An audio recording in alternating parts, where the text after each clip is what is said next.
Moll, Flanders by Daniel Defoe. Colophon Moll, Flanders was published in 1722 by Daniel Defoe. This ebook was produced for Standard eBooks by Mike Colagrosso and is based on a transcription produced in 1995 by an anonymous volunteer and distributed proofreaders for Project Gutenberg and on digital scans from the Internet Archive. The cover page is adapted from the Tête-à-Tête, a painting completed in 1743 by William Hogarth. The cover and title pages feature the League Spartan and Sots Mill Gaudi typefaces created in 2014 and 2009 by the League of Movable Type.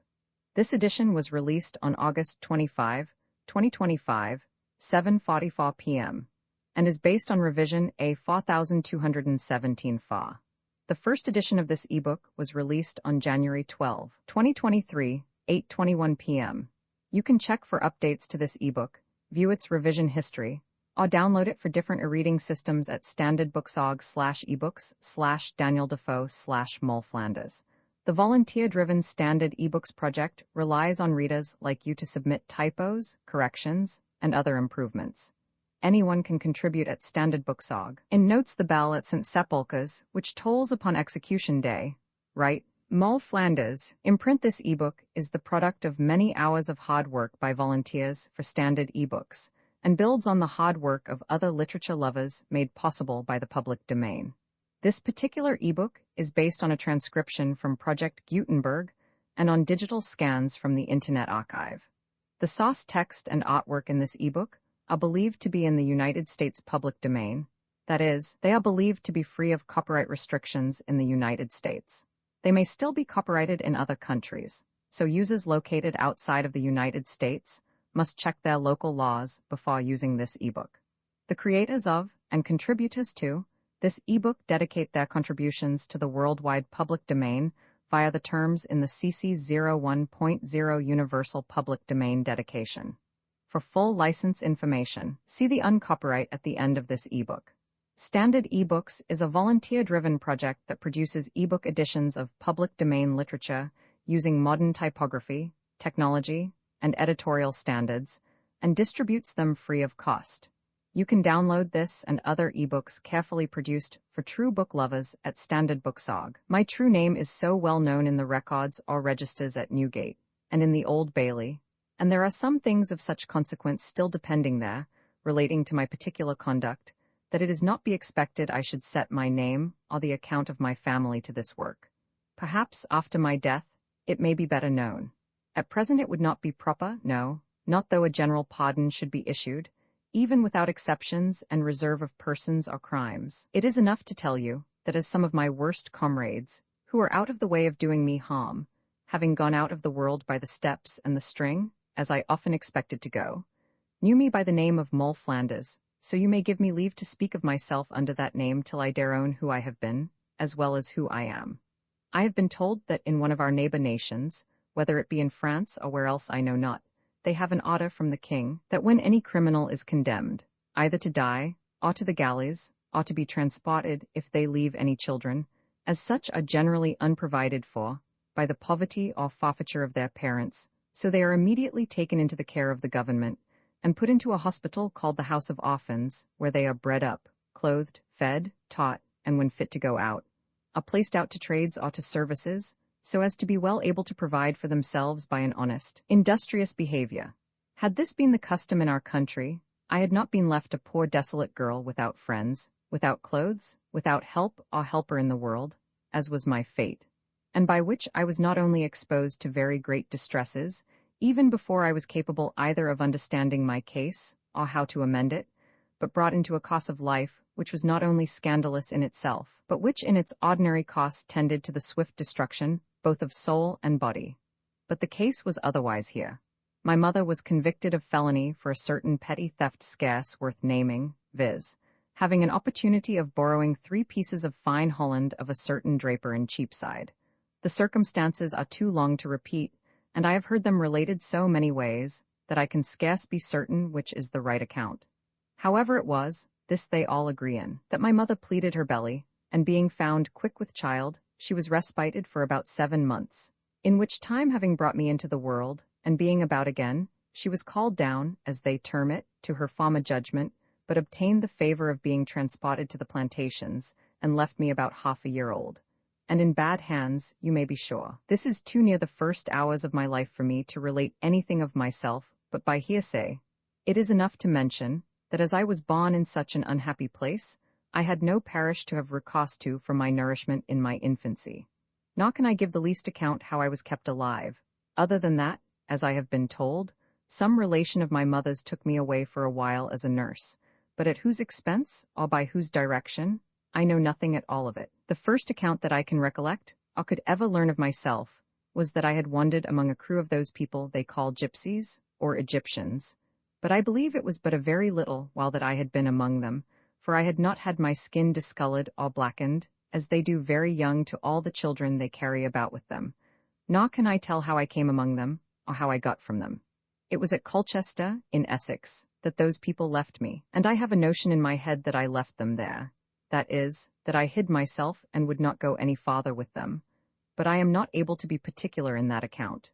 Only this I remember, that being taken up by some of the parish officers of Colchester, I gave an account that I came into the town with the gypsies, but that I would not go any farther with them, and that so they had left me, but whither they were gone that I knew not, nor could they expect it of me, for though they send round the country to inquire after them, it seems they could not be found. I was now in a way to be provided for though I was not a parish charge upon this or that part of the town by law, yet as my case came to be known, and that I was too young to do any work, being not above 3 years old, compassion moved the magistrates of the town to order some care to be taken of me, and I became one of their own as much as if I had been born in the place. In the provision they made for me, it was my good hap to be put to nurse, as they call it, to a woman who was indeed poor but had been in better circumstances, and who got a little livelihood by taking such as I was supposed to be, and keeping them with all necessaries, till they were at a certain age, in which it might be supposed they might go to service or get their own bread. This woman had also had a little school, which she kept to teach children to read and to work, and having, as I have said, lived before that in good fashion, she bred up the children she took with a great deal of art, as well as with a great deal of care. But that which was worth all the rest, she bred them up very religiously, being herself a very sober, pious woman, very housewifely and clean and very mannerly, and with good behavior. So that, in a word, expecting a plain diet, cost lodging, and mean clothes, we were brought up as mannerly and as genteelly as if we had been at the dancing school. I was continued here till I was 8 years old, when I was terrified with news that the magistrates, as I think they called them, had ordered that I should go to service. I was able to do but very little service wherever I was to go, except it was to run of errands and be a drudge to some cookmaid, and this they told me of often, which put me into a great fright, for I had a thorough aversion to going to service, as they called it, that is, to be a servant, though I was so young. And I told my nurse, as we called her, that I believed I could get my living without going to service, if she pleased to let me. For she had taught me to work with my needle, and spin worsted, which is the chief trade of that city, and I told her that if she would keep me, I would work for her, and I would work very hard. I talked to her almost every day of working hard, and in short, I did nothing but work and cry all day, which grieved the good, kind woman so much, that at last she began to be concerned for me, for she loved me very well.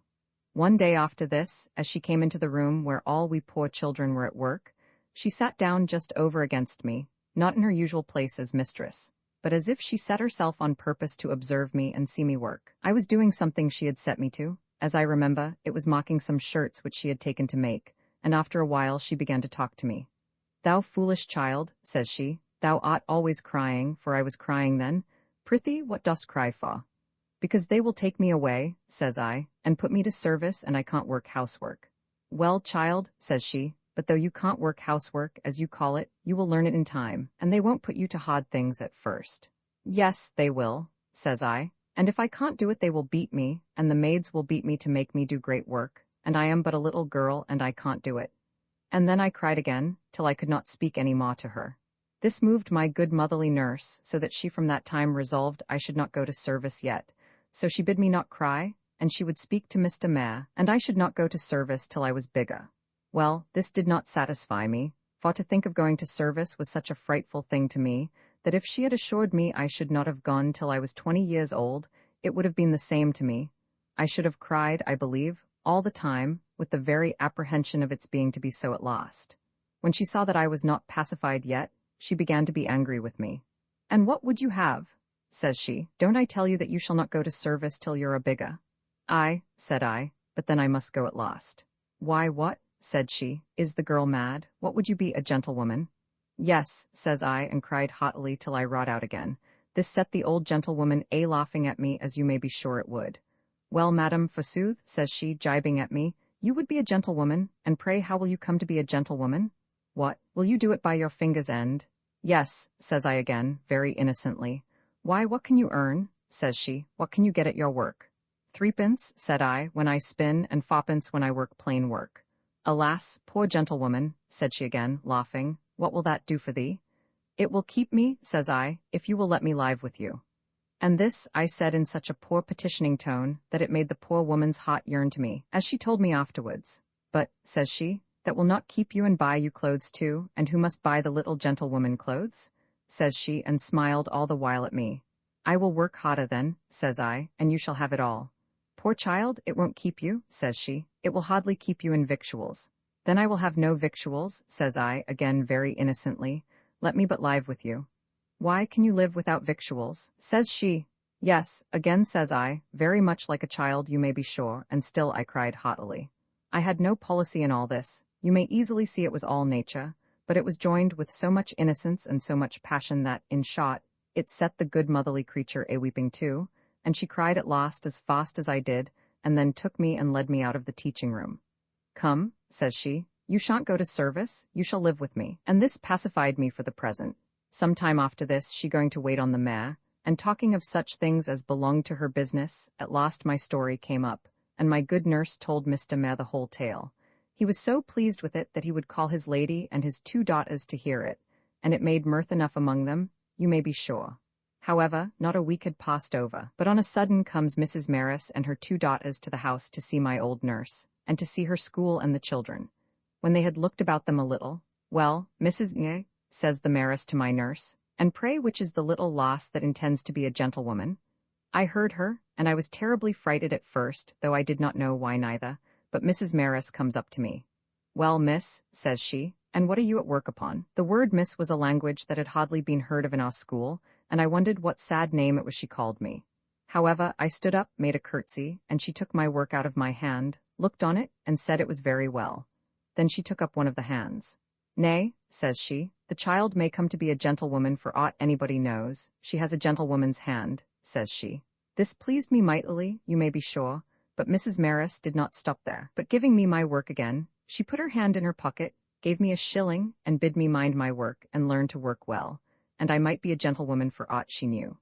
Now all this while my good old nurse, Mrs. Maris, and all the rest of them did not understand me at all, for they meant one sort of thing by the word gentlewoman, and I meant quite another.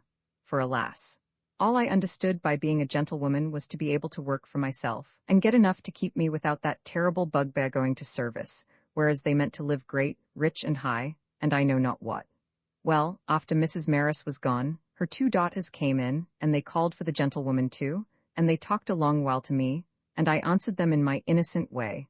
But always, if they asked me whether I resolved to be a gentlewoman, I answered, yes. At last one of them asked me what a gentlewoman was. That puzzled me much, but however, I explained myself negatively, that it was one that did not go to service, to do housework. They were pleased to be familiar with me, and like my little prattle to them, which, it seems, was agreeable enough to them, and they gave me money too.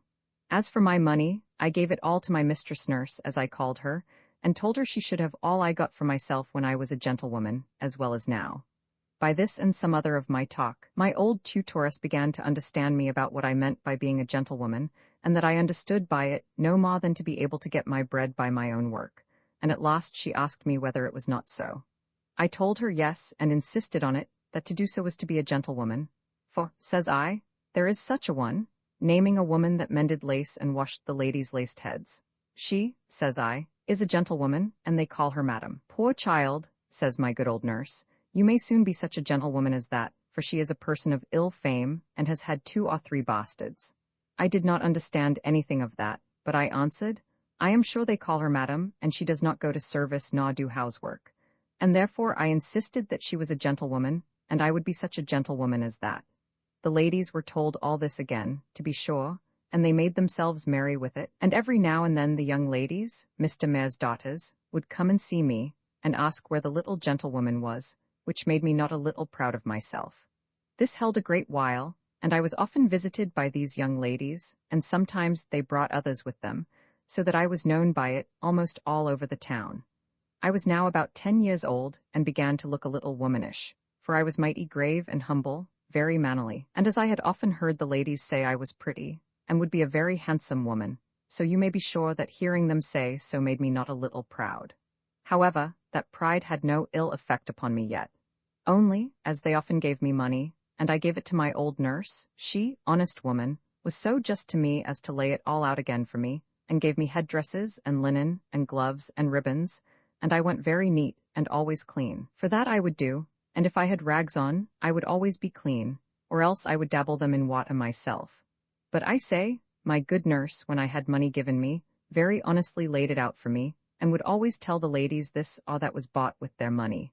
And this made them oftentimes give me more, till at last I was indeed called upon by the magistrates, as I understood it, to go out to service. But then I was come to be so good a workwoman myself, and the ladies were so kind to me, that it was plain I could maintain myself. That is to say, I could earn as much for my nurse as she was able by it to keep me. So she told them that if they would give her leave, she would keep the gentlewoman, as she called me, to be her assistant and teach the children, which I was very well able to do. For I was very nimble at my work, and had a good hand with my needle, though I was yet very young. But the kindness of the ladies of the town did not end here, for when they came to understand that I was no more maintained by the public allowance as before, they gave me money oftener than formerly. And as I grew up, they brought me work to do for them, such as linen to make, and laces to mend, and heads to dress up, and not only paid me for doing them, but even taught me how to do them. So that now I was a gentlewoman indeed, as I understood that word. I not only found myself clothes and paid my nurse for my keeping, but got money in my pocket too beforehand. The ladies also gave me clothes frequently of their own or their children's, some stockings, some petticoats, some gowns, some one thing, some another, and these my old woman managed for me like a mere mother, and kept them for me, obliged me to mend them, and turn them and twist them to the best advantage, for she was a rare housewife. At last one of the ladies took so much fancy to me that she would have me home to her house for a month, she said, to be among her daughters. Now, though this was exceeding kind in her, yet, as my old good woman said to her, unless she resolved to keep me for good and all, she would do the little gentlewoman more harm than good. Well, says the lady, that's true, and therefore I'll only take her home for a week then, that I may see how my daughters and she agree together, and how I like her temper, and then I'll tell you more. And in the meantime, if anybody comes to see her as they used to do, you may only tell them you have sent her out to my house. This was prudently managed enough, and I went to the lady's house. But I was so pleased there with the young ladies, and they so pleased with me, that I had enough to do to come away, and they were as unwilling to part with me. However, I did come away, and lived almost a year more with my honest old woman, and began now to be very helpful to her. For I was almost 14 years old, was tall of my age, and looked a little womanish. But I had such a taste of genteel living at the lady's house that I was not so easy in my old quarters as I used to be, and I thought it was fine to be a gentlewoman indeed, for I had quite other notions of a gentlewoman now than I had before. And as I thought, I say, that it was fine to be a gentlewoman, so I loved to be among gentlewomen, and therefore I longed to be there again. About the time that I was 14 years and a quarter old, my good nurse, mother I rather to call her, fell sick and died. I was then in a sad condition indeed, for as there is no great bustle in putting an end to a poor body's family when once they are carried to the grave, so the poor good woman being buried, the parish children she kept were immediately removed by the churchwardens. The school was at an end, and the children of it had no more to do but just stay at home till they were sent somewhere else. And as for what she left, her daughter, a married woman with 6 or 7 children, came and swept it all away at once, and removing the goods, they had no more to say to me than to jest with me, and tell me that the little gentlewoman might set up for herself if she pleased. I was frighted out of my wits almost, and knew not what to do, for I was, as it were, turned out of doors to the wide world, and that which was still worse, the old honest woman had 22 shillings of mine in her hand, which was all the estate the little gentlewoman had in the world. And when I asked the daughter for it, she huffed me and laughed at me, and told me she had nothing to do with it. It was true the good, poor woman had told her daughter of it, and that it lay in such a place, that it was the child's money, and had called once or twice for me to give it me, but I was, unhappily, out of the way somewhere or other, and when I came back she was past being in a condition to speak of it. However, the daughter was so honest afterwards as to give it me, though at first she used me cruelly about it. Now was I a poor gentlewoman indeed, and I was just that very night to be turned into the wide world, for the daughter removed all the goods, and I had not so much as a lodging to go to, or a bit of bread to eat. But it seems some of the neighbors, who had known my circumstances, took so much compassion of me as to acquaint the lady in whose family I had been a week, as I mentioned above, and immediately she sent her maid to fetch me away, and 2 of her daughters came with the maid though unsent. So I went with them, bag and baggage, and with a glad heart, you may be sure. The fright of my condition had made such an impression upon me, that I did not want now to be a gentlewoman, but was very willing to be a servant, and that any kind of servant they thought fit to have me be. But my new generous mistress, for she exceeded the good woman I was with before, in everything, as well as in the matter of estate. I say, in everything except honesty. And for that, though this was a lady most exactly just, yet I must not forget to say on all occasions, that the first, though poor, was as uprightly honest as it was possible for anyone to be. I was no sooner carried away, as I have said, by this good gentlewoman, but the first lady, that is to say, the mayoress that was, sent her 2 daughters to take care of me. And another family which had taken notice of me when I was the little gentlewoman, and had given me work to do, sent for me after her, so that I was mightily made of, as we say. Nay, and they were not a little angry, especially Madame the mayoress, that her friend had taken me away from her, as she called it. For, as she said, I was hers by right, she having been the first that took any notice of me. But they that had me would not part with me.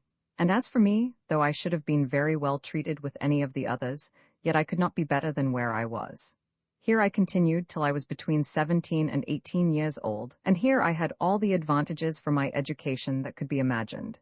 The lady had masters home to the house to teach her daughters to dance, and to speak French, and to write, and other to teach them music. And I was always with them.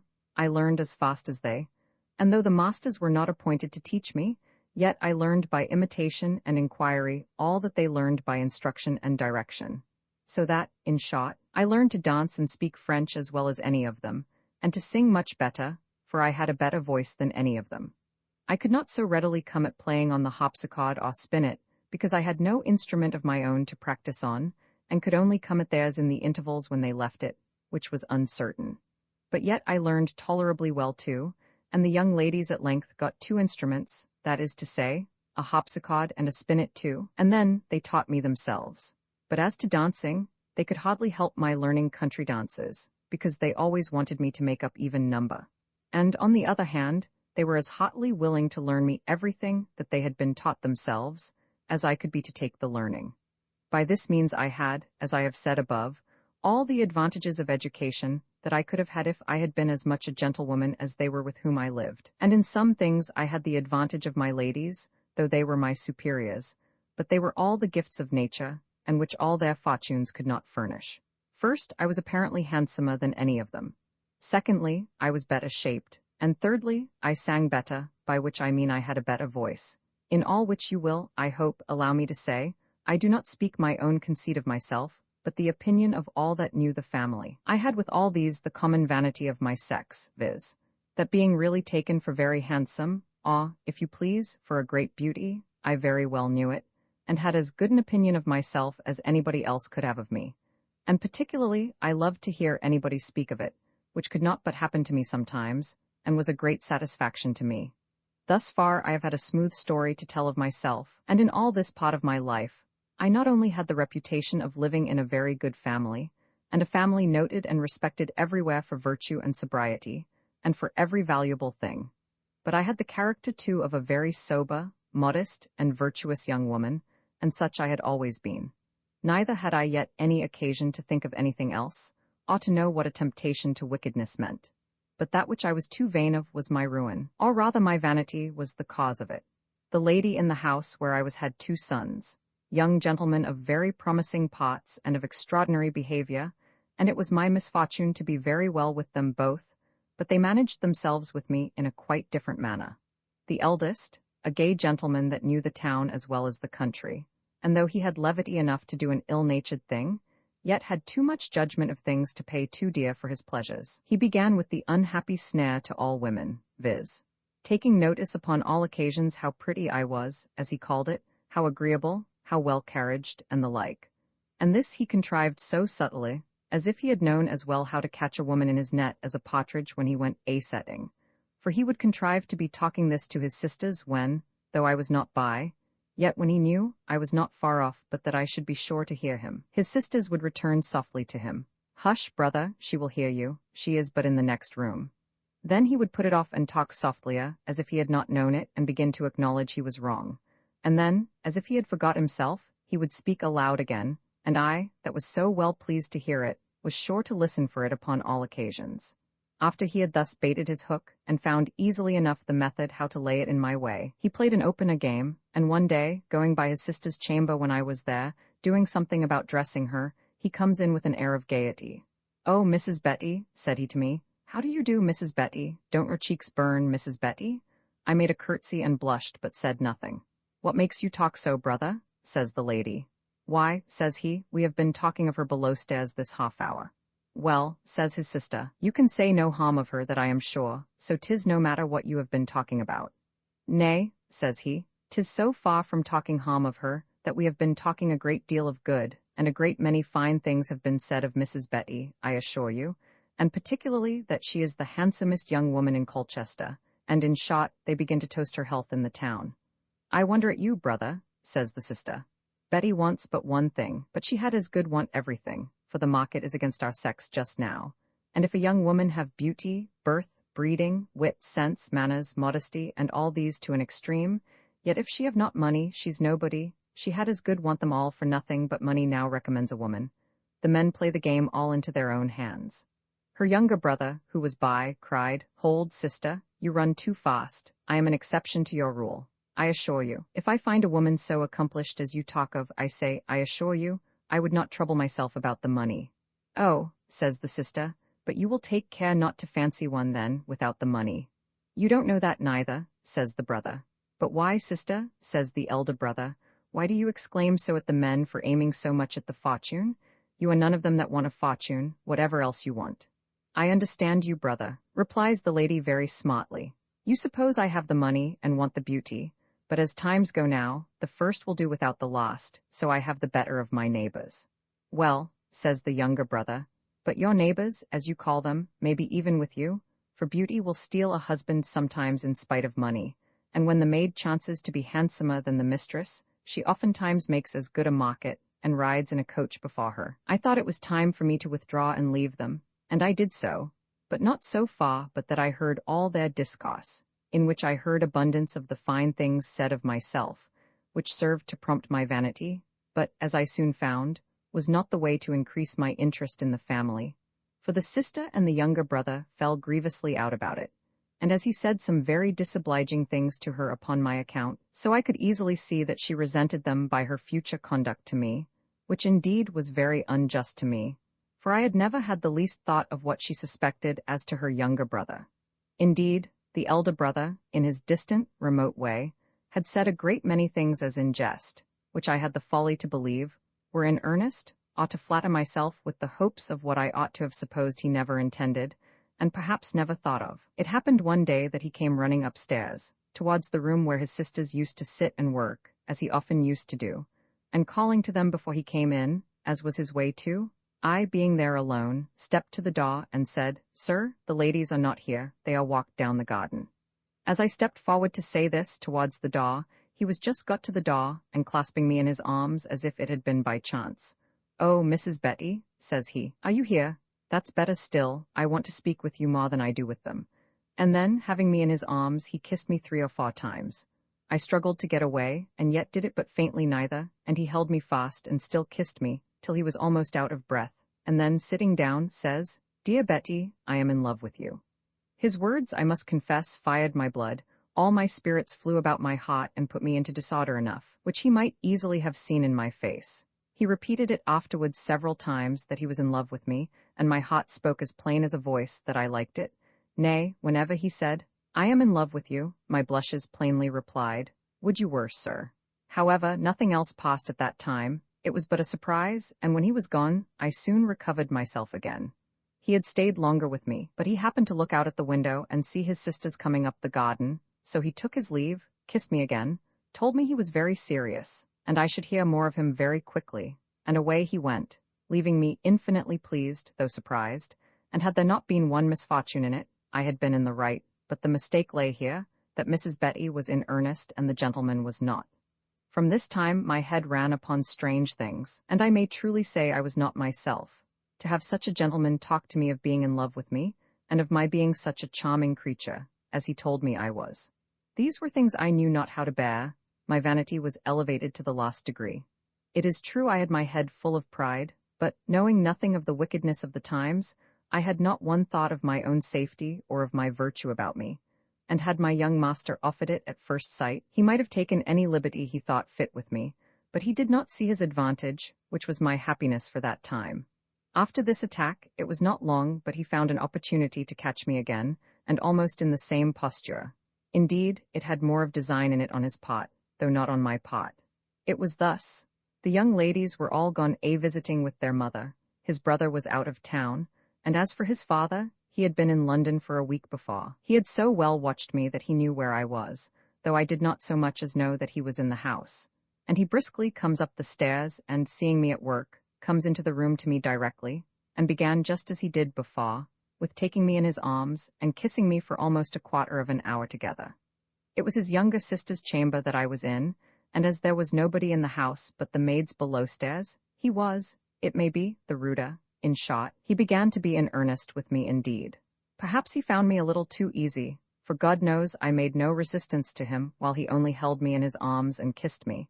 Indeed, I was too well pleased with it to resist him much. However, as it were, tired with that kind of work, we sat down, and there he talked with me a great while. He said he was charmed with me, and that he could not rest night or day till he had told me how he was in love with me, and, if I was able to love him again, and would make him happy, I should be the saving of his life, and many such fine things. I said little to him again, but easily discovered that I was a fool, and that I did not in the least perceive what he meant. Then he walked about the room, and taking me by the hand, I walked with him. And by, taking his advantage, he threw me down upon the bed, and kissed me there most violently.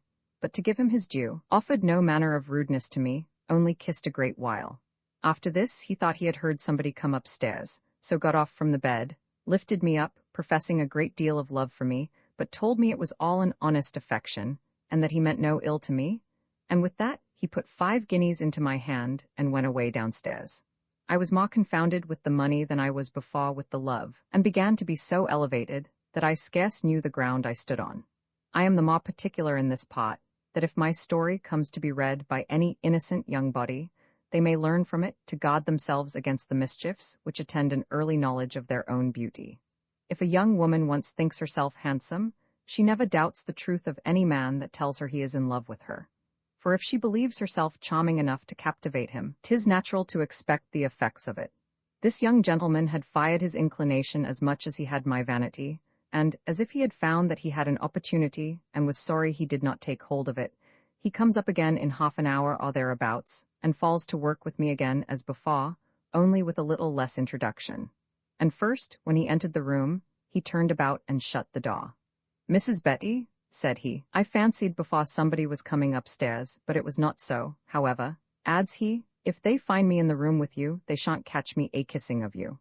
I told him I did not know who should be coming upstairs, for I believed there was nobody in the house but the cook and the other maid, and they never came up those stairs. "Well, my dear," says he, "'tis good to be sure, however." And so he sits down, and we began to talk. And now, though I was still all on fire with his first visit, and said little, he did as it were put words in my mouth, telling me how passionately he loved me, and that though he could not mention such a thing till he came to this estate, yet he was resolved to make me happy then, and himself too. That is to say, to marry me, and abundance of such fine things, which I, poor fool, did not understand the drift of, but acted as if there was no such thing as any kind of love but that which tended to matrimony, and if he had spoke of that, I had no room, as well as no power, to have said no, but we were not come that length yet. We had not sat long, but he got up, and stopping my very breath with kisses, threw me upon the bed again. But then being both well warmed, he went farther with me than decency permits me to mention, nor had it been in my power to have denied him at that moment, had he offered much more than he did. However, though he took these freedoms with me, it did not go to that which they call the last favor, which, to do him justice, he did not attempt, and he made that self-denial of his a plea for all his freedoms with me upon other occasions after this. When this was over, he stayed but a little while, but he put almost a handful of gold in my hand, and left me, making 1,000 protestations of his passion for me, and of his loving me above all the women in the world. It will not be strange if I now began to think, but alas, it was but with very little solid reflection. I had a most unbounded stock of vanity and pride, and but a very little stock of virtue. I did indeed case sometimes with myself what young master aimed at, but thought of nothing but the fine words and the gold. Whether he intended to marry me, or not to marry me, seemed a matter of no great consequence to me. Nor did my thoughts so much as suggest to me the necessity of making any capitulation for myself, till he came to make a kind of formal proposal to me, as you shall hear presently. Thus I gave up myself to a readiness of being ruined without the least concern, and am a fair memento to all young women whose vanity prevails over their virtue. Nothing was ever so stupid on both sides. Had I acted as became me, and resisted as virtue and honor require, this gentleman had either desisted his attacks, finding no room to expect the accomplishment of his design, or had made fair and honorable proposals of marriage, in which case, whoever had blamed him, nobody could have blamed me. In short, if he had known me, and how easy the trifle he aimed at was to be had, he would have troubled his head no farther, but have given me 5 guineas, and have lain with me the next time he had come at me. And if I had known his thoughts, and how hard he thought I would be to be gained, I might have made my own terms with him. And if I had not capitulated for an immediate marriage, I might for a maintenance till marriage, and might have had what I would. For he was already rich to excess, besides what he had in expectation. But I seemed wholly to have abandoned all such thoughts as these, and was taken up only with the pride of my beauty, and of being beloved by such a gentleman. As for the gold, I spent whole hours in looking upon it. I told the guineas over and over 1,000 times a day. Never a poor vain creature was so wrapped up with every part of the story as I was, not considering what was before me, and how near my ruin was at the door. Indeed, I think I rather wished for that ruin than studied to avoid it. In the meantime, however, I was cunning enough not to give the least room to any in the family to suspect me, or to imagine that I had the least correspondence with this young gentleman. I scarce ever looked towards him in public, or answered if he spoke to me when anybody was near us. But for all that, we had every now and then a little encounter, where we had room for a word or two, and now and then a kiss, but no fair opportunity for the mischief intended, and especially considering that he made more circumlocution than, if he had known my thoughts, he had occasion for. And the work appearing difficult to him, he really made it so. But as the devil is an unwearied tempter, so he never fails to find opportunity for that wickedness he invites to. It was one evening that I was in the garden, with his 2 younger sisters and himself, and all very innocently merry, when he found means to convey a note into my hand, by which he directed me to understand that he would tomorrow desire me publicly to go of an errand for him into the town, and that I should see him somewhere by the way. Accordingly, after dinner, he very gravely says to me, his sisters being all by, "Mrs. Betty, I must ask a favor of you." "What's that?" says his second sister. "Nay, sister," says he very gravely, "if you can't spare Mrs. Betty today, any other time will do." Yes, they said, they could spare her well enough, and the sister begged pardon for asking, which they did but of mere cost without any meaning. "Well, but brother," says the eldest sister, "you must tell Mrs. Betty what it is. If it be any private business that we must not hear, you may call her out. There she is."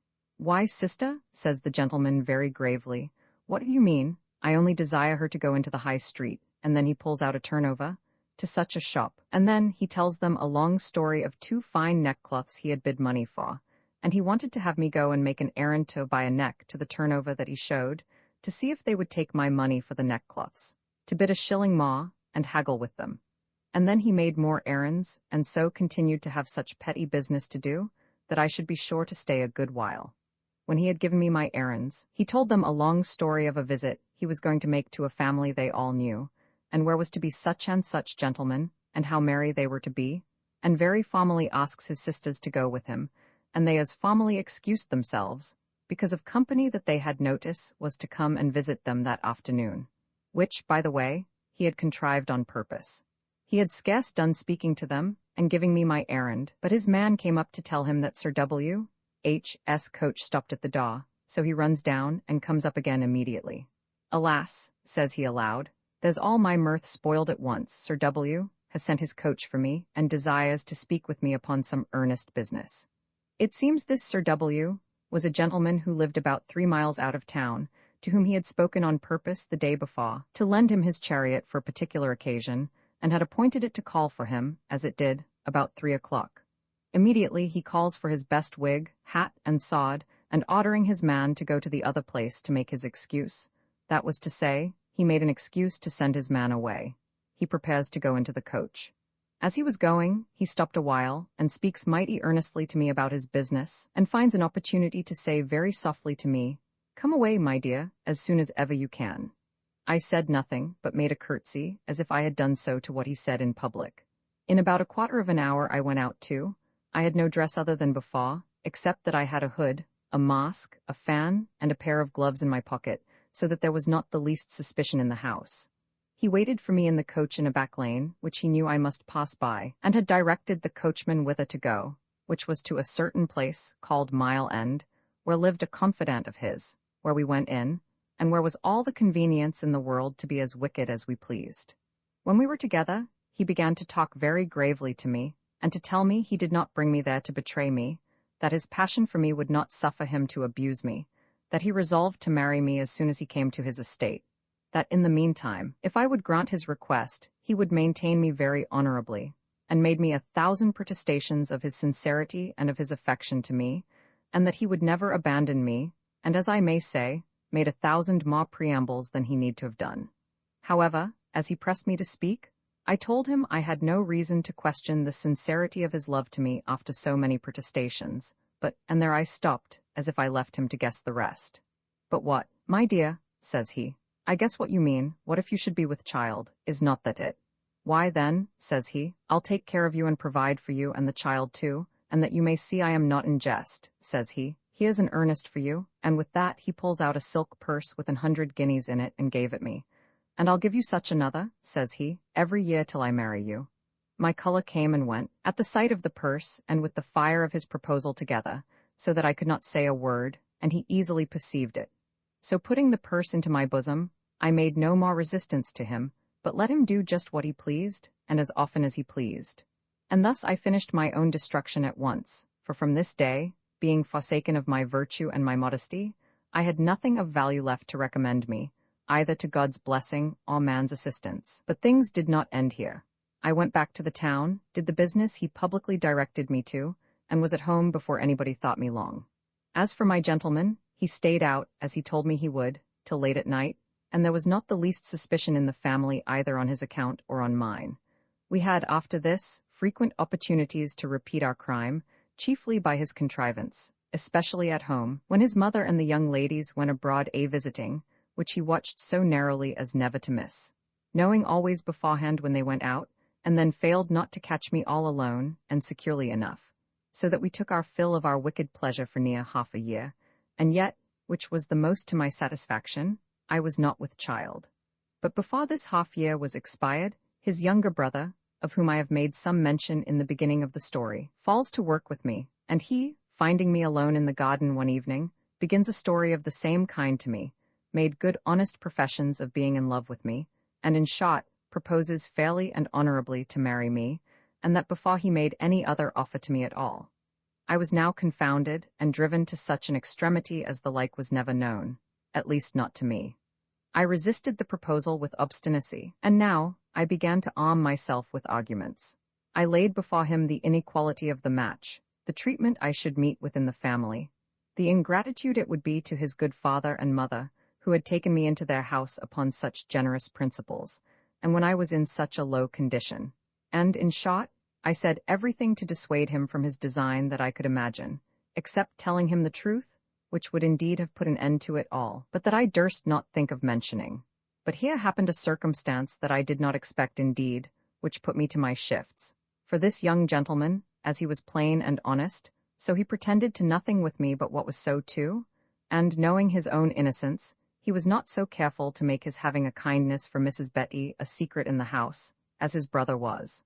And though he did not let them know that he had talked to me about it, yet he said enough to let his sisters perceive he loved me, and his mother saw it too, which, though they took no notice of it to me, yet they did to him, and immediately I found their carriage to me altered, more than ever before.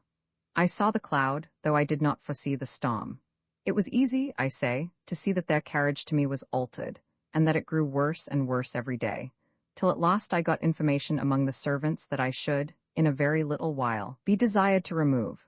I was not alarmed at the news, having a full satisfaction that I should be otherwise provided for, and especially considering that I had reason every day to expect I should be with child, and that then I should be obliged to remove without any pretenses for it. After some time, the younger gentleman took an opportunity to tell me that the kindness he had for me had got vent in the family. He did not charge me with it, he said, for he knew well enough which way it came out. He told me his plain way of talking had been the occasion of it, for that he did not make his respect for me so much a secret as he might have done, and the reason was that he was at a point that if I would consent to have him, he would tell them all openly that he loved me, and that he intended to marry me. That it was true his father and mother might resent it and be unkind, but that he was now in a way to live, being bred to the law, and he did not fear maintaining me agreeable to what I should expect. And that, in short, as he believed I would not be ashamed of him, so he was resolved not to be ashamed of me, and that he scorned to be afraid to own me now, whom he resolved to own after I was his wife, and therefore I had nothing to do but to give him my hand, and he would answer for all the rest. I was now in a dreadful condition indeed, and now I repented heartily my easiness with the eldest brother, not from any reflection of conscience, but from a view of the happiness I might have enjoyed, and had now made impossible. For though I had no great scruples of conscience, as I have said, to struggle with, yet I could not think of being a haw to one brother and a wife to the other. But then it came into my thoughts that the first brother had promised to make me his wife when he came to his estate, but I presently remembered what I had often thought of, that he had never spoken a word of having me for a wife after he had conquered me for a mistress. And indeed, till now, though I said I thought of it often, yet it gave me no disturbance at all, for as he did not seem in the least to lessen his affection to me, so neither did he lessen his bounty, though he had the discretion himself to desire me not to lay out a penny of what he gave me in clothes, ought to make the least show extraordinary, because it would necessarily give jealousy in the family, since everybody know I could come at such things no manner of ordinary way, but by some private friendship, which they would presently have suspected. But I was now in a great strait, and knew not what to do. The main difficulty was this: the younger brother not only laid close siege to me, but suffered it to be seen. He would come into his sister's room and his mother's room, and sit down, and talk 1,000 kind things of me and to me, even before their faces, and when they were all there. This grew so public that the whole house talked of it, and his mother reproved him for it, and their carriage to me appeared quite altered. In short, his mother had let fall some speeches, as if she intended to put me out of the family, that is, in English, to turn me out of doors. Now I was sure this could not be a secret to his brother, only that he might not think, as indeed nobody else yet did, that the youngest brother had made any proposal to me about it, but as I easily could see that it would go farther, so I saw likewise there was an absolute necessity to speak of it to him, or that he would speak of it to me, and which to do first I knew not. That is, whether I should break it to him, or let it alone till he should break it to me. Upon serious consideration, for indeed now I began to consider things very seriously, and never till now, I say, upon serious consideration, I resolved to tell him of it first, and it was not long before I had an opportunity, for the very next day his brother went to London upon some business, and the family being out visiting, just as it had happened before, and as indeed was often the case, he came according to his custom, to spend an hour or two with Mrs. Betty. When he came and had sat down a while, he easily perceived there was an alteration in my countenance, that I was not so free and pleasant with him as I used to be, and particularly that I had been crying. He was not long before he took notice of it, and asked me in very kind terms what was the matter, and if anything troubled me. I would have put it off if I could, but it was not to be concealed. So after suffering many importunities to draw that out of me, which I longed as much as possible to disclose, I told him that it was true something did trouble me, and something of such a nature that I could not conceal from him, and yet that I could not tell how to tell him of it neither, that it was a thing that not only surprised me, but greatly perplexed me, and that I knew not what course to take, unless he would direct me. He told me with great tenderness that let it be what it would, I should not let it trouble me, for he would protect me from all the world. I then began at a distance, and told him I was afraid the ladies had got some secret information of our correspondence, for that it was easy to see that their conduct was very much changed towards me for a great while, and that now it was come to that pass that they frequently found fault with me, and sometimes fell quite out with me, though I never gave them the least occasion. That whereas I used always to lie with the eldest sister, I was lately put to lie by myself, all with one of the maids, and that I had overheard them several times talking very unkindly about me. But that which confirmed it all was, that one of the servants had told me that she had heard I was to be turned out, and that it was not safe for the family that I should be any longer in the house. He smiled when he heard all this, and I asked him how he could make so light of it, when he must needs know that if there was any discovery I was undone forever, and that even it would hurt him, though not ruin him as it would me. I upbraided him that he was like all the rest of the sex, that, when they had the character and honor of a woman at their mercy, oftentimes made it their jest, and at least looked upon it as a trifle, and counted the ruin of those they had had their will of as a thing of no value. He saw me warm and serious, and he changed his style immediately. He told me he was sorry I should have such a thought of him, that he had never given me the least occasion for it, but had been as tender of my reputation as he could be of his own. That he was sure our correspondence had been managed with so much address, that not one creature in the family had so much as a suspicion of it.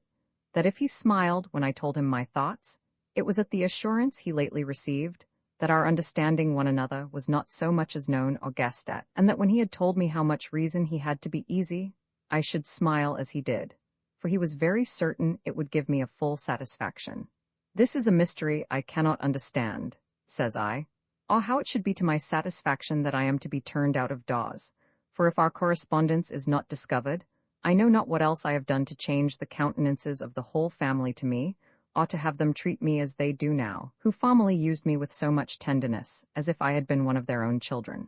Why, look you, child, says he, that they are uneasy about you, that is true, but that they have the least suspicion of the case as it is, and as it respects you and I, is so far from being true that they suspect my brother Robin. And in short, they are fully persuaded he makes love to you? Nay, the fool has put it into their heads to himself, for he is continually bantering them about it, and making a jest of himself. I confess I think he is wrong to do so, because he cannot but see it vexes them, and makes them unkind to you, but 'tis a satisfaction to me, because of the assurance it gives me that they do not suspect me in the least, and I hope this will be to your satisfaction too. So it is, says I, one way, but this does not reach my case at all, nor is this the chief thing that troubles me, though I have been concerned about that too. What is it then? Says he, with which I fell to tears, and could say nothing to him at all. He strove to pacify me all he could, but began at last to be very pressing upon me to tell what it was. At last I answered that I thought I ought to tell him too, and that he had some right to know it. Besides, that I wanted his direction in the case, for I was in such perplexity that I knew not what course to take, and then I related the whole affair to him. I told him how imprudently his brother had managed himself, in making himself so public, for that, if he had kept it a secret, as such a thing ought to have been, I could but have denied him positively, without giving any reason for it, and he would in time have ceased his solicitations. But that he had the vanity, first, to depend upon it, that I would not deny him, and then had taken the freedom to tell his resolution of having me to the whole house. I told him how far I had resisted him, and told him how sincere and honorable his offers were. But, says I, my case will be doubly hard, for as they carry it ill to me now, because he desires to have me, they'll carry it worse when they shall find I have denied him, and they will presently say, there's something else in it, and then out it comes that I am married already to somebody else, or that I would never refuse a match so much above me as this was. This discourse surprised him indeed very much. He told me that it was a critical point indeed for me to manage, and he did not see which way I should get out of it. But he would consider it, and let me know next time we met, what resolution he was come to about it, and in the meantime desired I would not give my consent to his brother, not yet give him a flat denial, but that I would hold him in suspense a while. I seemed to start at his saying I should not give him my consent.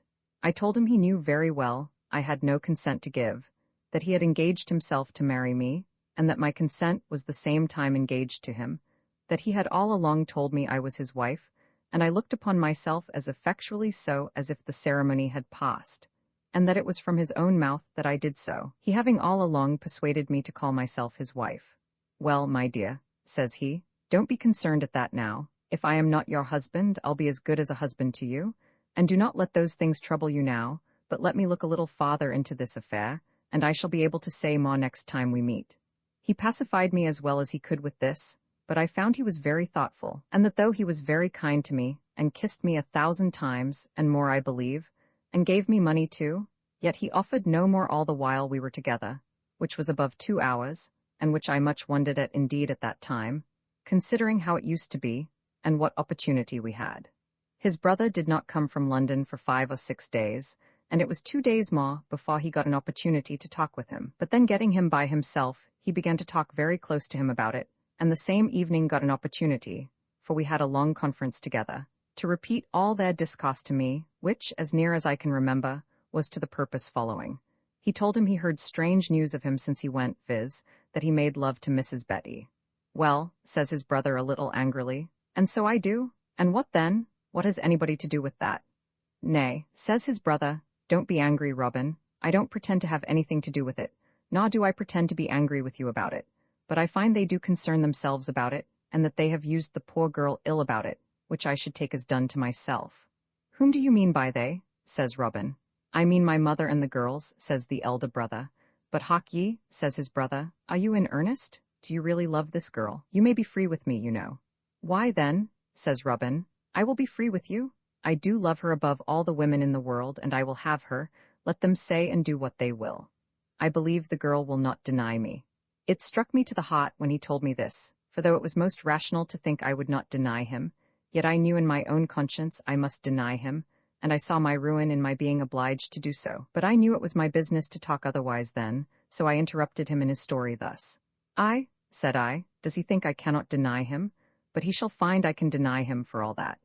Well, my dear, says he, but let me give you the whole story as it went on between us, and then say what you will. Then he went on and told me that he replied thus. But, brother, you know she is nothing, and you may have several ladies with good fortunes. 'Tis no matter for that, said Robin. I love the girl, and I will never please my pocket in marrying and not please my fancy. And so, my dear, adds he, there is no opposing him. Yes, yes, says I, you shall see I can oppose him. I have learnt to say no, now though I had not learnt it before. If the best lord in the land offered me marriage now, I could very cheerfully say no to him. Well, but my dear, says he, what can you say to him? You know, as you said when we talked of it before, he will ask you many questions about it, and all the house will wonder what the meaning of it should be. Why, says I, smiling, I can stop all their mouths at one clap by telling him, and them too, that I am married already to his elder brother. He smiled a little too at the word, but I could see it startled him, and he could not hide the disorder it put him into. However, he returned, why, though that may be true in some sense, yet I suppose you are but in jest when you talk of giving such an answer as that. It may not be convenient on many accounts. No, no, says I pleasantly, I am not so fond of letting the secret come out without your consent.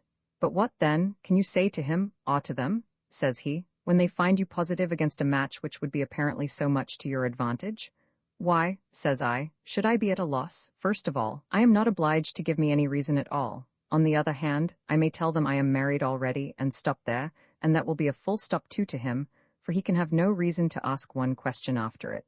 Aye, says he, but the whole house will tease you about that, even to father and mother, and if you deny them positively, they will be disobliged at you, and suspicious besides.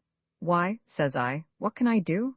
What would you have me do? I was in strait enough before, and as I told you, I was in perplexity before, and acquainted you with the circumstances, that I might have your advice.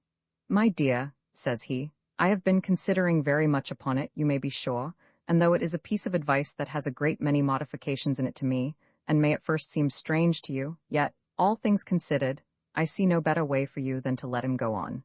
And if you find him haughty and in earnest, marry him. I gave him a look full of horror at those words, and, turning pale as death, was at the very point of sinking down out of the chair I sat in, When giving a start, my dear, says he aloud, what's the matter with you? Where are you going? And a great many such things, and with jogging and called to me, fetched me a little to myself, though it was a good while before I fully recovered my senses, and was not able to speak for several minutes more. When I was fully recovered, he began again. My dear, says he, what made you so surprised at what I said? I would have you consider seriously of it. You may see plainly how the family stand in this case, and they would be stark mad if it was my case, as it is my brother's, and for aught I see, it would be my ruin and yours too. Says I, still speaking angrily, are all your protestations and vows to be shaken by the dislike of the family? Did I not always object that to you, and you made light thing of it as what you were above, and would value? And is it come to this now? Said I. Is this your faith and honor, your love, and the solidity of your promises?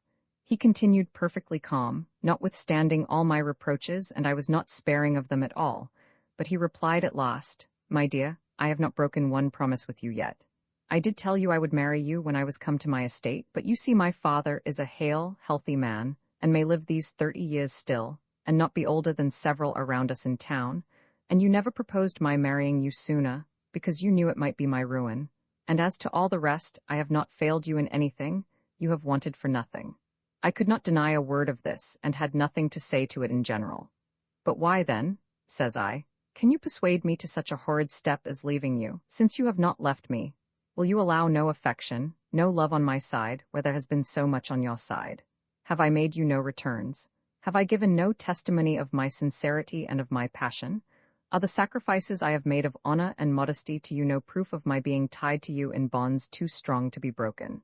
But here, my dear, says he, you may come into a safe station, and appear with honor and with splendor at once, and the remembrance of what we have done may be wrapped up in an eternal silence, as if it had never happened. You shall always have my respect, and my sincere affection, only then it shall be honest and perfectly just to my brother. You shall be my dear sister, as now you are my dear. And there he stopped. Your dear Ha, says I, you would have said if you had gone on, and you might as well have said it, but I understand you. However, I desire you to remember the long discourses you have had with me, and the many hours' pains you have taken to persuade me to believe myself an honest woman, that I was your wife intentionally, though not in the eyes of the world, and that it was as effectual a marriage that had passed between us as if we had been publicly wedded by the parson of the parish. You know, and cannot but remember that these have been your own words to me. I found this was a little too close upon him, but I made it up in what follows. He stood stock still for a while and said nothing, and I went on thus. You cannot, says I, without the highest injustice, believe that I yielded upon all these persuasions without a love not to be questioned, not to be shaken again by anything that could happen afterward. If you have such dishonorable thoughts of me, I must ask you what foundation in any of my behavior have I given for such a suggestion? If, then, I have yielded to the importunities of my affection, and if I have been persuaded to believe that I am really, and in the essence of the thing, your wife, shall I now give the lie to all those arguments and call myself your Ha, or mistress, which is the same thing? And will you transfer me to your brother? Can you transfer my affection? Can you bid me cease loving you and bid me love him? It is in my power, think you, to make such a change at demand. No, sir, said I, depend upon it 'tis impossible, and whatever the change of your side may be, I will ever be true, and I had much rather, since it is come that unhappy length, be your Ha than your brother's wife. He appeared pleased and touched with the impression of this last discourse, and told me that he stood where he did before, that he had not been unfaithful to me in any one promise he had ever made yet, but that there were so many terrible things presented themselves to his view in the affair before me, and that on my account in particular, that he had thought of the other as a remedy so effectual as nothing could come up to it, that he thought this would not be entire parting us, but we might love as friends all our days, and perhaps with more satisfaction than we should in the station we were now in, as things might happen, that he durst say. I could not apprehend anything from him as to betraying a secret, which could not but be the destruction of us both, if it came out, that he had but one question to ask of me that could lie in the way of it, and if that question was answered in the negative, he could not but think still it was the only step I could take. I guessed at his question presently, namely, whether I was sure I was not with child. As to that, I told him he need not be concerned about it, for I was not with child. Why then, my dear, says he, we have no time to talk further now. Consider of it and think closely about it. I cannot but be of the opinion still that it will be the best course you can take. And with this, he took his leave, and the maw hastily too, his mother and sisters ringing at the gate, just at the moment that he had risen up to go. He left me in the utmost confusion of thought, and he easily perceived it the next day, and all the rest of the week, for it was but Tuesday evening when we talked.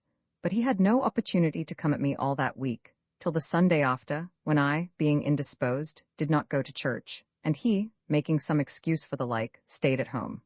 And now he had me an hour and a half again by myself, and we fell into the same arguments all over again, or at least so near the same, as it would be to no purpose to repeat them. At last I asked him warmly, what opinion he must have of my modesty, that he could suppose I should so much as entertain a thought of lying with two brothers, and assured him it could never be. I added, if he was to tell me that he would never see me more, than which nothing but death could be more terrible, yet I could never entertain a thought so dishonorable to myself, and so base to him. And therefore, I entreated him, if he had one grain of respect or affection left for me, that he would speak no more of it to me, or that he would pull his sword out and kill me. He appeared surprised at my obstinacy, as he called it, told me I was unkind to myself, and unkind to him in it, that it was a crisis unlooked for upon us both, and impossible for either of us to foresee, but that he did not see any other way to save us both from ruin, and therefore he thought it the more unkind. But that if he must say no more of it to me, he added with an unusual coldness that he did not know anything else we had to talk of, and so he rose up to take his leave. I rose up too, as if with the same indifference, but when he came to give me as it were a parting kiss, I burst out into such a passion of crying, that though I would have spoke, I could not, and only pressing his hand, seemed to give him the adieu, but cried vehemently.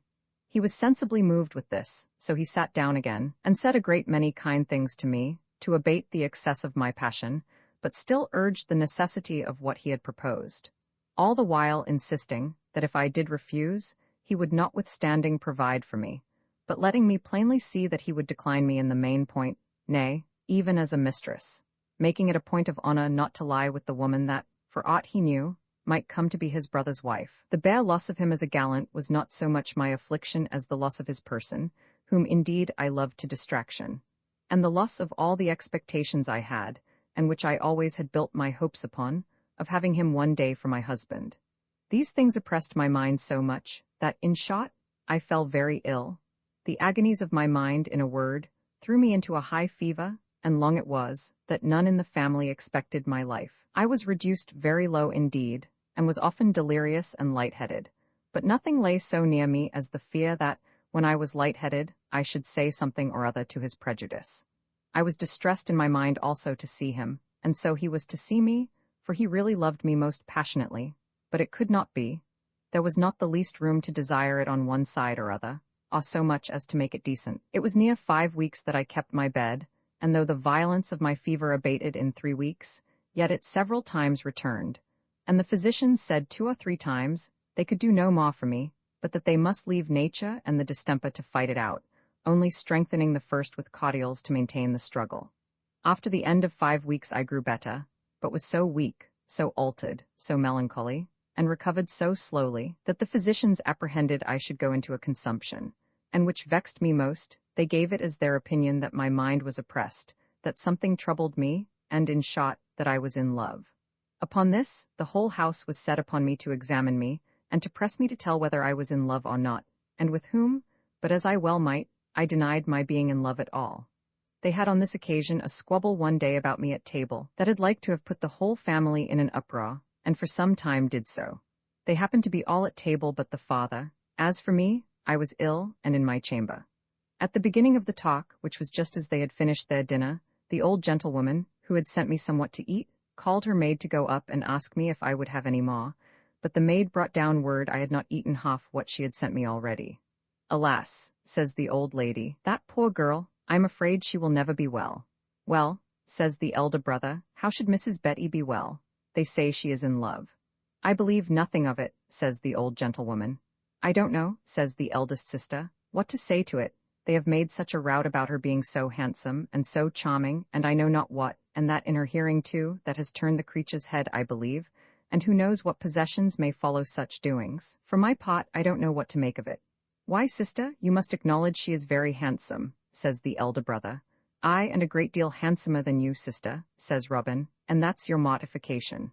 Well, well, that is not the question, says his sister. That girl is well enough, and she knows it well enough, she need not be told of it to make her vain.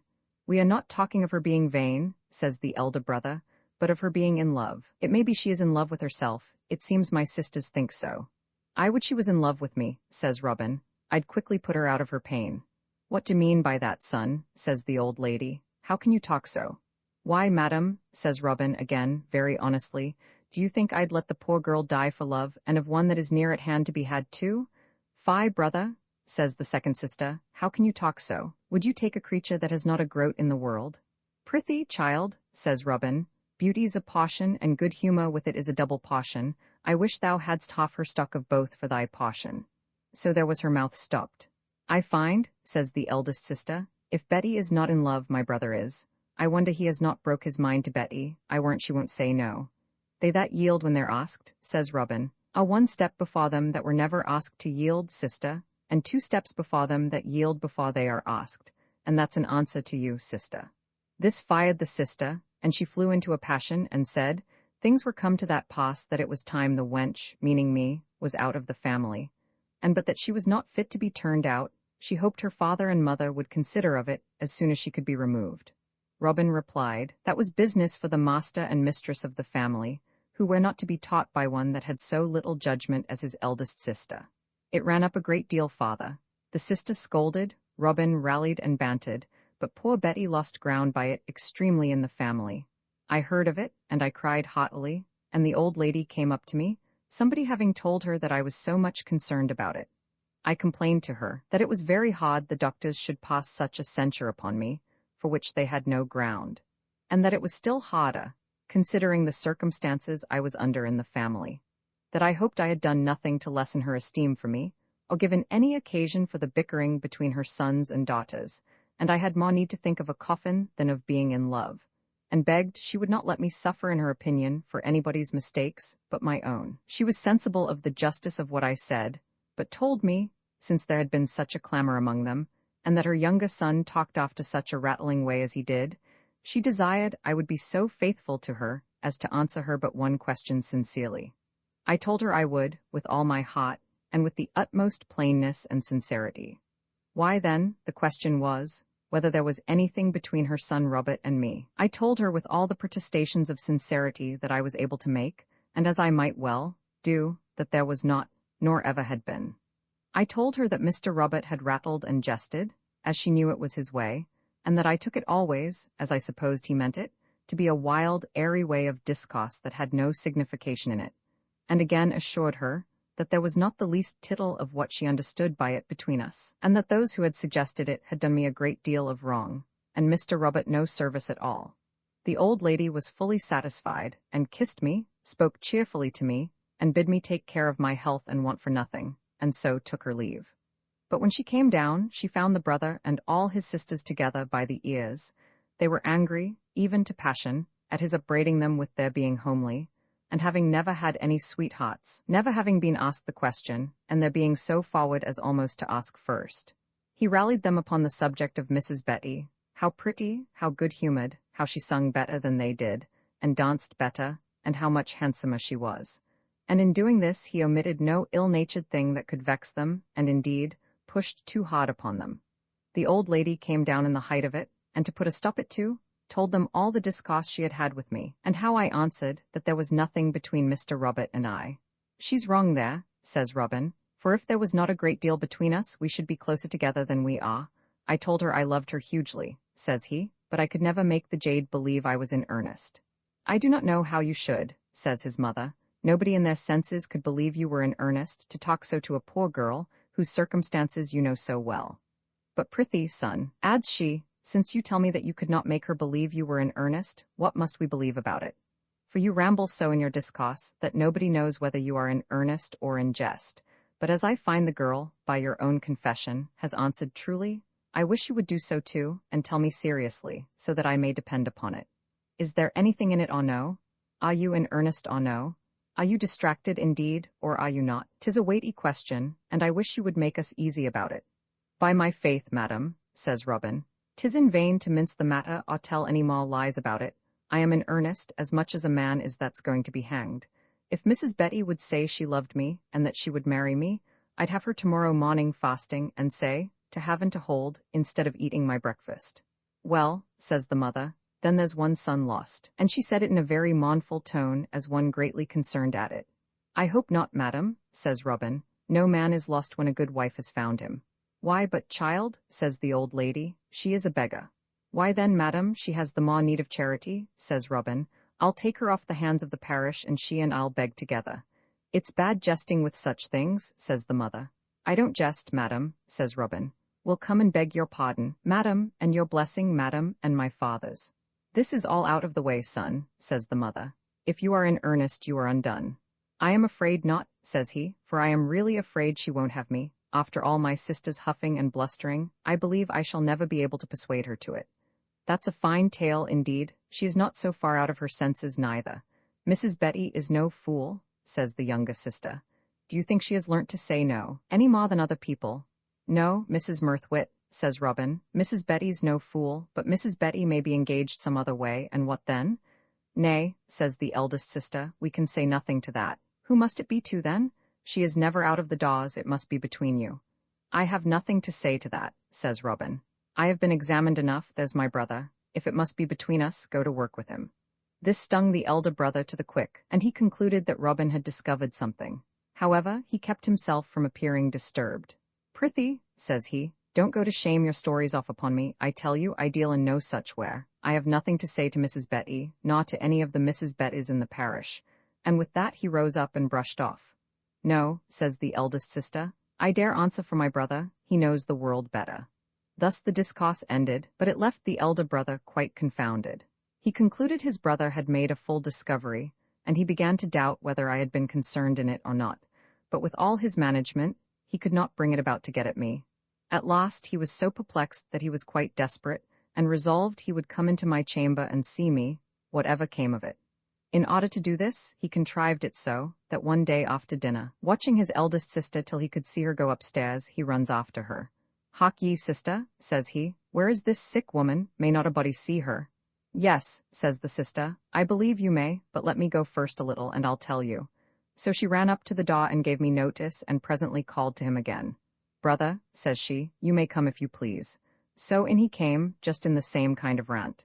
Well, says he at the door as he came in, where is this sick body that's in love? How do you do, Mrs. Betty? I would have got up out of my chair, but was so weak I could not for a good while. And he saw it, and his sister too, and she said, Come, do not strive to stand up. My brother desires no ceremony, especially now you are so weak. No, no, Mrs. Betty, pray sit still, says he, and so sits himself down in a chair over against me, and appeared as if he was mighty merry. He talked a lot of rambling stuff to his sister and to me, sometimes of one thing, sometimes of another, on purpose to amuse his sister, and every now and then would turn it upon the old story, directing it to me. Poor Mrs. Betty, says he, it is a sad thing to be in love. Why, it has reduced you sadly. At last I spoke a little. I am glad to see you so merry, sir, says I, but I think the doctor might have found something better to do than to make his game at his patients. If I had been ill of no other distemper, I know the proverb too well to have let him come to me. What proverb? Says he. Oh, I remember it now. What, where love is the case, the doctor's an ass. Is not that it, Mrs. Betty? I smiled and said nothing. Nay, says he, I think the effect has proved it to be love, for it seems the doctor has been able to do you but little service. You mend very slowly, they say. I doubt there's somewhat in it, Mrs. Betty. I doubt you are sick of the incurables, and that is love. I smiled and said, No, indeed, sir, that's none of my distemper. We had a deal of such discourse, and sometimes others that signified as little. By and by he asked me to sing them a song, at which I smiled, and said my singing days were over. At last he asked me if he should play upon his flute to me. His sister said she believed it would hurt me, and that my head could not bear it. I bowed and said no, it would not hurt me. And pray, madam, said I, do not hinder it, I love the music of the flute very much. Then his sister said, Well, do then, brother. With that he pulled out the key of his closet. Dear sister, says he, I am very lazy. Do step to my closet and fetch my flute. It lies in such a drawer, naming a place where he was sure it was not, that she might be a little while looking for it. As soon as she was gone, he related the whole story to me of the discourse his brother had about me, and of his pushing it at him, and his concern about it, which was the reason of his contriving this visit to me. I assured him I had never opened my mouth either to his brother or to anybody else. I told him the dreadful exigence I was in, that my love to him, and his offering to have me forget that affection and remove it to another, had thrown me down, and that I had 1,000 times wished I might die rather than recover, and to have the same circumstances to struggle with as I had before, and that his backwardness to life had been the great reason of the slowness of my recovering. I added that I foresaw that as soon as I was well, I must quit the family, and that as for marrying his brother, I abhorred the thoughts of it after what had been my case with him, and that he might depend upon it, I would never see his brother again upon that subject, that if he would break all his vows and oaths and engagements with me, be that between his conscience and his honor and himself, but he should never be able to say that I, whom he had persuaded to call myself his wife, and who had given him the liberty to use me as a wife, was not as faithful to him as a wife ought to be, whatever he might be to me. He was going to reply, and had said that he was sorry I could not be persuaded, and was a-going to say more, but he heard his sister A coming, and so did I. And yet I forced out these few words as a reply, that I could never be persuaded to love one brother and marry another. He shook his head and said, "Then I am ruined," meaning himself, and that moment his sister entered the room and told him she could not find the flute. "Well," says he merrily, "this laziness won't do." So he gets up and goes himself to go to look for it, but comes back without it too. Not but that he could have found it, but because his mind was a little disturbed, and he had no mind to play. And besides, the errand he sent his sister on was answered another way, for he only wanted an opportunity to speak to me, which he gained, though not much to his satisfaction. I had, however, a great deal of satisfaction in having spoken my mind to him with freedom, and with such an honest plainness as I have related. And though it did not at all work the way I desired, that is to say, to oblige the person to me the more, yet it took from him all possibility of quitting me but by a downright breach of honor, and giving up all the faith of a gentleman to me, which he had so often engaged by, never to abandon me, but to make me his wife as soon as he came to his estate. It was not many weeks after this before I was about the house again, and began to grow well. But I continued melancholy, silent, dull, and retired, which amazed the whole family, except he that knew the reason of it. Yet it was a great while before he took any notice of it, and I, as backward to speak as he, carried respectfully to him, but never offered to speak a word to him that was particular of any kind whatsoever. And this continued for 16 or 17 weeks, so that, as I expected every day to be dismissed the family, on account of what distaste they had taken another way, in which I had no guilt, so I expected to hear no more of this gentleman, after all his solemn vows and protestations, but to be ruined and abandoned. At last I broke the way myself in the family for my removing, for being talking seriously with the old lady one day, about my own circumstances in the world, and how my distemper had left a heaviness upon my spirits, that I was not the same thing I was before, the old lady said, "I am afraid, Betty, what I have said to you about my son has had some influence upon you, and that you are melancholy on his account. Pray, will you let me know how the matter stands with you both, if it may not be improper? For as for Robin, he does nothing but rally and banter when I speak of it to him." "Why, truly, madam," said I, "that matter stands as I wish it did not, and I shall be very sincere with you in it, whatever befalls me for it.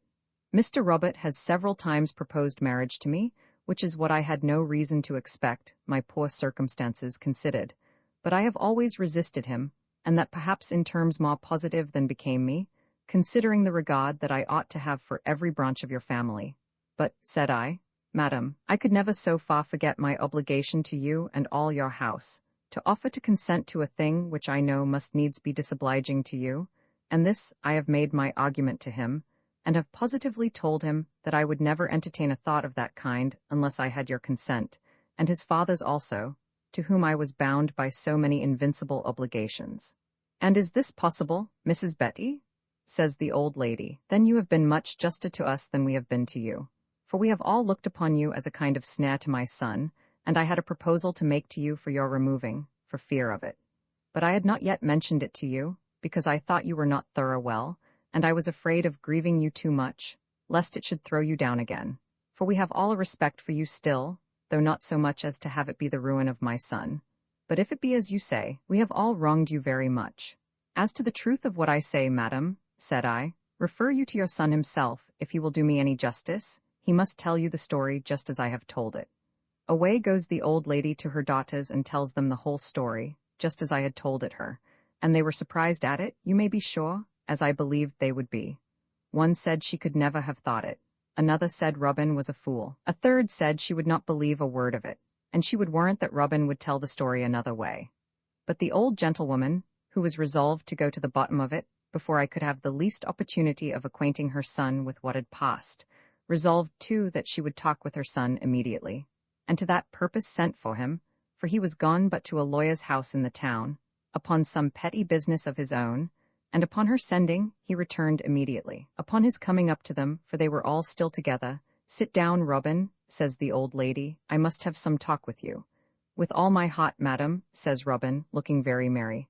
"I hope it is about a good wife, for I am at a great loss in that affair."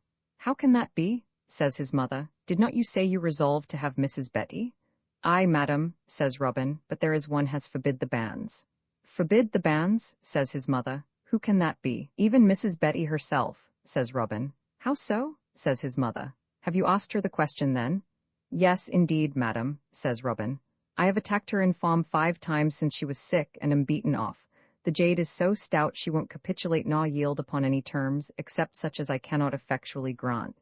"Explain yourself," says the mother, "for I am surprised. I do not understand you. I hope you are not in earnest." "Why, madam," says he, "the case is plain enough upon me, it explains itself. She won't have me, she says. Is not that plain enough? I think 'tis plain and pretty rough too." "Well, but," says the mother, "you talk of conditions that you cannot grant. What does she want? A settlement? Her jointure ought to be according to her portion. But what fortune does she bring you?"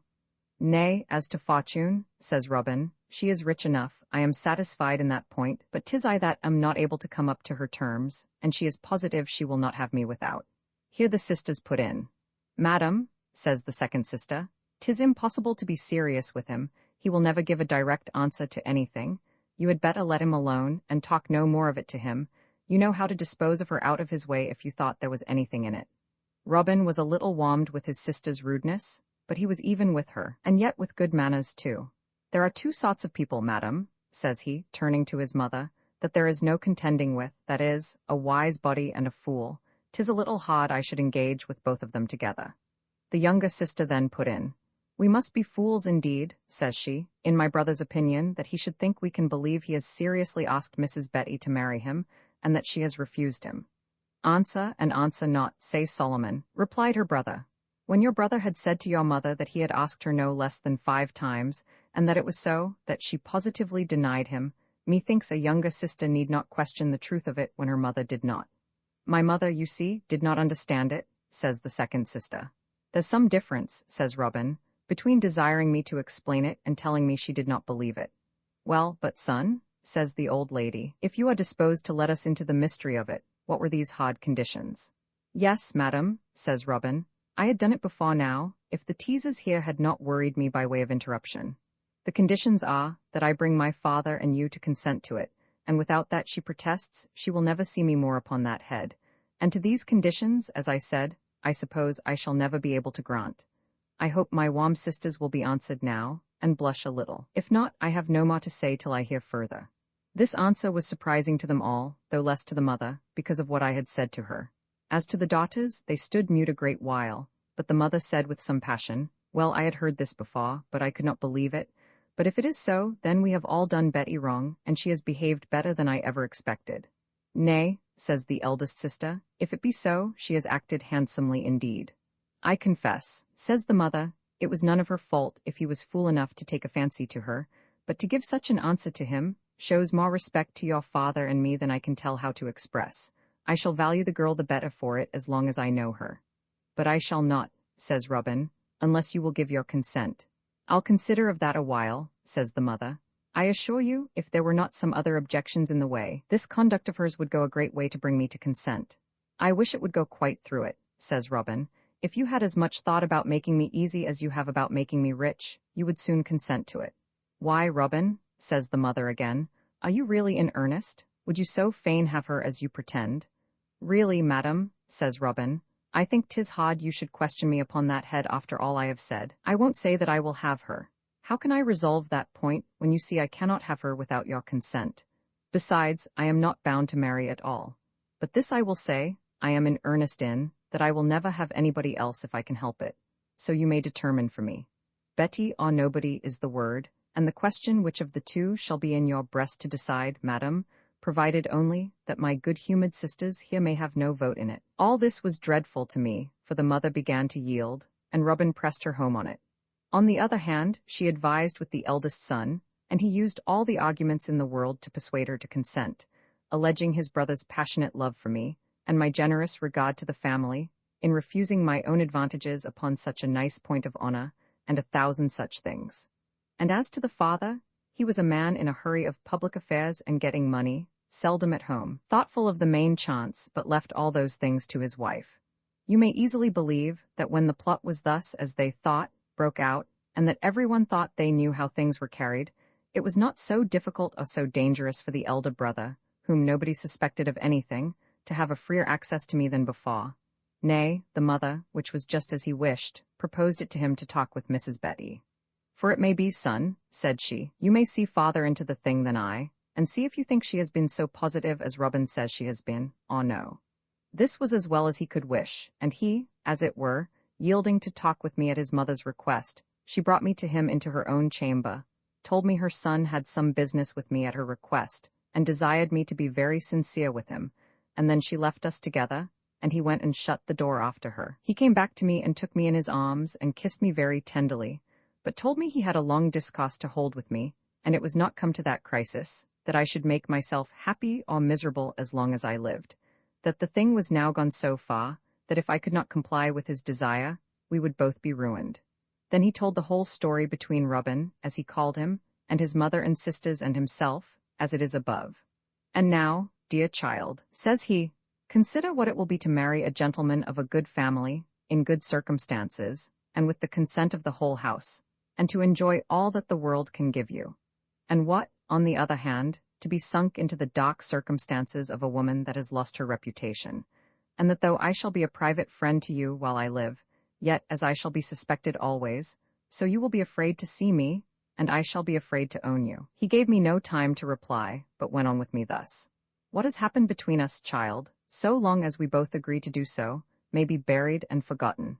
I shall always be your sincere friend, without any inclination to nearer intimacy, when you become my sister, and we shall have all the honest part of conversation, without any reproaches between us of having done amiss.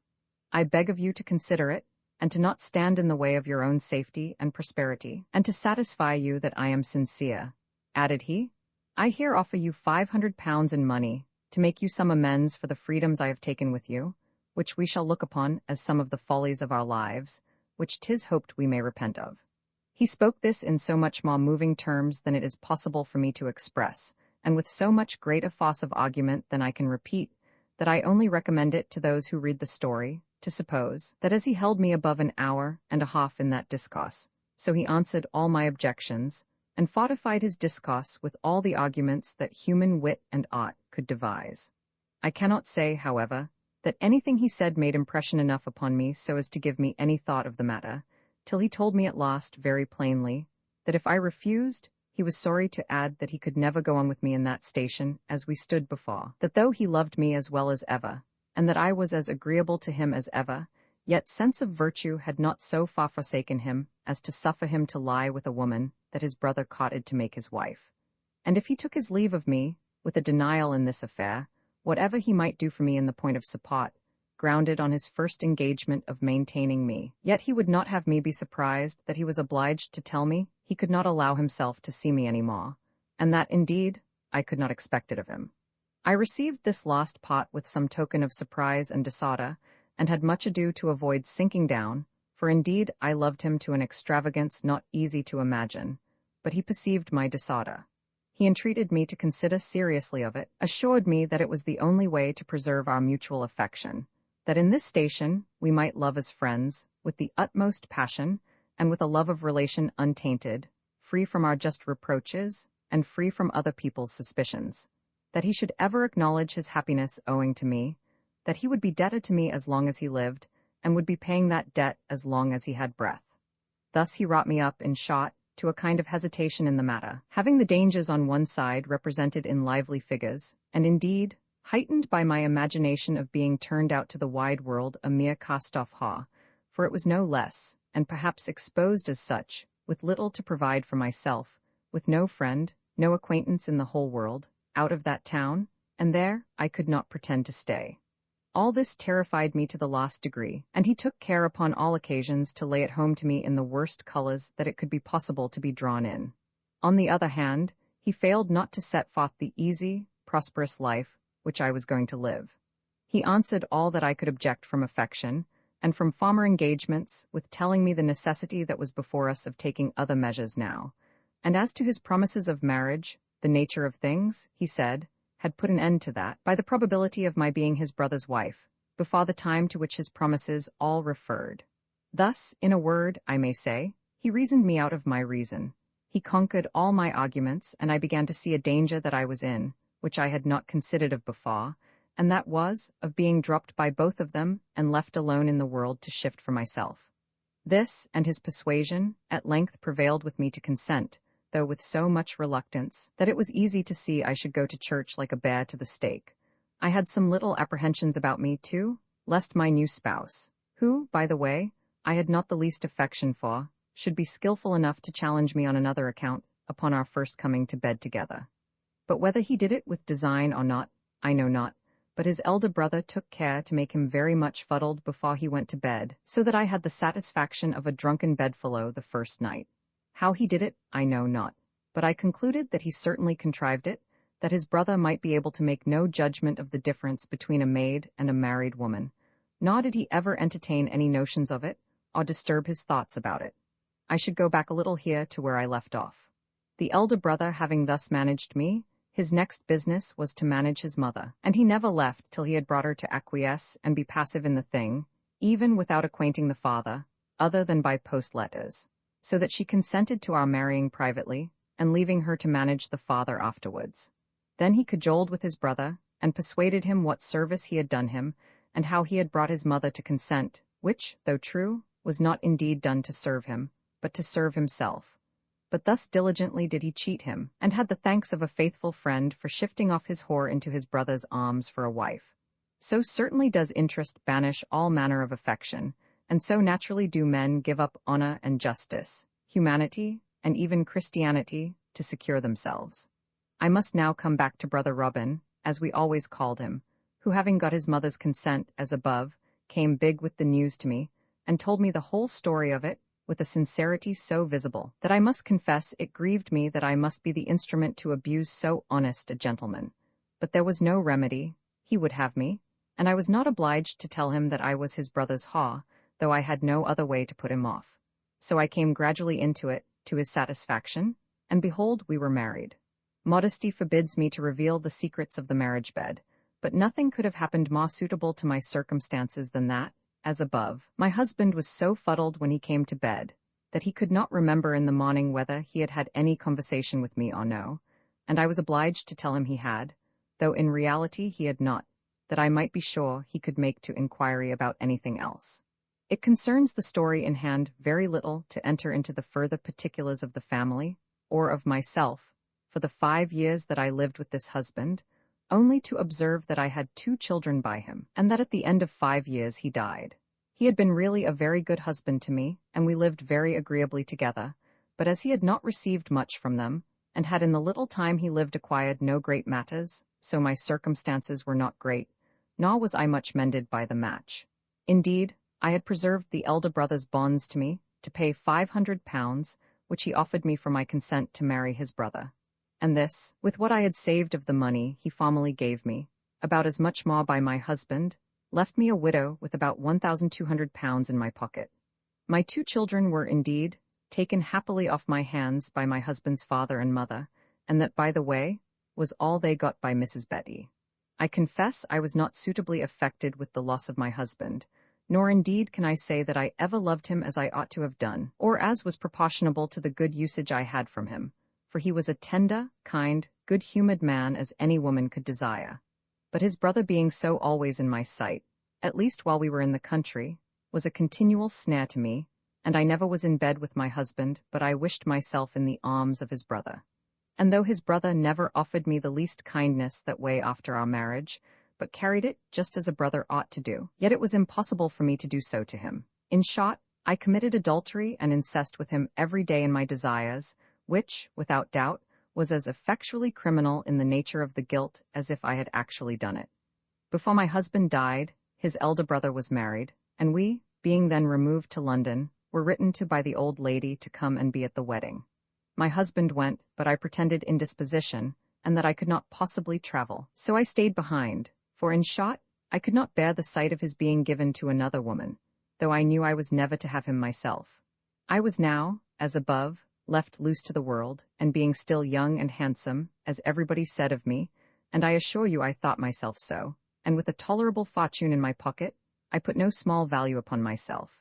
I was courted by several very considerable tradesmen, and particularly very warmly by one, a linen draper, at whose house, after my husband's death, I took a lodging, his sister being my acquaintance. Here I had all the liberty and all the opportunity to be gay and appear in company that I could desire, my landlord's sister being one of the maddest, gayest things alive, and not so much mistress of her virtue as I thought at first she had been. She brought me into a world of wild company, and even brought home several persons, such as she liked well enough to gratify, to see her pretty widow, so she was pleased to call me, and that name I got in a little time in public. Now, as fame and fools make an assembly, I was here wonderfully caressed, had abundance of admirers, and such as called themselves lovers, but I found not one fair proposal among them all. As for their common design, that I understood too well to be drawn into any more snares of that kind. The case was altered with me. I had money in my pocket, and had nothing to say to them. I had been tricked once by that cheat called love, but the game was over. I was resolved now to be married or nothing, and to be well married or not at all. I loved the company, indeed, of men of mirth and wit, men of gallantry and figure, and was often entertained with such as I was also with others. But I found by just observation that the brightest men came upon the dullest errand, that is to say, the dullest as to what I aimed at. On the other hand, those who came with the best proposals were the dullest and most disagreeable part of the world. I was not averse to a tradesman, but then I would have a tradesman, forsooth, that was something of a gentleman too, that when my husband had a mind to carry me to the cot, or to the play, he might become a sod, and look as like a gentleman as another man, and not be one that had the mark of his apron strings upon his coat, or the mark of his hat upon his periwig, that should look as if he was set on to his sod, when his sod was put on to him, and that carried his trade in his countenance. Well, at last I found this amphibious creature, this land-water thing called a gentleman tradesman, and as a just plague upon my folly, I was catched in the very snare which, as I might say, I laid for myself. I said for myself, for I was not trepanned, I confess, but I betrayed myself. This was a draper, too, for though my comrade would have brought me to a bargain with her brother, yet when it came to the point it was, it seems, for a mistress, not a wife, and I kept true to this notion, that a woman should never be kept for a mistress that had money to keep herself. Thus my pride, not my principle, my money, not my virtue, kept me honest, though, as it proved, I found I had much better have been sold by my she-comrade to her brother, than have sold myself as I did to a tradesman that was rake, gentleman, shopkeeper, and beggar, all together. But I was hurried on, by my fancy to a gentleman, to ruin myself in the grossest manner that every woman did. For my new husband, coming to a lump of money at once, fell into such a profusion of expense that all I had, and all he had before, if he had anything worth mentioning, would not have held it out above 1 year. He was very fond of me for about a quarter of a year, and what I got by that was, that I had the pleasure of seeing a great deal of my money spent upon myself, and, as I may say, had some of the spending it too. "Come, my dear," says he to me one day, "shall we go and take a turn into the country for about a week?" "Aye, my dear," says I, "whither would you go?" "I care not whither," says he, "but I have a mind to look like quality for a week." "We'll go to Oxford," says he. "How?" says I, "shall we go? I am no horsewoman, and 'tis too far for a coach." "Too far," says he, "no place is too far for a coach and six. If I carry you out, you shall travel like a duchess." Says I, "my dear, 'tis a frolic, but if you have a mind to it, I don't care." Well, the time was appointed. We had a rich coach, very good horses, a coachman, postilion, and 2 footmen in very good liveries, a gentleman on horseback, and a page with a feather in his hat upon another horse. The servants all called him my lord, and the innkeepers, you may be sure, did the like, and I was her honour the countess, and thus we travelled to Oxford, and a very pleasant journey we had. For give him his due, not a beggar alive knew better how to be a lord than my husband. We saw all the rarities at Oxford, talked with 2 or 3 fellows of colleges about putting out a young nephew that was left to his lordship's care, to the university, and of their being his tutors. We diverted ourselves with bantering several other poor scholars, with hopes of being at least his lordship's chaplains and putting on a scarf, and thus having lived like quality indeed. As to expense, we went away for Northampton, and, in a word, in about 12 days Ramble came home again, to the tune of about £93 expense. Vanity is the perfection of a fop.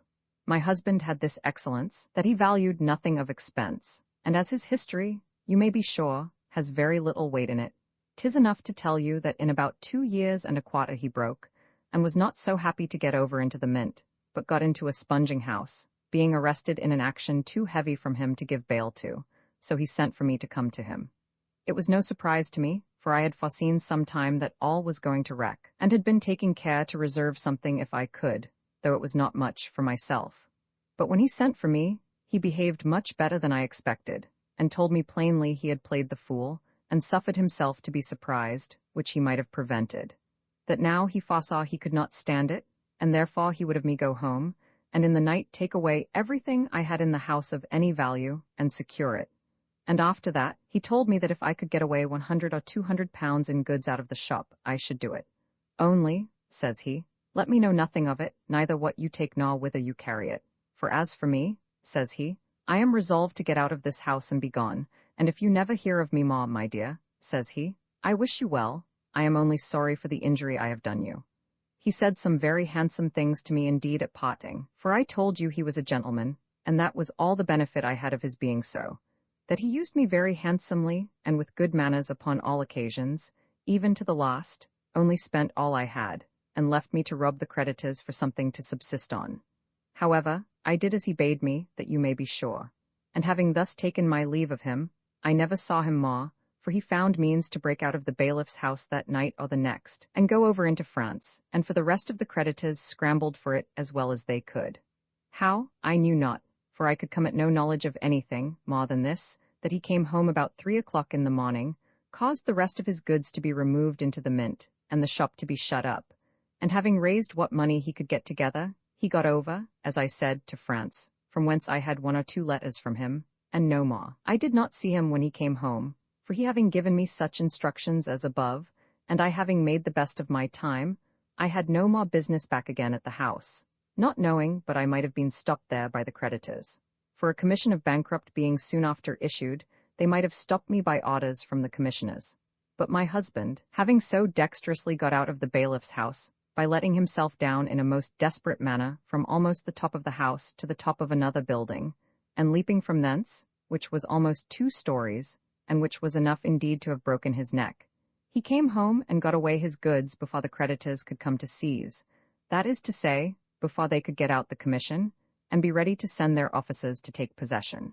My husband was so civil to me, for still I say he was much of a gentleman, that in the first letter he wrote me from France, he let me know where he had pawned 20 pieces of fine Holland for £30, which were really worth £90, and enclosed me the token and an order for the taking them up, paying the money, which I did, and made in time above £100 of them, having leisure to cut them and sell them, some and some, to private families, as opportunity offered. However, with all this, and all that I had secured before, I found, upon casting things up, my case was very much altered, any my fortune much lessened. For including the Hollands and a parcel of fine muslins, which I carried off before, and some plate and other things, I found I could hardly muster up £500, and my condition was very odd, for though I had no child, I had had one by my gentleman Draper, but it was buried. Yet I was a widow bewitched. I had a husband and no husband, and I could not pretend to marry again, though I knew well enough my husband would never see England any more, if he lived 50 years. Thus, I say, I was limited from marriage, what offer might soever be made me, and I had not one friend to advise within the condition I was in, least not one I durst trust the secret of my circumstances to, for if the commissioners were to have been informed where I was, I should have been fetched up and examined upon oath, and all I have saved be taken away from me. Upon these apprehensions, the first thing I did was to go quite out of my knowledge and go by another name. This I did effectually, for I went into the mint too, took lodgings in a very private place, dressed up in the habit of a widow, and called myself Mrs. Flanders.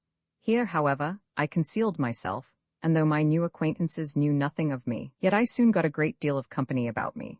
And whether it be that women are scarce among the sorts of people that generally are to be found there, or that some consolations in the miseries of the place are more requisite than on other occasions, I soon found an agreeable woman was exceedingly valuable among the sons of affliction there, and that those that wanted money to pay half a crown on the pound to their creditors, and that run in debt at the sign of the bull for their dinners, would yet find money for a supper, if they liked the woman. However, I kept myself safe yet, though I began, like my Lord Rochester's mistress, that loved his company, but would not admit him farther, to have the scandal of a haw, without the joy. And upon this score, tired with the place, and indeed with the company too, I began to think of removing. It was indeed a subject of strange reflection to me to see men who were overwhelmed in perplexed circumstances, who were reduced some degrees below being ruined, whose families were objects of their own terror and other people's charity, yet while a penny lasted, nay, even beyond it, endeavoring to drown themselves, laboring to forget former things, which now it was the proper time to remember, making more work for repentance, and sinning on, as a remedy for sin past. But it is none of my talent to preach. These men were too wicked, even for me. There was something horrid and absurd in their way of sinning, for it was all a farce even upon themselves. They did not only act against conscience, but against nature. They put a rape upon their temper to drown the reflections, which their circumstances continually gave them. And nothing was more easy than to see how sighs would interrupt their songs, and paleness and anguish sit upon their brows, in spite of the forced smiles they put on. Nay, sometimes it would break out at their very mouths when they had parted with their money for a lewd treat or a wicked embrace. I have heard them, turning about, fetch a deep sigh, and cry, "What a dog am I? Well, Betty, my dear, I'll drink thy health, though," meaning the honest wife that perhaps had not a half-crown for herself and 3 or 4 children. The next morning they are at their penitentials again, and perhaps the poor weeping wife comes over to him, either brings him some account of what his creditors are doing, and how she and the children are turned out of doors, or some other dreadful news, and this adds to his self-reproaches. But when he has thought and pawed on it till he is almost mad, having no principles to support him, nothing within him or above him to comfort him, but finding it all darkness on every side, he flies to the same relief again, viz., to drink it away, debauch it away, and falling into company of men in just the same condition with himself, he repeats the crime, and thus he goes every day one step onward of his way to destruction. I was not wicked enough for such fellows as these yet. On the contrary, I began to consider here very seriously what I had to do, how things stood with me, and what course I ought to take. I knew I had no friends, no, not one friend or relation in the world, and that little I had left apparently wasted, which when it was gone, I saw nothing but misery and starving was before me. Upon these considerations, I say, and filled with horror at the place I was in, and the dreadful objects which I had always before me, I resolved to be gone. I had made an acquaintance with a very sober, good sort of a woman, who was a widow too, like me, but in better circumstances. Her husband had been a captain of a merchant ship, and having had the misfortune to be cast away coming home on a voyage from the West Indies, which would have been very profitable if he had come safe, was so reduced by the loss, that though he had saved his life then, it broke his heart and killed him afterwards. And his widow, being pursued by the creditors, was forced to take shelter in the mint. She soon made things up with the help of friends, and was at liberty again, and finding that I rather was there to be concealed than by any particular prosecutions, and finding also that I agreed with her, or rather she with me, in a just abhorrence of the place and of the company, she invited to go home with her, till I could put myself in some posture of settling in the world to my mind, withal telling me that it was 10 to 1 but some good captain of a ship might take a fancy to me, and caught me, in that part of the town where she lived. I accepted her offer, and was with her half a year, and should have been longer, but in that interval what she proposed to me happened to herself, and she married very much to her advantage. But whose fortune soever was upon the increase, mine seemed to be upon the wane, and I found nothing present, except 2 or 3 boatswains, or such fellows. But as for the commanders, they were generally of 2 sorts. 1. Such as having good business, that is to say, a good ship, resolved not to marry but with advantage, that is, with a good fortune. 2. such as being out of employ, wanted a wife to help them to a ship. I mean, 1. A wife who having some money could enable them to hold, as they call it, a good part of a ship themselves, so to encourage owners to come in. Or 2. A wife who, if she had not money, had friends who were concerned in shipping, and so could help to put the young man into a good ship, which to them is as good as a potion. And neither of these was my case, so I looked like one that was to lie on hand. This knowledge I soon learned by experience, viz. That the state of things was altered as to matrimony, and that I was not to expect at London what I had found in the country, that marriages were here the consequences of politic schemes for farming interests and carrying on business, and that love had no share, or but very little, in the matter. That, as my sister-in-law at Colchester had said, beauty, wit, manners, sense, good humor, good behavior, education, virtue, piety, or any other qualification, whether of body or mind, had no power to recommend, that money only made a woman agreeable, that men chose mistresses indeed by the gust of their affection, and it was requisite to a ha to be handsome, well-shaped, have a good mien and a graceful behavior, but that for a wife no deformity would shock the fancy, no ill qualities the judgment. The money was the thing. The potion was neither crooked nor monstrous, but the money was always agreeable, whatever the wife was. On the other hand, as the market ran very unhappily on the men's side, I found the women had lost the privilege of saying no, that it was a favor now for a woman to have the question asked, and if any young lady had so much arrogance as to counterfeit a negative, she never had the opportunity given her of denying twice, much less of recovering that false step, and accepting what she had but seemed to decline. The men had such choice everywhere, that the case of the women was very unhappy, for they seemed to ply at every door, and if the man was by great chance refused at one house, he was sure to be received at the next.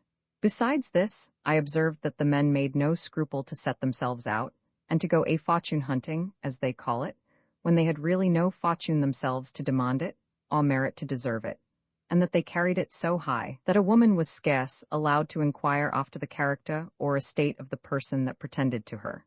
This I had an example of in a young lady in the next house to me, and with whom I had contracted an intimacy. She was courted by a young captain, and though she had near £2,000 to her fortune, she did but inquire of some of his neighbors about his character, his morals, or substance, and he took occasion at the next visit to let her know, truly, that he took it very ill, and that he should not give her the trouble of his visits any more. I heard of it, and I had begun my acquaintance with her. I went to see her upon it. She entered into a close conversation with me about it, and unbosomed herself very freely. I perceived presently that though she thought herself very ill-used, yet she had no power to resent it, and was exceedingly piqued that she had lost him, and particularly that another of less fortune had gained him. I fortified her mind against such a meanness, as I called it. I told her that as low as I was in the world, I would have despised a man that should think I ought to take him upon his own recommendation only, without having the liberty to inform myself of his fortune and of his character. Also, I told her that as she had a good fortune, she had no need to stoop to the disaster of the time, that it was enough that the men could insult us that had but little money to recommend us, but if she suffered such an affront to pass upon her without resenting it, she would be rendered low-prized upon all occasions, and would be the contempt of all the women in that part of the town. That a woman can never want an opportunity to be revenged of a man that has used her ill, and that there were ways enough to humble such a fellow as that, or else certainly women were the most unhappy creatures in the world. I found she was very well pleased with the discourse, and she told me seriously that she would be very glad to make him sensible of her just resentment, and either to bring him on again, or have the satisfaction of her revenge being as public as possible. I told her that if she would take my advice, I would tell her how she should obtain her wishes in both these things, and that I would engage to bring the man to her door again, and make him beg to be let in. She smiled at that, and plainly let me see that if he came to her door, her resentment was not so great as to give her leave to let him stand long there. However, she listened very willingly to my offer of advice, so I told her that the first thing she ought to do was a piece of justice to herself, namely, that whereas she had been told by several people that he had reported among the ladies that he had left her, and pretended to give the advantage of the negative to himself, she should take care to have it well spread among the women, which she could not fail of an opportunity to do in a neighborhood so addicted to family news as that she live in was, that she had inquired into his circumstances, and found he was not the man as to estate he pretended to be. Let them be told, madam, said I, that you had been well informed that he was not the man that you expected, and that you thought it was not safe to meddle with him, that you heard he was of an ill temper, and that he boasted how he had used the women ill upon many occasions, and that particularly he was debauched in his morals, etc. The last of which, indeed, had some truth in it, but at the same time I did not find that she seemed to like him much the worse for that pot. As I had put this into her head, she came most readily into it. Immediately she went to work to find instruments, and she had very little difficulty in the search, for telling her story in general to a couple of gossips in the neighborhood, it was the chat of the tea-table all over that part of the town, and I met with it wherever I visited. Also, as it was known that I was acquainted with the young lady herself, my opinion was asked very often, and I confirmed it with all the necessary aggravations, and set out his character in the blackest colors. But then, as a piece of secret intelligence, I added, as what the other gossips knew nothing of, viz., that I had heard he was in very bad circumstances, that he was under a necessity of a fortune to support his interest with the owners of the ship he commanded, that his own part was not paid for, and if it was not paid quickly, his owners would put him out of the ship, and his chief mate was likely to command it, who offered to buy that pot which the captain had promised to take. I added, for I confess I was heartily piqued at the rogue, as I called him, that I had heard a rumor, too, that he had a wife alive at Plymouth, and another in the West Indies, a thing which they all knew was not very uncommon for such kind of gentlemen. This worked as we both desire it, for presently the young lady next door, who had a father and mother that governed both her and her fortune, was shut up, and her father forbid him the house. Also in one place more where he went, the woman had the courage, however strange it was, to say no, and he could try nowhere, but he was reproached with his pride, and that he pretended not to give the women leave to inquire into his character, and the like. Well, by this time he began to be sensible of his mistake, and having alarmed all the women on that side of the water, he went over to Ratcliffe, and got access to some of the ladies there. But though the young women there too were, according to the fate of the day, pretty willing to be asked, yet such was his ill luck, that his character followed him over the water, and his good name was much the same there as it was on our side. So that though he might have had wives enough, yet it did not happen among the women that had good fortunes, which was what he wanted. But this was not all. She very ingeniously managed another thing herself, for she got a young gentleman, who as a relation, and was indeed a married man, to come and visit her 2 or 3 times a week in a very fine chariot and good liveries. And her 2 agents and I also presently spread a report all over that this gentleman came to court her, that he was a gentleman of £1,000 a year, and that he was fallen in love with her, and that she was going to her aunt's in the city, because it was inconvenient for the gentleman to come to her with his coach in Redriff, the streets being so narrow and difficult. This took immediately.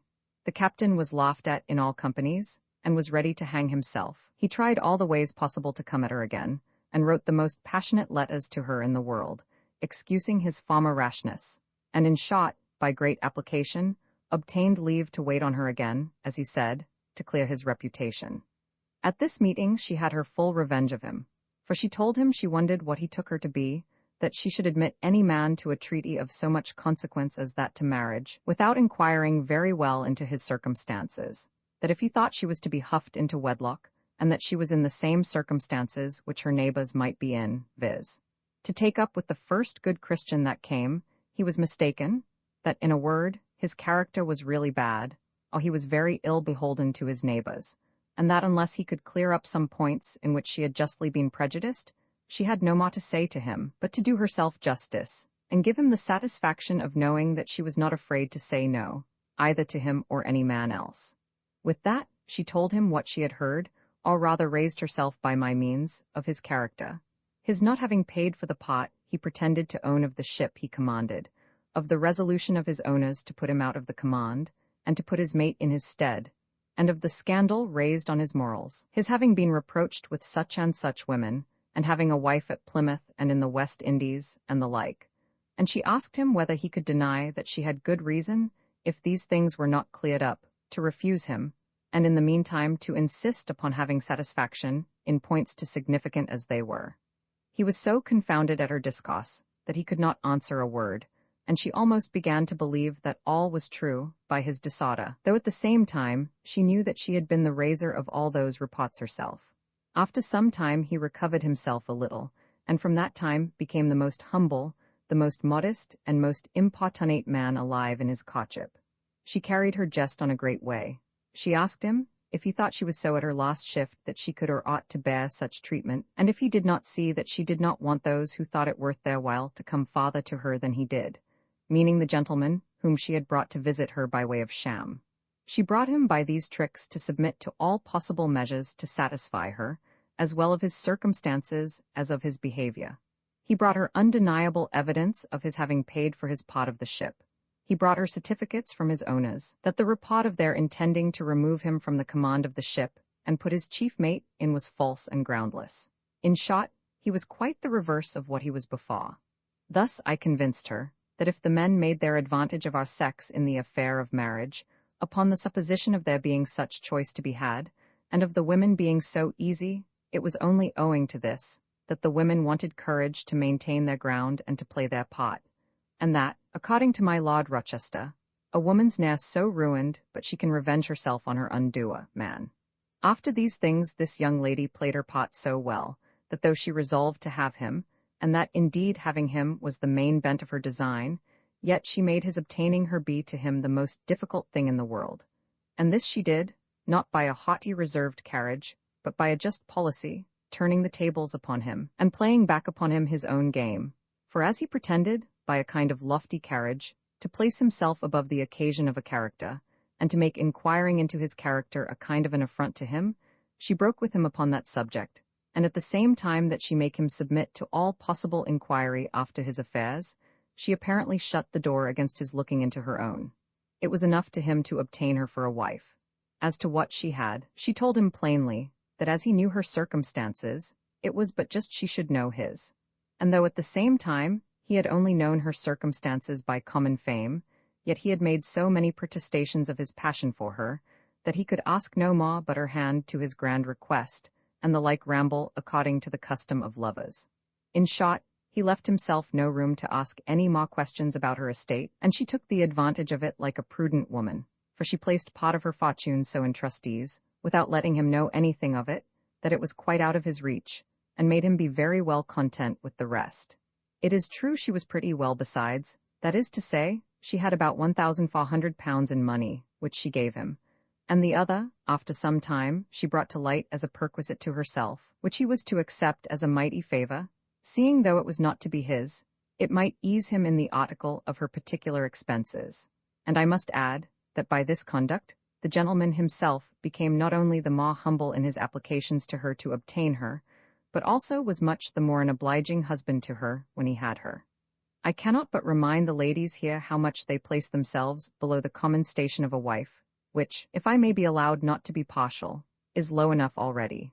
I say, they place themselves below their common station, and prepare their own mortifications, by their submitting so to be insulted by the men beforehand, which I confess I see no necessity of. This relation may serve, therefore, to let the ladies see that the advantage is not so much on the other side as the men think it is.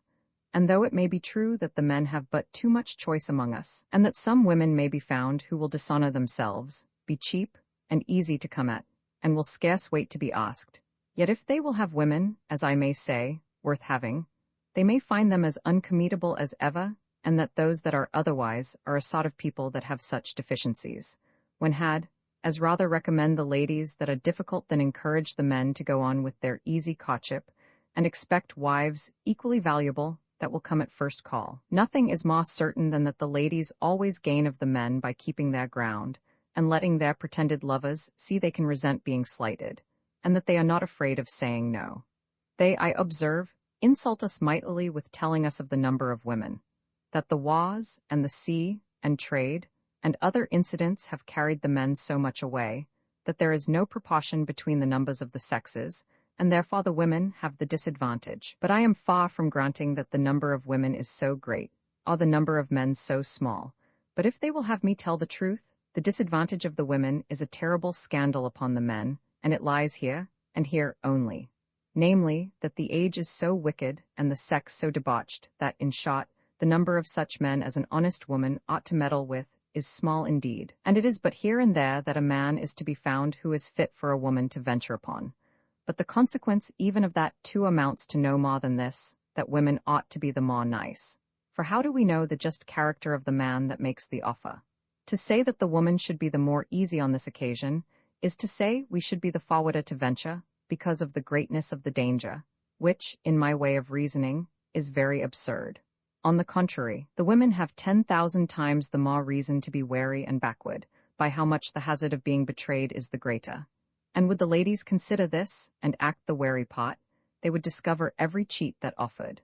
For in short, the lives of very few men nowadays will bear a character, and if the ladies do but make a little inquiry, they will soon be able to distinguish the men and deliver themselves.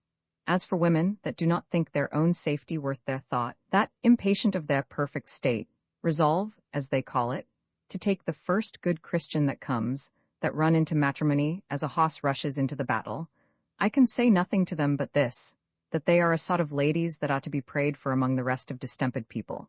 And to me, they look like people that venture their whole estates in a lottery where there is 100,000 blanks to one prize. No man of common sense will value a woman the less for not giving up herself at the first attack, or for accepting his proposal without inquiring into his person or character. On the contrary, he must think her the weakest of all creatures in the world, as the rate of men now goes. In short, he must have a very contemptible opinion of her capacities, nay, every of her understanding, that having but one case of her life, shall call that life away at once, and make matrimony, like death, be a leap in the dark. I would fain have the conduct of my sex a little regulated in this particular, which is the thing in which, of all the parts of life, I think at this time we suffer most in. 'Tis nothing but lack of courage, the fear of not being married at all, and of that frightful state of life called an old maid, of which I have a story to tell by itself.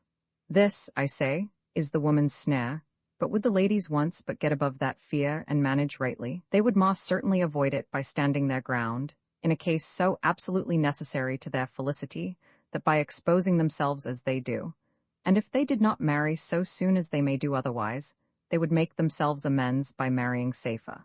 She is always married too soon who gets a bad husband, and she is never married too late who gets a good one. In a word, there is no woman, deformity or lost reputation excepted, but if she manages well, may be married safely one time or other. But if she precipitates herself, it is 10,000 to 1, but she is undone. But I come now to my own case, in which there was at this time no little nicety. The circumstances I was in made the offer of a good husband the most necessary thing in the world to me, but I found soon that to be made cheap and easy was not the way. It soon began to be found that the widow had no fortune, and to say this was to say all that was ill of me, for I began to be dropped in all the discourses of matrimony. Being well-bred, handsome, witty, modest, and agreeable, all which I had allowed to my character, whether justly or no is not the purpose. I say, all these would not do without the dross, which way now become more valuable than virtue itself. In short, the widow, they said, had no money. I resolved, therefore, as to the state of my present circumstances, that it was absolutely necessary to change my station, and make a new appearance in some other place where I was not known, and even to pass by another name if I found occasion. I communicated my thoughts to my intimate friend, the captain's lady, whom I had so faithfully served in her case with the captain, and who was as ready to serve me in the same kind as I could desire. I made no scruple to lay my circumstances open to her. My stock was but low, for I had made but about £540 at the close of my last affair, and I had wasted some of that. However, I had about £460 left, a great many very rich clothes, a gold watch, and some jewels, though of no extraordinary value, and about £30 of £40 left in linen not disposed of. My dear and faithful friend, the captain's wife, was so sensible of the service I had done her in the affair above, that she was not only a steady friend to me, but knowing my circumstances, she frequently made me presents as money came into her hands, such as fully amounted to a maintenance, so that I spent none of my own. And at last she made this unhappy proposal to me, viz., that as we had observed, as above, how the men made no scruple to set themselves out as persons meriting a woman of fortune, when they had really no fortune of their own, it was but just to deal with them in their own way, and if it was possible, to deceive the deceiver. The captain's lady, in short, put this project into my head, and told me if I would be ruled by her, I should certainly get a husband of fortune, without leaving him any room to reproach me with want of my own.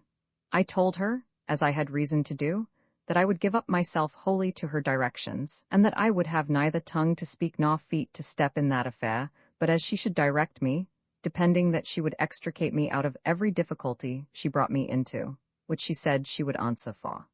The first step she put me upon was to call her cousin, and go to a relation's house of hers in the country, where she directed me, and where she brought her husband to visit me. And calling me cousin, she worked matters so about that her husband and she together invited me most passionately to come to town and be with them, for they now live in a quite different place from where they were before.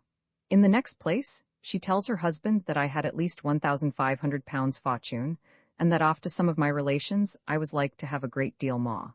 It was enough to tell her husband this. There needed nothing on my side.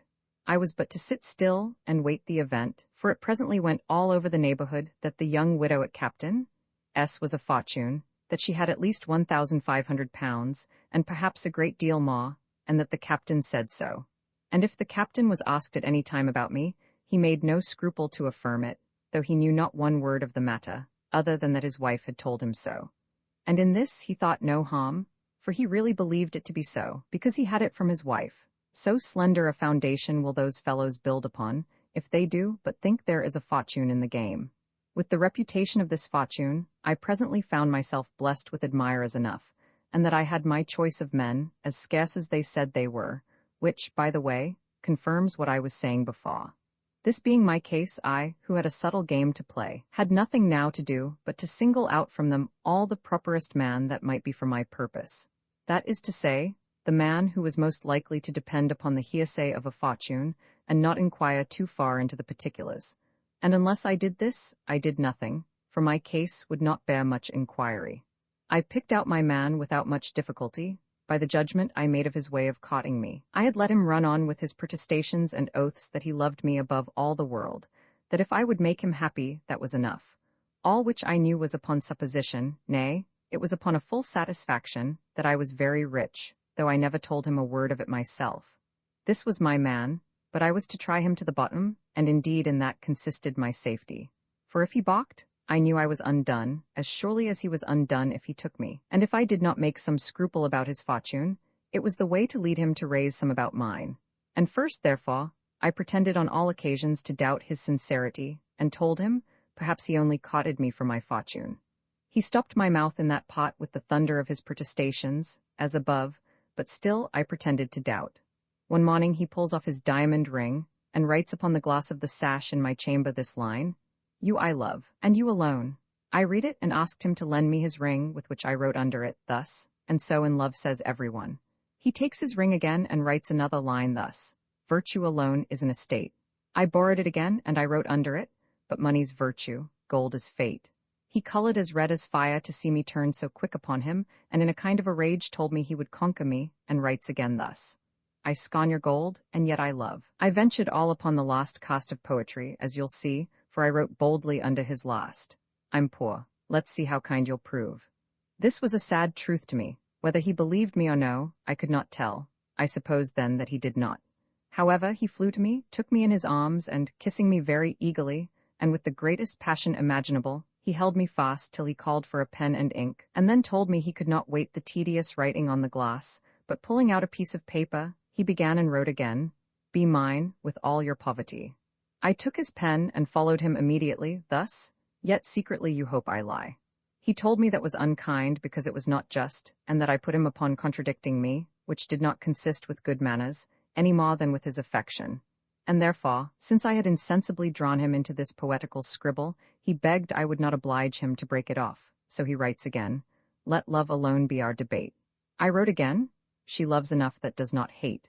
This he took for a favor, and so laid down the cudgels, that is to say, the pen.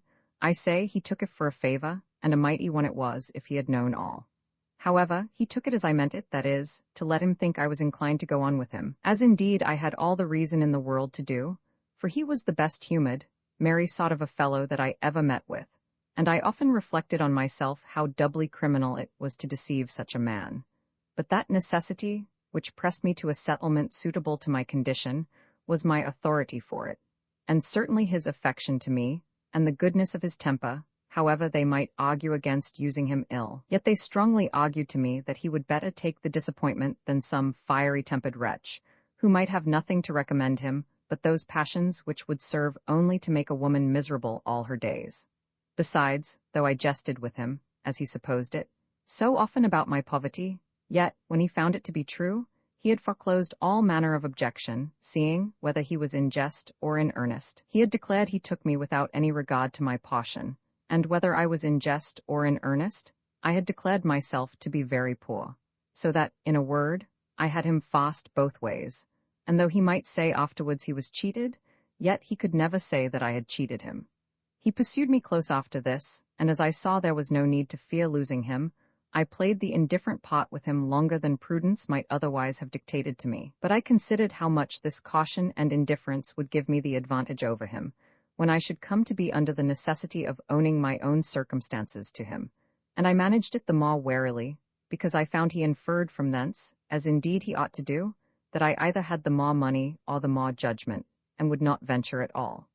I took the freedom one day, after we had talked pretty close to the subject, to tell him that it was true, I had received the compliment of a lover from him, namely, that he would take me without inquiring into my fortune, and I would make him a suitable return in this, viz., that I would make as little inquiry into his as consisted with reason, but I hoped he would allow me to ask a few questions, which he would answer or not as he thought fit, and that I would not be offended if he did not answer me at all. One of these questions related to our manner of living, and the place where, because I had heard he had a great plantation in Virginia, and that he had talked of going to live there, and I told him I did not care to be transported.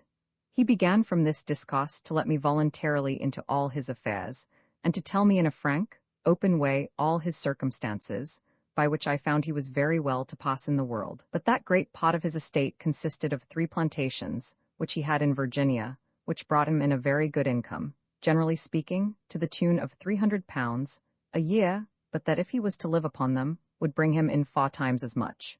Very well, thought I, you shall carry me thither as soon as you please, though I won't tell you so beforehand. I jested with him extremely about the figure he would make in Virginia, but I found he would do anything I desired, though he did not seem glad to have me undervalue his plantations, so I turned my tail.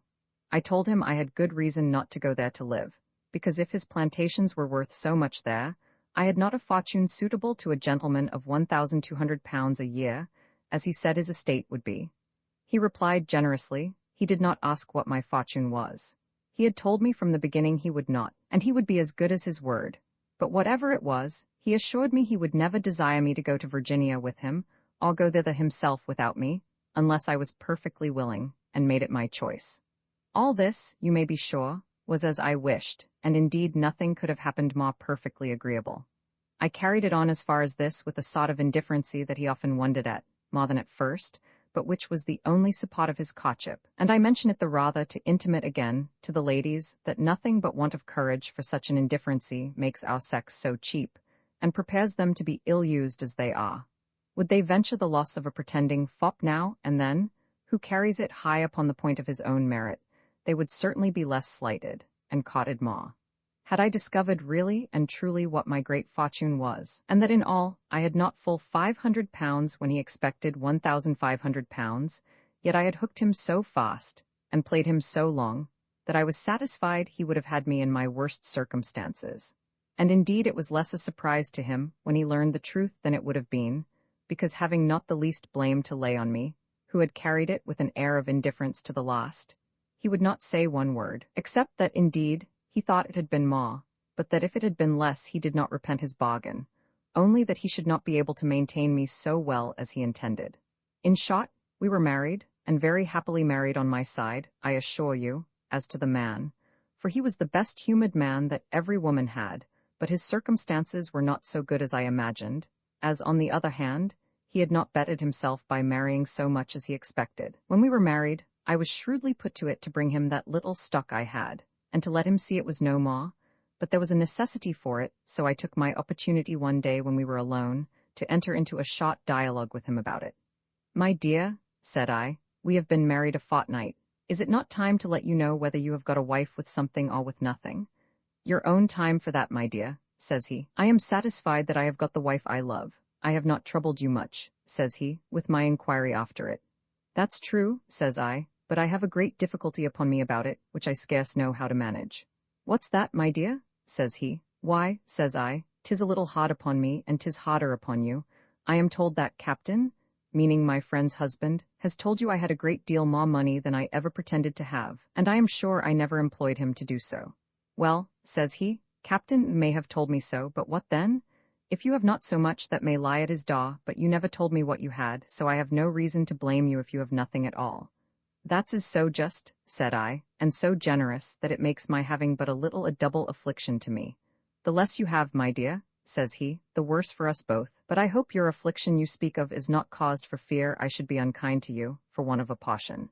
No, no, if you have nothing, tell me plainly, and at once. I may perhaps tell the captain he has cheated me, but I can never say you have cheated me, for did you not give it under your hand that you were poor? And so I ought to expect you to be. Well, said I, my dear, I am glad I have not been concerned in deceiving you before marriage. If I deceive you since, 'tis ne'er the worse. That I am poor is too true, but not so poor as to have nothing neither. So I pulled out some bank bills, and gave him about £160. There's something, my dear, said I, and not quite all neither. I had brought him so near to expecting nothing, by what I had said before, that the money, though the sum was small in itself, was doubly welcome to him. He owned it was more than he looked for, and that he did not question by my discourse to him, but that my fine clothes, gold watch, and a diamond ring or two, had been all my fortune. I let him please himself with that £160 2 or 3 days, and then, having been abroad that day, and as if I had been to fetch it, I brought him £100 more home in gold, and told him there was a little more portion for him. And in short, in about a week more I brought him £180 more, and about £60 in linen, which I made him believe I had been obliged to take with the £100 which I gave him in gold, as a composition for a debt of £600, being little more than 5 shillings in the pound, and overvalued too. And now, my dear, says I to him, I am very sorry to tell you that there is all, and that I have given you my whole fortune. I added that if the person who had my £600 had not abused me, I had been worth £1,000 to him, but that as it was, I had been faithful to him, and reserved nothing to myself, but if it had been more he should have had it. He was so obliged by the manner, and so pleased with the sum, for he had been in a terrible fright lest it had been nothing at all, that he accepted it very thankfully. And thus I got over the fraud of passing for a fortune without money, and cheating a man into marrying me on pretence of a fortune, which, by the way, I take to be one of the most dangerous steps a woman can take, and in which she runs the most hazard of being ill-used afterwards. My husband, to give him his due, was a man of infinite good nature, but he was no fool, and finding his income not suited to the manner of living which he had intended, if I had brought him what he expected, and being under a disappointment in his return of his plantations in Virginia, he discovered many times his inclination of going over to Virginia, to live upon his own, and often would be magnifying the way of living there, how cheap, how plentiful, how pleasant, and the like. I began presently to understand this meaning, and I took him up very plainly one morning, and told him that I did so, that I found his estate turned to no account at this distance, compared to what it would do if he lived upon the spot, and that I found he had a mind to go and live there. And I added that I was sensible he had been disappointed in a wife, and that finding his expectations not answered that way, I could do no less, to make him amends, than tell him that I was very willing to go over to Virginia with him and live there. He said 1,000 kind things to me upon the subject of my making such a proposal to him. He told me that however he was disappointed in his expectations of a fortune, he was not disappointed in a wife, and that I was all to him that a wife could be, and he was more than satisfied on the whole when the particulars were put together, but that this offer was so kind that it was more than he could express. To bring the story short, we agreed to go. He told me that he had a very good house there, that it was well furnished, that his mother was alive and lived in it, and one sister, which was all the relations he had, that as soon as he came there, his mother would remove to another house, which was her own for life, and his after her decease, so that I should have all the house to myself, and I found all this to be exactly as he had said. To make this part of the story short, we put on board the ship which we went in, a large quantity of good furniture for our house, with stores of linen and other necessaries, and a good cargo for sale, and away we went. To give an account of the manner of our voyage, which was long and full of dangers, is out of my way. I kept no journal, neither did my husband. All that I can say is, that after a terrible passage, frighted twice with dreadful storms, and once with what was still more terrible, I mean a pirate who came on board and took away almost all our provisions, and which would have been beyond all to me, they had once taken my husband to go along with them, but by entreaties were prevailed with to leave him. I say, after all these terrible things, we arrived in York River in Virginia, and coming to our plantation, we were received with all the demonstrations of tenderness and affection by my husband's mother that were possible to be expressed. We lived here altogether, my mother-in-law, at my entreaty, continuing in the house, for she was too kind a mother to be parted with. My husband likewise continued the same as at first, and I thought myself the happiest creature alive, when an odd and surprising event put an end to all that felicity in a moment, and rendered my condition the most uncomfortable, if not the most miserable, in the world. My mother was a mighty cheerful, good-humored old woman. I may call her old woman, for her son was above 30. I say she was very pleasant, good company, and used to entertain me, in particular, with abundance of stories to divert me, as well of the country we were in as of the people. Among the rest, she often told me how the greatest part of the inhabitants of the colony came thither in very indifferent circumstances from England, that, generally speaking, they were of two sorts, either first, such as were brought over by masters of ships to be sold as servants. Such as we call them, my dear, says she, but they are more properly called slaves. Or, secondly, such as are transported from Newgate and other prisons, after having been found guilty of felony and other crimes punishable with death. When they come here, says she, we make no difference, the planters buy them, and they work together in the field till their time is out. When 'tis expired, said she, they have encouragement given them to plant for themselves, for they have a certain number of acres of land allotted them by the country, and they go to work to clear and cure the land, and then to plant it with tobacco and corn for their own use. And as the tradesmen and merchants will trust them with tools and clothes and other necessaries, upon the credit of their crop before it is grown, so they again plant every year a little more than the year before, and so buy whatever they want with the crop that is before them. Hence, child, says she, man a Newgate bird becomes a great man, and we have, continued she, several justices of the peace, officers of the trained bands, and magistrates of the towns they live in, that have been burnt in the hand. She was going on with that part of the story, when her own part in it interrupted her, and with a great deal of good-humored confidence, she told me she was one of the second sort of inhabitants herself, that she came away openly, having ventured too far in a particular case, so that she was become a criminal. And here's the mark of it, child, says she, and pulling off her glove. Look ye here, says she, turning up the palm of her hand, and showed me a very fine white arm and hand, but branded in the inside of the hand, as in such cases it must be. This story was very moving to me, but my mother, smiling, said, You need not think a thing strange, daughter, for as I told you, some of the best men in this country are burnt in the hand, and they are not ashamed to own it. There's Major, says she, he was an eminent pickpocket. There's Justice Barr, was a shoplifter, and both of them were burnt in the hand, and I could name you several such as they are. We had frequent discourses of this kind, and abundance of instances she gave me of the like. After some time, as she was telling some stories of one that was transported but a few weeks ago, I began in an intimate kind of way to ask her to tell me something of her own story, which she did with the utmost plainness and sincerity, how she had fallen into very ill company in London in her young days, occasioned by her mother sending her frequently to carry victuals and other relief to a kinswoman of hers who was a prisoner in Newgate, and who lay in a miserable starving condition, was afterwards condemned to be hanged, but having got respite by pleading her belly, dies afterwards in the prison. Here my mother-in-law ran out in a long account of the wicked practices in that dreadful place, and how it ruined more young people than all the town besides. And child, says my mother, perhaps you may know little of it, or, it may be, have heard nothing about it.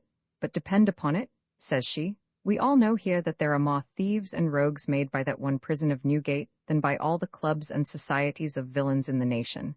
'Tis that cursed place, says my mother, that half-peopled this colony. Here she went on with her own story so long, and in so particular a manner, that I began to be very uneasy, but coming to one particular that required telling her name, I thought I should have sunk down in the place. She perceived I was out of order, and asked me if I was not well, and what ailed me. I told her I was so affected with the melancholy story she had told, and the terrible things she had gone through, that it had overcome me, and I begged of her to talk no more of it. "Why, my dear," says she very kindly, "what need these things trouble you? These passages were long before your time, and they give me no trouble at all now. Nay, I look back on them with a particular satisfaction, as they have been a means to bring me to this place." Then she went on to tell me how she very luckily fell into a good family, where, behaving herself well, and her mistress dying, her master married her, by whom she had my husband and his sister, and that by her diligence and good management after her husband's death, she had improved the plantations to such a degree as they then were, so that most of the estate was of her getting, not her husband's, for she had been a widow upwards of 16 years. I heard this part of the story with very little attention, because I wanted much to retire and give vent to my passions, which I did soon after. And let anyone judge what must be the anguish of my mind when I came to reflect that this was certainly no more or less than my own mother, and I had now had 2 children, and was big with another by my own brother, and lay with him still every night. I was now the most unhappy of all women in the world. Oh, had the story never been told me, all had been well. It had been no crime to have lain with my husband, since as to his being my relation, I had known nothing of it. I had now such a load on my mind that it kept me perpetually waking. To reveal it, which would have been some ease to me, I could not find would be to any purpose, and yet to conceal it would be next to impossible. Nay, I did not doubt but I should talk of it in my sleep, and tell my husband of it whether I would or no.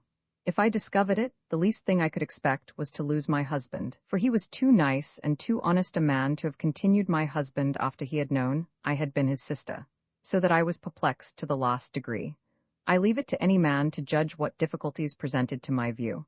I was away from my native country, at a distance prodigious, and the return to me unpassable.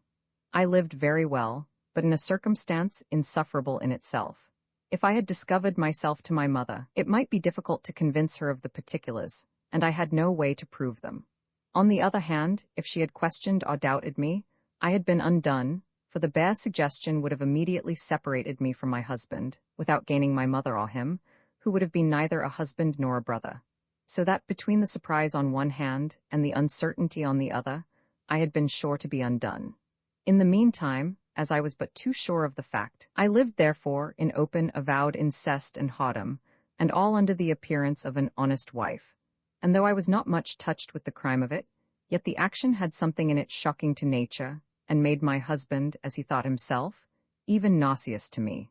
However, upon the most sedate consideration, I resolved that it was absolutely necessary to conceal it all, and not make the least discovery of it either to mother or husband. And thus I lived with the greatest pressure imaginable for 3 years more, but had no more children. During this time, my mother used to be frequently telling me old stories of her former adventures, which, however, were no ways pleasant to me. For by it, though she did not tell it me in plain terms, yet I could easily understand, joined with what I had heard myself of my first tutors, that in her younger days she had been both haw and thief, but I verily believed she had lived to repent sincerely of both, and that she was then a very pious, sober, and religious woman. Well, let her life have been what it would then, it was certain that my life was very uneasy to me, for I lived, as I have said, but in the worst sort of whoredom, and as I could expect no good of it, so really no good issue came of it, and all my seeming prosperity wore off, and ended in misery and destruction. It was some time, indeed, before it came to this, for, but I know not by what ill fate guided, everything went wrong with us afterwards, and that which was worse, my husband grew strangely altered, forward, jealous, and unkind, and I was as impatient of bearing his carriage as the carriage was unreasonable and unjust.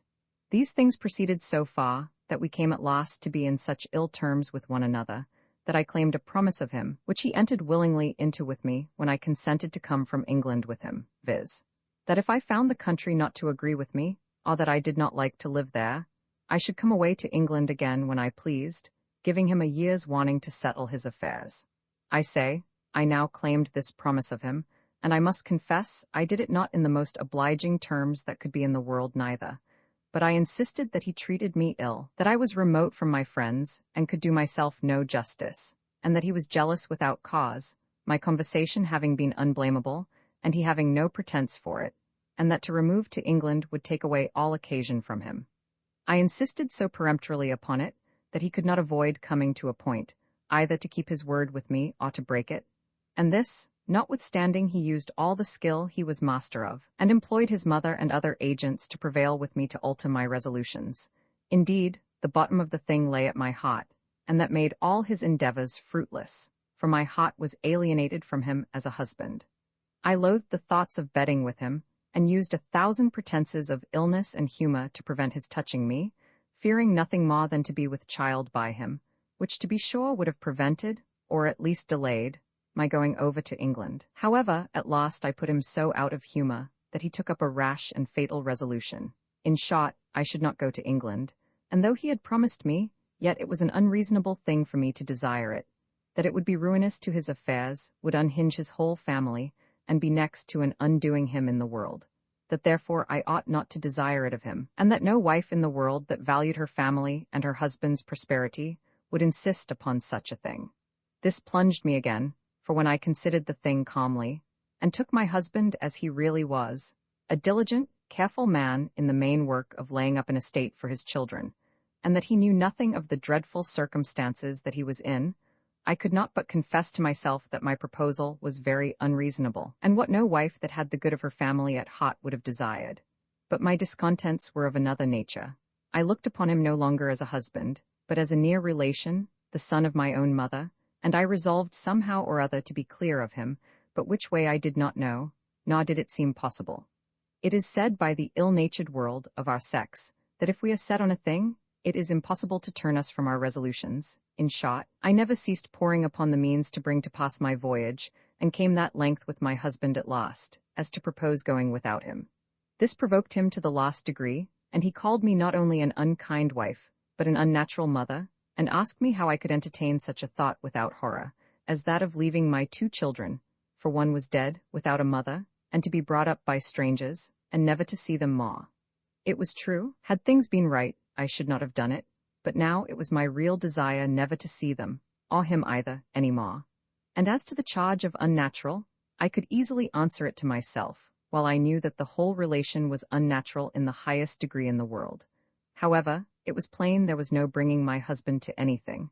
He would neither go with me nor let me go without him, and it was quite out of my power to stir without his consent, as anyone that knows the constitution of the country I was in knows very well.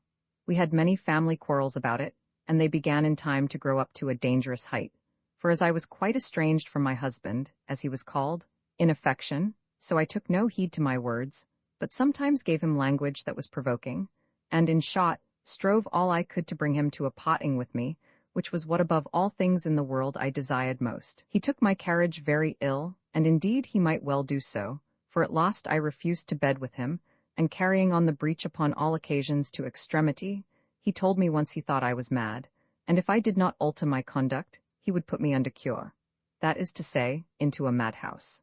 I told him he should find I was far enough from mad, and that it was not in his power, or any other villain's, to murder me. I confess at the same time I was hotly frighted at his thoughts of putting me into a madhouse, which would at once have destroyed all the possibility of breaking the truth out, whatever the occasion might be, for that then no one would have given credit to a word of it. This therefore brought me to a resolution, whatever came of it, to lay open my whole case. But which way to do it, or to whom, was an inextricable difficulty, and took me many months to resolve. In the meantime, another quarrel with my husband happened, which came up to such a mad extreme as almost pushed me on to tell it him all to his face. But though I kept it in so as not to come to the particulars, I spoke so much as put him into the utmost confusion, and in the end brought out the whole story. He began with a calm expostulation upon my being so resolute to go to England. I defended it, and one hard word bringing on another, as is usual in all family strife. He told me I did not treat him as if he was my husband, or talk of my children as if I was a mother, and in short, that I did not deserve to be used as a wife, that he had used all the fair means possible with me, that he had argued with all the kindness and calmness that a husband or a Christian ought to do, and that I made him such a vile return, that I treated him rather like a dog than a man, and rather like the most contemptible stranger than a husband, that he was very loath to use violence with me, but that, in short, he saw a necessity of it now, and that for the future he should be obliged to take such measures as should reduce me to my duty. My blood was now fired to the utmost, though I knew what he had said was very true, and nothing could appear more provoked. I told him, for his fair means and his foul, they were equally contemned by me, that for my going to England, I was resolved on it, come what would, and that as to treating him not like a husband, and not showing myself a mother to my children, there might be something more in it than he understood at present. But for his further consideration, I thought fit to tell him thus much, that he neither was my lawful husband, nor they lawful children, and that I had reason to regard neither of them more than I did. I confess I was moved to pity him when I spoke it, for he turned pale as death, and stood mute as one thunderstruck, and once or twice I thought he would have fainted. In short, it put him in a fit something like an apoplexy. He trembled, a sweat or dew ran off his face, and yet he was cold as a clod, so that I was forced to run and fetch something for him to keep life in him. When he recovered of that, he grew sick and vomited, and in a little after was put to bed, and the next morning was, as he had been indeed all night, in a violent fever. However, it went off again, and he recovered, though but slowly, and when he came to be a little better, he told me I had given him a mortal wound with my tongue, and he had only one thing to ask before he desired an explanation. I interrupted him, and told him I was sorry I had gone so far, since I saw what disorder it put him into, but I desired him not to talk to me of explanations, for that would but make things worse. This heightened his impatience, and, indeed, perplexed him beyond all bearing. For now he began to suspect that there was some mystery yet unfolded, but could not make the least guess at the real particulars of it. All that ran in his brain was, that I had another husband alive, which I could not say in fact might not be true, but I assured him, however, there was not the least of that in it. And indeed, as to my other husband, he was effectually dead-in-law to me, and had told me I should look on him as such, so I had not the least uneasiness on that score. But now, I found the thing too far gone to conceal it much longer, and my husband himself gave me an opportunity to ease myself of the secret, much to my satisfaction. He had labored with me 3 or 4 weeks, but to no purpose, only to tell him whether I had spoken these words only as the effect of my passion, to put him in a passion, or whether there was anything of truth in the bottom of them. But I continued inflexible, and would explain nothing, unless he would first consent to my going to England, which he would never do, he said, while he lived. On the other hand, I said it was in my power to make him willing when I pleased, nay, to make him entreat me to go. And this increased his curiosity, and made him importunate to the highest degree, but it was all to no purpose. At length he tells all this story to his mother, and sets her upon me to get the main secret out of me, and she used her utmost skill with me indeed. But I put her to a full stop at once by telling her that the reason and mystery of the whole matter lay in herself, and that it was my respect to her that had made me conceal it, and that, in short, I could go no farther, and therefore conjured her not to insist upon it.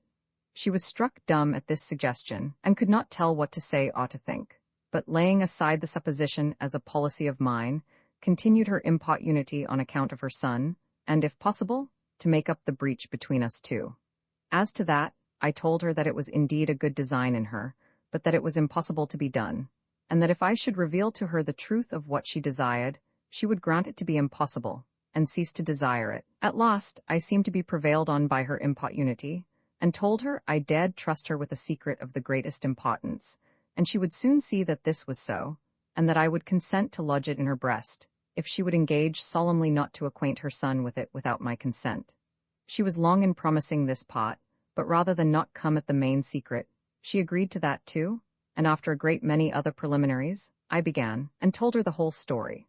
First I told her how much she was concerned in all the unhappy breach which had happened between her son and me, by telling me her own story and her London name, and that the surprise she saw I was in was upon that occasion. Then I told her my own story and my name, and assured her, by such other tokens as she could not deny, that I was no other, nor more or less, than her own child, her daughter, born of her body in Newgate, the same that had saved her from the gallows by being in her belly, and the same that she left in such and such hands when she was transported. It is impossible to express the astonishment she was in. She was not inclined to believe the story, or to remember the particulars, for she immediately foresaw the confusion that must follow in the family upon it. But everything concurred so exactly with the stories she had told me of herself, and which, if she had not told me, she would perhaps have been content to have denied, that she had stopped her own mouth, and she had nothing to do but to take me about the neck and kiss me, and cry most vehemently over me, without speaking one word for a long time together. At last she broke out. "Unhappy child," says she, "what miserable chance could bring thee hither? And in the arms of my own son, too, dreadful girl, says she. Why, we are all undone, married to thy own brother. 3 children, and 2 alive, all of the same flesh and blood. My son and my daughter lying together as husband and wife, all confusion and distraction forever. Miserable family, what will become of us? What is to be said? What is to be done? And thus she ran on for a great while, nor had I any power to speak, or if I had, did I know what to say, for every word wounded me to the soul.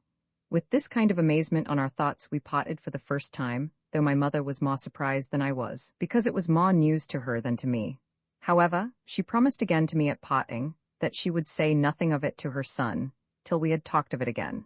It was not long, you may be sure, before we had a second conference upon the same subject, when, as if she had been willing to forget the story she had told me of herself, or to suppose that I had forgot some of the particulars, she began to tell them with alterations and omissions. But I refreshed her memory, and set her to rights in many things, which I supposed she had forgot, and then came in so opportunely with the whole history, that it was impossible for her to go from it. And then she fell into her rhapsodies again, and exclamations at the severity of her misfortunes. When these things were a little over with her, we fell into a close debate about what should be first done, before we gave an account of the matter to my husband. But to what purpose could be all our consultations?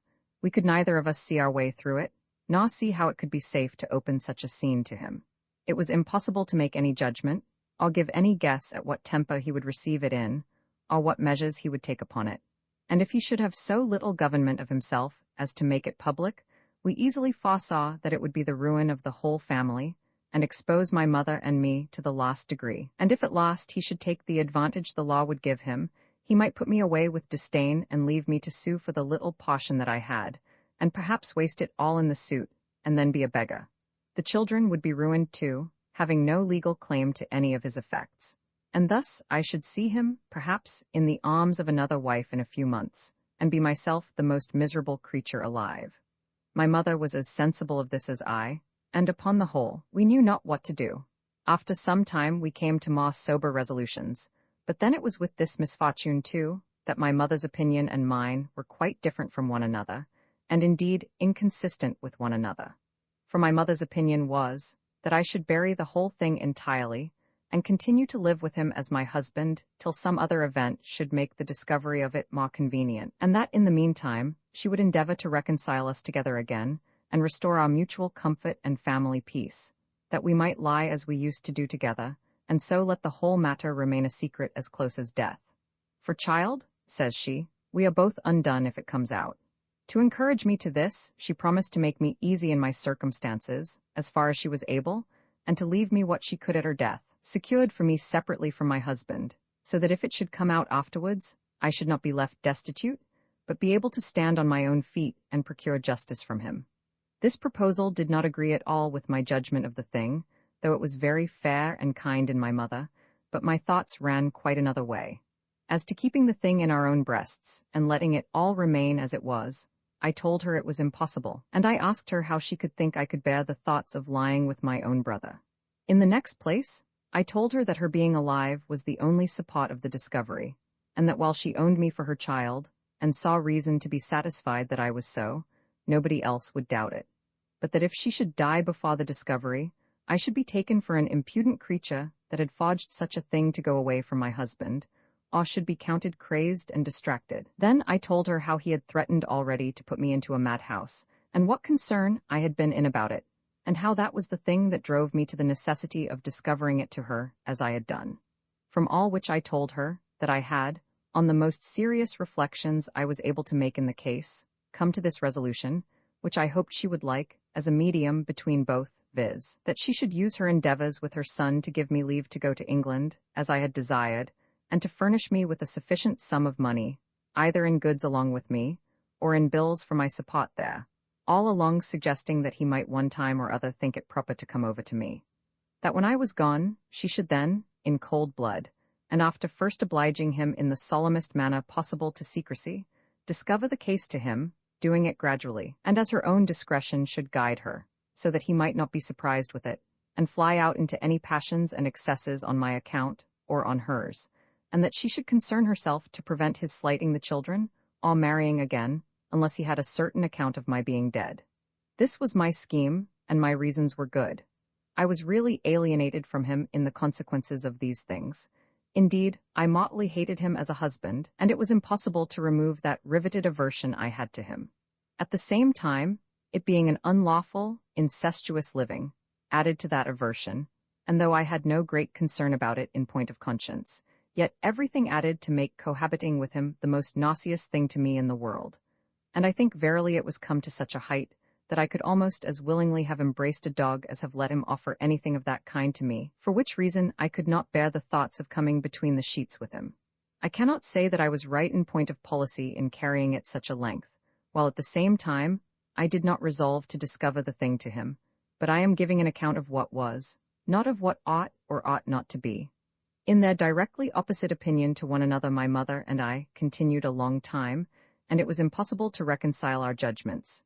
Many disputes we had about it, but we could never either of us yield our own, or bring over the other. I insisted on my aversion to lying with my own brother, and she insisted upon its being impossible to bring him to consent to my going from him to England. And in this uncertainty we continued, not differing so as to quarrel, or anything like it, but so as not to be able to resolve what we should do to make up that terrible breach that was before us. At last, I resolved on a desperate course, and told my mother my resolution, viz., that, in short, I would tell him of it myself. My mother was frighted to the last degree at the very thoughts of it, but I bid her be easy, told her I would do it gradually and softly, and with all the art and good humor I was mistress of, and time it also as well as I could, taking him in good humor too. I told her I did not question, but if I could be hypocrite enough to feign more affection to him than I really had, I should succeed in all my design, and we might part by consent, and with a good agreement, for I might live him well enough for a brother, though I could not for a husband.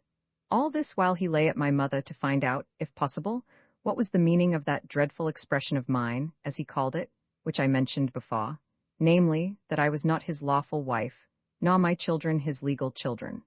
My mother put him off, told him she could bring me to no explanations, but found there was something that disturbed me very much, and she hoped she should get it out of me in time, and in the meantime recommended to him earnestly to use me more tenderly, and win me with his usual good carriage. Told him of his terrifying and affrighting me with his threats of sending me to a madhouse, and the like, and advised him not to make a woman desperate on any account whatever. He promised her to soften his behavior, and bid her assure me that he loved me as well as ever, and that he had no such design as that of sending me to a madhouse, whatever he might say in his passion. Also, he desired my mother to use the same persuasions to me too, that our affections might be renewed, and we might lie together in a good understanding as we used to do. I found the effects of this treaty presently. My husband's conduct was immediately altered, and he was quite another man to me. Nothing could be kinder and more obliging than he was to me upon all occasions, and I could do no less than make some return to it, which I did as well as I could, but it was but in an awkward manner at best, for nothing was more frightful to me than his caresses, and the apprehensions of being with child again by him was ready to throw me into fits. And this made me see that there was an absolute necessity of breaking the case to him without any more delay, which, however, I did with all the caution and reserve imaginable. He had continued his altered carriage to me near a month, and we began to live a new kind of life with one another, and could I have satisfied myself to have gone on with it, I believe it might have continued as long as we had continued alive together. One evening, as we were sitting and talking very friendly together under a little awning, which served as an arbor at the entrance from our house into the garden, he was in a very pleasant, agreeable humor, and said abundance of kind things to me relating to the pleasure of our present good agreement, and the disorders of our past breach, and what a satisfaction it was to him that we had room to hope we should never have any more of it. I fetched a deep sigh, and told him there was nobody in the world could be more delighted than I was in the good agreement we had always kept up, or more afflicted with the breach of it, and should be so still. But I was sorry to tell him that there was an unhappy circumstance in our case, which lay too close to my heart, and which I knew not how to break to him, that rendered my part of it very miserable, and took from me all the comfort of the rest. He importuned me to tell him what it was. I told him I could not tell how to do it, that while it was concealed from him, I alone was unhappy, but if he knew it also, we should be both so, and that, therefore, to keep him in the dark about it was the kindest thing that I could do, and it was on that account alone that I kept a secret from him, the very keeping of which, I thought, would first or last be my destruction. It is impossible to express his surprise at this relation, and the double importunity which he used with me to discover it to him. He told me I could not be called kind to him, nay, I could not be faithful to him if I concealed it from him. I told him I thought so too, and yet I could not do it. He went back to what I had said before to him, and told me he hoped it did not relate to what I had said in my passion, and that he had resolved to forget all that as the effect of a rash, provoked spirit.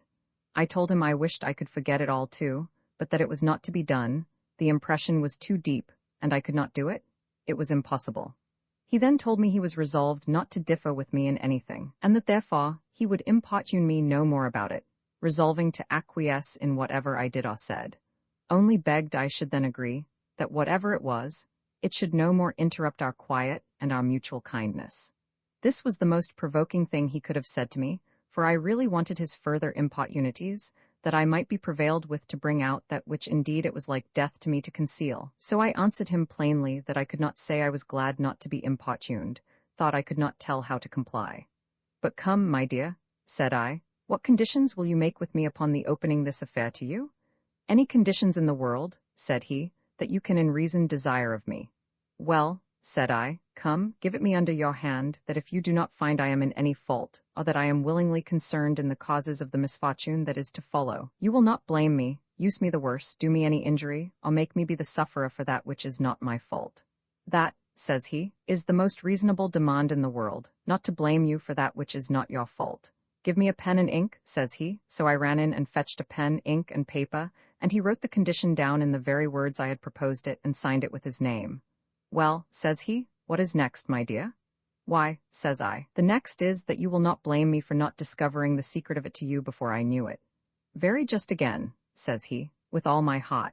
So he wrote down that also, and signed it. Well, my dear, says I, then I have but one condition more to make with you, and that is, that as there is nobody concerned in it but you and I, you shall not discover it to any person in the world, except your own mother, and that in all the measures you shall take upon the discovery, as I am equally concerned in it with you, though as innocent as yourself, you shall do nothing in a passion, nothing to my prejudice or to your mother's prejudice, without my knowledge and consent. This a little amazed him, and he wrote down the words distinctly, but read them over and over before he signed them, hesitating at them several times and repeating them. My mother's prejudice? And your prejudice? What mysterious thing can this be? However, at last he signed it. Well, says I, my dear, I'll ask you no more under your hand, but as you are to hear the most unexpected and surprising thing that perhaps ever befell any family in the world, I beg you to promise me you will receive it with composure and a presence of mind suitable to a man of sense. I'll do my utmost, says he, upon condition you will keep me no longer in suspense, for you terrify me with all these preliminaries. Well then, says I, it is this, as I told you before in a heat, that I was not your lawful wife, and that our children were not legal children, so I must let you know now in calmness and in kindness, but with affliction enough, that I am your own sister, and you my own brother, and that we are both the children of our mother now alive, and in the house, who is convinced of the truth of it, in a manner not to be denied or contradicted. I saw him turn pale and look wild, and I said, now remember your promise, and receive it with presence of mind, for who could have said more to prepare you for it than I have done? However, I called a servant, and got him a little glass of rum, which is the usual dram of that country, for he was just fainting away. When he was a little recovered, I said to him, this story, you may be sure, requires a long explanation, and therefore, have patience and compose your mind to hear it out, and I'll make it as short as I can. And with this, I told him what I thought was needful of the fact, and particularly how my mother came to discover it to me, as above. And now, my dear, says I, you will see reason for my capitulations, and that I neither have been the cause of this matter, nor could be so, and that I could know nothing of it before now. I am fully satisfied of that, says he, but 'tis a dreadful surprise to me. However, I know a remedy for it all, and a remedy that shall put an end to your difficulties, without your going to England. That would be strange, said I, as all the rest. No, no, says he, I'll make it easy, there's nobody in the way of it but myself. He looked a little decided when he said this, but I did not apprehend anything from it at that time, believing, as it used to be said, that they who do those things never talk of them, or that they who talk of such things never do them. But things were not come to their height with him, and I observed he became pensive and melancholy, and in a word, as I thought, a little distempered in his head. I endeavored to talk him into temper, and to reason him into a kind of scheme for our government in the affair, and sometimes he would be well, and talk with some courage about it. But the weight of it lay too heavy upon his thoughts, and in short, it went so far that he made attempts upon himself, and in one of them had actually strangled himself, and had not his mother come into the room in the very moment, he had died. But with the help of a Negro servant, she cut him down and recovered him. Things were now come to a lamentable height in the family. My pity for him now began to revive that affection which at first I really had for him, and I endeavored sincerely, by all the kind carriage I could, to make up the breach, but in short, it had gotten too great a head, it preyed upon his spirits, and it threw him into a long, lingering consumption, though it happened not to be mortal. In this distress I did not know what to do, as his life was apparently declining, and I might perhaps have married again there, very much to my advantage. It had been certainly my business to have stayed in the country, but my mind was restless too, and uneasy. I hankered after coming to England, and nothing would satisfy me without it. In short, by an unwearied importunity, my husband, who was apparently decaying, as I observed, was at last prevailed with, and so my own fate pushing me on, the way was made clear for me, and my mother concurring, I obtained a very good cargo for my coming to England. When I parted with my brother, for such I am now to call him, we agreed that after I arrived he should pretend to have an account that I was dead in England, and so might marry again when he would. He promised, and engaged to me to correspond with me as a sister, and to assist and support me as long as I lived, and that if he died before me, he would leave sufficient to his mother to take care of me still, in the name of a sister, and he was in some respects careful of me, when he heard of me. But it was so oddly managed that I felt the disappointments very sensibly afterwards, as you shall hear in its time. I came away for England in the month of August, after I had been 8 years in that country, and now a new scene of misfortunes attended me, which perhaps few women have gone through the life of. We had an indifferent good voyage till we came just upon the coast of England, and where we arrived in 32 days, but were then ruffled with 2 or 3 storms, one of which drove us away to the coast of Ireland, and we put in at Kinsale. We remained there about 13 days, got some refreshment on shore, and put to sea again, though we met with very bad weather again, in which the ship sprung her mainmast, as they called it, for I knew not what they meant.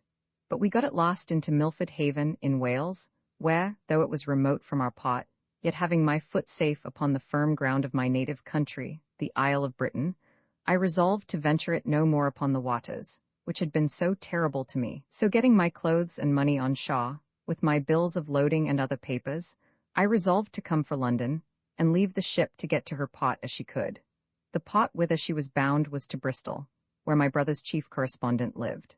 I got to London in about 3 weeks, where I heard a little while after that the ship was arrived in Bristol, but at the same time had the misfortune to know that by the violent weather she had been in, and the breaking of her mainmast, she had great damage on board, and that a great part of her cargo was spoiled. I had now a new scene of life upon my hands, and a dreadful appearance it had. I was come away with a kind of final farewell. What I brought with me was indeed considerable. Had it come safe, and by the help of it, I might have married again tolerably well.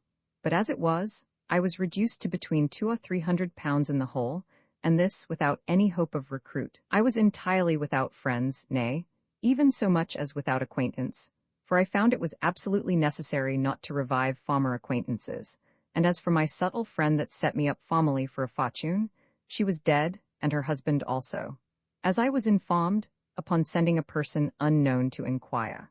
The looking after my cargo of goods soon after obliged me to take a journey to Bristol, and during my attendance upon that affair, I took the diversion of going to the bath, for as I was still far from being old, so my humour, which was always gay, continued so to an extreme, and being now, as it were, a woman of fortune, though I was a woman without a fortune, I expected something or other might happen in my way that might mend my circumstances, as had been my case before. The bath is a place of gallantry enough, expensive, and full of snares. I went thither, indeed, in the view of taking anything that might offer, but I must do myself justice, as to protest I knew nothing amiss. I meant nothing but in an honest way, nor had I any thoughts about me at first that looked the way which afterwards I suffered them to be guided. Here I stayed the whole latter season, as it is called there, and contracted some unhappy acquaintances, which rather prompted the follies I fell afterwards into than fortified me against them. I lived pleasantly enough, kept good company, that is to say, gay, fine company, but had the discouragement to find this way of living sunk me exceedingly, and that as I had no settled income, so spending upon the main stock was but a certain kind of bleeding to death, and this gave me many sad reflections in the interval of my other thoughts.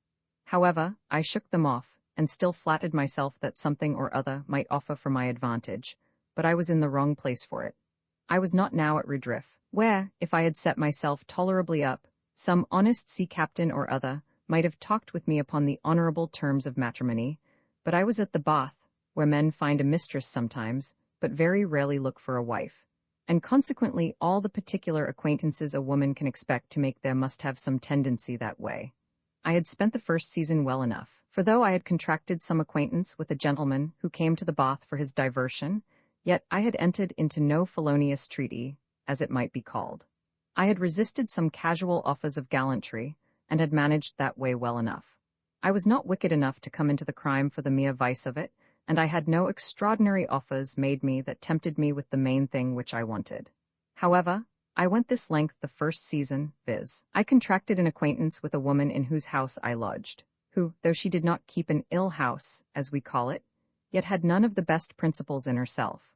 I had on all occasions behaved myself so well as not to get the least slur upon my reputation on any account whatever, and all the men that I had conversed with were of so good reputation that I had not given the least reflection by conversing with them. Nor did any of them seem to think there was room for a wicked correspondence, if they had any of them offered it.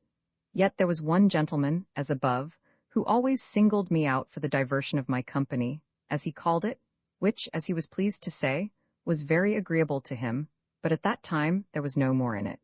I had many melancholy hours at the Bath after the company was gone, for though I went to Bristol sometime for the disposing my effects, and for recruits of money, yet I chose to come back to Bath for my residence, because being on good terms with the woman in whose house I lodged in the summer, I found that during the winter I lived rather cheaper there than I could do anywhere else.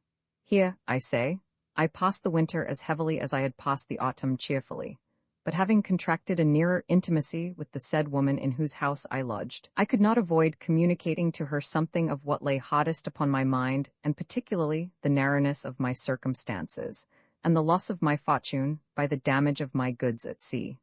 I told her also that I had a mother and a brother in Virginia in good circumstances, and as I had really written back to my mother in particular to represent my condition, and the great loss I had received, which indeed came to almost £500, so I did not fail to let my new friend know that I expected a supply from thence, and so indeed I did. And as the ships went from Bristol to York River, in Virginia, and back again generally in less time from London, and that my brother corresponded chiefly at Bristol, I thought it was much better for me to wait here for my returns than to go to London, where also I had not the least acquaintance.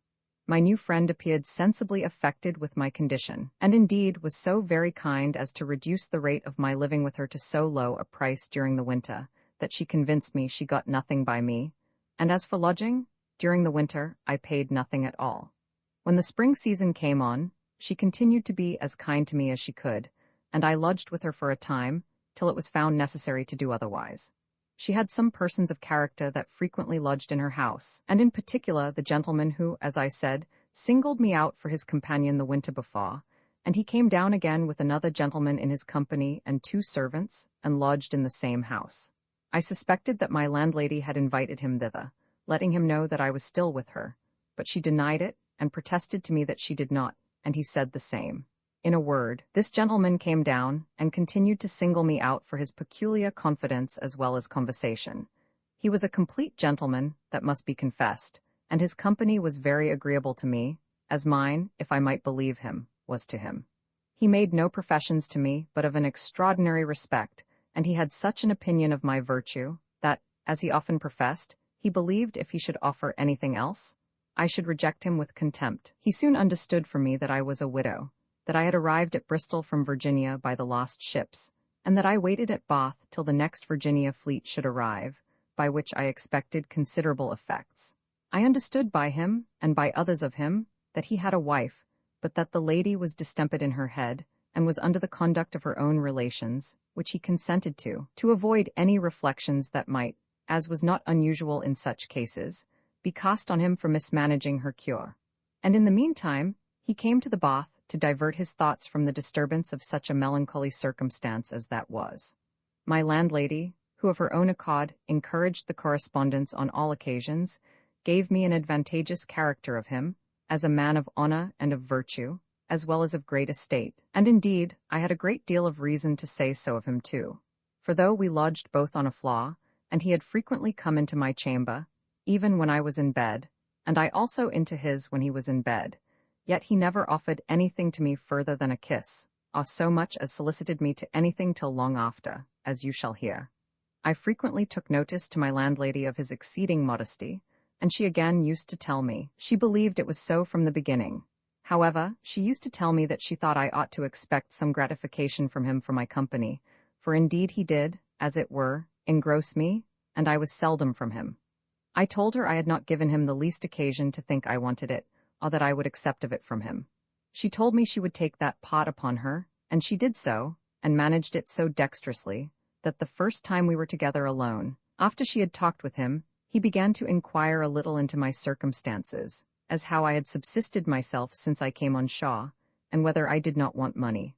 I stood off very boldly. I told him that though my cargo of tobacco was damaged, yet that it was not quite lost, that the merchant I had been consigned to had so honestly managed for me that I had not wanted, and that I hoped, with frugal management, I should make it hold out till Ma would come, which I expected by the next fleet, that in the meantime I had retrenched my expenses, and whereas I kept a maid last season, now I lived without. And whereas I had a chamber and a dining room then on the first floor, as he knew, I now had but one room, 2 pair of stairs, and the like. But I live, said I, as well satisfied now as I did then, adding that his company had been a means to make me live much more cheerfully than otherwise I should have done, for which I was much obliged to him, and so I put off all room for any offer for the present. However, it was not long before he attacked me again, and told me he found that I was backward to trust him with the secret of my circumstances, which he was sorry for, assuring me that he inquired into it with no design to satisfy his own curiosity, but merely to assist me, if there was any occasion. But since I would not own myself to stand in need of any assistance, he had but one thing more to desire of me, and that was, that I would promise him that when I was any way straitened, or like to be so, I would frankly tell him of it, and that I would make use of him with the same freedom that he made the offer, adding that I should always find I had a true friend, though perhaps I was afraid to trust him. I omitted nothing that was fit to be said by one infinitely obliged, to let him know that I had a due sense of his kindness, and indeed from that time I did not appear so much reserved to him as I had done before, though still within the bounds of the strictest virtue on both sides. But how free soever our conversation was, I could not arrive to that sort of freedom which he desired, viz., to tell him I wanted money, though I was secretly very glad of his offer. Some weeks passed after this, and still I never asked him for money, when my landlady, a cunning creature, who had often pressed me to it, but found that I could not do it, makes a story of her own inventing, and comes in bluntly to me when we were together. "Oh, widow," says she, "I have bad news to tell you this morning." "What is that?" said I. "Are the Virginia ships taken by the French? For that was my fear." "No, no," says she, "but the man you sent to Bristol yesterday for money is come back, and says he has brought none." Now, I could by no means like her project. I thought it looked too much like prompting him, which indeed he did not want, and I clearly saw that I should lose nothing by being backward to ask, so I took her up short. "I can't image why he should say so to you," said I, "for I assure you he brought me all the money I sent him for, and here it is," said I, pulling out my purse with about 12 guineas in it, and added, "I intend you shall have most of it by and by." He seemed distasted a little at her talking as she did at first, as well as I, taking it, as I fancied he would, as something forward of her. But when he saw me give such an answer, he came immediately to himself again. The next morning we talked of it again, when I found he was fully satisfied, and smiling, said he hoped I would not want money and not tell him of it, and that I had promised him otherwise. I told him I had been very much dissatisfied at my landlady's talking so publicly the day before of what she had nothing to do with, but I supposed she wanted what I owed her, which was about 8 guineas, which I had resolved to give her, and had accordingly given it her the same night she talked so foolishly. He was in a might good humour when he heard me say I had paid her, and it went off into some other discourse at that time. But the next morning, he having heard me up about my room before him, he called to me, and I answering, he asked me to come into his chamber. He was in bed when I came in, and he made me come and sit down on his bedside, for he said he had something to say to me which was of some moment. After some very kind expressions, he asked me if I would be very honest to him, and give a sincere answer to one thing he would desire of me. After some little cavil at the word sincere, and asking him if I had ever given him any answers which were not sincere, I promised him I would. Why, then, his request was, he said, to let him see my purse. I immediately put my hand into my pocket, and, laughing to him, pulled it out, and there was in it 3 guineas and a half. Then he asked me if there was all the money I had. I told him no, laughing again, not by a great deal. Well then, he said, he would have me promise to go and fetch him all the money I had, every farthing. I told him I would, and I went into my chamber and fetched him a little private drawer, where I had about 6 guineas more, and some silver, and threw it all down upon the bed, and told him there was all my wealth, honestly to a shilling. He looked a little at it, but did not tell it, and huddled it all into the drawer again, and then reaching his pocket, pulled out a key, and bade me open a little walnut tree box he had upon the table, and bring him such a drawer, which I did. In which drawer there was a great deal of money in gold, I believe near 200 guineas, but I knew not how much. He took the drawer, and taking my hand, made me put it in and take a whole handful. I was backward at that, but he held my hand hard in his hand, and put it into the drawer, and made me take out as many guineas, almost as I could well take up at once. When I had done so, he made me put them into my lap, and took my little drawer, and pawed out all my money among his, and bade me get me gone, and carry it all home into my own chamber. I relate this story the more particularly because of the good humor there was in it, and to show the temper with which we conversed. It was not long after this, but he began every day to find fault with my clothes, with my laces and headdresses, and, in a word, pressed me to buy better, which, by the way, I was willing enough to do, though I did not seem to be so, for I loved nothing in the world better than fine clothes. I told him I must housewife the money he had lent me, or else I should not be able to pay him again. He then told me, in a few words, that as he had a sincere respect for me, and knew my circumstances, he had not lent me that money, but given it me, and that he thought I had merited it from him by giving him my company so entirely as I had done. After this he made me take a maid, and keep house, and his friend that come with him to Bath being gone, he obliged me to diet him, which I did very willingly, believing, as it appeared, that I should lose nothing by it, nor did the woman of the house fail to find her account in it too. We had lived thus near 3 months, when the company beginning to wear away at the Bath, he talked of going away, and fain he would have me to go to London with him. I was not very easy in that proposal, not knowing what posture I was to live in there, or how he might use me. But while this was in debate, he fell very sick. He had gone out to a place in Somersetshire, called Shepton, where he had some business and was there taken very ill, and so ill that he could not travel. So he sent his man back to Bath, to beg me that I would hire a coach and come over to him. Before he went, he had left all his money and other things of value with me, and what to do with them I did not know, but I secured them as well as I could, and locked up the lodgings and went to him, where I found him very ill indeed. However, I persuaded him to be carried in a litter to the Bath, where there was more help and better advice to be had. He consented, and I brought him to the Bath, which was about 15 miles, as I remember. Here he continued very ill of a fever, and kept his bed 5 weeks, all which time I nursed him and tended him myself, as much and as carefully as if I had been his wife. Indeed, if I had been his wife, I could not have done more. I sat up with him so much and so often, that at last, indeed, he would not let me sit up any longer, and then I got a pallet bed into his room, and lay in it, just at his bed's feet. I was indeed sensibly affected with his condition, and with the apprehension of losing such a friend as he was, and was like to be to me, and I used to sit and cry by him many hours together. However, at last he grew better, and gave hopes that he would recover, as indeed he did, though very slowly. Were it otherwise than what I am going to say, I should not be backward to disclose it, as it is apparent I have done in other cases in this account, but I affirm that through all this conversation, abating the freedom of coming into the chamber when I or he was in bed, and abating the necessary offices of attending him night and day when he was sick, there had not passed the least immodest word or action between us. Oh, that it had been so to the last! After some time, he gathered strength and grew well apace, and I would have removed my pallet bed, but he would not let me, till he was able to venture himself without anybody to sit up with him, and then I removed to my own chamber. He took many occasions to express his sense of my tenderness and concern for him, and when he grew quite well, he made me a present of 50 guineas for my care, and, as he called it, for hazarding my life to save his. And now, he made deep protestations of a sincere, inviolable affection for me, but all along attested it to be with the utmost reserve for my virtue and his own. I told him I was fully satisfied of it. He carried it that length that he protested to me that if he was naked in bed with me, he would as sacredly preserve my virtue as he would defend it if I was assaulted by a ravisher. I believed him, and told him I did so. But this did not satisfy him. He would, he said, wait for some opportunity to give me an undoubted testimony of it. It was a great while after this that I had occasion, on my own business, to go to Bristol, upon which he hired me a coach, and would go with me, and did so.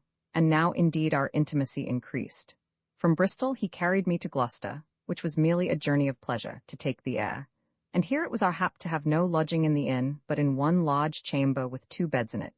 The master of the house going up with us to show his rooms, and coming into that room, said very frankly to him, "Sir, it is none of my business to inquire whether the lady be your spouse or no, but if not, you may lie as honestly in these 2 beds as if you were in 2 chambers." And with that, he pulls a great curtain which drew quite across the room and effectually divided the beds.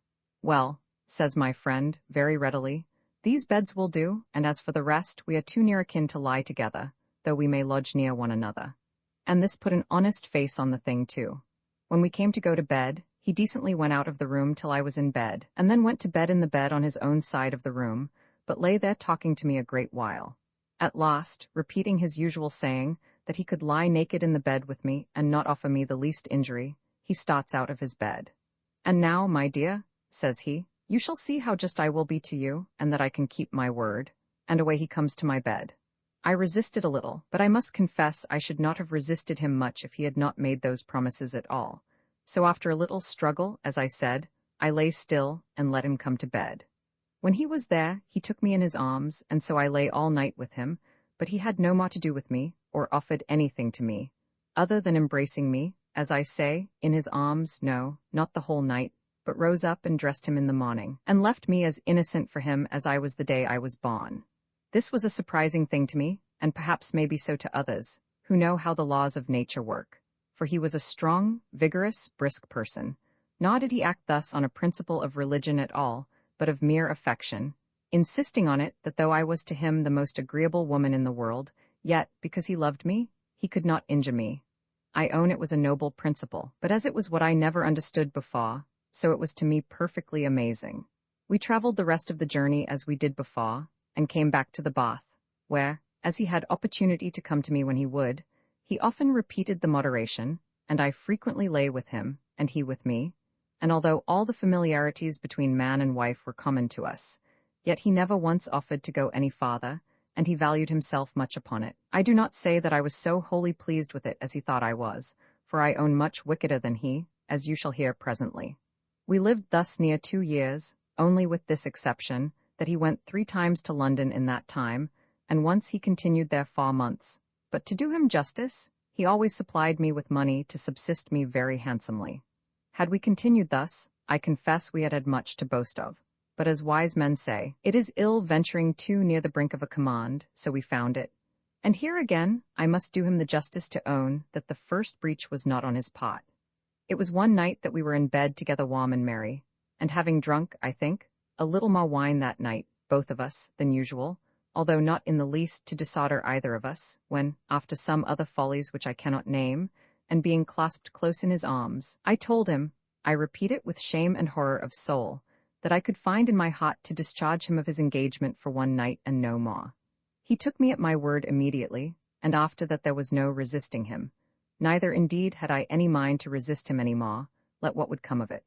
Thus the government of our virtue was broken, and I exchanged the place of friend for that unmusical, harsh-sounding title of Haw. In the morning we were both at our penitentials. I cried very haughtily, he expressed himself very sorry, but that was all either of us could do at that time, and the way being thus cleared, and the bars of virtue and conscience thus removed, we had the less difficult afterwards to struggle with.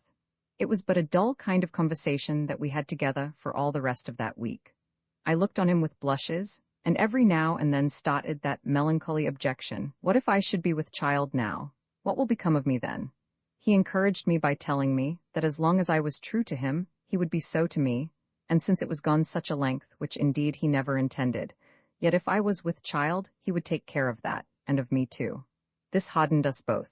I assured him if I was with child, I would die for want of a midwife rather than name him as the father of it, and he assured me I should never want if I should be with child. These mutual assurances hardened us in the thing, and after this we repeated the crime as often as we pleased, till at length, as I had feared, so it came to pass, and I was indeed with child. After I was sure it was so, and I had satisfied him of it too, we began to think of taking measures for the managing it, and I proposed trusting the secret to my landlady, and asking her advice, which he agreed to. My landlady, a woman, as I found, used to such things, made light of it. She said she knew it would come to that at last, and made us very merry about it. As I said above, we found her an experienced old lady at such work. She undertook everything, engaged to procure a midwife and a nurse, to satisfy all inquiries, and bring us off with reputation, and she did so very dexterously indeed. When I grew near my time, she desired my gentleman to go away to London. I'll make as if he did so. When he was gone, she acquainted the parish officers that there was a lady ready to lie in at her house, but that she knew her husband very well, and gave them, as she pretended, an account of his name, which she called Sir Walter Cleave, telling them he was a very worthy gentleman, and that she would answer for all inquiries, and the like. This satisfied the parish officers presently, and I lay in with as much credit as I could have done, if I had really been my Lady Cleave, and was assisted in my travail by 3 or 4 of the best citizens' wives of Bath who lived in the neighborhood, which, however, made me a little the more expensive to him. I often expressed my concern to him about it, but he bid me not be concerned at it. As he had furnished me very sufficiently with money for the extraordinary expenses of my lying in, I had everything very handsome about me, but did not affect to be gay or extravagant neither. Besides, knowing my own circumstances, and knowing the world as I had done, and that such kind of things do not often last long, I took care to lay up as much money as I could for a wet day, as I called it, making him believe it was all spent upon the extraordinary appearance of things in my lying in. By this means, and including what he had given me as above, I had at the end of my lying in about 200 guineas by me, including also what was left of my own. I was brought to bed of a fine boy indeed, and a charming child it was, and when he heard of it, he wrote me a very kind, obliging letter about it, and then told me he thought it would look better for me to come away for London as soon as I was up and well, that he had provided apartments for me at Hammersmith, as if I came thither only from London, and that after a little while I should go back to the Bath, and he would go with me. I liked this offer very well, and accordingly hired a coach on purpose, and taking my child, and a wet nurse to tend and suckle it, and a maidservant with me, away I went for London. He met me at Reading in his own chariot, and taking me into that, left the servant and the child in the hired coach, and so he brought me to my new lodgings at Hammersmith, with which I had abundance of reason to be very well pleased, for they were very handsome rooms, and I was very well accommodated. And now I was indeed in the height of what I might call my prosperity, and I wanted nothing but to be a wife, which, however, could not be in this case. There was no room for it. And therefore, on all occasions, I studied to save what I could, as I have said above, against a time of scarcity, knowing well enough that such things as these do not always continue, that men that keep mistresses often change them, grow weary of them, or jealous of them, or something or other happens to make them withdraw their bounty. And sometimes the ladies that are thus well used are not careful by a prudent conduct to preserve the esteem of their persons, or the nice article of their fidelity, and then they are justly cast off with contempt. But I was secured in this point, for as I had no inclination to change, so I had no manner of acquaintance in the whole house, and so no temptation to look any farther. I kept no company but in the family when I lodged, and with the clergyman's lady at next door, so that when he was absent I visited nobody, nor did he ever find me out of my chamber or parlour whenever he came down. If I went anywhere to take the air, it was always with him. The living in this manner with him, and his with me, was certainly the most undesigned thing in the world. He often protested to me that when he became first acquainted with me, and even to the very night when we first broke in upon our rules, he never had the least design of lying with me, that he always had a sincere affection for me, but not the least real inclination to do what he had done. I assured him I never suspected him, that if I had I should not so easily have yielded to the freedom which brought it on, but that it was all a surprise, and was owing to the accident of our having yielded too far to our mutual inclinations that night. And indeed, I have often observed since, and leave it as a caution to the readers of this story, that we ought to be cautious of gratifying our inclinations in loose and lewd freedoms, lest we find our resolutions of virtue fail us in the junction when their assistance should be most necessary. It is true, and I have confessed it before, that from the first hour I began to converse with him, I resolved to let him lie with me, if he offered it. But it was because I wanted his help and assistance, and I knew no other way of securing him than that.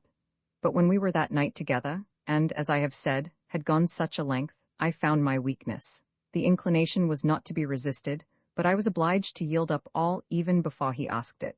However, he was so just to me that he never upbraided me with that. Nor did he ever express the least dislike of my conduct on any other occasion, but always protested he was as much delighted with my company as he was the first hour we came together. I mean, came together as bedfellows. It is true that he had no wife, that is to say, she was as no wife to him, and so I was in no danger that way, but the just reflections of conscience oftentimes snatch a man, especially a man of sense, from the arms of a mistress, as it did him at last, though on another occasion. On the other hand, though I was not without secret reproaches of my own conscience for the life I led, and that even in the greatest height of the satisfaction I ever took, yet I had the terrible prospect of poverty and starving, which lay on me as a frightful spectre, so that there was no looking behind me. But as poverty brought me into it, so fear of poverty kept me in it, and I frequently resolved to leave it quite off, if I could but come to lay up money enough to maintain me. But these were thoughts of no weight, and whenever he came to me they vanished, for his company was so delightful that there was no being melancholy when he was there. The reflections were all the subject of those hours when I was alone.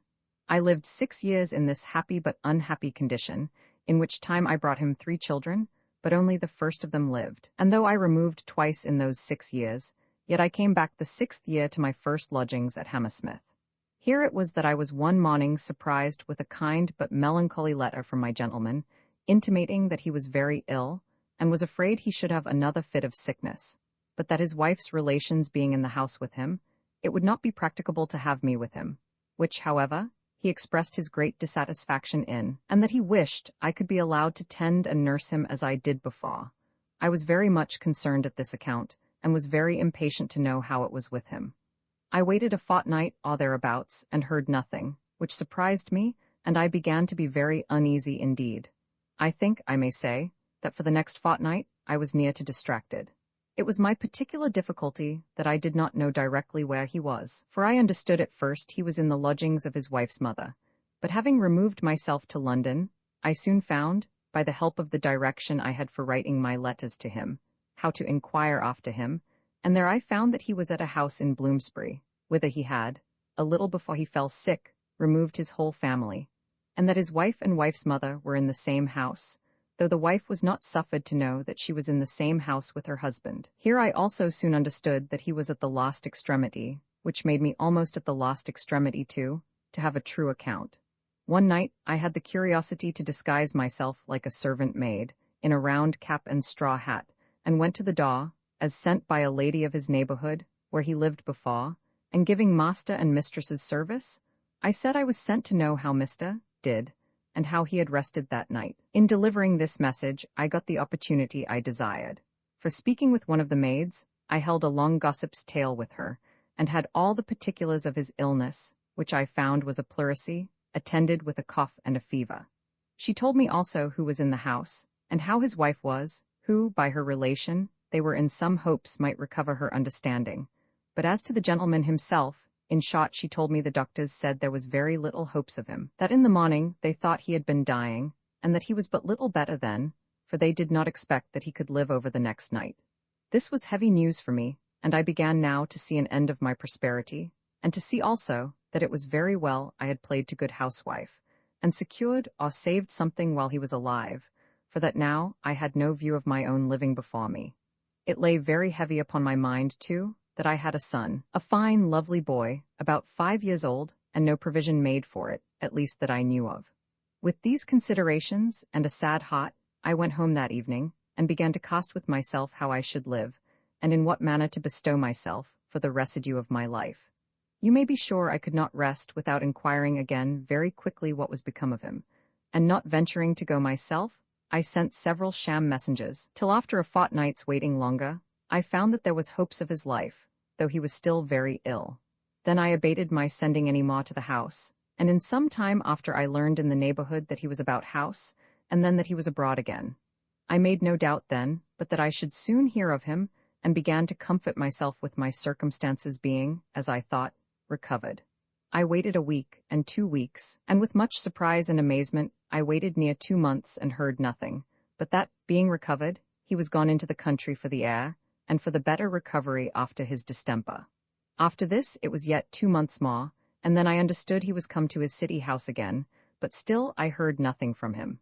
I had written several letters for him, and directed them as usual, and found 2 or 3 of them had been called for, but not the rest. I wrote again in a more pressing manner than ever, and in one of them let him know that I must be forced to wait on him myself, representing my circumstances, the rent of lodgings to pay, and the provision for the child wanting, and my own deplorable condition, destitute of subsistence, for his most solemn engagement to take care of and provide for me.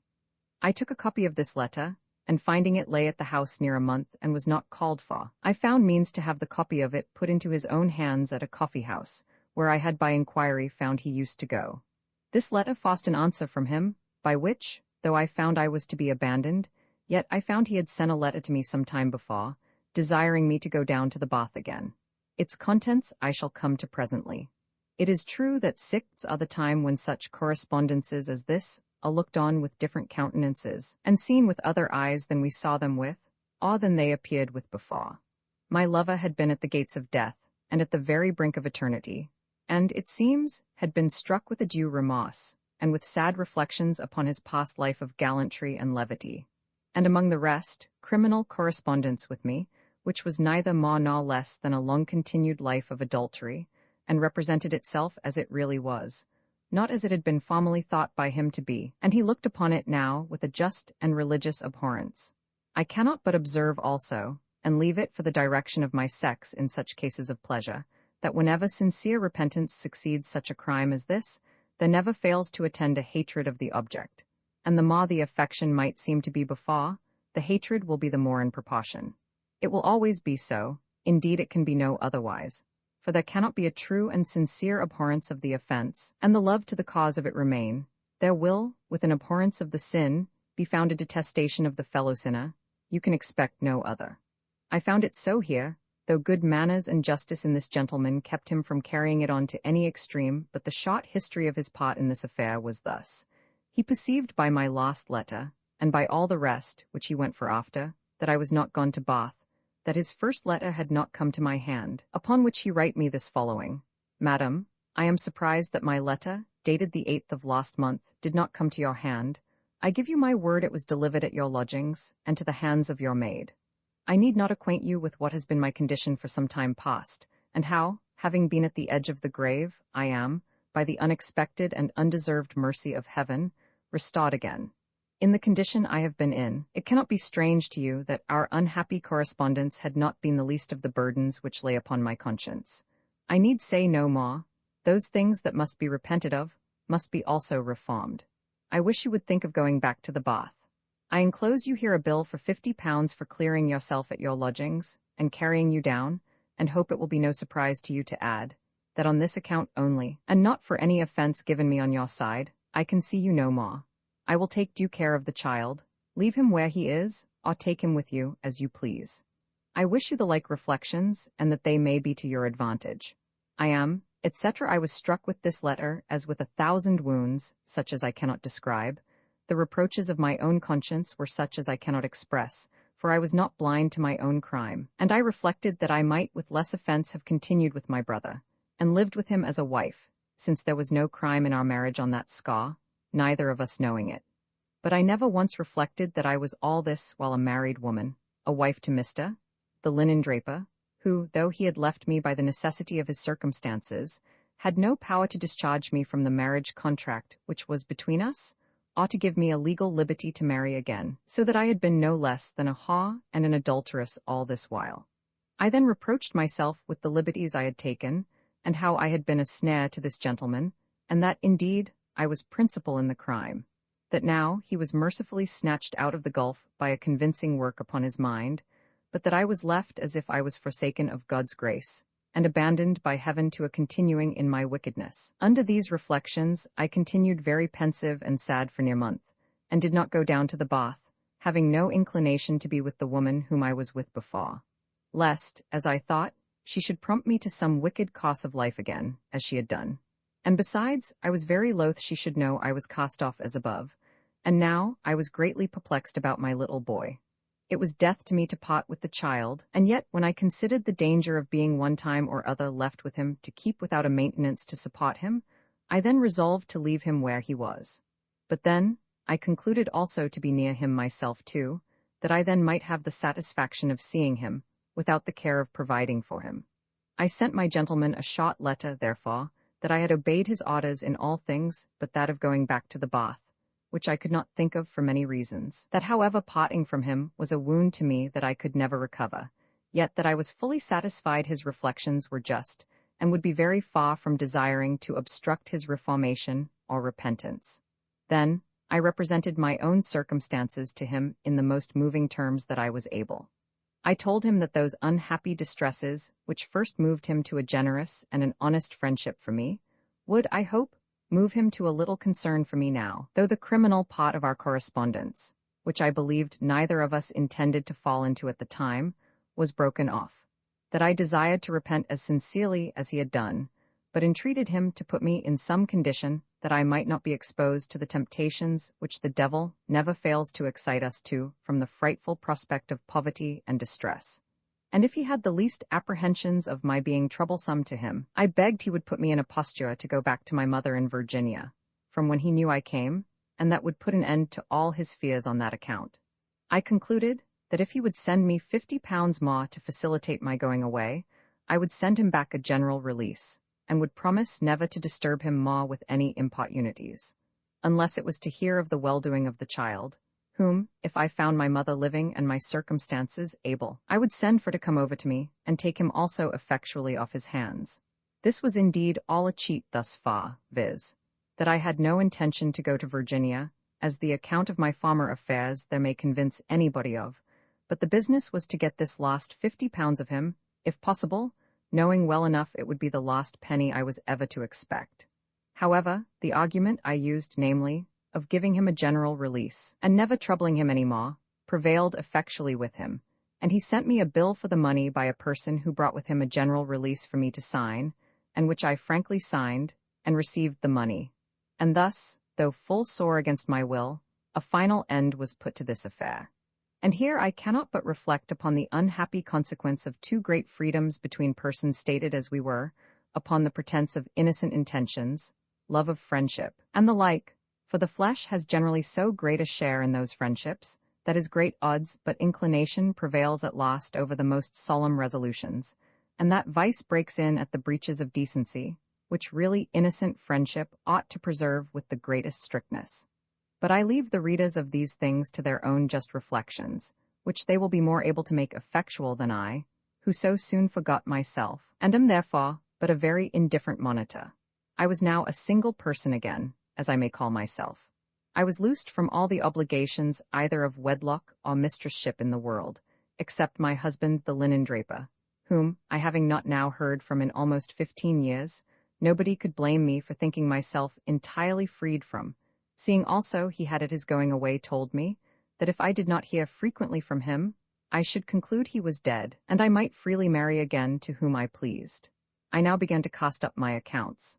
I had by many letters and much importunity, and with the intercession of my mother too, had a second return of some goods from my brother, as I now call him in Virginia, to make up the damage of the cargo I brought away with me, and this too was upon the condition of my sealing a general release to him, and to send it him by his correspondent at Bristol, which, though I thought hard of, yet I was obliged to promise to do. However, I managed so well in this case that I got my goods away before the release was signed, and then I always found something or other to say to evade the thing, and to put off the signing it at all, till at length I pretended I must write to my brother, and have his answer before I could do it. Including this recruit, and before I got the lost £50, I found my strength to amount, put all together, to about £400, so that with that I had about £450. I had saved above £100 more, but I met with a disaster with that, which was this: that a goldsmith in whose hands I had trusted it broke, so I lost £70 of my money, the man's composition not making above £30 out of his £100. I had a little plate, but not much, and was well enough stocked with clothes and linen. With this stock I had the world to begin again, but you ought to consider that I was not now the same woman as when I lived at Redriff.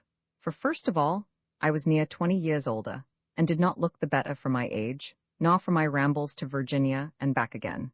And though I omitted nothing that might set me out to advantage, except painting, for that I never stooped to, and had pride enough to think I did not want it, yet there would always be some difference seen between 25 and 42. I cast about innumerable ways for my future state of life, and began to consider very seriously what I should do, but nothing offered.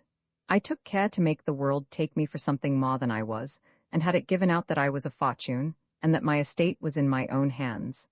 The last of which was very true, the first of it was as above. I had no acquaintance, which was one of my worst misfortunes, and the consequence of that was, I had no adviser, at least who could assist and advise together. And above all, I had nobody to whom I could in confidence commit the secret of my circumstances to, and could depend upon for their secrecy and fidelity. And I found by experience that to be friendless is the worst condition, next to being in want that a woman can be reduced to. I say a woman, because 'tis evident men can be their own advisers and their own directors, and know how to work themselves out of difficulties and into business better than women. But if a woman has no friend to communicate her affairs to, and to advise and assist her, 'tis 10 to 1 but she is undone. Nay, and the more money she has, the more danger she is in of being wronged and deceived. And this was my case in the affair of the £100 which I left in the hands of the goldsmith, as above, whose credit, it seems, was upon the ebb before, but I, that had no knowledge of things and nobody to consult with, knew nothing of it, and so lost my money. In the next place, when a woman is thus left desolate and void of counsel, she is just like a bag of money or a jewel dropped on the highway, which is a prey to the next comer. If a man of virtue and upright principles happens to find it, he will have it cried, and the owner may come to hear of it again. But how many times shall such a thing fall into hands that will make no scruple of seizing it for their own, to once that it shall come into good hands? This was evidently my case, for I was now a loose, unguided creature, and had no help, no assistance, no guide for my conduct. I knew what I aimed at and what I wanted, but knew nothing how to pursue the end by direct means. I wanted to be placed in a settled state of living, and had I happened to meet with a sober, good husband, I should have been as faithful and true a wife to him as virtue itself could have formed. If I had been otherwise, the vice came in always at the door of necessity, not at the door of inclination, and I understood too well, by the want of it, what the value of a settled life was, to do anything to forfeit the felicity of it.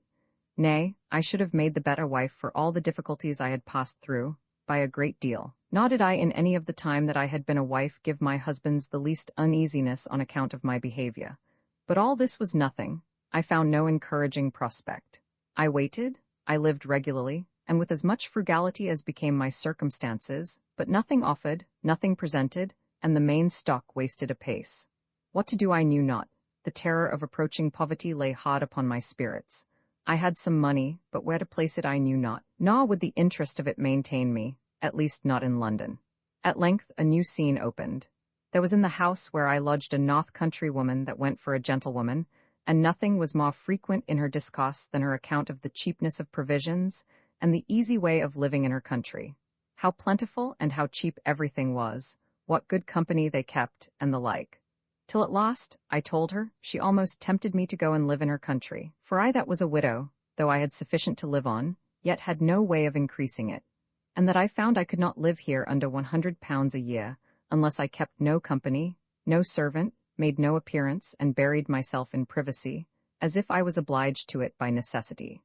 I should have observed that she was always made to believe, as everybody else was, that I was a great fortune, or at least that I had £3,000 or £4,000, if not more, and all in my own hands, and she was mighty sweet upon me when she thought me inclined in the least to go into her country.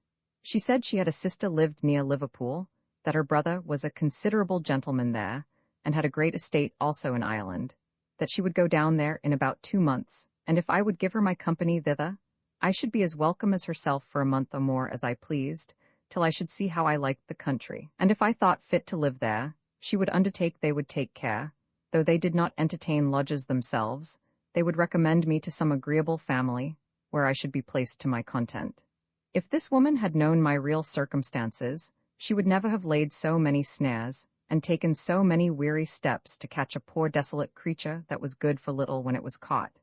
And indeed I, whose case was almost desperate, and thought I could not be much worse, was not very anxious about what might befall me, provided they did me no personal injury. So I suffered myself, though not without a great deal of invitation and great professions of sincere friendship and real kindness. I say, I suffered myself to be prevailed upon to go with her, and accordingly I packed up my baggage and put myself in a posture for a journey, though I did not absolutely know whither I was to go. And now I found myself in great distress. What little I had in the world was all in money, except as before, a little plate, some linen, and my clothes. As for my household stuff, I had little or none, for I had lived always in lodgings. But I had not one friend in the world with whom to trust that little I had, or to direct me how to dispose of it, and this perplexed me night and day. I thought of the bank and of the other companies in London, but I had no friend to commit the management of it to, and keep and carry about with me bank bills, tallies, orders, and such things. I looked upon it as unsafe, that if they were lost, my money was lost, and then I was undone, and on the other hand, I might be robbed and perhaps murdered in a strange place for them. This perplexed me strangely, and what to do I knew not. It came in my thoughts one morning that I would go to the bank myself, where I had often been to receive the interest of some bills I had, which had interest payable on them, and where I had found a clerk, to whom I applied myself, very honest and just to me, and particularly so fair one time that when I had mistoled my money, and taken less than my due, and was coming away, he set me to rights and gave me the rest, which he might have put into his own pocket. I went to him and represented my case very plainly, and asked if he would trouble himself to be my adviser, who was a poor friendless widow, and knew not what to do. He told me, if I desired his opinion of anything within the reach of his business, he would do his endeavor that I should not be wronged, but that he would also help me to a good sober person who was a grave man of his acquaintance, who was a clerk in such business too, though not in their house, whose judgment was good, and whose honesty I might depend upon. For, added he, I will answer for him, and for every step he takes. If he wrongs you, madam, of one farthing, it shall lie at my door, I will make it good. And he delights to assist people in such cases. He does it as an act of charity. I was a little at a stand in this discourse, but after some pause I told him I had rather have depended upon him, because I had found him honest, but if that could not be, I would take his recommendation sooner than anyone's else. I dare say, madam, says he, that you will be as well satisfied with my friend as with me, and he is thoroughly able to assist you, which I am not. It seems he had his hands full of the business of the bank, and had engaged to meddle with no other business than that of his office, which I heard afterwards, but did not understand then. He added that his friend should take nothing of me for his advice or assistance, and this indeed encouraged me very much. He appointed the same evening, after the bank was shut and business over, for me to meet him and his friend. And indeed, as soon as I saw his friend, and he began but to talk of the affair, I was fully satisfied that I had a very honest man to deal with.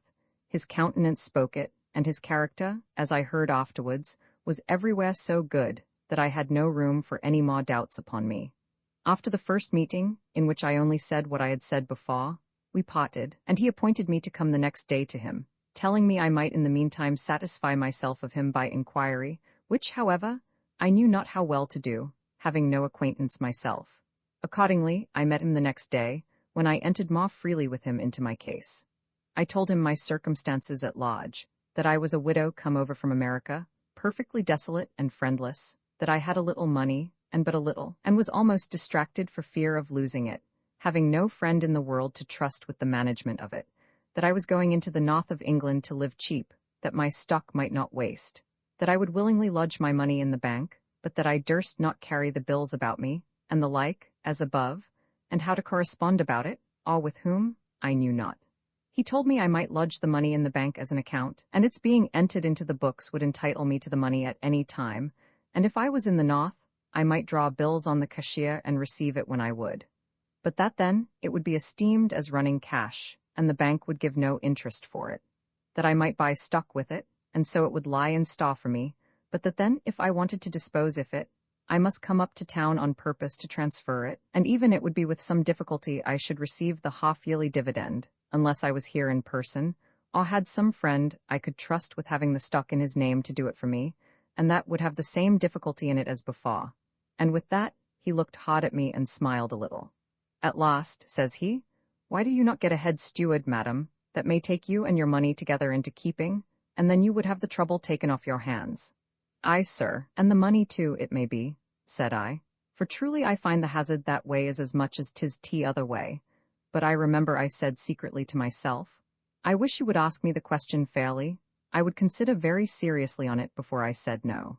He went on a good way with me, and I thought once or twice he was in earnest, but to my real affliction, I found at last he had a wife. But when he owned he had a wife, he shook his head, and said with some concern, that indeed he had a wife, and no wife. I began to think he had been in the condition of my late lover, and that his wife had been distempered, or lunatic, or some such thing. However, we had not much more discourse at that time, but he told me he was in too much hurry of business then, but that if I would come home to his house after their business was over, he would by that time consider what might be done for me, to put my affairs in a posture of security. I told him I would come, and desired to know where he lived. He gave me a direction in writing, and when he gave it me he read it to me, and said, that 'tis, madam, if you dare trust yourself with me. Yes, sir, said I. I believe I may venture to trust you with myself, for you have a wife, you say, and I don't want a husband. Besides, I dare trust you with my money, which is all I have in the world, and if that were gone, I may trust myself anywhere. He said some things in jest that were very handsome and mannerly, and would have pleased me very well if they had been in earnest. But that passed over. I took the directions, and appointed to attend him at his house at 7 o'clock the same evening. When I came he made several proposals for my placing my money in the bank, in order to my having interest for it. But still some difficulty or other came in the way, which he objected as not safe, and I found such a sincere, disinterested honesty in him, that I began to muse with myself, that I had certainly found the honest man I wanted, and that I could never put myself into better hands. So I told him with a great deal of frankness that I had never met with a man or woman yet that I could trust, or in whom I could think myself safe, but that I saw he was so disinterestedly concerned for my safety, that I said I would freely trust him with the management of that little I had, if he would accept to be steward for a poor widow that could give him no salary. He smiled and, standing up, with great respect saluted me. He told me he could not but take it very kindly that I had so good an opinion of him, that he would not deceive me, that he would do anything in his power to serve me, and expect no salary, but that he could not by any means accept of a trust, that it might bring him to be suspected of self-interest, and that if I should die, he might have disputes with my executors, which he should be very loath to encumber himself with. I told him if those were all his objections I would soon remove them, and convince him that there was not the least room for any difficulty. For that first, as for suspecting him, if ever I should do it, now is the time to suspect him, and not put the trust into his hands, and whenever I did suspect him, he could but throw it up then and refuse to go any further. Then, as to executors, I assured him I had no heirs, nor any relations in England, and I should alter my condition before I died, and then his trust and trouble should cease together, which, however, I had no prospect of yet. But I told him if I died as I was, it should be all his own, and he would deserve it by being so faithful to me as I was satisfied he would be. He changed his countenance at this discourse, and asked me how I came to have so much goodwill for him, and looking very much pleased, said he might very lawfully wish he was a single man for my sake. I smiled, and told him as he was not, my offer could have no design upon him in it, and to wish as he did was not to be allowed, 'twas criminal to his wife. He told me I was wrong. For, says he, madam, as I said before, I have a wife and no wife, and 'twould be no sin to me to wish her hanged if that were all. I know nothing of your circumstances that way, sir, said I, but it cannot be innocent to wish your wife dead. I tell you, says he again, she is a wife and no wife, you don't know what I am, or what she is. That's true, said I, sir, I do not know what you are, but I believe you to be an honest man, and that's the cause of all my confidence in you. Well, well, says he, and so I am, I hope too, but I am something else too, madam, for, says he, to be plain with you, I am a cuckold, and she is a haw. He spoke it in a kind of jest, but it was with such an awkward smile, that I perceived it was what struck very close to him, and he looked dismally when he said it. That alters the case indeed, sir, said I. As to that pot you were speaking of, but a cuckold, you know, may be an honest man, it does not alter that case at all. Besides, I think, said I, since your wife is so dishonest to you, you are too honest to her to own her for your wife. But that, said I, is what I have nothing to do with. Nay, says he, I do not think to clear my hands of her, for to be plain with you, madam, added he, I am no contended cuckold neither. On the other hand, I assure you it provokes me the highest degree, but I can't help myself, she that will be a haw, will be a haw. I waived the discourse and began to talk of my business, but I found he could not have done with it, so I let him alone, and he went on to tell me all the circumstances of his case, too long to relate here. Particularly, that having been out of England some time before he came to the post he was in, she had had 2 children in the meantime by an officer of the army, and that when he came to England and, upon her submission, took her again, and maintained her very well, yet she ran away from him with a linen draper's apprentice, robbed him of what she could come at, and continued to live from him still. So that, madam, says he, she is a haw not by necessity, which is the common bait of your sex, but by inclination, and for the sake of the vice. Well, I pitied him, and wished him well rid of her, and still would have talked of my business, but it would not do. At last he looked steadily at me. Look you, madam, says he, you came to ask advice of me, and I will serve you as faithfully as if you were my own sister. But I must turn the tables, since you oblige me to do it, and are so friendly to me, and I think I must ask advice of you. Tell me, what must a poor abused fellow do with a haw? What can I do to do myself justice upon her?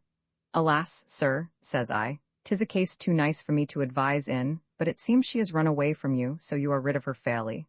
What can you desire more? Aye, she is gone indeed, said he, but I am not clear of her for all that. That's true, says I, she may indeed run you into debt, but the law has furnished you with methods to prevent that also. You may cry her down, as they call it. No, no, says he, that is not the case neither, I have taken care of all that. 'Tis not that pot that I speak of, but I would be rid of her so that I might marry again. Well, sir, says I, then you must divorce her. If you can prove what you say, you may certainly get that done, and then, I suppose, you are free. That's very tedious and expensive, says he. Why, says I, if you can get any woman you like to take your word, I suppose your wife would not dispute the liberty with you that she takes herself. Aye, says he, but 'twould be hard to bring an honest woman to do that, and for the other sort, says he, I have had enough of her to meddle with any more haws. It occurred to me presently, I would have taken your word with all my heart if you had but asked me the question. But that was to myself. To him I replied, why, you shut the door against any honest woman accepting you, for you condemn all that should venture upon you at once, and conclude that really a woman that takes you now can't be honest. Why, says he, I wish you would satisfy me that an honest woman would take me, I'd venture it. And then turns shot upon me. Will you take me, madam? That's not a fair question, says I, after what you have said. However, lest you should think I wait only for a recantation of it, I shall answer you plainly, no, not I. My business is of another kind with you, and I did not expect you would have turned my serious application to you, in my own distracted case, into a comedy. Why, madam, says he, my case is as distracted as yours can be, and I stand in as much need of advice as you do, for I think if I have not relief somewhere, I shall be made myself, and I know not what cost to take, I protest to you. Why, sir, says I, 'tis easy to give advice in your case, much easier than it is in mine. Speak then, says he, I beg of you, for now you encourage me. Why, says I, if your case is so plain as you say it is, you may be legally divorced, and then you may find honest women enough to ask the question of fairly. The sex is not so scarce that you can want a wife. Well then, said he, I am in earnest, I'll take your advice, but shall I ask you one question seriously beforehand? Any question, said I, but that you did before. No, that answer will not do, said he, for in short that is the question I shall ask. You may ask what questions you please, but you have my answer to that already, said I. Besides, sir, said I, can you think so ill of me as that I would give any answer to such a question beforehand? Can any woman alive believe you in earnest, or think you design anything but to banter her? Well, well, says he, I do not banter you, I am in earnest, consider of it. But, sir, says I, a little gravely, I came to you about my own business, I beg of you to let me know what you will advise me to do. I will be prepared, says he, against you come again. Nay, says I, you have forbid my coming any more. Why so? Said he, and looked a little surprised. Because, said I, you can't expect I should visit you on the account you talk of. Well, says he, you shall promise me to come again, however, and I will not say any more of it till I have gotten the divorce, but I desire you will prepare to be better conditioned when that's done, for you shall be the woman, or I will not be divorced at all. Why, I owe it to your unlooked-for kindness, if it were to nothing else, but I have other reasons too. He could not have said anything in the world that pleased me better. However, I knew that the way to secure him was to stand off while the thing was so remote, as it appeared to be, and that it was time enough to accept of it when he was able to perform it. So I said very respectfully to him, it was time enough to consider of these things when he was in a condition to talk of them. In the meantime, I told him, I was going a great way from him, and he would find objects enough to please him better. We broke off here for the present, and he made me promise him to come again the next day, for his resolutions upon my own business, which after some pressing I did. Though had he seen farther into me, I wanted no pressing on that account. I came the next evening, accordingly, and brought my maid with me, to let him see that I kept a maid, but I sent her away as soon as I was gone in. He would have had me let the maid have stayed, but I would not, but ordered her allowed to come for me again about 9 o'clock. But he forbade that, and told me he would see me safe home, which, by the way, I was not very well pleased with, supposing he might do that to know where I lived and inquire into my character and circumstances. However, I ventured that, for all that the people there or thereabout knew of me, was to my advantage, and all the character he had of me, after he had inquired, was that I was a woman of fortune, and that I was a very modest, sober body, which, whether true or not in the main, yet you may see how necessary it is for all women who expect anything in the world to preserve the character of their virtue, even when perhaps they may have sacrificed the thing itself.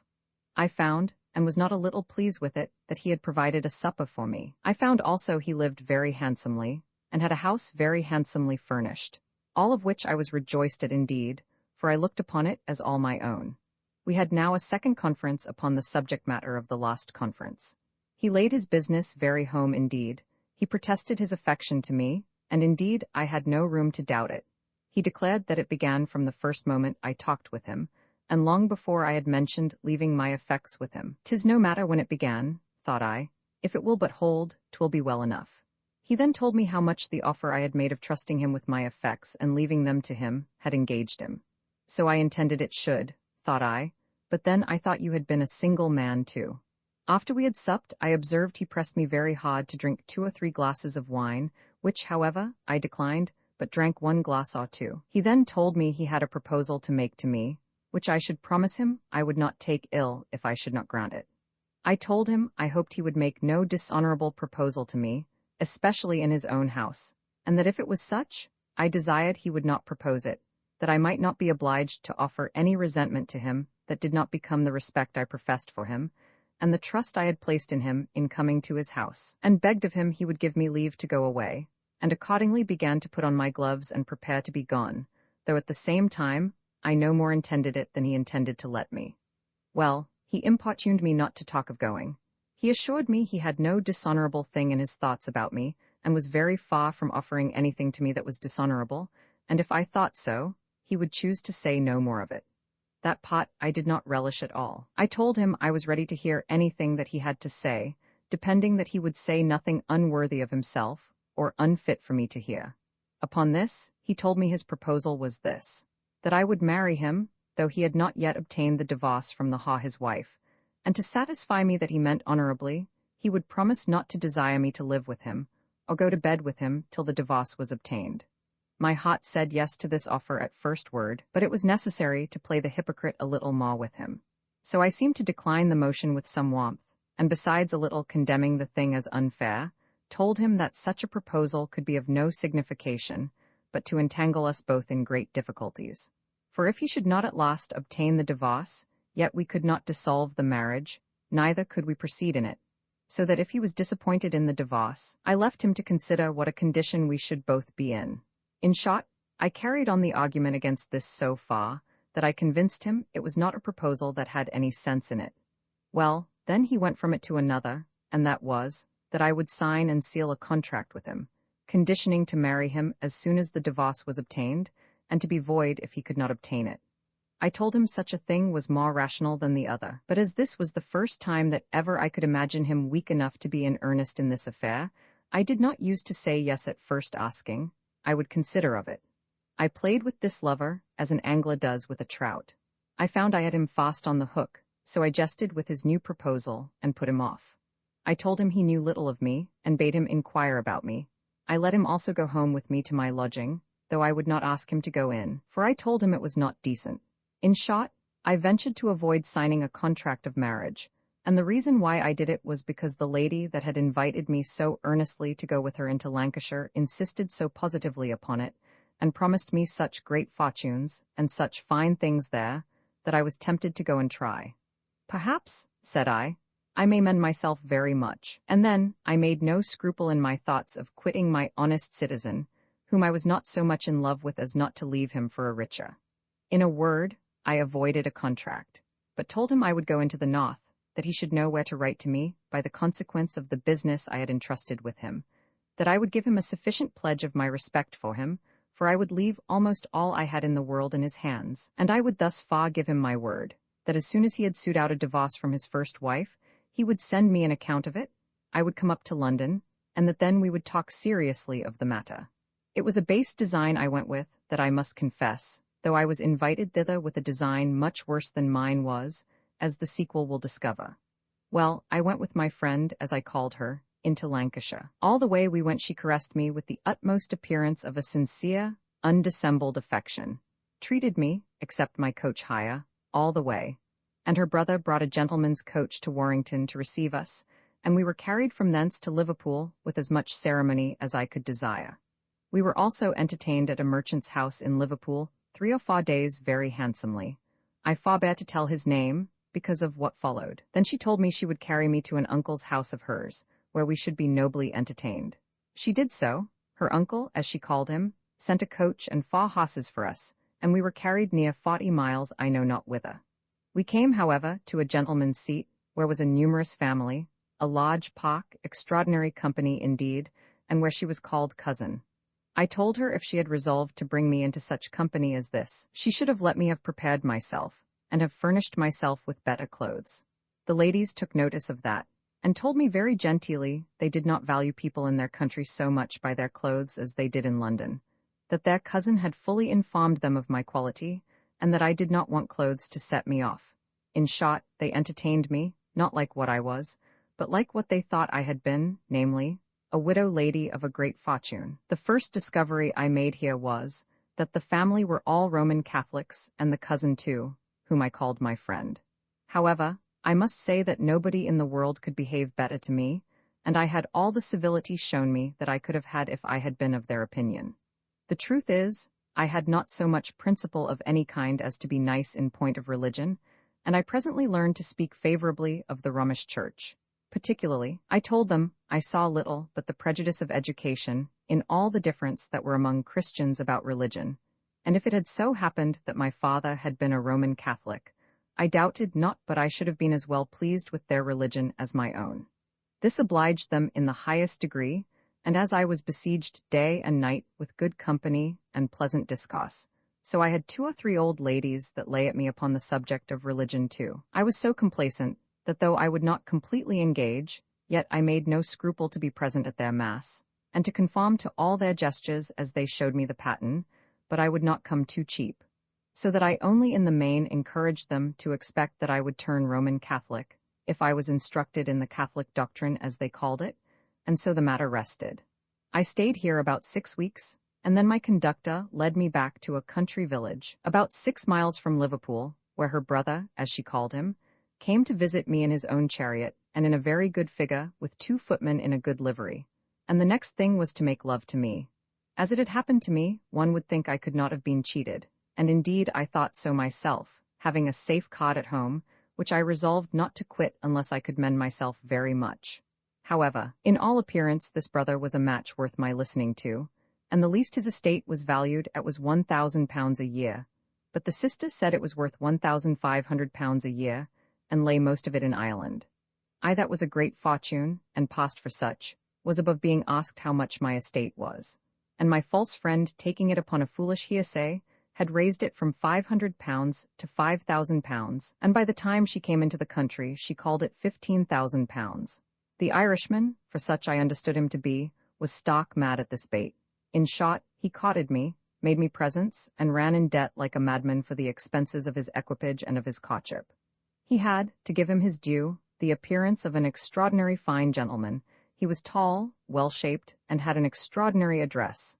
Talked as naturally of his park and his stables, of his horses, his gamekeepers, his woods, his tenants, and his servants, as if we had been in the mansion house, and I had seen them all about me.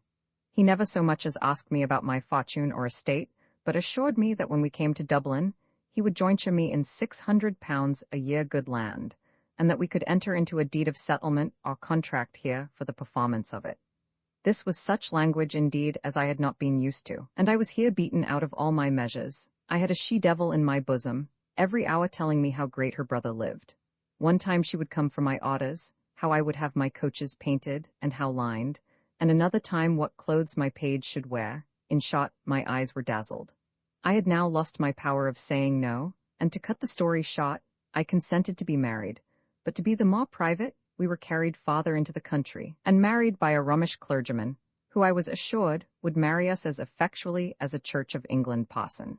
I cannot say, but I had some reflections in this affair upon the dishonourable forsaking my faithful citizen, who loved me sincerely, and who was endeavouring to quit himself of a scandalous haw by whom he had been indeed barbarously used, and promised himself infinite happiness in his new choice, which choice was now giving up herself to another in a manner almost as scandalous as hers could be. But the glittering shoe of a great estate, and of fine things, which the deceived creature that was now my deceiver represented every hour to my imagination, hurried me away, and gave me no time to think of London, or of anything there, much less of the obligation I had to a person of infinitely more real merit than what was now before me.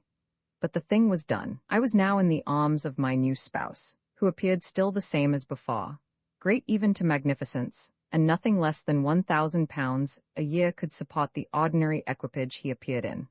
After we had been married about a month, he began to talk of my going to Westchester in order to embark for Ireland.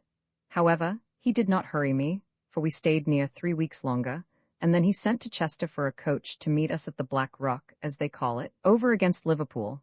Thither we went in a fine boat they call a pinnace, with 6 oars, his servants and horses and baggage going in the ferry boat.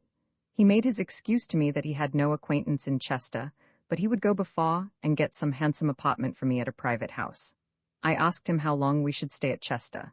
He said, not at all, any longer than 1 night or 2, but he would immediately hire a coach to go to Holyhead. Then I told him he should by no means give himself the trouble to get private lodgings for 1 night or 2, for that Chester being a great place, I made no doubt, but there would be very good inns and accommodation enough. So we lodged at an inn in the West Street, not far from the cathedral.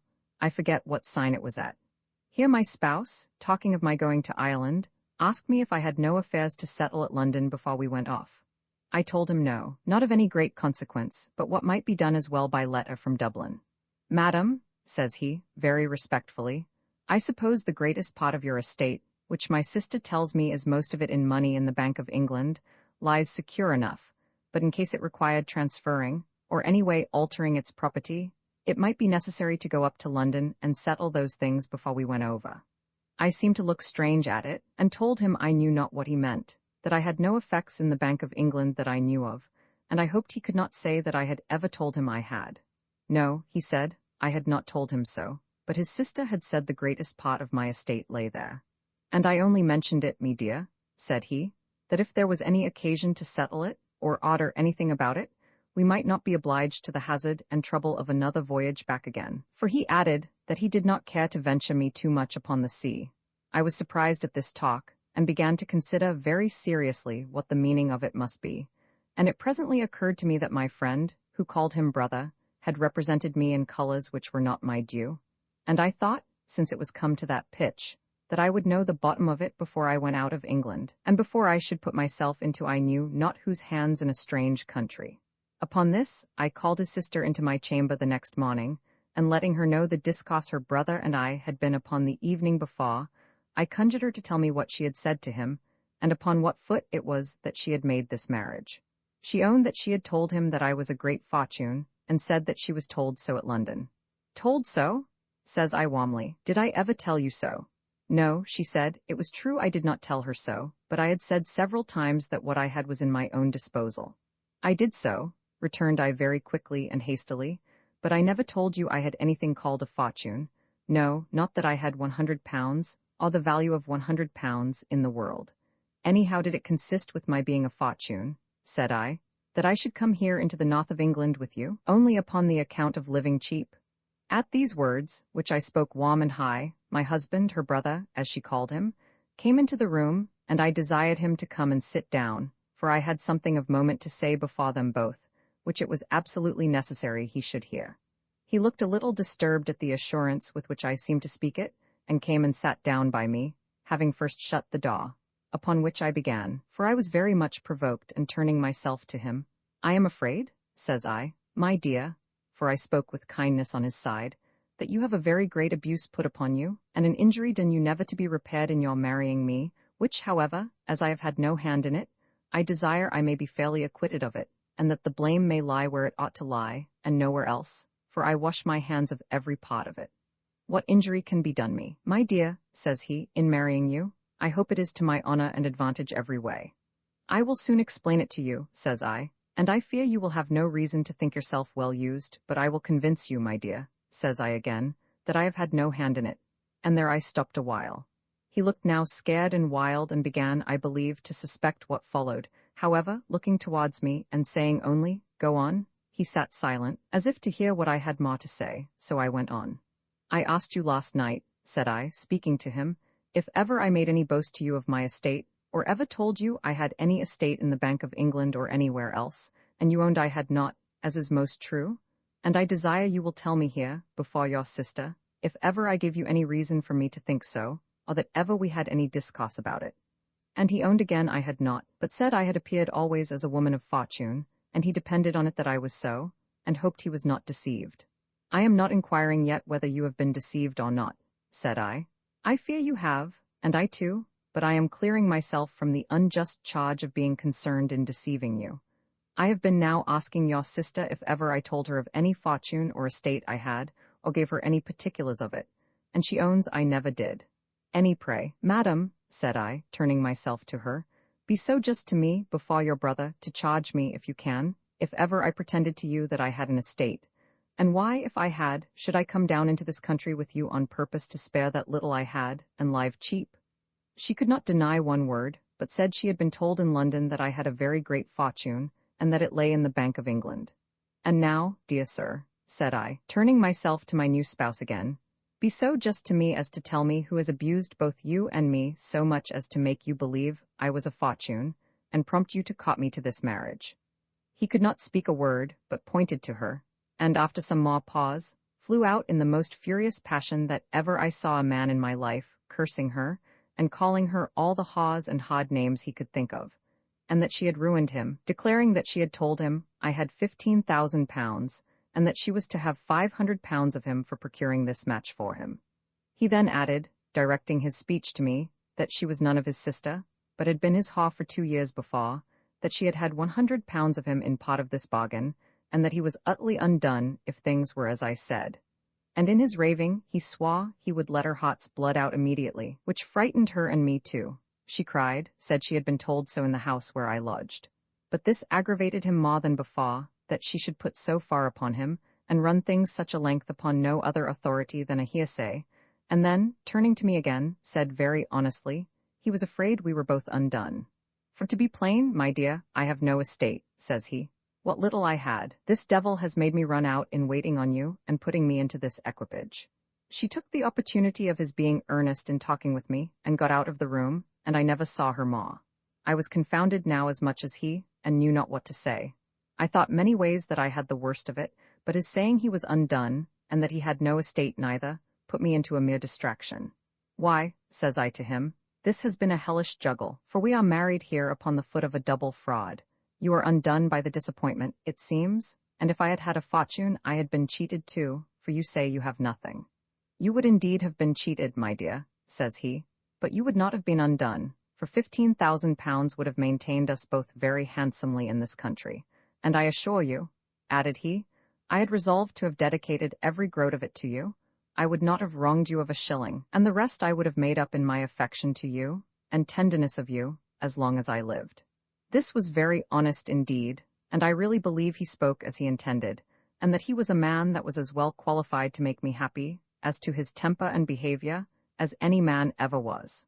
But his having no estate, and being run into debt on this ridiculous account in the country, made all the prospect dismal and dreadful, and I knew not what to say, or what to think of myself. I told him it was very unhappy that so much love, and so much good nature as I discovered in him, should be thus precipitated into misery, that I saw nothing before us but ruin. For as to me, it was my unhappiness that what little I had was not able to relieve us weak, and with that, I pulled out a bank bill of £20 and 11 guineas, which I told him I had saved out of my little income, and that by the account that creature had given me of the way of living in that country, I expected it would maintain me 3 or 4 years. That if it was taken from me, I was left destitute, and he knew what the condition of a woman among strangers must be, if she had no money in her pocket. However, I told him, if he would take it, there it was. He told me with a great concern, and I thought I saw tears stand in his eyes, that he would not touch it, that he abhorred the thoughts of stripping me and make me miserable. That, on the contrary, he had 50 guineas left, which was all he had in the world, and he pulled it out and threw it down on the table, bidding me take it, though he were to starve for want of it. I returned, with the same concern for him, that I could not bear to hear him talk so. That, on the contrary, if he could propose any probable method of living, I would do anything that became me on my part, and that I would live as close and as narrow as he could desire. He begged of me to talk no more at that rate, for it would make him distracted. He said he was bred a gentleman, though he was reduced to a low fortune, and that there was but one way left which he could think of, and that would not do, unless I could answer him one question, which, however, he said he would not press me to. I told him I would answer it honestly, whether it would be to his satisfaction or not, that I could not tell. Why then, my dear, tell me plainly, says he, will the little you have keep us together in any figure, or in any station or place, or will it not? It was my happiness hitherto that I had not discovered myself or my circumstances at all. No, not so much as my name. And seeing these was nothing to be expected from him, however good-humoured and however honest he seemed to be, but to live on what I knew would soon be wasted. I resolved to conceal everything but the bank bill and the 11 guineas which I had owned, and I would have been very glad to have lost that, and have been set down where he took me up. I had indeed another bank bill about me of £30, which was the whole of what I brought with me, as well to subsist on in the country, as not knowing what might offer. Because this creature, the go-between that had thus betrayed us both, had made me believe strange things of my marrying to my advantage in the country, and I was not willing to be without money, whatever might happen. This bill I concealed, and that made me the freer of the rest, in consideration of his circumstances, for I really pitied him heartily. But to return to his question, I told him I never willingly deceived him, and I never would. I was very sorry to tell him that the little I had would not subsist us, that it was not sufficient to subsist me alone in the south country, and that this was the reason that made me put myself into the hands of that woman who called him brother, she having assured me that I might board very handsomely at a town called Manchester, where I had not yet been, for about £6 a year, and my whole income not being about £15 a year, I thought I might live easy upon it, and wait for better things. He shook his head and remained silent, and a very melancholy evening we had. However, we supped together and lay together that night, and when we had almost supped he looked a little better and more cheerful, and called for a bottle of wine. "Come, my dear," says he, "though the case is bad, it is to no purpose to be dejected. Come, be as easy as you can. I will endeavour to find out some way or other to live. If you can but subsist yourself, that is better than nothing. I must try the world again. A man ought to think like a man. To be discouraged is to yield to the misfortune." With this, he filled a glass and drank to me, holding my hand and pressing it hard in his hand all the while the wine went down, and protesting afterwards his main concern was for me. It was really a true, gallant spirit he was of, and it was the more grievous to me. 'Tis something of relief even to be undone by a man of honour, rather than by a scoundrel, but here the greatest disappointment was on his side, for he had really spent a great deal of money, deluded by this madam the procuress, and it was very remarkable on what poor terms he proceeded. First, the baseness of the creature herself is to be observed, who, for the getting £100 herself, could be content to let him spend 3 or 4 more, though perhaps it was all he had in the world, and more than all, when she had not the least ground, more than a little tea-table chat, to say that I had any estate, or was a fortune, or the like. It is true the design of deluding a woman of fortune, if I had been so, was base enough. The putting the face of great things upon poor circumstances was a fraud, and bad enough. But the case a little differed too, and that in his favor, for he was not a rake that made a trade to delude women, and, as some have done, get 6 or 7 fortunes after one another, and then rifle and run away from them. But he was really a gentleman, unfortunate and low, but had lived well. And though, if I had had a fortune, I should have been enraged at the slut for betraying me, yet really for the man, a fortune would not have been ill bestowed on him, for he was a lovely person indeed, of generous principles, good sense, and of abundance of good humor. We had a great deal of close conversation that night, for we neither of us slept much. He was as penitent for having put all those cheats upon me as if it had been felony, and that he was going to execution. He offered me again every shilling of the money he had about him, and said he would go into the army and seek the world for more. I asked him why he would be so unkind to carry me into Ireland, when I might suppose he could not have subsisted me there. He took me in his arms. "My dear," said he, "depend upon it, I never designed to go to Ireland at all, much less to have carried you thither, but came hither to be out of the observation of the people, who had heard what I pretended to, and withal, that nobody might ask me for money before I was furnished to supply them." "But where then," said I, "were we to have gone next?" "Why, my dear," said he, "I'll confess the whole scheme to you as I had laid it. I purposed here to ask you something about your estate, as you see I did, and when you, as I expected you would, had entered into some account with me of the particulars, I would have made an excuse to you to have put off our voyage to Ireland for some time, and to have gone first towards London. Then, my dear," said he, "I resolved to have confessed all the circumstances of my own affairs to you, and let you know I had indeed made use of these artifices to obtain your consent to marry me, but had now nothing to do but ask to your pardon, and to tell you how abundantly, as I have said above, I would endeavor to make you forget what was past, by the felicity of the days to come. Truly," said I to him, "I find you would soon have conquered me, and it is my affliction now that I am not in a condition to let you see how easily I should have been reconciled to you, and have passed by all the tricks you had put upon me, in recompense of so much good humor.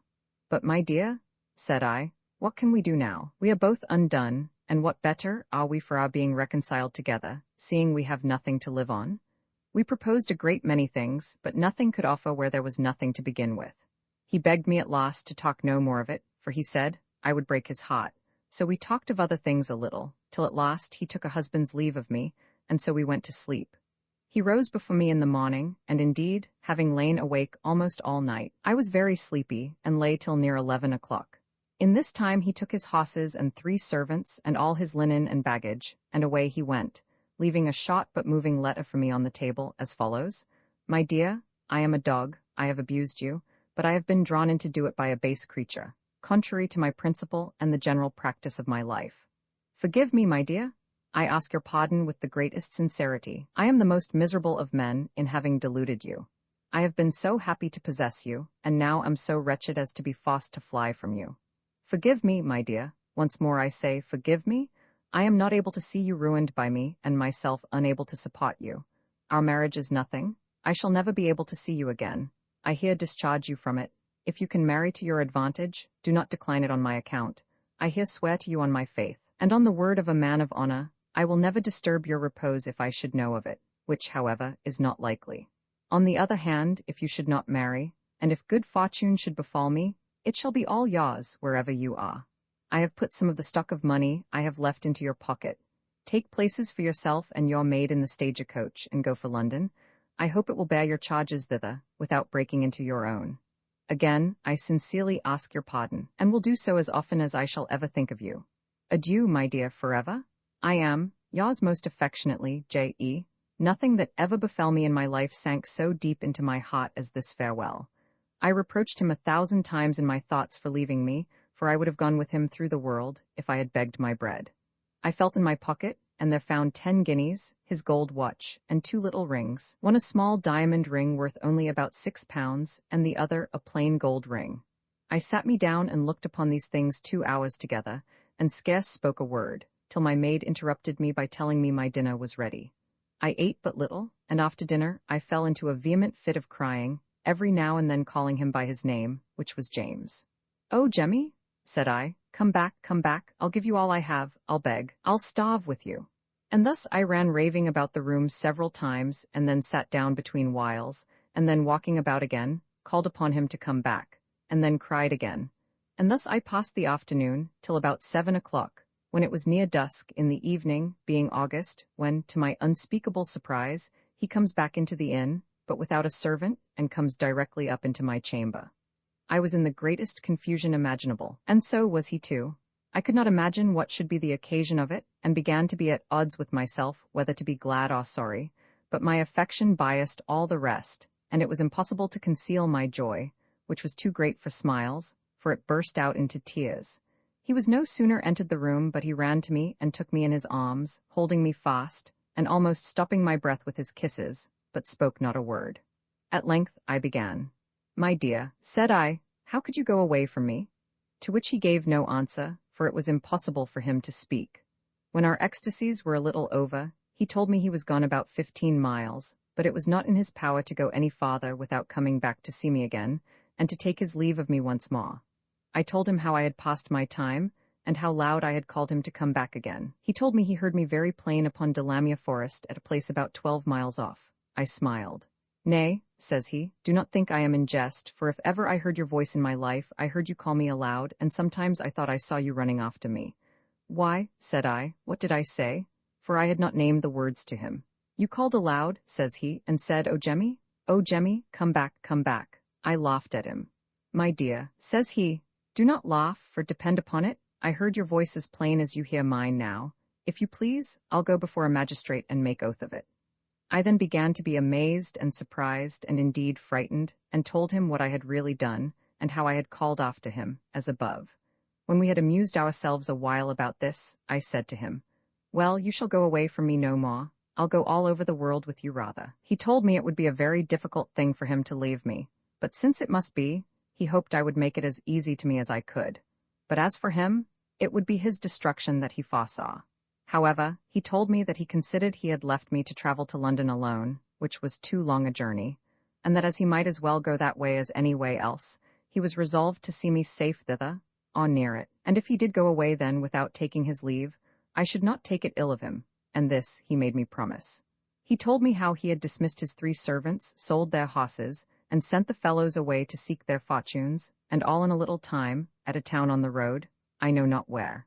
And, says he, it cost me some tears all alone by myself to think how much happier they were than their master, for they could go to the next gentleman's house to see for a service, whereas, said he, I knew not whither to go, or what to do with myself. I told him I was so completely miserable in parting with him that I could not be worse, and that now he was come again, I would not go from him, if he would take me with him, let him go whither he would, or do what he would. And in the meantime, I agreed that we would go together to London, but I could not be brought to consent he should go away at last and not take his leave of me, as he proposed to do, but told him, jesting, that if he did, I would call him back again as loud as I did before. Then I pulled out his watch and gave it him back, and his 2 rings and his 10 guineas, but he would not take them, which made me very much suspect that he resolved to go off upon the road and leave me. The truth is, the circumstances he was in, the passionate expressions of his letter, the kind, gentlemanly treatment I had from him in all the affair, with the concern he showed for me in it, his manner of parting with that large share which he gave me of his little stock left, all these had joined to make such impressions on me that I really loved him most tenderly, and could not bear the thoughts of parting with him. 2 days after this, we quitted Chester, I in the stagecoach, and he on horseback.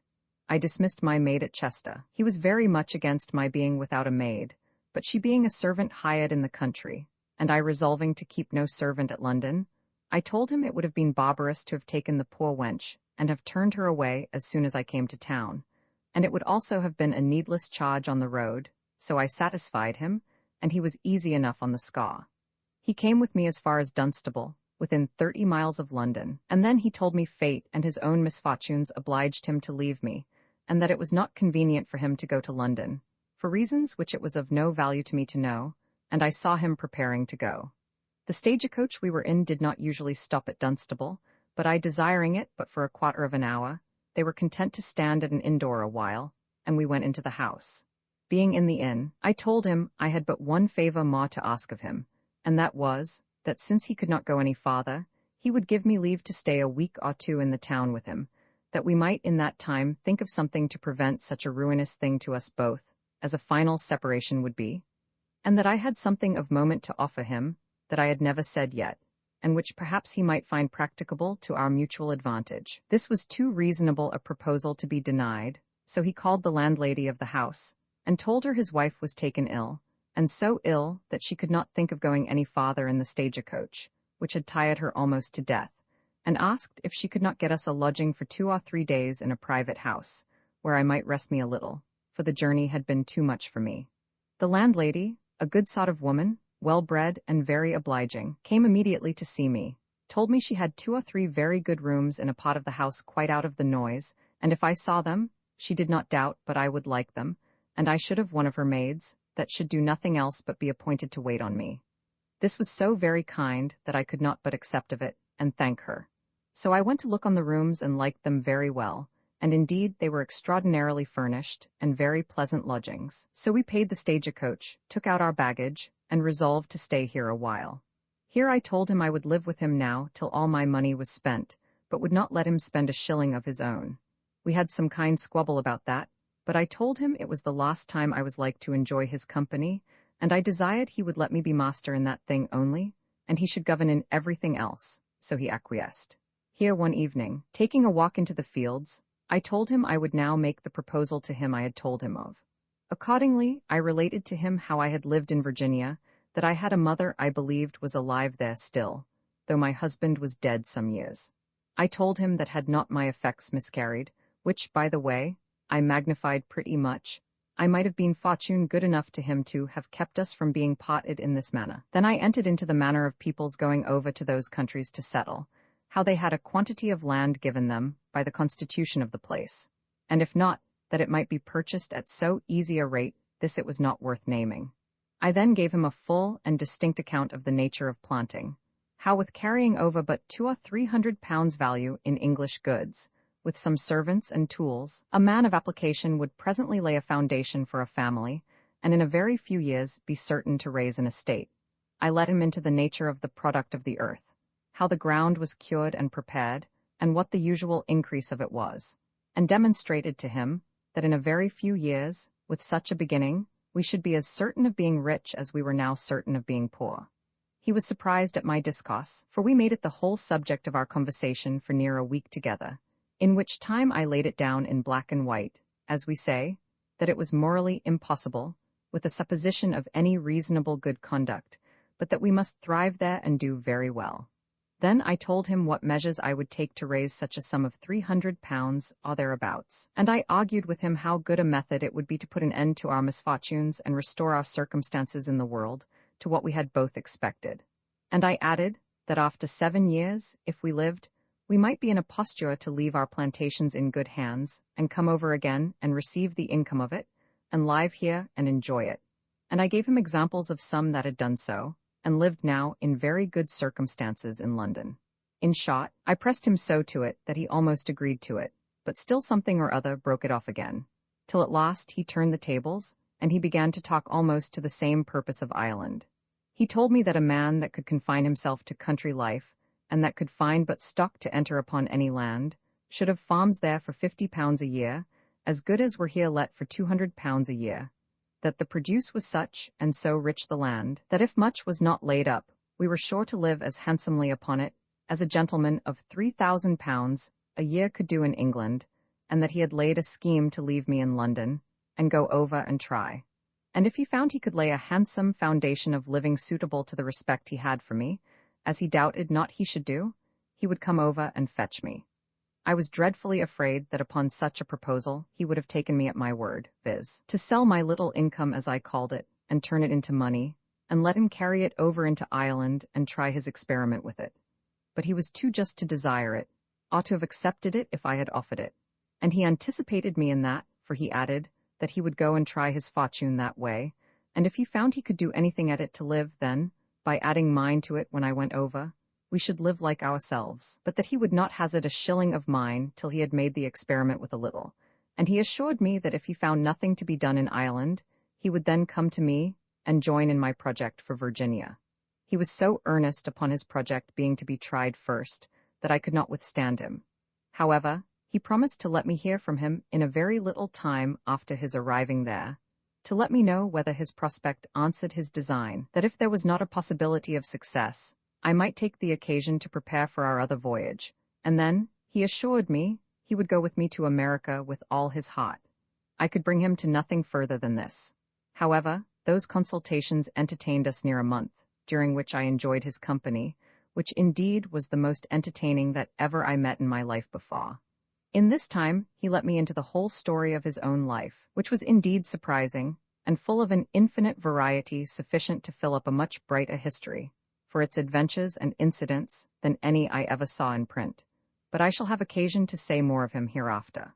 We parted at last, though with the utmost reluctance on my side, and indeed he took his leave very unwillingly too, but necessity obliged him, for his reasons were very good why he would not come to London, as I understood more fully some time afterwards. I gave him a direction how to write to me, though still I reserved the grand secret, and never broke my resolution, which was not to let him ever know my true name, who I was, or where to be found.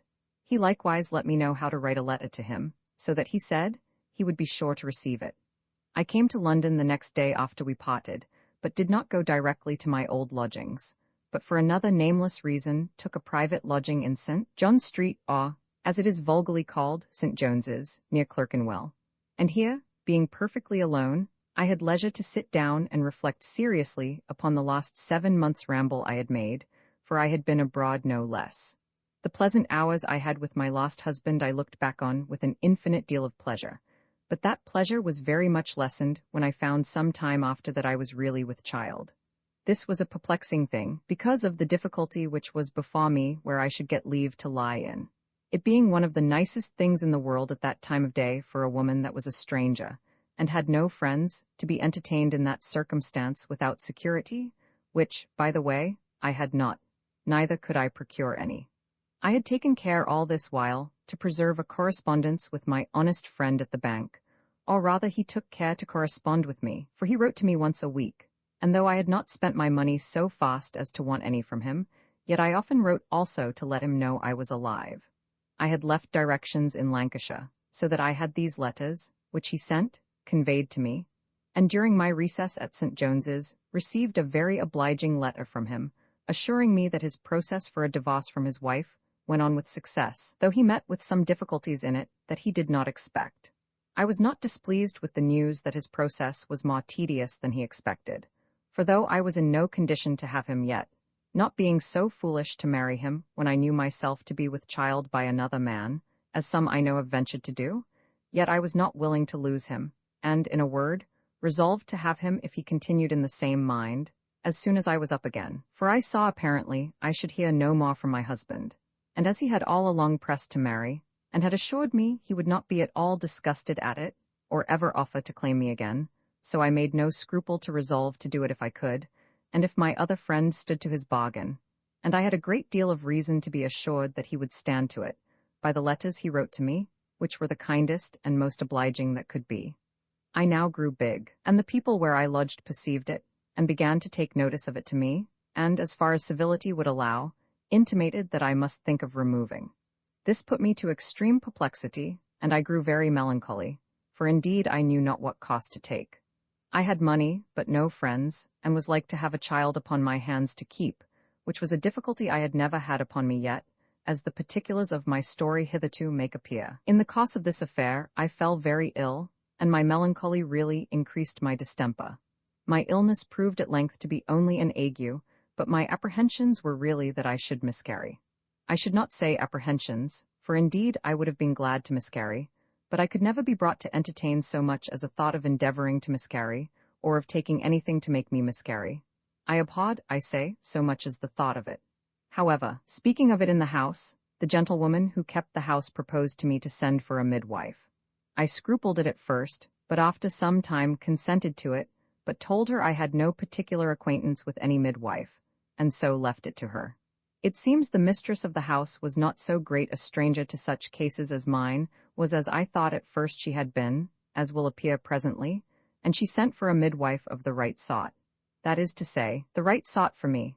The woman appeared to be an experienced woman in her business, I mean as a midwife, but she had another calling too, in which she was as expert as most women if not more. My landlady had told her I was very melancholy, and that she believed that had done me harm, and once, before me, said to her, "Mrs. B," meaning the midwife, "I believe this lady's trouble is of a kind that is pretty much in your way, and therefore if you can do anything for her, pray do, for she is a very civil gentlewoman." And so she went out of the room. I really did not understand her, but my mother Midnight began very seriously to explain what she meant, as soon as she was gone. "Madam," says she, "you seem not to understand what your landlady means, and when you do understand it, you need not let her know at all that you do so. She means that you are under some circumstances that may render your lying indifficult to you, and that you are not willing to be exposed. I need say no more, but to tell you, that if you think fit to communicate so much of your case to me, if it be so, as is necessary, for I do not desire to pry into those things, I perhaps may be in a position to help you, and to make you perfectly easy, and remove all your dull thoughts upon that subject."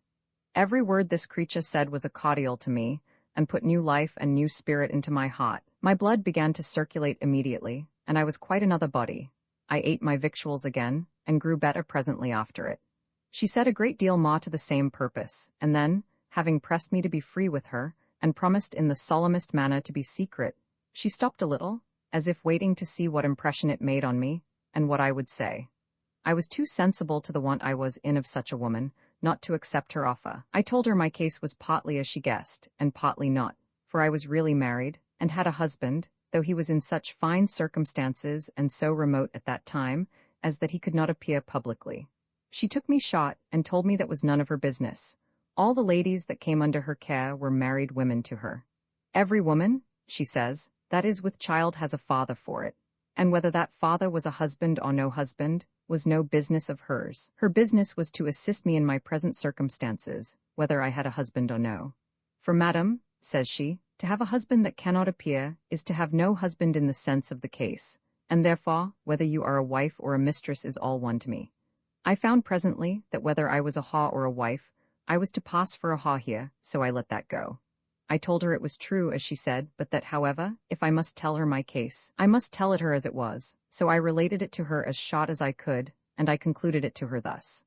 "I trouble you with all this, madam," said I, "not that, as you said before, it is much to the purpose in your affair, but this is to the purpose, namely, that I am not in any pain about being seen, or being public or concealed, for 'tis perfectly indifferent to me, but my difficulty is, that I have no acquaintance in this part of the nation. I understand you, madam," says she. "You have no security to bring to prevent the parish impertinences usual in such cases, and perhaps," says she, "do not know very well how to dispose of the child when it comes." "The last," says I, "is not so much my concern as the first." "Well, madam," answered the midwife, "do you put yourself into my hands? I live in such a place, though I do not inquire after you, you may inquire after me. My name is B. I live in such a street," naming the street, "at the sign of the Cradle. My profession is a midwife, and I have many ladies that come to my house to lie in. I have given security to the parish in general terms to secure them from any charge from whatsoever shall come into the world under my roof. I have but one question to ask in the whole affair, madam," says she, "and if that be answered you shall be entirely easy for all the rest." I presently understood what she meant, and told her, "Madam, I believe I understand you. I thank God, though I want friends in this part of the world, I do not want money, so far as may be necessary, though I do not abound in that neither." This I added because I would not make her expect great things. "Well, madam," says she, "that is the thing indeed without which nothing can be done in these cases, and yet," says she, "you shall see that I will not impose upon you, or offer anything that is unkind to you, and if you desire it, you shall know everything beforehand, that you may suit yourself to the occasion, and be neither costly or sparing as you see fit." I told her she seemed to be so perfectly sensible of my condition, that I had nothing to ask of her but this, that as I had told her that I had money sufficient, but not a great quantity, she would order it so that I might be at as little superfluous charge as possible. She replied that she would bring in an account of the expenses of it in 2 or 3 shapes, and like a bill of fare, I should choose as I pleased, and I desired her to do so. The next day she brought it, and the copy of her 3 bills was as follows. This was the first bill. The second was the same terms. This was the second-rate bill. The third, she said, was for a degree higher, and when the father or friends appeared, I looked upon all 3 bills and smiled, and told her I did not see, but that she was very reasonable in her demands, all things considered, and for that I did not doubt but her accommodations were good. She told me I should be judge of that when I saw them. I told her I was sorry to tell her that I feared I must be her lowest-rated customer. And perhaps, madam, said I, you will make me the less welcome upon that account. No, not at all, said she, for where I have one of the third sort I have two of the second, and far to one of the first, and I get as much by them in proportion as by any. But if you doubt my care of you, I will allow any friend you have to overlook and see if you are well waited on or no. Then she explained the particulars of her bill. In the first place, madam, said she, I would have you observe that here is 3 months' keeping. You are but 10 shillings a week. I undertake to say you will not complain of my table. I suppose, says she, you do not live cheaper where you are now. No, indeed, said I, not so cheap, for I give 6 shillings per week for my chamber, and find my own diet as well as I can, which costs me a great deal more. Then, madam, says she, if the child should not live, or should be dead born, as you know sometimes happens, then there is the minister's article saved. And if you have no friends to come to you, you may save the expense of a supper. So that take those articles out, madam, says she.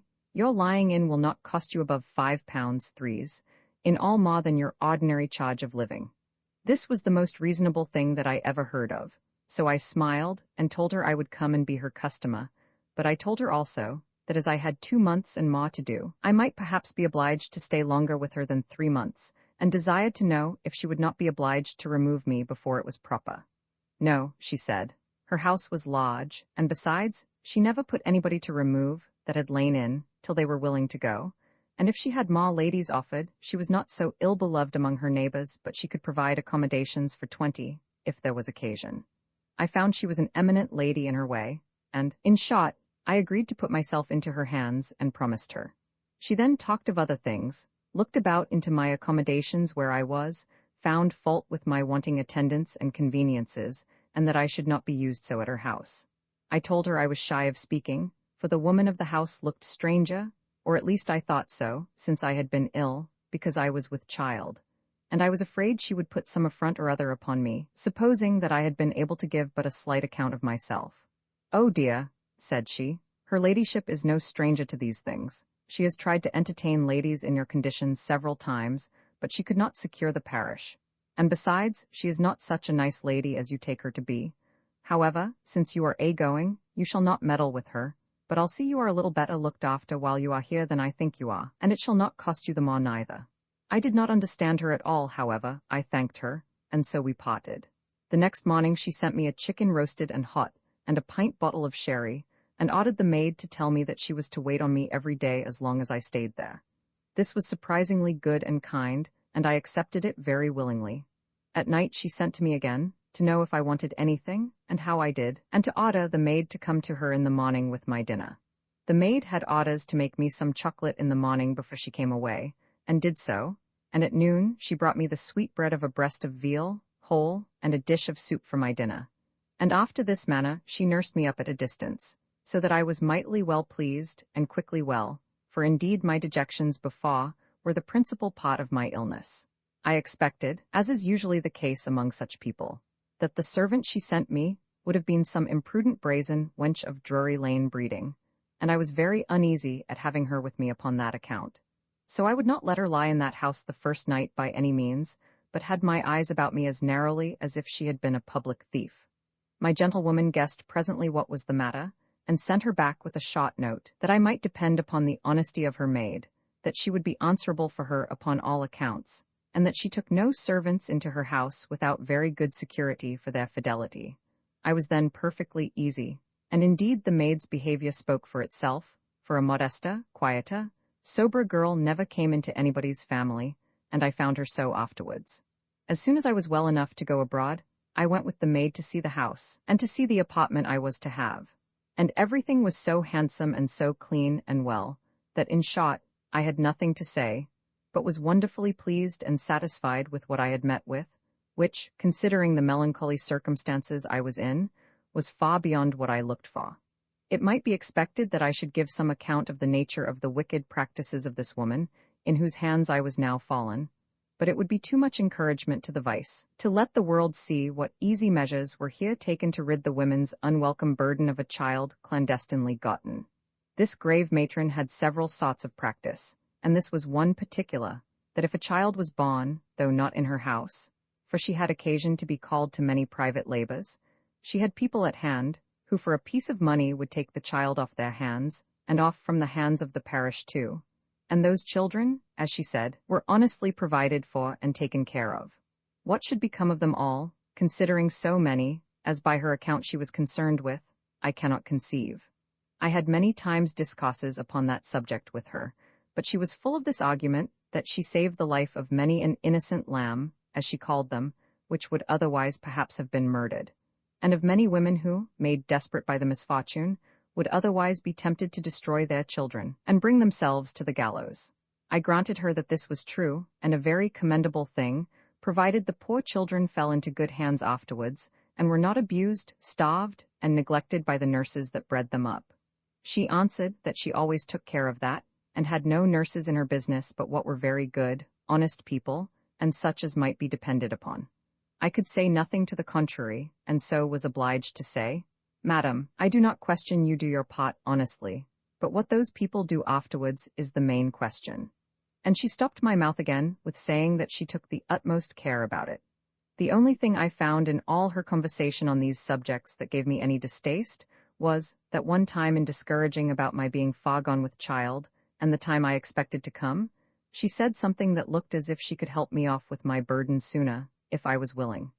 In English, that she could give me something to make me miscarry, if I had a desire to put an end to my troubles that way.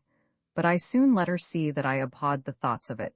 And to do her justice, she put it off so cleverly, that I could not say she really intended it, or whether she only mentioned the practice as a horrible thing.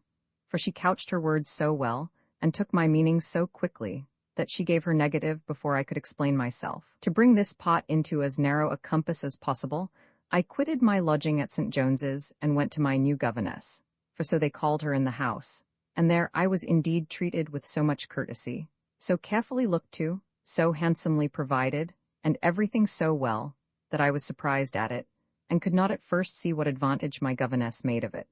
But I found afterwards that she professed to make no profit of Lodge's diet, nor indeed could she get much by it, but that her profit lay in the other articles of her management, and she made enough that way, I assure you. For 'tis scarce credible what practice she had, as well abroad as at home, and yet all upon the private account, in plain English, the whoring account.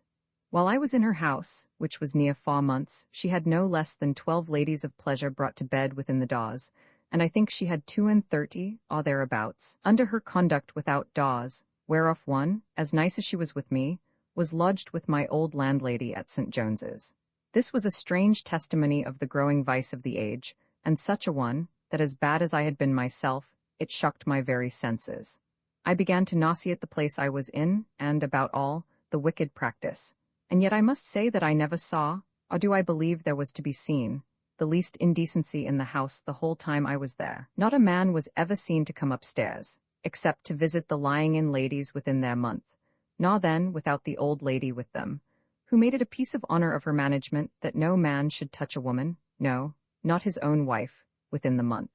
Nor would she permit any man to lie in the house upon any pretense whatever, no, not though she was sure it was with his own wife.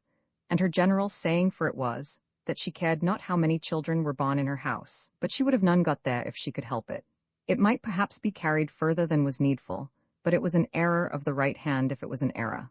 For by this she kept up the reputation, such as it was, of her business, and obtained this character, that though she did take care of the women when they were debauched, yet she was not instrumental to their being debauched at all, and yet it was a wicked trade she drove to.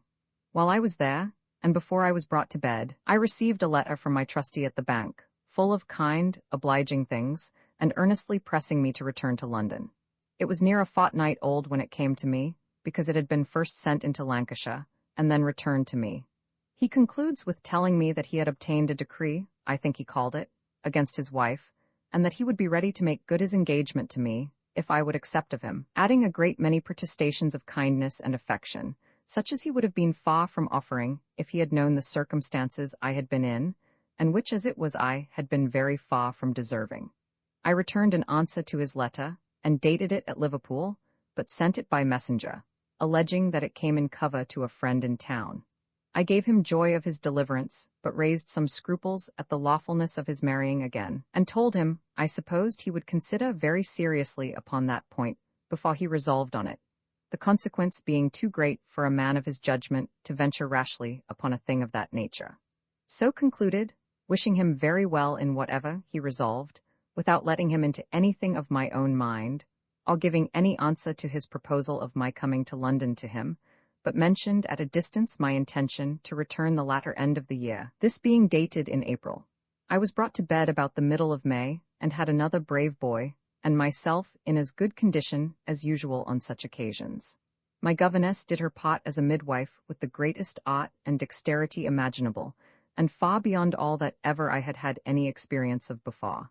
Her care of me in my travail, and after in my lying in, was such that if she had been my own mother, it could not have been better. Let none be encouraged in their loose practices from this dexterous lady's management, for she is gone to her place, and I dare say has left nothing behind her that can or will come up on it.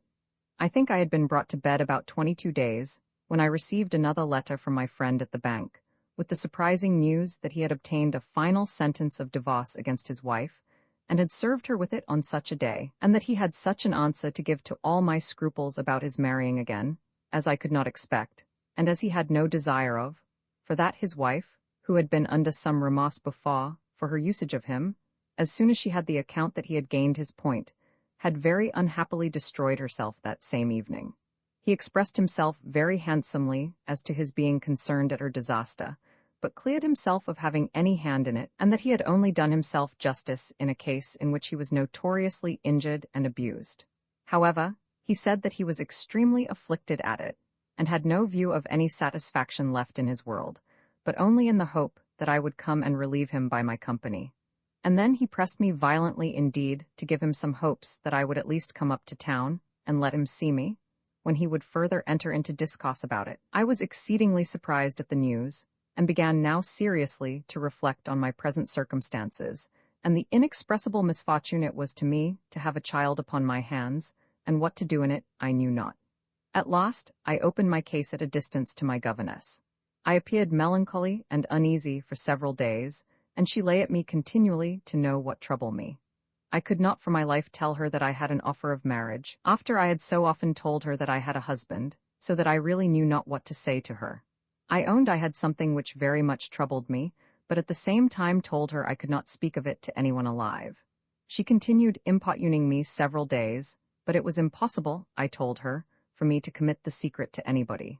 This, instead of being an answer to her, increased her importunities. She urged her having been trusted with the greatest secrets of this nature, that it was her business to conceal everything, and that to discover things of that nature would be her ruin. She asked me if ever I had found her tattling to me of other people's affairs, and how could I suspect her.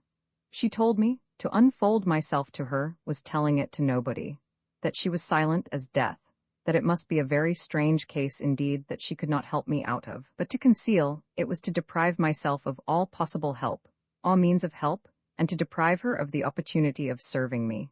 In short, she had such a bewitching eloquence, and so great a power of persuasion that there was no concealing anything from her. So I resolved to unbosom myself to her.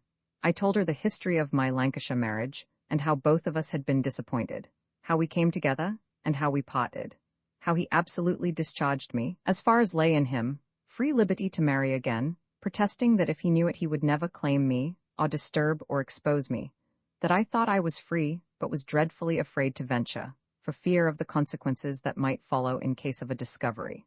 Then I told her what a good offer I had, showed her my friend's 2 lost letters, inviting me to come to London, and let her see with what affection and earnestness they were written, but blotted out the name, and also the story about the disaster of his wife, only that she was dead. She fell laughing at my scruples about marrying, and told me the other was no marriage, but a cheat on both sides, and that, as we were parted by mutual consent, the nature of the contract was destroyed, and the obligation was mutually discharged. She had arguments for this at the tip of her tongue, and, in short, reasoned me out of my reason, not but that it was too by the help of my own inclination. But then came the great and main difficulty, and that was the child. This, she told me in so many words, must be removed, and that so as that it should never be possible for anyone to discover it. I knew there was no marrying without entirely concealing that I had had a child, for he would soon have discovered by the age of it that it was born, nay, and gotten too, since my parley with him, and that would have destroyed all the affair. But it touched my heart so forcibly to think of parting entirely with the child, and, for aught I knew, of having it murdered, or starved by neglect and ill-usage, which was much the same, that I could not think of it without horror. I wish all those women who consent to the disposing their children out of the way, as it is called, for decency's sake, would consider that 'tis only a contrived method for murder, that is to say, a killing their children with safety. It is manifest to all that understand anything of children that we are born into the world helpless, and incapable either to supply our own wants or so much as make them known, and that without help we must perish. And this help requires not only an assisting hand, whether of the mother or somebody else, but there are two things necessary in that assisting hand, that is, care and skill, without both which half the children that are born would die, nay, though they were not to be denied food, and one half more of those that remained would be cripples or fools, lose their limbs, and perhaps their sense. I question not but that these are partly the reasons why affection was placed by nature in the hearts of mothers to their children, without which they would never be able to give themselves up, as 'tis necessary they should, to the care and waking pains needful to the support of their children. Since this care is needful to the life of children, to neglect them is to murder them. Again, to give them up to be managed by those people who have none of that needful affection placed by nature in them, is to neglect them in the highest degree, nay, in some it goes farther, and is a neglect in order to their being lost, so that 'tis even an intentional murder, whether the child lives or dies. All those things represented themselves to my view, and that is the blackest and most frightful form, and as I was very free with my governess, whom I had now learned to call mother, I represented to her all the dark thoughts which I had upon me about it, and told her what distress I was in. She seemed graver by much at this part than at the other, but as she was hardened in these things beyond all possibility of being touched with the religious part, and the scruples about the murder, so she was equally impenetrable in that part which related to affection. She asked me if she had not been careful and tender to me in my lying in, as if I had been her own child. I told her I owned she had. Well, my dear, says she, and when you are gone, what are you to me? And what would it be to me if you were to be hanged? Do you think there are not women who, as it is their trade and they get their bread by it, value themselves upon their being as careful of children as their own mothers can be, and understand it rather better? Yes, yes, child, says she, fear it not, how were we nursed ourselves? Are you sure you was nursed up by your own mother? And yet you look fat and fair, child, says the old beldam, and with that she stroked me over the face. Never be concerned, child, says she, going on in her drolling way. I have no murderers about me. I employ the best and the honestest nurses that can be had, and have as few children miscarry under their hands as there would if they were all nursed by mothers. We want neither care nor skill.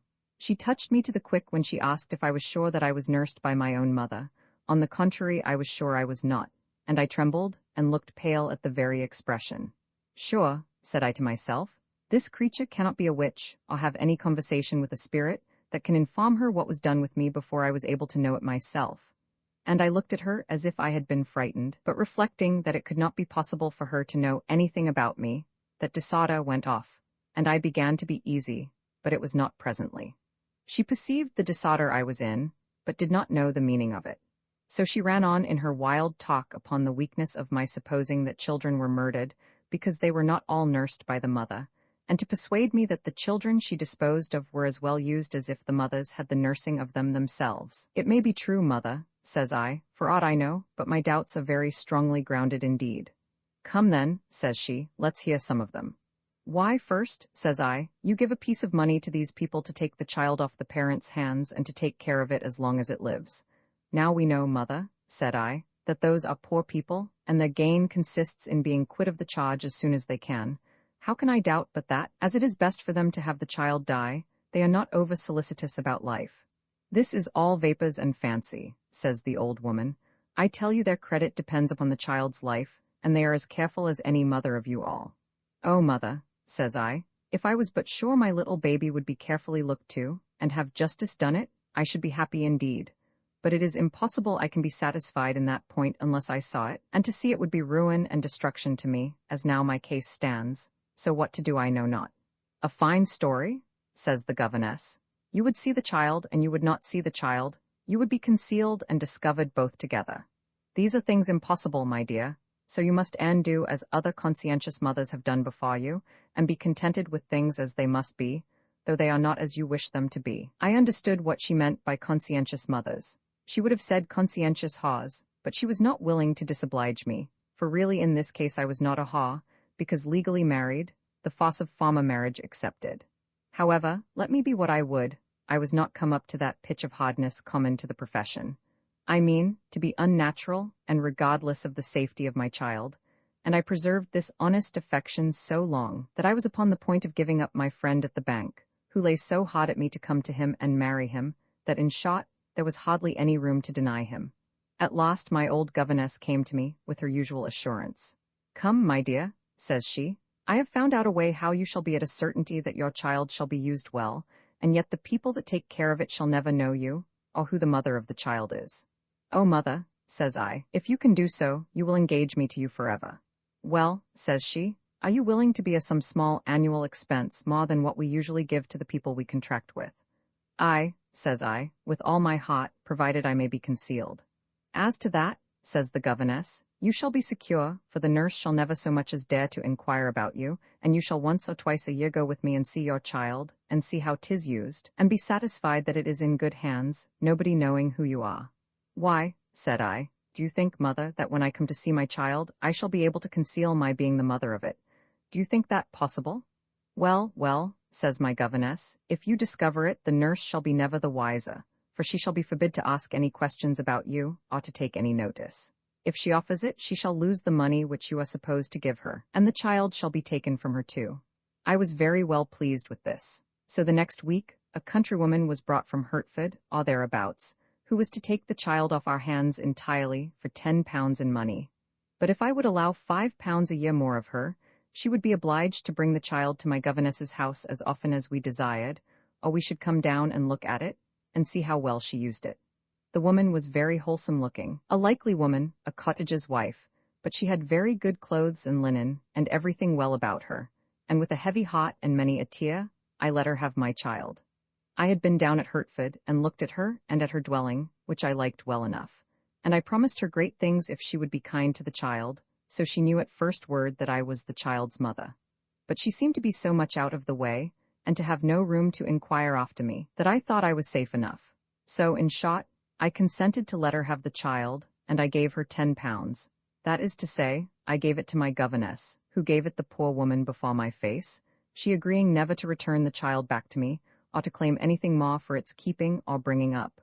Only that I promised, if she took a great deal of care of it, I would give her something more as often as I came to see it, so that I was not bound to pay the £5, only that I promised my governess I would do it. And thus my great care was over, after a manner, which though it did not at all satisfy my mind, yet was the most convenient for me, as my affairs then stood, of any that could be thought of at that time. I then began to write to my friend at the bank in a more kindly style, and particularly about the beginning of July, I sent him a letter, that I proposed to be in town sometime in August. He returned me an answer in the most passionate terms imaginable, and desired me to let him have timely notice, and he would come and meet me 2 days' journey. This puzzled me scurvily, and I did not know what answer to make of it. Once I resolved to take the stagecoach to Westchester, on purpose only to have the satisfaction of coming back, that he might see me really come in the same coach, for I had a jealous thought, though I had no ground for it at all, lest he should think I was not really in the country. And it was no ill-grounded thought, as you shall hear presently. I endeavored to reason myself out of it, but it was in vain. The impression lay so strong on my mind that it was not to be resisted. At last, it came as an addition to my new design of going into the country, that it would be an excellent blind to my old governess, and would cover entirely all my other affairs, for she did not know in the least whether my new lover lived in London or in Lancashire. And when I told her my resolution, she was fully persuaded it was in Lancashire. Having taken my measure for this journey, I let her know it, and sent the maid that tended me, from the beginning, to take a place for me in the coach. She would have had me let the maid have waited on me down to the last stage, and come up again in the wagon, but I convinced her it would not be convenient. When I went away, she told me she would enter into no measures for correspondence, for she saw evidently that my affection to my child would cause me to write to her, and to visit her too when I came to town again. I assured her it would, and so took my leave, well satisfied to have been freed from such a house, however good my accommodations there had been, as I have related above. I took the place in the coach not to its full extent, but to a place called Stone, in Cheshire, I think it is, where I not only had no manner of business, but not so much as the least acquaintance with any person in the town, or near it. But I knew that with money in the pocket one is at home anywhere. So I lodged there 2 or 3 days, till, watching my opportunity, I found room in another stagecoach, and took passage back again for London, sending a letter to my gentleman that I should be such a certain day at Stony Stratford, where the coachman told me he was to lodge. It happened to be a chance coach that I had taken up, which, having been hired on purpose to carry some gentlemen to Westchester who were going for Ireland, was now returning, and did not tie itself to exact times or places as the stages did, so that, having been obliged to lie still on Sunday, he had time to get himself ready to come out, which otherwise he could not have done. However, his warning was so short that he could not reach to Stony Stratford time enough to be with me at night, but he met me at a place called Brickhill the next morning, as we were just coming in to Defoe. I confess I was very glad to see him, for I had thought myself a little disappointed overnight, seeing I had gone so far to contrive my coming on purpose. He pleased me doubly too by the figure he came in, for he brought a very handsome gentleman's coach and 4 horses, with a servant to attend him. He took me out of the stagecoach immediately, which stopped at an inn in Brickhill, and putting into the same inn, he set up his own coach and bespoke his dinner. I asked him what he meant by that, for I was for going forward with the journey. He said no, I had need of a little rest upon the road, and that was a very good sort of a house, though it was but a little town, so we would go no farther that night, whatever came of it. I did not press him much, for since he had come so to meet me, and put himself to so much expense, it was but reasonable I should oblige him a little too, so I was easy as to that point. After dinner we walked to see the town, to see the church, and to view the fields and the country, as is usual for strangers to do, and our landlord was our guide in going to see the church. I observed my gentleman inquired pretty much about the parson, and I took the hint immediately that he certainly would propose to be married, and though it was a sudden thought, it followed presently, that, in short, I would not refuse him. For to be plain, with my circumstances, I was in no condition now to say no. I had no reason now to run any more such hazards. But while these thoughts ran round in my head, which was the work but of a few moments, I observed my landlord took him aside and whispered to him, though not very softly neither, for so much I overheard, "Sir, if you shall have occasion," the rest I could not hear, but it seems it was to this purpose. "Sir, if you shall have occasion for a minister, I have a friend a little way off that will serve you, and be as private as you please." My gentleman answered loud enough for me to hear, "Very well, I believe I shall." I was no sooner come back to the inn, but he fell upon me with irresistible words, that since he had had the good fortune to meet me, and everything concurred, it would be hastening his felicity if I would put an end to the matter just there. "What do you mean?" says I, colouring a little. "What, in an inn and upon the road? Bless us all," said I, as if I had been surprised. "How can you talk so?" "Oh, I can talk so very well," says he. "I came a purpose to talk so, and I'll show you that I did." And with that he pulls out a great bundle of papers. "You fright me," said I. "What are all these?" "Don't be frighted, my dear," said he, and kissed me. This was the first time that he had been so free to call me my dear. Then he repeated it, "Don't be frighted. You shall see what it is all." Then he laid them all abroad. There was first the deed or sentence of divorce from his wife, and the full evidence of her playing the haw. Then there were the certificates of the minister and churchwardens of the parish where she lived, proving that she was buried, and intimating the manner of her death, the copy of the coroner's warrant for a jury to sit upon her, and the verdict of the jury, who brought it in non compos mentis. All this was indeed to the purpose, and to give me satisfaction, though, by the way, I was not so scrupulous had he known all, but that I might have taken him without it. However, I looked them all over as well as I could, and told him that this was all very clear indeed, but that he need not have given himself the trouble to have brought them out with him, for it was time enough. Well, he said, it might be time enough for me, but no time but the present time was time enough for him. There were other papers rolled up, and I asked him what they were. "Why, says he, "that's the question I wanted to have you ask me." So he unrolls them and takes out a little shagreen case, and gives me out of it a very fine diamond ring. I could not refuse it if I had a mind to do so, for he put it upon my finger, so I made him a curtsy and accepted it. Then he takes out another ring. And this, says he, is for another occasion, so he puts that in his pocket. Well, but let me see it though, says I, and smiled. I guess what it is, I think you are mad. I should have been mad if I had done less, says he, and still he did not show me, and I had a great mind to see it, so I says, well, but let me see it. Hold, says he, first look here. Then he took up the roll again and read it, and behold, it was a license for us to be married. Why, says I, are you distracted? Why, you were fully satisfied that I would comply and yield at first word, or resolved to take no denial.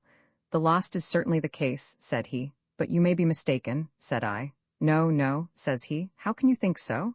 I must not be denied. I can't be denied. And with that he fell to kissing me so violently, I could not get rid of him. There was a bed in the room, and we were walking to and again, eager in the discourse. At last he takes me by surprise in his arms, and threw me on the bed and himself with me, and holding me fast in his arms, but without the least offer of any indecency, courted me to consent with such repeated entreaties and arguments, protesting his affection, and vowing he would not let me go till I had promised him, that at last I said, why, you resolve not to be denied, indeed, I can't be denied. Well, well, said I, and giving him a slight kiss, then you shan't be denied, said I, let me get up.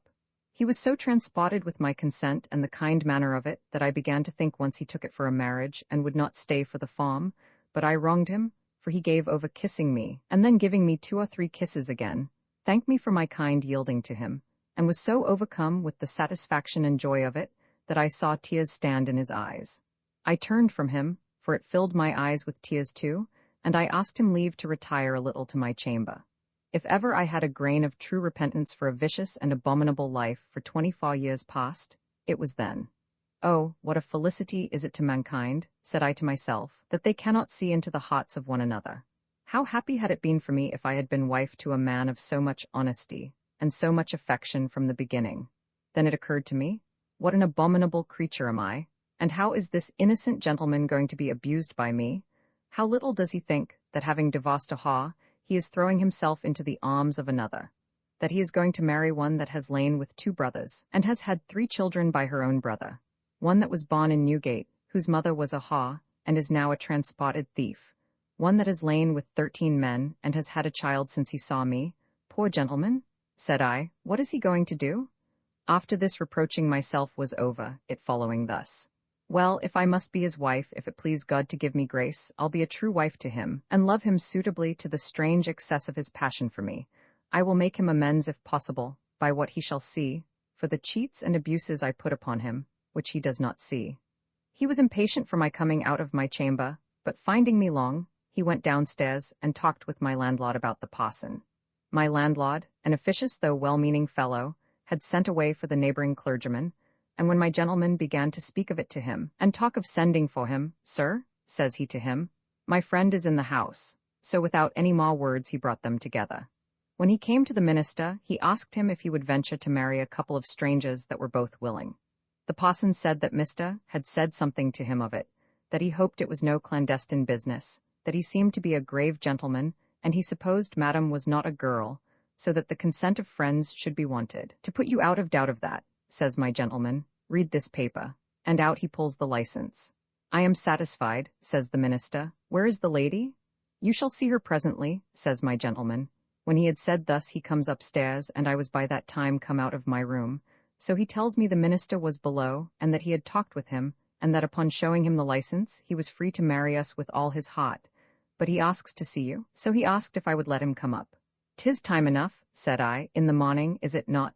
Why, said he, my dear, he seemed to scruple whether it was not some young girl stolen from her parents, and I assured him we were both of age to command our own consent, and that made him ask to see you. Well, said I, do as you please. So up they brings the parson, and a merry, good sort of gentleman he was. He had been told, it seems, that we had met there by accident, that I came in the Chester coach, and my gentleman in his own coach to meet me, that we were to have met last night at Stony Stratford, but that he could not reach so far. Well, sir, says the parson, every ill turn has some good in it. The disappointment, sir, says he to my gentleman, was yours, and the good turn is mine, for if you had met at Stony Stratford I had not had the honour to marry you. Landlord, have you a common prayer book? I started as if I had been frightened. Lord, sir, says I, what do you mean? What, to marry in an inn and at night too? Madam, says the minister, if you will have it be in the church, you shall, but I assure you your marriage will be as firm here as in the church. We are not tied by the canons to marry nowhere but in the church, and if you will have it in the church, it will be a public as a county fair. And as for the time of day, it does not at all weigh in this case. Our princes are married in their chambers, and at 8 or 10 o'clock at night. I was a great while before I could be persuaded, and pretended not to be willing at all to be married, but in the church. But it was all grimace, so I seemed at last to be prevailed on, and my landlord and his wife and daughter were called up.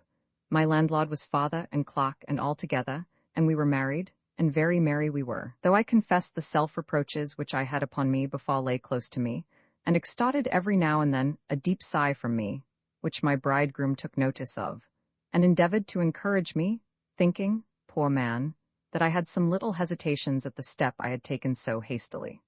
We enjoyed ourselves that evening completely, and yet all was kept so private in the inn that not a servant in the house knew of it, for my landlady and her daughter waited on me, and would not let any of the maids come upstairs, except while we were at supper. My landlady's daughter I called my bridesmaid, and sending for a shopkeeper the next morning, I gave the young woman a good suit of knots, as good as the town would afford, and finding it was a lace-making town, I gave her mother a piece of bone lace for a head. One reason that my landlord was so close was that he was unwilling the minister of the parish should hear of it, but for all that somebody heard of it. So with that we had the bells set ringing the next morning early, and the music, such as the town would afford, under our window. But my landlord brazened it out that we were married before we came thither, only that, being his former guests, we would have our wedding supper at his house. We could not find in our hearts to stir the next day, for in short, having been disturbed by the bells in the morning, and having perhaps not slept overmuch before, we were so sleepy afterwards that we lay in bed till almost 12 o'clock. I begged my landlady that we might not have any more music in the town, nor ringing of bells, and she managed it so well that we were very quiet, but an odd passage interrupted all my mirth for a good while. The great room of the house looked into the street, and my new spouse being below stairs, I had walked to the end of the room, and it being a pleasant, warm day, I had opened the window, and was standing at it for some air, when I saw 3 gentlemen come by on horseback and go into an inn just against us. It was not to be concealed, nor was it so doubtful as to leave me any room to question it, but the second of the 3 was my Lancashire husband. I was frightened to death. I never was in such a consternation in my life. Though I should have sunk into the ground, my blood ran chill in my veins, and I trembled as if I had been in a cold fit of ague. I say, there was no room to question the truth of it. I knew his clothes, I knew his house, and I knew his face. The first sensible reflect I made was that my husband was not by to see my disorder, and that I was very glad of it. The gentlemen had not been long in the house, but they came to the window of their room, as is usual, but my window was shut, you may be sure. However, I could not keep from peeping at them, and there I saw him again, heard him call out to one of the servants of the house for something he wanted, and received all the terrifying confirmations of its being the same person that were possible to be had.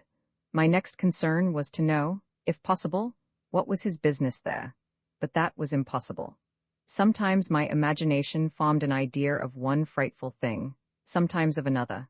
Sometimes I thought he had discovered me, and was come to upbraid me with ingratitude and breach of honor, and every moment I fancied he was coming up the stairs to insult me, and innumerable fancies came into my head of what was never in his head, nor ever could be, unless the devil had revealed it to him. I remained in this fright nearly 2 hours, and scarce ever kept my eye from the window or door of the inn where they were. At last, hearing a great clatter in the passage of their inn, I ran to the window, and to my great satisfaction, saw them all 3 go out again and travel on westward.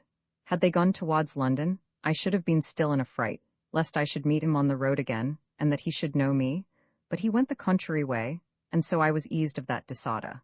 We resolved to be going the next day, but about 6 o'clock at night we were alarmed with a great uproar in the street, and people riding as if they had been out of their wits. And what was it but a hue and cry after 3 highwaymen that had robbed 2 coaches and some other travellers near Dunstable Hill, and notice had, it seems, been given that they had been seen at Brickhill at such a house, meaning the house where those gentlemen had been. The house was immediately beset and searched, but there were witnesses enough that the gentlemen had been gone over 3 hours. The crowd having gathered about, we had the news presently, and I was haughtily concerned now another way. I presently told the people of the house that I durst to say those were not the persons, for that I knew one of the gentlemen to be a very honest person, and of a good estate in Lancashire. The constable who came with the hue and cry was immediately informed of this, and came over to me to be satisfied from my own mouth, and I assured him that I saw the three gentlemen as I was at the window, that I saw them afterwards at the windows of the room they dined in, that I saw them afterwards take horse, and I could assure him I knew one of them to be such a man, that he was a gentleman of a very good estate, and an undoubted character in Lancashire, from whence I was just now upon my journey.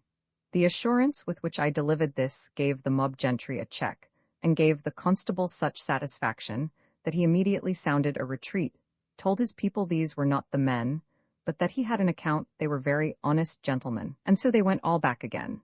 What the truth of the matter was I knew not, but certain it was that the coaches were robbed at Dunstable Hill, and £560 in money taken.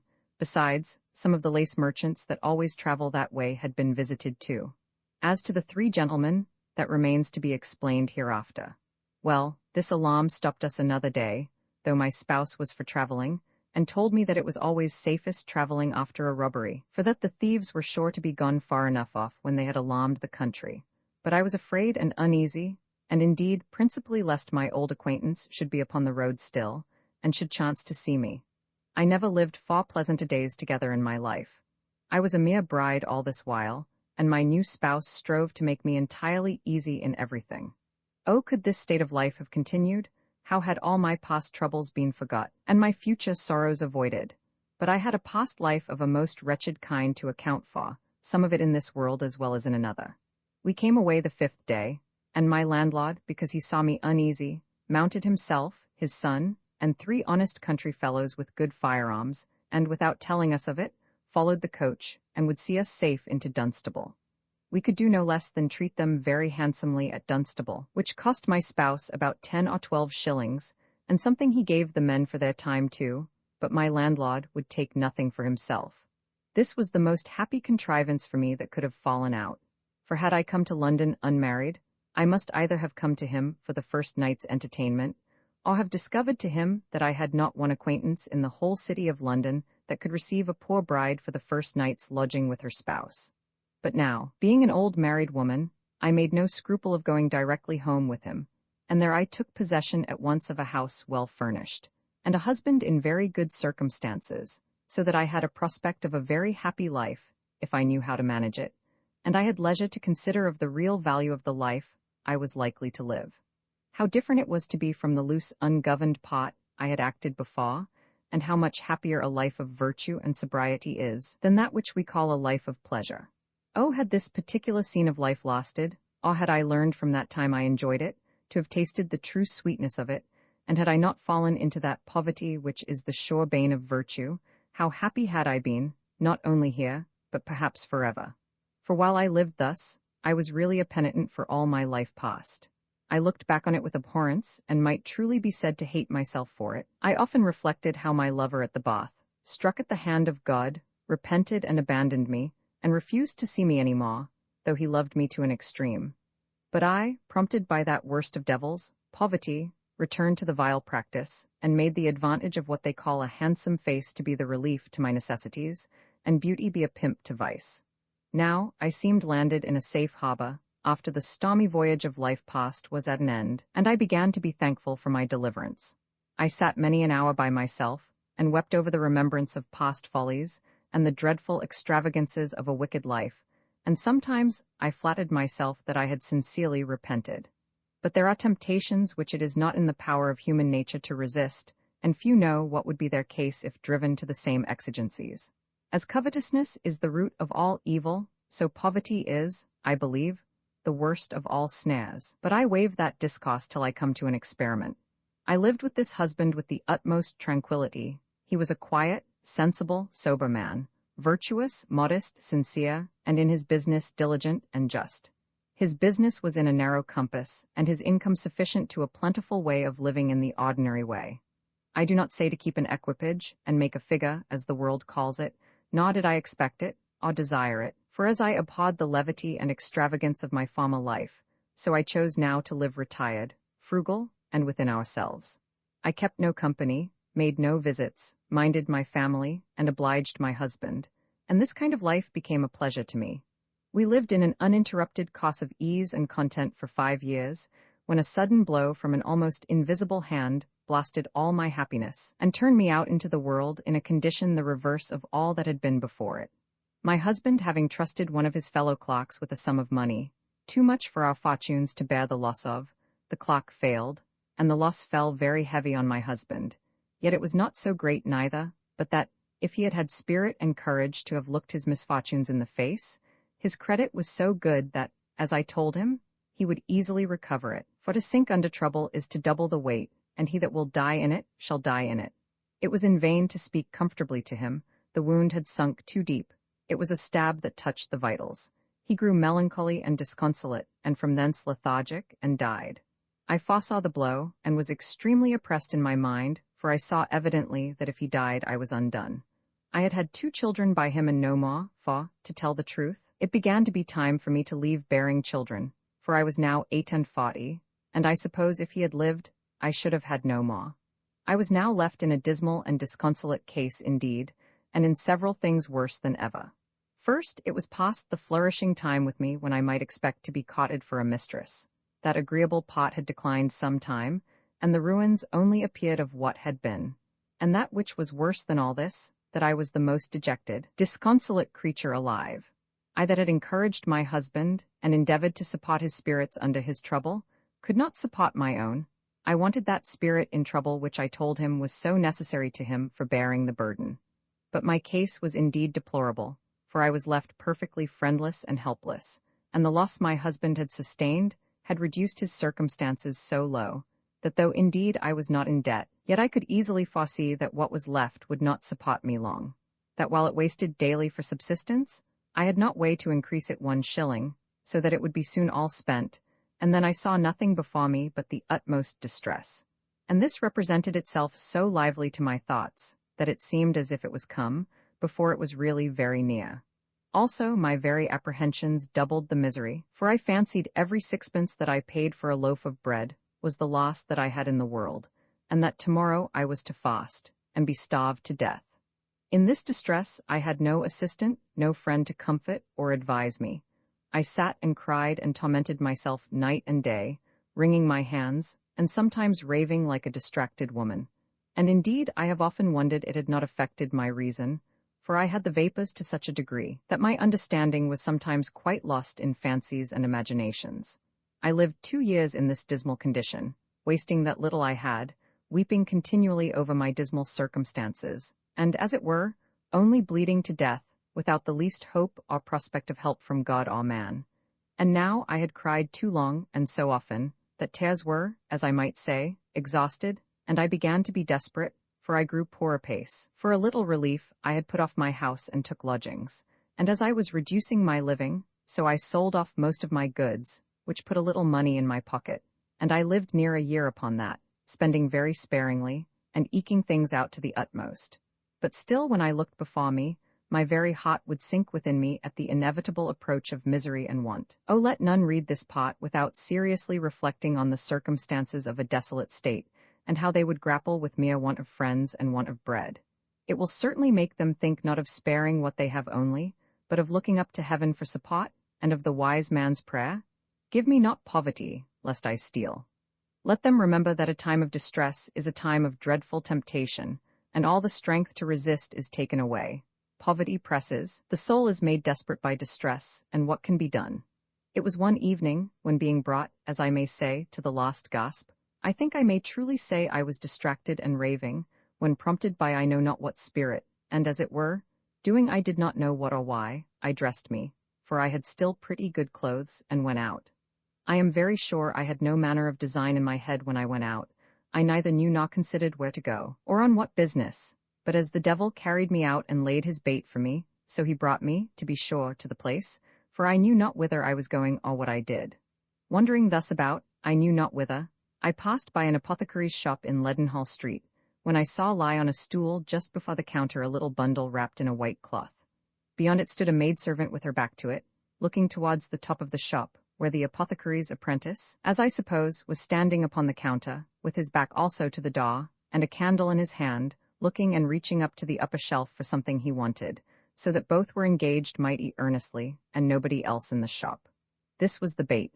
And the devil, who I said laid the snare, as readily prompted me as if he had spoke, for I remember, and shall never forget it, 'twas like a voice spoken to me over my shoulder. Take the bundle, be quick. Do it this moment. It was no sooner said but I stepped into the shop, and with my back to the wench, as if I had stood up for a cart that was going by, I put my hand behind me and took the bundle, and went off with it, the maid or the fellow not perceiving me, or anyone else. It is impossible to express the horror of my soul all the while I did it. When I went away, I had no heart to run, or scarce to mend my pace. I crossed the street indeed, and went down the first turning I came to, and I think it was a street that went through into Fenchurch Street. From thence I crossed and turned through so many ways and turnings, that I could never tell which way it was, not where I went. For I felt not the ground I stepped on, and the farther I was out of danger, the faster I went, till, tired and out of breath, I was forced to sit down on a little bench at a door, and then I began to recover, and found I was got into Thames Street, near Billingsgate. I rested me a little and went on. My blood was all in a fire. My heart beat as if I was in a sudden fright. In short, I was under such a surprise that I still knew not whither I was going, or what to do. After I had tired myself thus with walking a long way about, and so eagerly, I began to consider and make home to my lodging, where I came about 9 o'clock at night. When the bundle was made up for, or on what occasion laid where I found it, I knew not. But when I came to open it, I found there was a suit of child bed linen in it, very good and almost new, the lace very fine. There was a silver porringer of a pint, a small silver mug and 6 spoons, with some other linen, a good smock and 3 silk handkerchiefs, and in the mug, wrapped up in a paper, 18s. 6d. In money. All the while I was opening these things I was under such dreadful impressions of fear, and I such terror of mind, though I was perfectly safe, that I cannot express the manner of it. I sat me down and cried most vehemently. Lord, said I, what am I now? A thief? Why, I shall be taken next time and be carried to Newgate and be tried for my life. And with that I cried again a long time, and I am sure, as poor as I was, if I had durst for fear, I would certainly have carried the things back again, but that went off after a while. Well, I went to bed for that night, but slept little. The horror of the fact was upon my mind, and I knew not what I said or did all night, and all the next day. Then I was impatient to hear some news of the loss, and would fain know how it was, whether they were a poor body's goods, or a rich. Perhaps, said I, it may be some poor widow like me, that had packed up these goods to go and sell them for a little bread for herself and a poor child, and are now starving and breaking their hearts for want of that little they would have fetched. And this thought tormented me worse than all the rest, for 3 or 4 days' time. But my own distresses silenced all these reflections, and the prospect of my own starving, which grew every day more frightful to me, hardened my heart by degrees. It was then particularly heavy upon my mind that I had been reformed, and had, as I hoped, repented of all my past wickedness, that I had lived a sober, grave, retired life for several years, but now I should be driven by the dreadful necessity of my circumstances to the gates of destruction, soul and body, and 2 or 3 times I fell upon my knees, praying to God, as well as I could, for deliverance. But I cannot but say, my prayers had no hope in them. I knew not what to do. It was all fear without and dark within, and I reflected on my past life as not sincerely repented of, that heaven was now beginning to punish me on this side the grave, and would make me as miserable as I had been wicked. Had I gone on here, I had perhaps been a true penitent, but I had an evil counselor within, and he was continually prompting me to relieve myself by the worst means. So one evening he tempted me again, by the same wicked impulse that had said, take that bundle, to go out again and seek for what might happen. I went out now by daylight, and wandered about I knew not whither, and in search of I knew not what, when the devil put a snare in my way of a dreadful nature indeed, and such a one as I have never had before or since. Going through Aldersgate Street, there was a pretty little child who had been at a dancing school, and was going home, all alone, and my prompter, like a true devil, set me upon this innocent creature. I talked to it, and it prattled to me again, and I took it by the hand and led it along, till I came to a paved alley that goes into Bartholomew Close, and I led it in there.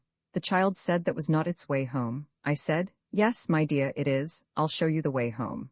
The child had a little necklace on of gold beads, and I had my eye upon that, and in the dark of the alley I stooped, pretending to mend the child's clog that was loose, and took off her necklace, and the child never felt it, and so led the child on again.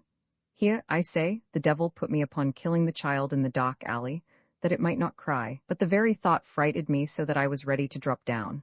But I turned the child about and bade it go back again, for that was not its way home. The child said, so she would, and I went through into Bartholomew Close, and then turned round to another passage that goes into St. John Street. Then, crossing into Smithfield, went down Chick Lane and into Field Lane to Holborn Bridge, when, mixing with the crowd of people usually passing there, it was not possible to have been found out, and thus I enterprised my second sally into the world. The thoughts of this booty put out all the thoughts of the first, and the reflections I had made wore quickly off. Poverty, as I have said, hardened my heart, and my own necessities made me regardless of anything. The last affair left no great concern upon me, for as I did the poor child no harm, I only said to myself, I had given the parents a just reproof for their negligence in leaving the poor little lamb to come home by itself, and it would teach them to take more care of it another time. This string of beads was worth about 12 or 14 pounds. I suppose it might have been formerly the mother's, for it was too big for the child's wear, but that perhaps the vanity of the mother, to have her child look fine at the dancing school, had made her let the child wear it, and no doubt the child had a maid sent to take care of it, but she, careless jade, was taken up perhaps with some fellow that had met her by the way, and so the poor baby wandered till it fell into my hands. However, I did the child no harm. I did not so much as fright it, for I had a great many tender thoughts about me yet, and did nothing but what, as I may say, mere necessity drove me to. I had a great many adventures after this, but I was young in the business, and did not know how to manage, otherwise than as the devil put things into my head, and indeed he was seldom backward to me. One adventure I had which was very lucky to me. I was going through Lombard Street in the dusk of the evening, just by the end of 3 King Court, when on a sudden comes a fellow running by me as swift as lightning, and throws a bundle that was in his hand, just behind me, as I stood up against the corner of the house at the turning into the alley. Just as he threw it in he said, God bless you, mistress, let it lie there a little, and away he runs swift as the wind. After him comes 2 more, and immediately a young fellow without his hat, crying, Stop thief! And after him 2 or 3 more. They pursued the 2 last fellows so close that they were forced to drop what they had got, and one of them was taken into the bargain, and other got off free. I stood stock still all this while, till they came back, dragging the poor fellow they had taken, and lugging the things they had found, extremely well satisfied that they had recovered the booty and taken the thief, and thus they passed by me, for I looked only like one who stood up while the crowd was gone. Once or twice I asked what was the matter, but the people neglected answering me, and I was not very importunate. But after the crowd was wholly past, I took my opportunity to turn about and take up what was behind me and walk away. This, indeed, I did with less disturbance than I had done formerly, for these things I did not steal, but they were stolen to my hand. I got safe to my lodgings with this cargo, which was a piece of fine black lustring silk, and a piece of velvet. The latter was but part of a piece of about 11 yards. The former was a whole piece of near 50 yards. It seems it was a mercer's shop that they had rifled. I say rifled, because the goods were so considerable that they had lost. For the goods that they recovered were pretty many, and I believe came to about 6 or 7 several pieces of silk. How they came to get so many I could not tell, but as I had only robbed the thief, I made no scruple at taking these goods, and being very glad of them too. I had pretty good luck thus far, and I made several adventures more, though with but small purchase, yet with good success. But I went in daily dread that some mischief would befall me, and that I should certainly come to be hanged at last. The impression this made on me was too strong to be slighted, and it kept me from making attempts that, for aught I knew, might have been very safely performed, but one thing I cannot omit, which was a bait to me many a day. I walked frequently out into the villages round the town, to see if nothing would fall in my way there, and going by a house near Stepney, I saw on the window board 2 rings, one a small diamond ring, and the other a gold ring, to be sure laid there by some thoughtless lady that had more money than forecast, perhaps only till she washed her hands. I walked several times by the window to observe if I could see whether there was anybody in the room or no, and I could see nobody, but still I was not sure. It came presently into my thoughts to rap at the glass, as if I wanted to speak with somebody, and if anybody was there they would be sure to come to the window, and then I would tell them to remove those rings, for that I had seen 2 suspicious fellows take notice of them. This was a ready thought. I rapped once or twice and nobody came, when seeing the coast clear, I thrust hard against the square of the glass, and broke it with very little noise, and took out the 2 rings, and walked away with them very safe. The diamond ring was worth about £3, and the other about 9s. I was now at a loss for a market for my goods, and especially for my 2 pieces of silk. I was very loath to dispose of them for a trifle, as the poor unhappy thieves in general do, who, after they have ventured their lives for perhaps a thing of value, are fain to sell it for a song when they have done. But I was resolved I would not do thus, whatever shift I made, unless I was driven to the last extremity. However, I did not well know what course to take. At last I resolved to go to my old governess, and acquaint myself with her again. I had punctually supplied the £5 a year to her for my little boy as long as I was able, but at last was obliged to put a stop to it. However, I had written a letter to her, wherein I had told her that my circumstances were reduced very low, that I had lost my husband, and that I was not able to do it any longer, and so begged that the poor child might not suffer too much for its mother's misfortunes. I now made her a visit, and I found that she drove something of the old trade still, but that she was not in such flourishing circumstances as before. For she had been sued by a certain gentleman who had had his daughter stolen from him, and who, it seems, she had helped to convey away.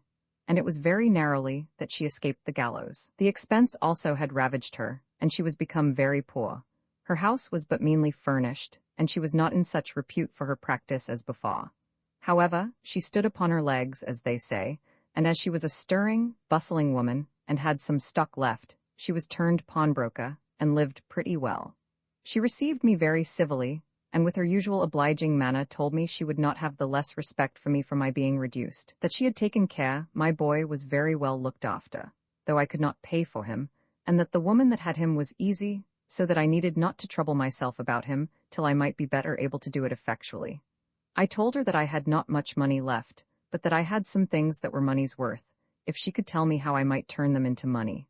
She asked me what it was I had. I pulled out the string of gold beads, and told her it was one of my husband's presents to me.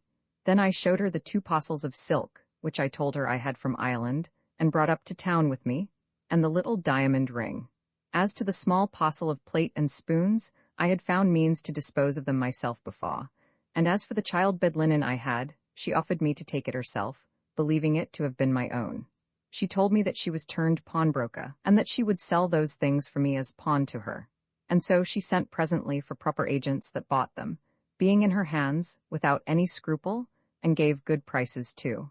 I now began to think this necessary woman might help me a little in my low condition to some business, for I would gladly have turned my hand to any honest employment if I could have got it. But here she was deficient. Honest business did not come within her reach. If I had been younger, perhaps she might have helped me to a spark, but my thoughts were off that kind of livelihood, as being quite out of the way after 50, which was my case, and so I told her.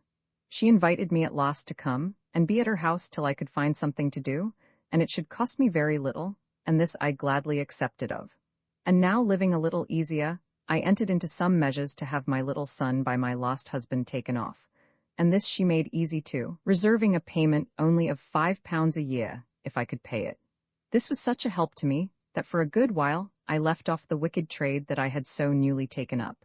And gladly I would have got my bread by the help of my needle if I could have got work, but that was very hard to do for one that had no manner of acquaintance in the world. However, at last I got some quilting work for ladies' beds, petticoats, and the like, and this I liked very well, and worked very hard, and with this I began to live.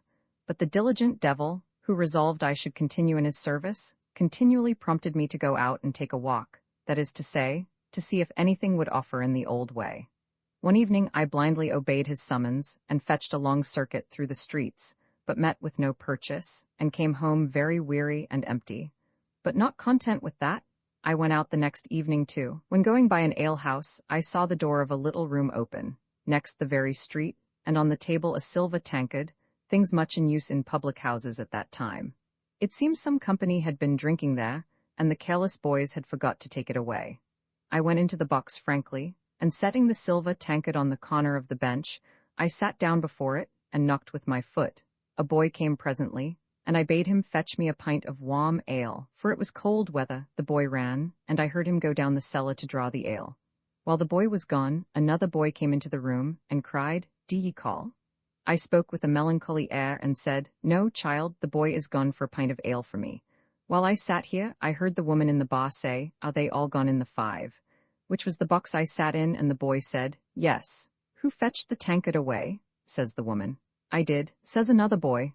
"That's it," pointing, it seems, to another tankard which he had fetched from another box by mistake, or else it must be that the rogue forgot that he had not brought it in, which certainly he had not.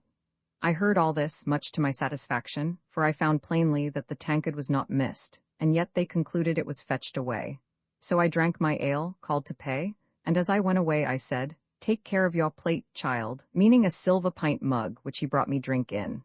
The boy said, "Yes, madam, very welcome," and away I came. I came home to my governess, and now I thought it was a time to try her, that if I might be put to the necessity of being exposed, she might offer me some assistance. When I had been at home some time, and had an opportunity of talking to her, I told her I had a secret of the greatest consequence in the world to commit to her, if she had respect enough for me to keep it a secret. She told me she had kept one of my secrets faithfully. Why should I doubt her keeping another? I told her the strangest thing in the world had befallen me, and that it had made a thief of me, even without any design, and so told her the whole story of the tankard. "And have you brought it away with you, my dear?" says she. "To be sure I have," says I, and showed it her. "But what shall I do now?" says I. "Must not carry it again?" "Carry it again?" says she. "Aye, if you are minded to be sent to Newgate for stealing it." "Why," says I, "they can't be so base to stop me when I carry it to them again." "You don't know those sort of people, child," says she. "They'll not only carry you to Newgate, but hang you too, without any regard to the honesty of returning it, or bring in an account of all the other tankards they have lost, for you to pay for." "What must I do then?" says I. "Nay," says she, "as you have played the cunning part and stole it, you must e'en keep it. There's no going back now. Besides, child," says she, "don't you want it more than they do? I wish you could light of such a bargain once a week." This gave me a new notion of my governess, and that since she was turned pawnbroker, she had a sort of people about her that were none of the honest ones that I had met with there before. I had not been long there, but I discovered it more plainly than before, for every now and then I saw hilts of swords, spoons, forks, tankards, and all such kind of ware brought in, not to be pawned, but to be sold downright. And she bought everything that came without asking any questions, but had very good bargains, as I found by her discourse. I found also that in following this trade she always melted down the plate she bought, that it might not be challenged, and she came to me and told me one morning that she was going to melt, and if I would, she would put my tankard in, that it might not be seen by anybody. I told her, with all my heart, so she weighed it, and allowed me the full value in silver again, but I found she did not do the same to the rest of her customers. Some time after this, as I was at work, and very melancholy, she begins to ask me what the matter was, as she was used to do. I told her my heart was heavy, I had little work, and nothing to live on, and knew not what course to take. She laughed, and told me I must go out again and try my fortune. It might be that I might meet with another piece of plate. "Oh, mother," says I, "that is a trade I have no skill in, and if I should be taken I am undone at once." Says she, "I could help you to a schoolmistress that shall make you as dexterous as herself." I trembled at that proposal, for hitherto I had had no confederates, nor any acquaintance among that tribe. But she conquered all my modesty and all my fears, and in a little time, by the help of this confederate, I grew as impudent a thief, and as dexterous as ever Moll Cutpurse was, though, if fame does not belie her, not half so handsome. The comrade she helped me to dealt in 3 sorts of craft, viz. Shoplifting, stealing of shop books and pocket-books, and taking off gold watches from the ladies' sides, and this last she did so dexterously that no woman ever arrived to the performance of that art so as to do it like her. I liked the first and the last of these things very well, and I attended her sometime in the practice, just as a deputy attends a midwife, without any pay. At length she put me to practice. She had shown me her art, and I had several times unhooked a watch from her own side with great dexterity. At last she showed me a prize, and this was a young lady big with child, who had a charming watch. The thing was to be done as she came out of church. She goes on one side of the lady, and pretends, just as she came to the steps, to fall, and fell against the lady with so much violence as put her into a great fright, and both cried out terribly. In the very moment that she jostled the lady, I had hold of the watch, and holding it the right way, the start she gave drew the hook out, and she never felt it. I made off immediately, and left my schoolmistress to come out of her pretended fright gradually, and the lady too, and presently the watch was missed. "Aye," says my comrade, "then it was those rogues that thrust me down, I warrant ye. I wanted the gentlewoman did not miss her watch before, then we might have taken them. She humoured the thing so well that nobody suspected her, and I was got home a full hour before her. This was my first adventure in company. The watch was indeed a very fine one, and had a great many trinkets about it, and my governess allowed us £20 for it, of which I had half. And thus I was entered a complete thief, hardened to the pitch above all the reflections of conscience or modesty, and to a degree which I must acknowledge I never thought possible in me. Thus the devil, who began, by the help of an irresistible poverty, to push me into this wickedness, brought me on to a height beyond the common rate, even when my necessities were not so great, or the prospect of my misery so terrifying. For I had now got into a little vein of work, and as I was not at a loss to handle my needle, it was very probable, as acquaintance came in, I might have got my bread honestly enough. I must say, that if such a prospect of work had presented itself at first, when I began to feel the approach of my miserable circumstances, had such a prospect of getting my bread by working presented itself then, I had never fallen into this wicked trade, or into such a wicked gang as I was now embarked with. But practice had hardened me, and I grew audacious to the last degree, and the more so because I had carried it on so long, and had never been taken. For in a word, my new partner in wickedness and I went on together so long, without being ever detected, that we not only grew bold, but we grew rich, and we had at one time 21 gold watches in our hands. I remember that one day being a little more serious than ordinary, and finding I had so good a stock beforehand as I had, for I had near £200 in money for my share, it came strongly into my mind, no doubt from some kind spirit, if such there be, that at first poverty excited me, and my distresses drove me to these dreadful shifts. So seeing those distresses were now relieved, and I could also get something towards a maintenance by working, and had so good a bank to support me, why should I now not leave off, as they say, while I was well? That I could not expect to go always free, and if I was once surprised and miscarried, I was undone. This was doubtless the happy minute when, if I had hearkened to the blessed hint, from whatsoever had it came, I had still a cost for an easy life, but my fate was otherwise determined. The busy devil that so industriously drew me in had too fast hold of me to let me go back, but as poverty brought me into the mire, so avarice kept me in, till there was no going back. As to the arguments which my reason dictated for persuading me to lay down, avarice stepped in and said, go on, you have had very good luck. Go on till you have gotten far £500, and then you shall leave off, and then you may live easy without working at all. Thus I, that was once in the devil's clutches, was held fast there as with a charm, and had no power to go without the circle, till I was engulfed in labyrinths of trouble too great to get out at all. However, these thoughts left some impression upon me, and made me act with some more caution than before, and more than my directors used for themselves. My comrade, as I called her, but rather she should have been called my teacher, with another of her scholars, was the first in the misfortune. For happening to be upon the hunt for purchase, they made an attempt upon a linen draper in Cheapside, but were snapped by a hawk-eyed journeyman, and seized with 2 pieces of cambric, which were taken also upon them. This was enough to lodge them both in Newgate, where they had the misfortune to have some of their former sins brought to remembrance. 2 other indictments being brought against them, and the facts being proved upon them, they were both condemned to die. They both pleaded their bellies, and were both voted quick with child, though my tutoress was no more with child than I was. I went frequently to see them, and condole with them, expecting that it would be my turn next, but the place gave me so much horror, reflecting that it was the place of my unhappy birth, and of my mother's misfortunes, and that I could not bear it, so I was forced to leave off going to see them. And oh, could I have but taken warning by their disasters, I had been happy still, for I was yet free, and had nothing brought against me. But it could not be, my measure was not yet filled up.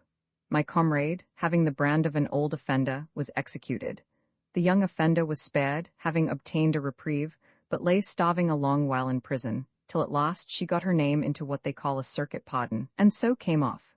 This terrible example of my comrade frighted me heartily, and for a good while I made no excursions, but one night, in the neighborhood of my governess's house, they cried fire. My governess looked out, for we were all up, and cried immediately that such a gentlewoman's house was all of a light fire atop, and so indeed it was. Here she gives me a job. Now, child, says she, there is a rare opportunity, for the fire being so near that you may go to it before the street is blocked up with the crowd. She presently gave me my cue. Go, child, says she, to the house and run in and tell the lady, or anybody you see, that you come to help them, and that you came from such a gentlewoman, that is, one of her acquaintance farther up the street. She gave me the like cue to the next house, naming another name that was also an acquaintance of the gentlewoman of the house. Away I went, and coming to the house, I found them all in confusion, you may be sure. I ran in, and finding one of the maids, "Lord, sweetheart," says I, "how came this dismal accident? Where is your mistress? Anyhow does she do? Is she safe? And where are the children? I come from madam, to help you." Away runs the maid. "Madam, madam," says she, screaming as loud as she could yell, "here is a gentlewoman come from madam to help us." The poor woman, half out of her wits with a bundle under her arm and 2 little children, comes toward me. "Lord, madam," says I, "let me carry the poor children to madam. She desires you to send them. She'll take care of the poor lambs," and immediately I takes one of them out of her hand, and she lifts the other up into my arms. "I do, for God's sake," says she, "carry them to her. Oh, thank her for her kindness." "Have you anything else to secure, madam?" says I. "She will take care of it." "Oh dear, says she, God bless her and thank her. Take this bundle of plate and carry it to her too. Oh, she is a good woman. Oh Lord, we are utterly ruined, utterly undone." And away she runs from me out of her wits, and the maids after her, and away comes I with the 2 children and the bundle. I was no sooner got into the street, but I saw another woman come to me. "Oh," says she, "mistress," in a piteous tone, "you will let fall the child. Come, this is a sad time, let me help you," and immediately lays hold of my bundle to carry it for me. "No," says I, "if you will help me, take the child by the hand and lead it for me but to the upper end of the street. I'll go with you and satisfy you for your pains." She could not avoid going, after what I said, but the creature, in short, was one of the same business with me, and wanted nothing but the bundle. However, she went with me to the door, for she could not help it. When we were come there, I whispered her. "Go, child," said I understand your trade, you may meet with purchase enough." She understood me and walked off. I thundered at the door with the children, and as the people were raised before by the noise of the fire, I was soon let in, and I said, "Is madam awake? Pray tell her missus desires the favor of her to take the 2 children in. Poor lady, she will be undone. Their house is all of a flame." They took the children in very civilly, pitied the family in distress, and away came I with my bundle. One of the maids asked me if I was not to leave the bundle too. I said, "No, sweetheart, 'tis to go to another place. It does not belong to them." I was a great way out of the hurry now, and so I went on, clear of anybody's inquiry, and brought the bundle of plate, which was very considerable, straight home, and gave it to my old governess. She told me she would not look into it, but bade me go out again to look for more. She gave me the like cue to the gentlewoman of the next house to that which was on fire, and I did my endeavor to go. But by this time the alarm of fire was so great, and so many engines playing, and the street so thronged with people, that I could not get near the house whatever I would do. So I came back again to my governess's, and taking the bundle up into my chamber, I began to examine it. It is with horror that I tell what a treasure I found there. 'Tis enough to say that besides most of the family plate, which was considerable, I found a gold chain, an old-fashioned thing, the locket of which was broken, so that I suppose it had not been used some years, but the gold was not the worse for that. Also a little box of burying rings, the lady's wedding ring, and some broken bits of old lockets of gold, a gold watch, and a purse with about 24 pounds value in old pieces of gold coin, and several other things of value. This was the greatest and the worst prize that ever I was concerned in. For indeed, though, as I have said above, I was hardened now beyond the power of all reflection in other cases, yet it really touched me to the very soul when I looked into this treasure, to think of the poor disconsolate gentlewoman who had lost so much by the fire besides. And who would think, to be sure, that she had saved her plate and best things? How she would be surprised and afflicted when she should find that she had been deceived, and should find that the person that took her children and her goods had not come, as was pretended, from the gentlewoman in the next street, but that the children had been put upon her without her own knowledge. I confess the inhumanity of this action moved me very much, and made me relent exceedingly, and tears stood in my eyes upon that subject. But with all my sense of its being cruel and inhuman, I could never find in my heart to make any restitution. The reflection wore off, and I began quickly to forget the circumstances that attended the taking them. Nor was this all, for though by this job I was become considerably richer than before, yet the resolution I had formerly taken, of leaving off this horrid trade when I had gotten a little more, did not return, but I must still get farther and more, and the avarice joined so with the success, that I had no more thought of coming to a timely alteration of life, though without it I could expect no safety, no tranquillity in the possession of what I had so wickedly gained. But a little more, and a little more, was the case still. At length, yielding to the importunities of my crime, I cast off all remorse and repentance, and all the reflections on that head turned to no more than this, that I might perhaps come to have one booty more that might complete my desires. But though I certainly had that one booty, yet every hit looked towards another, and was so encouraging to me to go on with the trade, that I had no gust to the thought of laying it down. In this condition, hardened by success, and resolving to go on, I fell into the snare in which I was appointed to meet with my lost reward for this kind of life. But even this was not yet, for I met with several successful adventures more in this way of being undone. I remained still with my governess, who was for a while really concerned for the misfortune of my comrade that had been hanged, and who, it seems, knew enough of my governess to have sent her the same way, and which made her very uneasy. Indeed, she was in a very great fright. It is true that when she was gone, and had not opened mouth to tell what she knew, my governess was easy as to that point, and perhaps glad she was hanged, for it was in her power to have obtained a pardon at the expense of her friends. But on the other hand, the loss of her, and the sense of her kindness in not making her market of what she knew, moved my governess to mourn very sincerely for her. I comforted her as well as I could, and she in return hardened me to merit more completely the same fate. However, as I have said, it made me the more wary, and particularly I was very shy of shoplifting, especially among the mercers and drapers, who are a set of fellows that have their eyes very much about them. I made a venture or two among the lace folks and the milliners, and particularly at one shop where I got notice of two young women who were newly set up, and had not been bred to the trade. There I think I carried off a piece of bone lace, worth 6 or 7 pounds, and a paper of thread. But this was but once. It was a trick that would not serve again. It was always reckoned a safe job when we heard of a new shop, and especially when the people were such as were not bred to shops. Such may depend upon it that they will be visited once or twice at their beginning, and they must be very sharp indeed if they can prevent it. I made another adventure or two, but they were but trifles too, though sufficient to live on. After this nothing considerable offering for a good while, I began to think that I must give over the trade in earnest. But my governess, who was not willing to lose me, and expected great things of me, brought me one day into company with a young woman and a fellow that went for her husband, though as it appeared afterwards, she was not his wife, but they were partners, it seems, in the trade they carried on, and partners in something else. In short, they rubbed together, lay together, were taken together, and at last were hanged together. I came into a kind of league with these two by the help of my governess, and they carried me out into 3 or 4 adventures, where I rather saw them commit some coarse and unhandy robberies, in which nothing but a great stock of impudence on their side, and gross negligence on the people's side who were robbed, could have made them successful. So I resolved from that time forward to be very cautious how I adventured upon anything with them, and indeed, when 2 or 3 unlucky projects were proposed by them, I declined the offer, and persuaded them against it. One time they particularly proposed robbing a watchmaker of 3 gold watches, which they had eyed in the daytime, and found the place where he laid them.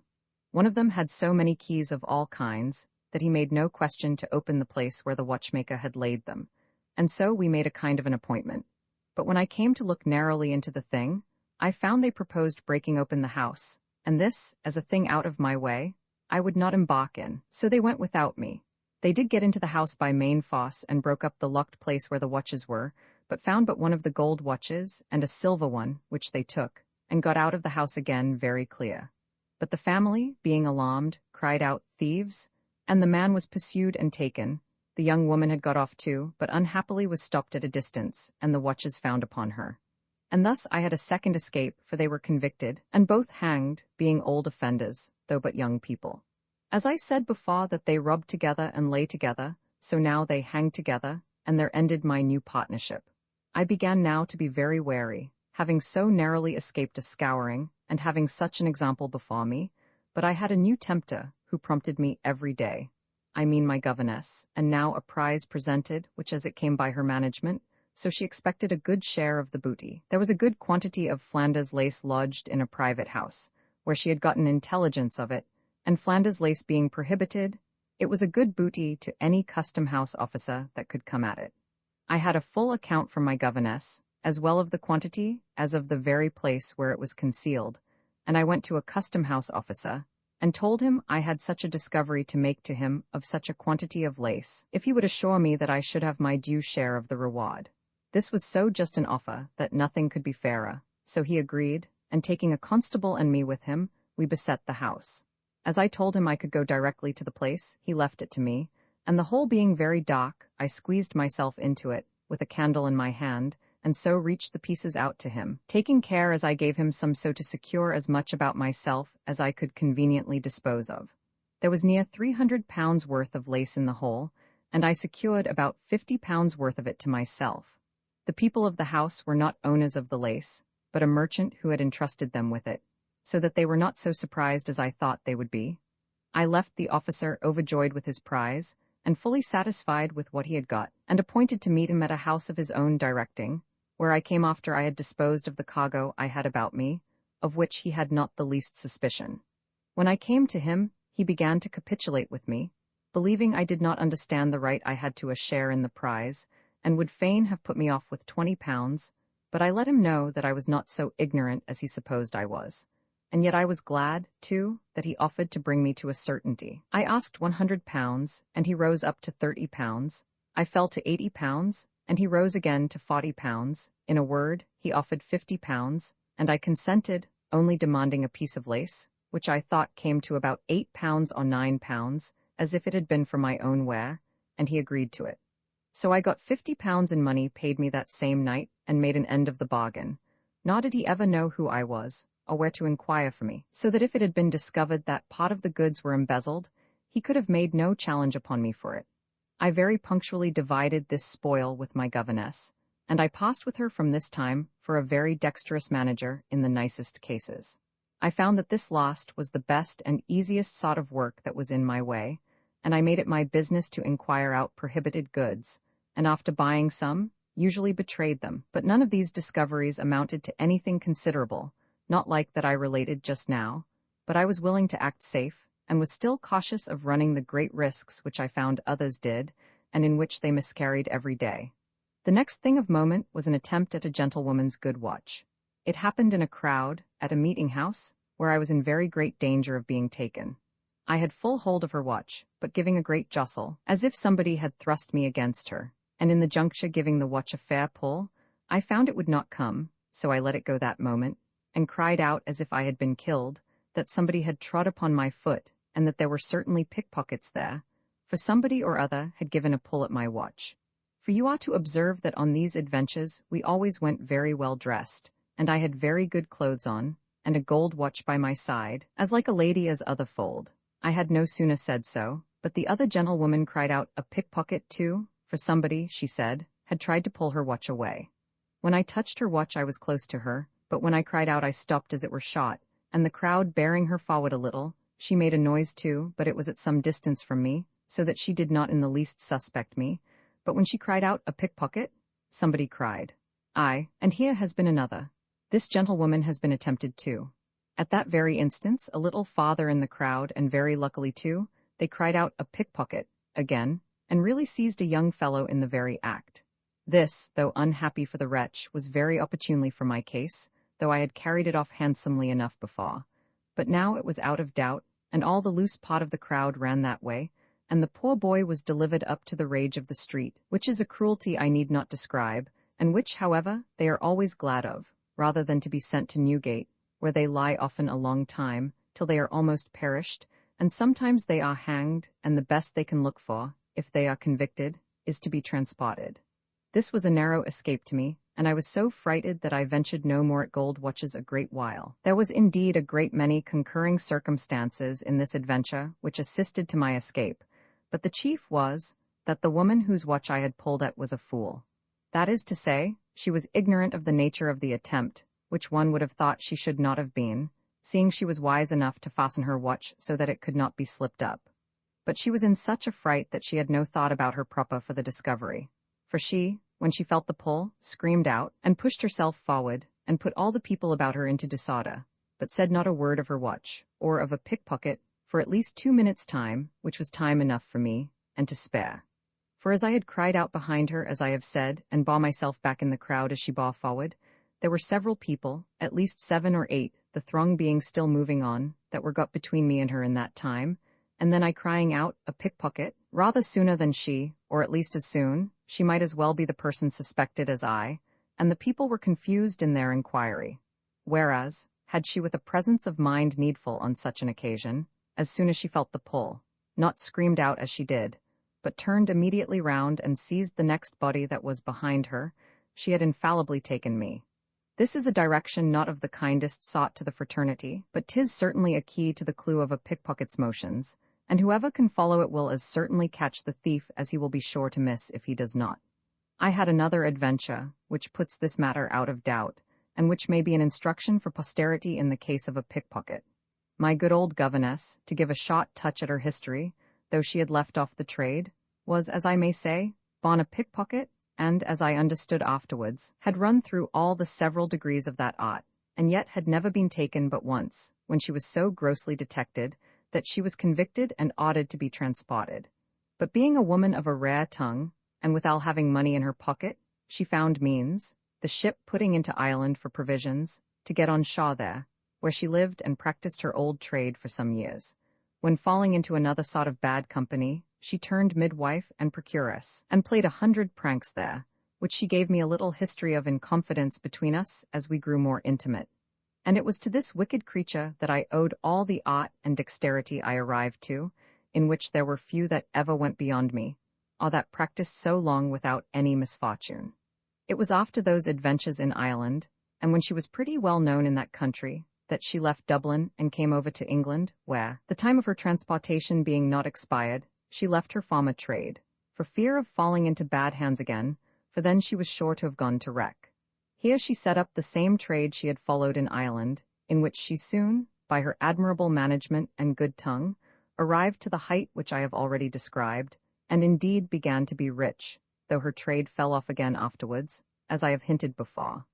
I mentioned thus much of the history of this woman here, the better to account for the concern she had in the wicked life I was now leading, into all the particulars of which she led me, as it were, by the hand, and gave me such directions, and I so well followed them, that I grew the greatest artist of my time and worked myself out of every danger with such dexterity, that when several more of my comrades ran themselves into Newgate presently, and by that time they had been half a year at the trade, I had now practiced upwards of 5 years, and the people at Newgate did not so much as know me. They had heard much of me indeed, and often expected me there, but I always got off, though many times in the extremest danger.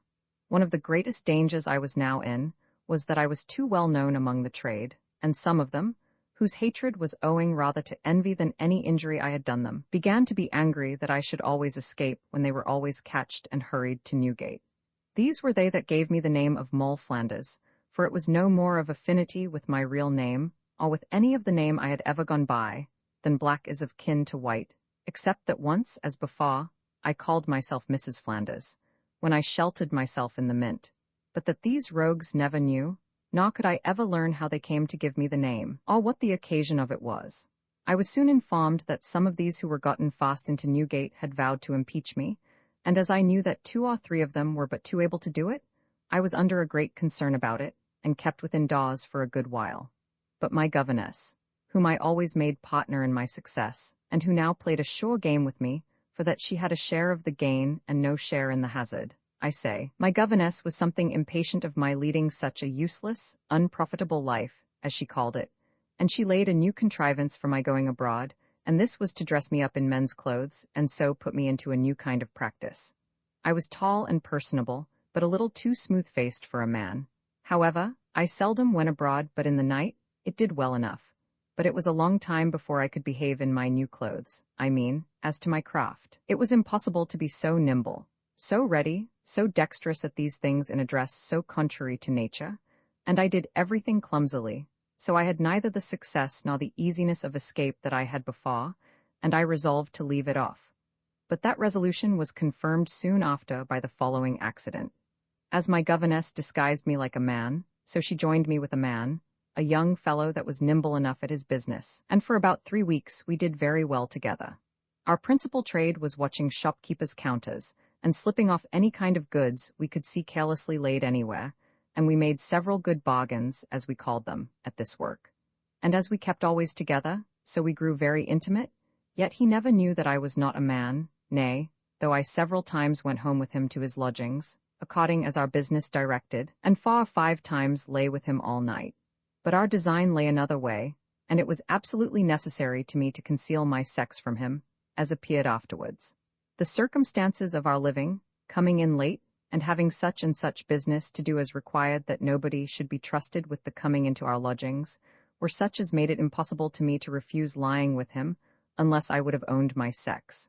And as it was, I effectually concealed myself. But his ill, and my good fortune, soon put an end to this life, which I must own I was sick of too, on several other accounts. We had made several prizes in this new way of business, but the last would be extraordinary. There was a shop in a certain street which had a warehouse behind it that looked into another street, the house making the corner of the turning. Through the window of the warehouse we saw, lying on the counter or showboard, which was just before it, 5 pieces of silks, besides other stuffs, and though it was almost dark, yet the people, being busy in the foreshop with customers, had not had time to shut up those windows, or else had forgot it.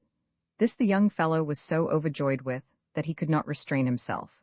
It lay all within his reach, he said, and he swore violently to me that he would have it, if he broke down the house for it. I dissuaded him a little, but saw there was no remedy, so he ran rashly upon it, slipped out a square of the sash window dexterously enough, and without noise, and got out 4 pieces of the silks, and came with them towards me, but was immediately pursued with a terrible clutter and noise. We were standing together indeed, but I had not taken any of the goods out of his hand, when I said to him hastily, "You are undone, fly, for God's sake." He ran like lightning, and I too, but the pursuit was hotter after him because he had the goods than after me. He dropped 2 of the pieces, which stopped them a little, but the crowd increased and pursued us both. They took him soon after with the other 2 pieces upon him, and then the rest followed me. I ran for it and got into my governess's house, whither some quick-eyed people followed me so warmly as to fix me there. They did not immediately knock at the door, by which I got time to throw off my disguise and dress me in my own clothes. Besides, when they came there, my governess, who had her tale ready, kept her door shut, and called out to them, and told them there was no man come in there. The people affirmed there did a man come in there, and swore they would break open the door. My governess, not at all surprised, spoke calmly to them, told them they should very freely come and search her house, if they should bring a constable, and let in none but such as the constable would admit, for it was unreasonable to let in a whole crowd. This they could not refuse, though they were a crowd. So a constable was fetched immediately, and she very freely opened the door. The constable kept the door, and the men he appointed searched the house, my governess going with them from room to room. When she came to my room, she called to me and said aloud, "Cousin, pray open the door. He is some gentleman that must come and look into your room."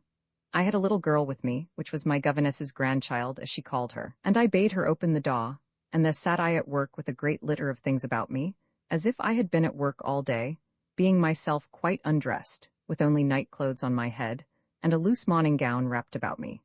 My governess made a kind of excuse for their disturbing me, telling me partly the occasion of it, and that she had no remedy but to open the doors to them, and let them satisfy themselves, for all she could say to them would not satisfy them. I sat still, and bid them search the room if they pleased, for if there was anybody in the house, I was sure they were not in my room, and as for the rest of the house, I had nothing to say to that. I did not understand what they looked for.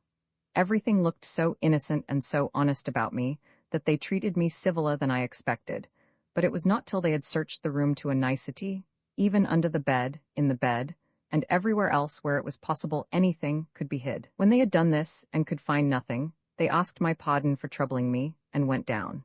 When they had thus searched the house from bottom to top, and then top to bottom, and could find nothing, they appeased the mob pretty well, but they carried my governess before the justice.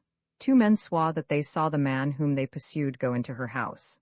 My governess rattled and made a great noise that her house should be insulted, and that she should be used thus for nothing, that if a man did come in, he might go out again presently for aught she knew, for she was ready to make oath that no man had been within her doors all that day as she knew of, and that was very true indeed, that it might be indeed that as she was above stairs, any fellow in a fright might find the door open and run in for shelter when he was pursued, but that she knew nothing of it.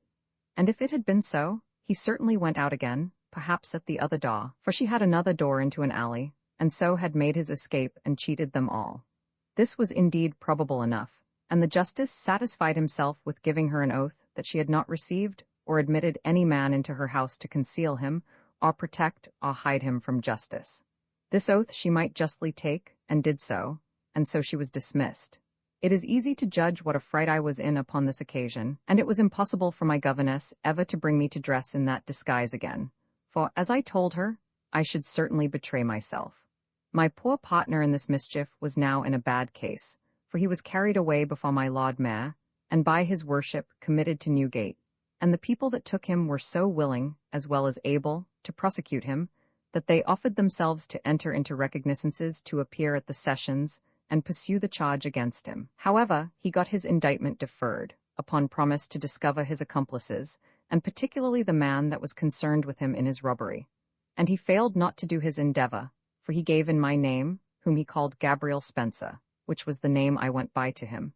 And here appeared the wisdom of my concealing my name and sex from him, which, if he had ever known, I had been undone. He did all he could to discover this Gabriel Spencer. He described me. He discovered the place where he said I lodged, and, in a word, all the particulars that he could of my dwelling. But having concealed the main circumstances of my sex from him, I had a vast advantage, and he never could hear of me.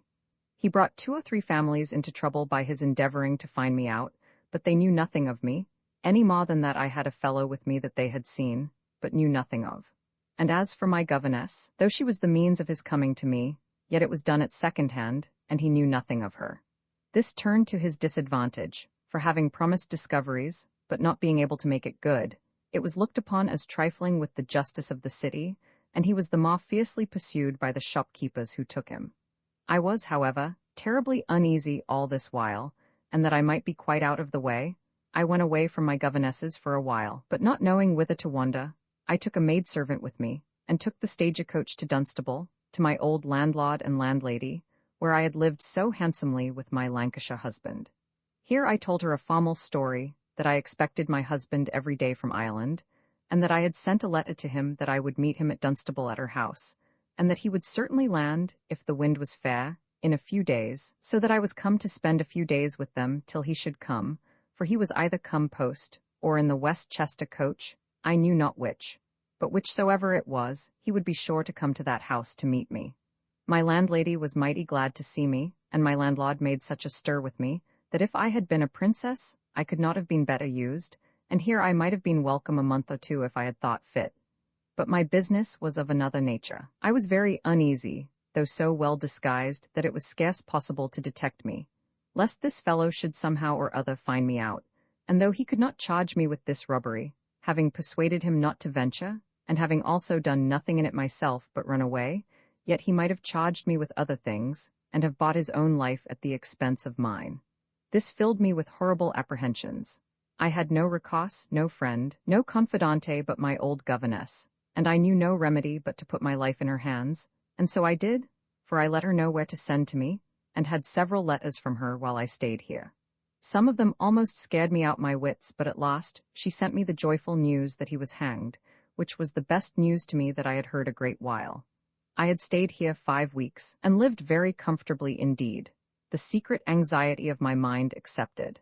But when I received this letter, I looked pleasantly again, and told my landlady that I had received a letter from my spouse in Ireland, that I had the good news of his being very well, but had the bad news that his business would not permit him to come away so soon as he expected, and so I was like to go back again without him. My landlady complimented me upon the good news, however, that I had heard he was well. For I have observed, madam, says she, you hadn't been so pleasant as you used to be. You have been over head and ears in care for him, I dare say, says the good woman. 'Tis easy to be seen there's an alteration in you for the better, says she. Well, I am sorry the esquire can't come yet, says my landlord. I should have been heartily glad to have seen him, but I hope, when you have certain news of his coming, you'll take a step hither again, madam, says he. You shall be very welcome whenever you please to come. With all these fine compliments we parted, and I came merry enough to London, and found my governess as well pleased as I was. And now she told me she would never recommend any partner to me again, for she always found, she said, that I had the best luck when I ventured by myself. And so indeed I had, for I was seldom in any danger when I was by myself, or if I was, I got out of it with more dexterity than when I was entangled with the dull measures of other people, who had perhaps less forecast, and were more rash and impatient than I. For though I had as much courage to venture as any of them, yet I used more caution before I undertook a thing, and had more presence of mind when I was to bring myself off. I have often wondered even at my own haughtiness another way, that when all my companions were surprised, and fell so suddenly into the hand of justice, and that I so narrowly escaped, yet I could not all this while enter into one serious resolution to leave off this trade, and especially considering that I was now very far from being poor, that the temptation of necessity, which is generally the introduction of all such wickedness, was now removed. For I had near £500 by me in ready money, on which I might have lived very well, if I had thought fit to have retired. But I say, I had not so much as the least inclination to leave off. No, not so much as I had before, when I had but £200 beforehand, and when I had no such frightful examples before my eyes as these were. From hence 'tis evident to me, that when once we are hardened in crime, no fear can affect us, no example give us any warning. I had indeed one comrade whose fate went very near me for a good while, though I wore it off too in time. That case was indeed very unhappy. I had made a prize of a piece of very good damask in a mercer's shop, and went clear off myself, but had conveyed the piece to this companion of mine when we went out of the shop, and she went one way, and I went another. We had not been long out of the shop, but the mercer missed his piece of stuff, and sent his messengers, one way and one another, and they presently seized her that had the piece, with the damask upon her. As for me, I had very luckily stepped into a house where there was a lace chamber, up one pair of stairs, and had the satisfaction, or the terror indeed, of looking out of the window upon the noise they made, and seeing the poor creature dragged away in triumph to the justice, who immediately committed her to Newgate. I was careful to attempt nothing in the lace chamber, but tumbled their goods pretty much to spend time, then bought a few yards of edging and paid for it, and came away very sad-hearted indeed for the poor woman, who was in tribulation for what I only had stolen. Here again my old caution stood me in good stead, namely, that though I often rubbed with these people, yet I never let them know who I was, or where I lodged, nor could they ever find out my lodging, though they often endeavored to watch me to it. They all knew me by the name of Moll Flanders, though even some of them rather believed I was she than knew me to be so. My name was public among them indeed, but how to find me out they knew not, nor so much as how to guess at my quarters, whether they were at the east end of the town or the west, and this wariness was my safety upon all these occasions. I kept close a great while upon the occasion of this woman's disaster. I knew that if I should do anything that should miscarry, and should be carried to prison, she would be there and ready to witness against me, and perhaps save her life at my expense. I considered that I began to be very well known by name at the Old Bailey, though they did not know my face, and that if I should fall into their hands, I should be treated as an old offender. And for this reason, I was resolved to see what this poor creature's fate should be before I stirred abroad, though several times in her distress I conveyed money to her for her relief. At length she came to her trial. She pleaded she did not steal the thing, but that one Mrs. Flanders, as she heard her called, for she did not know her, gave the bundle to her after they came out of the shop, and bade her carry it home to her lodging. They asked her where this Mrs. Flanders was, but she could not produce her, neither could she give the least account of me, and the mercer's men swearing positively that she was in the shop when the goods were stolen, that they immediately missed them, and pursued her, and found them upon her, thereupon the jury brought her in guilty.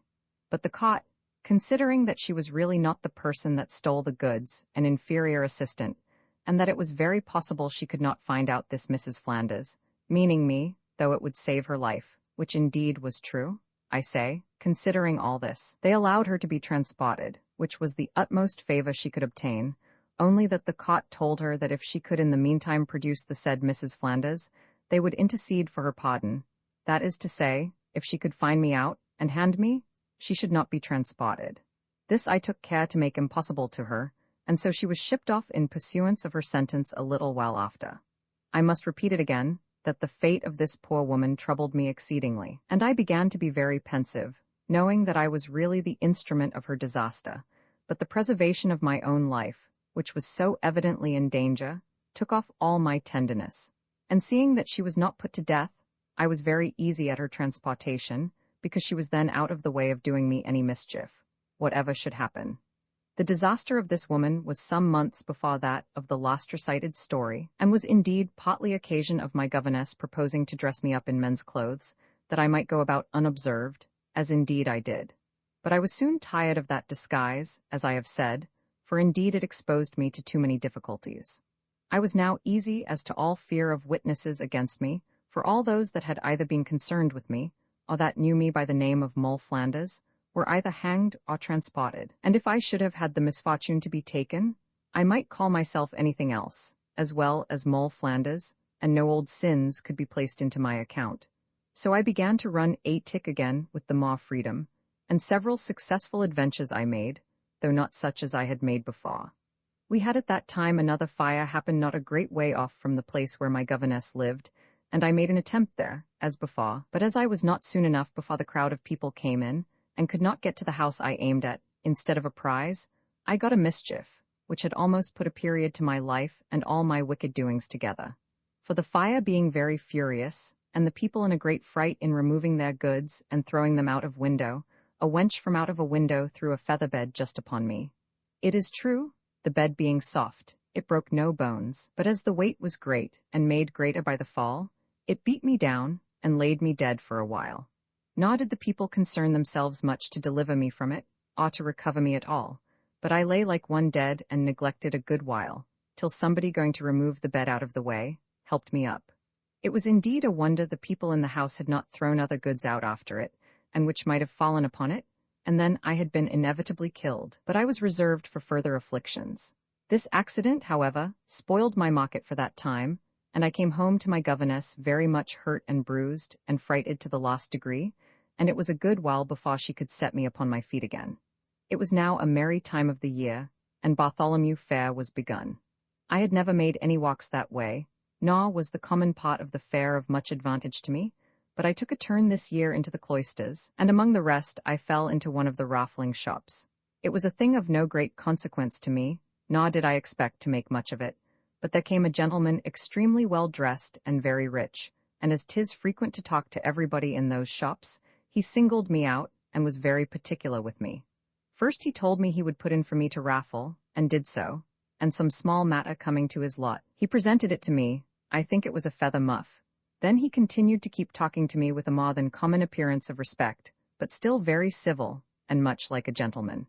He held me in talk so long, till at last he drew me out of the raffling place to the shop door, and then to a walk in the cloister, still talking of 1,000 things cursorily without anything to the purpose. At last he told me that, without compliment, he was charmed with my company, and asked me if I durst trust myself in a coach with him. He told me he was a man of honor, and would not offer anything to me unbecoming him as such.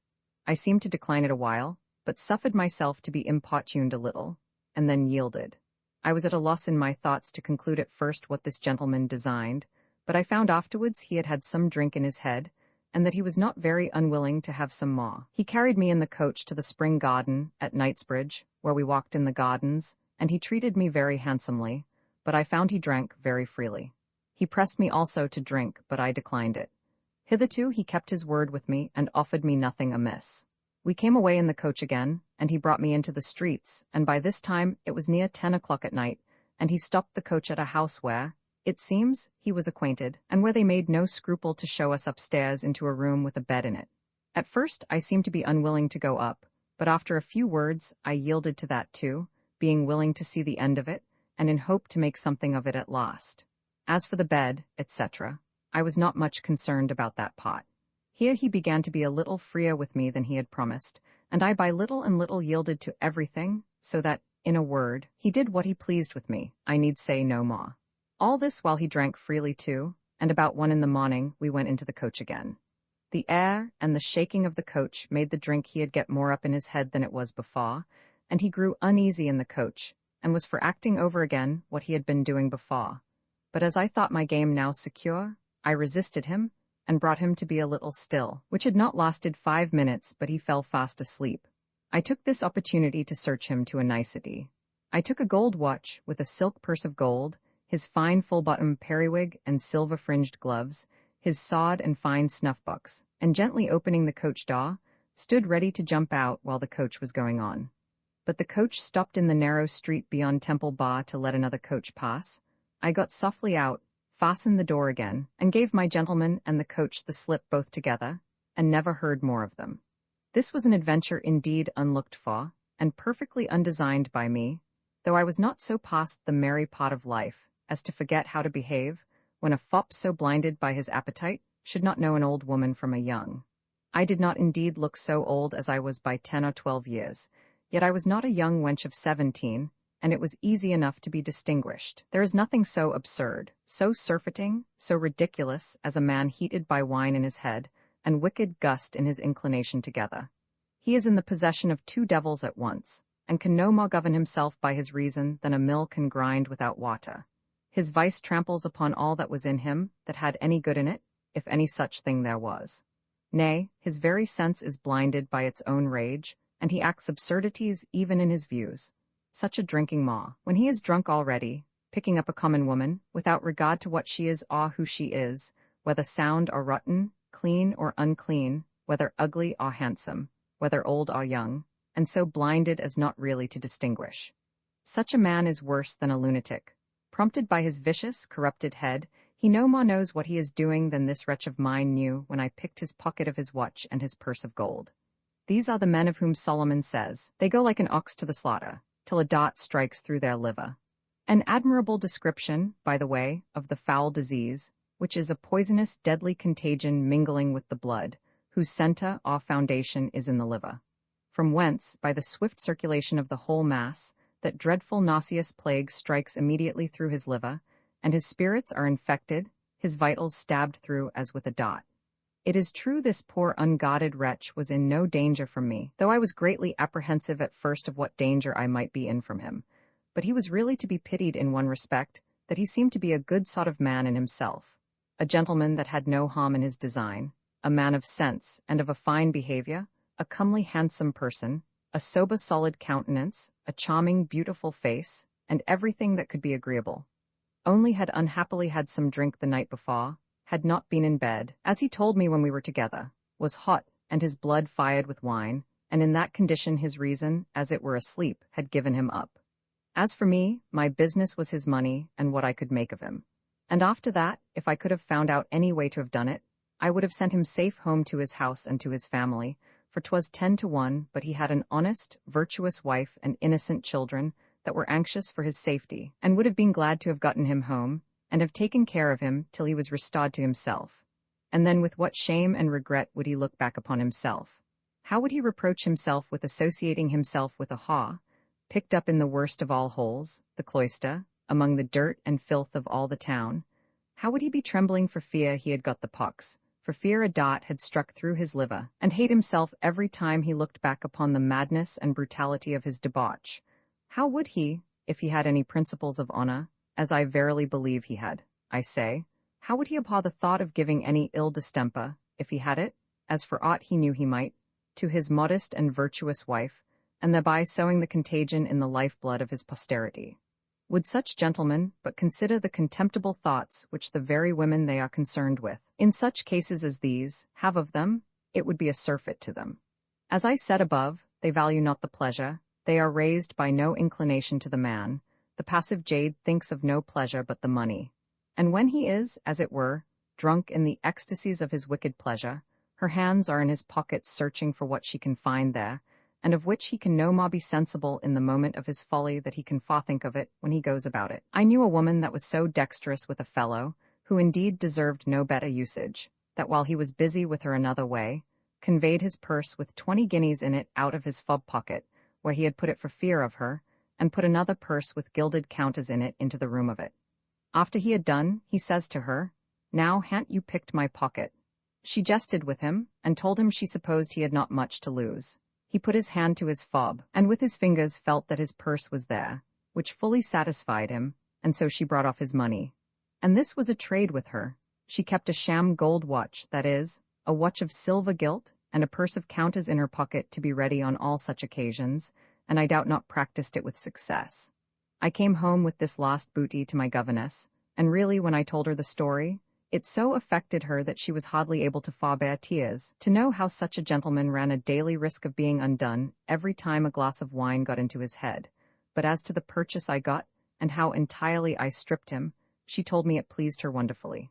Nay, child, says she, the usage may, for aught I know, do more to reform him than all the sermons that ever he will hear in his life. And if the remainder of the story be true, so it did. I found the next day she was wonderful inquisitive about this gentleman, the description I had given her of him, his dress, his person, his face, everything concurred to make her think of a gentleman whose character she knew, and family too. She mused a while, and I going still on with the particulars, she starts up, says she, I'll lay £100 I know the gentleman. I am sorry you do, says I, for I would not have him exposed on any account in the world. He has had injury enough already by me, and I would not be instrumental to do him any more. No, no, says she, I will do him no injury, I assure you, but you may let me satisfy my curiosity a little, for if it is he, I warrant you I find it out. I was a little startled at that, and told her, with an apparent concern in my face, that by the same rule he might find me out, and then I was undone. She returned warmly, Why, do you think I will betray you, child? No, no, says she, not for all he is worth in the world. I have kept your counsel in worse things than these, sure you may trust me in this. So I said no more at that time. She laid her scheme another way, and without acquainting me of it, but she was resolved to find it out if possible. So she goes to a certain friend of hers who was acquainted in the family that she guessed at, and told her friend she had some extraordinary business with such a gentleman, who, by the way, was no less than a baronet, and of a very good family, and that she knew not how to come at him without somebody to introduce her. Her friend promised her very readily to do it, and accordingly goes to the house to see if the gentleman was in town. The next day she come to my governess and tells her that Sir was at home, but that he had met with a disaster and was very ill, and there was no speaking with him. What disaster? Says my governess hastily, as if she was surprised at it. Why, says her friend, he had been at Hampstead to visit a gentleman of his acquaintance, and as he came back again he was set upon and robbed, and having got a little drink too, as they suppose, the rogues abused him, and he is very ill. Robbed, says my governess, and what did they take from him? Why, says her friend, they took his gold watch and his gold snuff-box, his fine periwig, and what money he had in his pocket, which was considerable, to be sure, for Sir never goes without a purse of guineas about him. Pshaw, says my old governess, jeering, I warrant you he has got drunk now and got a haw, and she has picked his pocket, and so he comes home to his wife and tells her he has been robbed. That's an old sham. 1,000 such tricks are put upon the poor women every day. Fie, says her friend, I find you don't know, sir. Why, he is as civil a gentleman, there is not a finer man, nor a soberer, graver, modester person in the whole city. He abhors such things. There's nobody that knows him will think such a thing of him. Well, well, says my governess, that's none of my business. If it was, I warrant I should find there was something of that kind in it. Your modest men in common opinion are sometimes no better than other people, only they keep a better character, or, if you please, are the better hypocrites. No, no, says her friend, I can assure you, sir, is no hypocrite, he is really an honest, sober gentleman, and he has certainly been robbed. Nay, says my governess, it may be he has. It is no business of mine, I tell you, I only want to speak with him. My business is of another nature.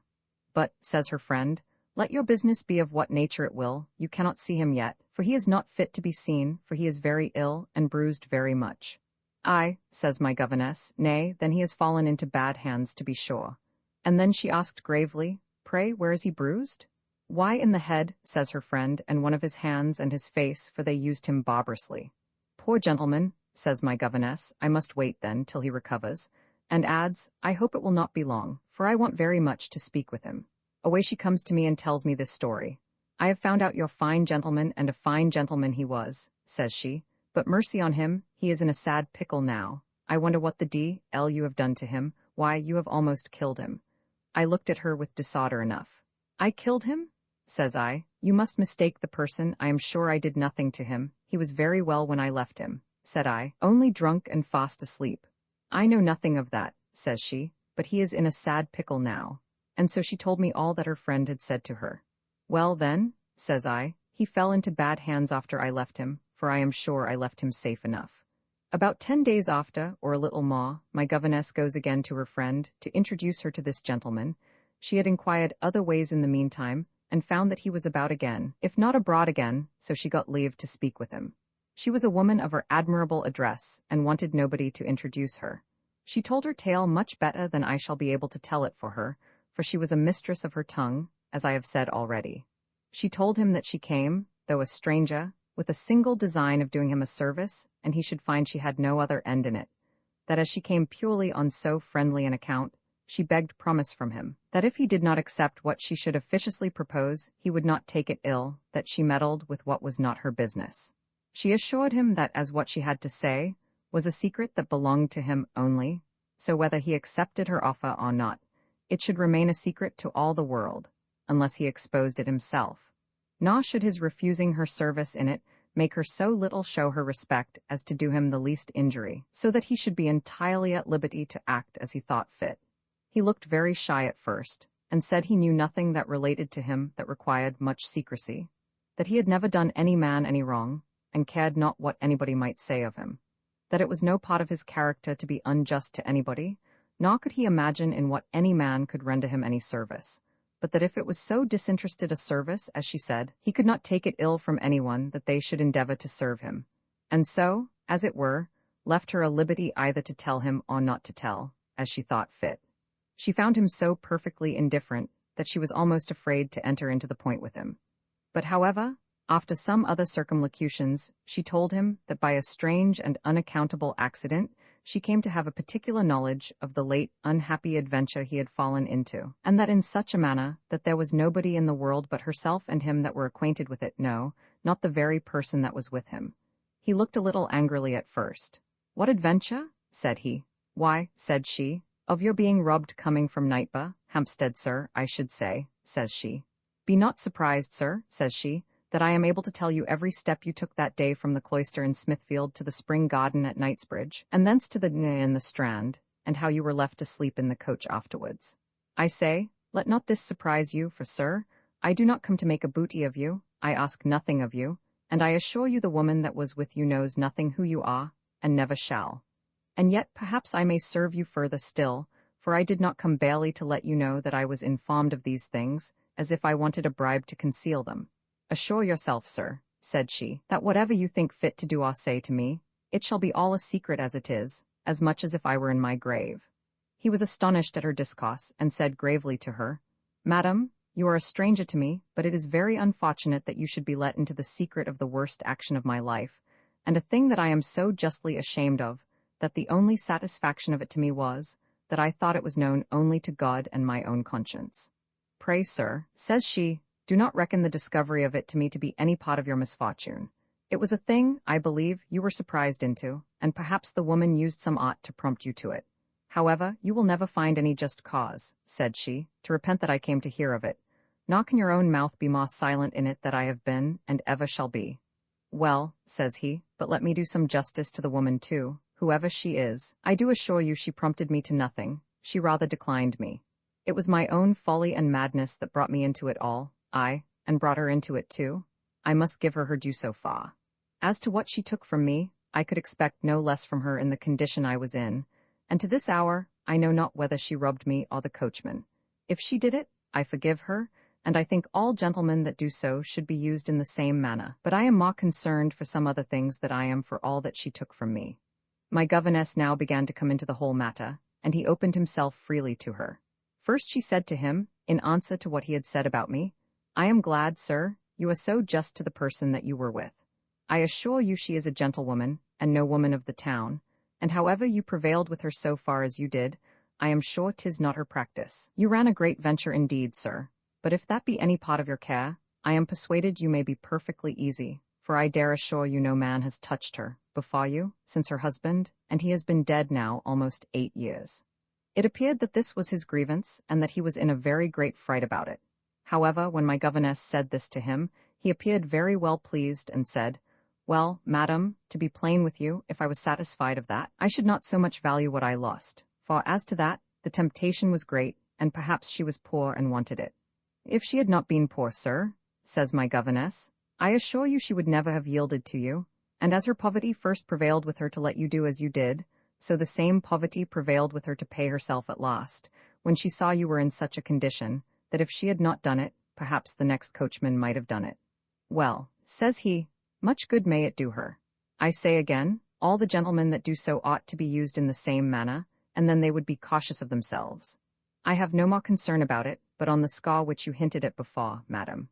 Here he entered into some freedoms with her on the subject of what passed between us, which are not so proper for a woman to write, and the great terror that was upon his mind with relation to his wife, for fear he should have received any injury from me, and should communicate it farther, and asked her at last if she could not procure him an opportunity to speak with me. My governess gave him further assurances of my being a woman clear from any such thing, and that he was as entirely safe in that respect as he was with his own lady.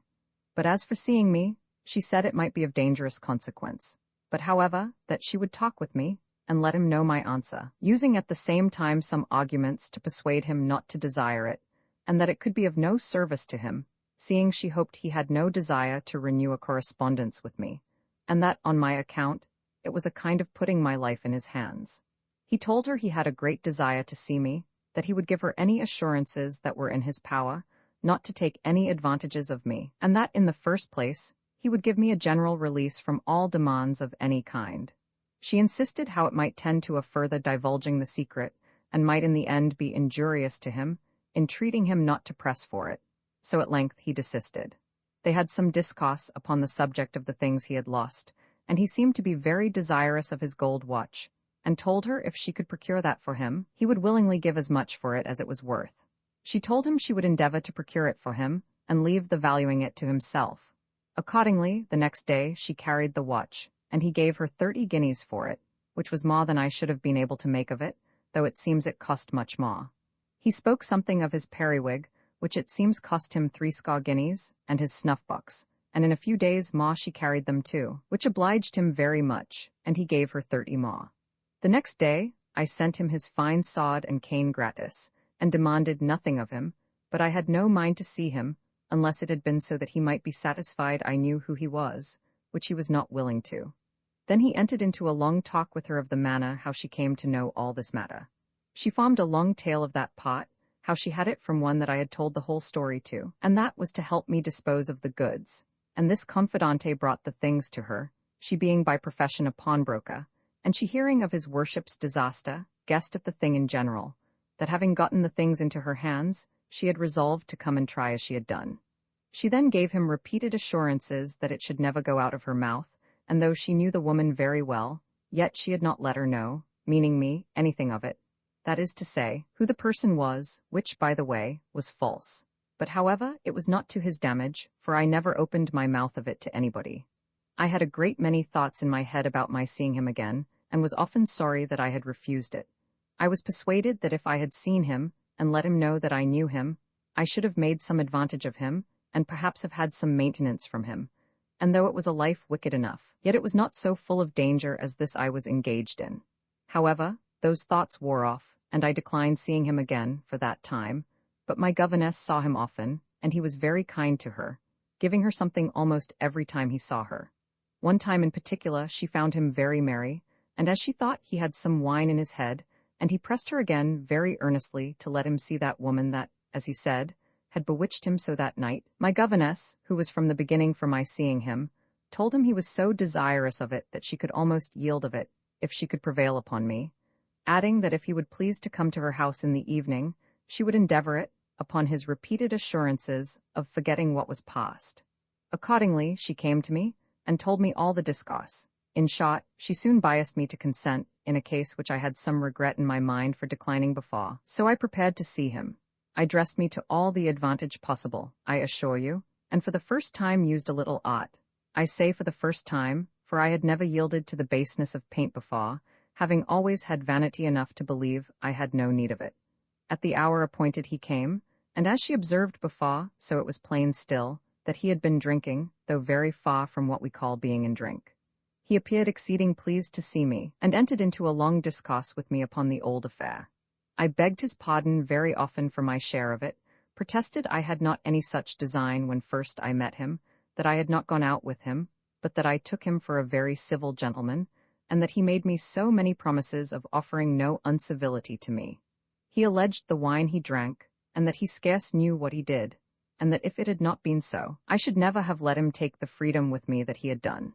He protested to me that he never touched any woman but me since he was married to his wife, and it was a surprise upon him, complimented me upon being so particularly agreeable to him, and the like, and talked so much of that kind, till I found he had talked himself almost into a temper to do the same thing over again. But I took him up short. I protested I had never suffered any man to touch me since my husband died, which was near 8 years. He said he believed it to be so truly, and added that Madame had intimated as much to him, and that it was his opinion of that pot which made his desire to see me again, and that since he had once broke in upon his virtue with me, and found no ill consequences, he could be safe in venturing there again. And so, in short, it went on to what I expected, and to what will not bear relating. My old governess had foreseen it as well as I, and therefore led him into a room which had not a bed in it, and yet had a chamber within it which had a bed, whither we withdrew for the rest of the night. And in short, after some time being together, he went to bed and lay there all night. I withdrew, but came again undressed in the morning, before it was day, and lay with him the rest of the time. Thus, you see, having committed a crime once is a sad handle to the committing of it again, whereas all the regret and reflections wear off when the temptation renews itself. Had I not yielded to see him again, the corrupt desire in him had worn off, and 'tis very probable he had never fallen into it with anybody else, as I really believe he had not done before. When he went away, I told him I hoped he was satisfied he had not been robbed again. He told me he was satisfied in that point, and could trust me again, and putting his hand in his pocket, gave me 5 guineas, which was the first money I had gained that way for many years. I had several visits of the like kind from him, but he never came into a settled way of maintenance, which was what I would have best pleased with. Once, indeed, he asked me how I did to live. I answered him pretty quick, that I assured him I had never taken that cost that I took with him, but that indeed I worked at my needle, and could just maintain myself, that sometime it was as much as I was able to do, and I shifted hard enough. He seemed to reflect upon himself that he should be the first person to lead me into that, which he assured me he never intended to do himself, and it touched him a little, he said, that he should be the cause of his own sin and mine too. He would often make just reflections also upon the crime itself, and upon the particular circumstances of it with respect to himself, how wine introduced the inclinations, how the devil led him to the place, and found out an object to tempt him, and he made the moral always himself. When these thoughts were upon him, he would go away, and perhaps not come again in a month's time or longer. But then as the serious part wore off, the lewd part would wear in, and then he came prepared for the wicked part. Thus we lived for some time, though he did not keep, as they call it, yet he never failed doing things that were handsome, and sufficient to maintain me without working, and, which was better, without following my old trade. But this affair had its end too, for after about a year, I found that he did not come so often as usual, and at last he left off altogether without any dislike to bidding adieu, and so there was an end of that short scene of life, which added no great star to me, only to make more work for repentance. However, during this interval, I confined myself pretty much at home. At least, being thus provided for, I made no adventures, no, not for a quarter of a year after he left me. But then finding the fund fail, and being loath to spend upon the main stock, I began to think of my old trade, and to look abroad into the street again, and my first step was lucky enough. I had dressed myself up in a very mean habit, for as I had several shapes to appear in, I was now in an ordinary stuff gown, a blue apron, and a straw hat, and I placed myself at the door of the 3 Cups Inn in St. John Street. There were several carriers used the inn, and the stagecoaches for Bonnet, for Totteridge, and other towns that way stood always in the street in the evening, when they prepared to set out, so that I was ready for anything that offered, for either one or other. The meaning was this: people come frequently with bundles and small parcels to those inns, and call for such carriers or coaches as they want, to carry them into the country. And there generally attend women, potters' wives or daughters, ready to take in such things for their respective people that employ them. It happened very oddly that I was standing at the inn gate, and a woman that had stood there before, and which was the potter's wife belonging to the Bonnet stagecoach, having observed me, asked if I waited for any of the coaches. I told her yes, I waited for my mistress that was coming to go to Bonnet.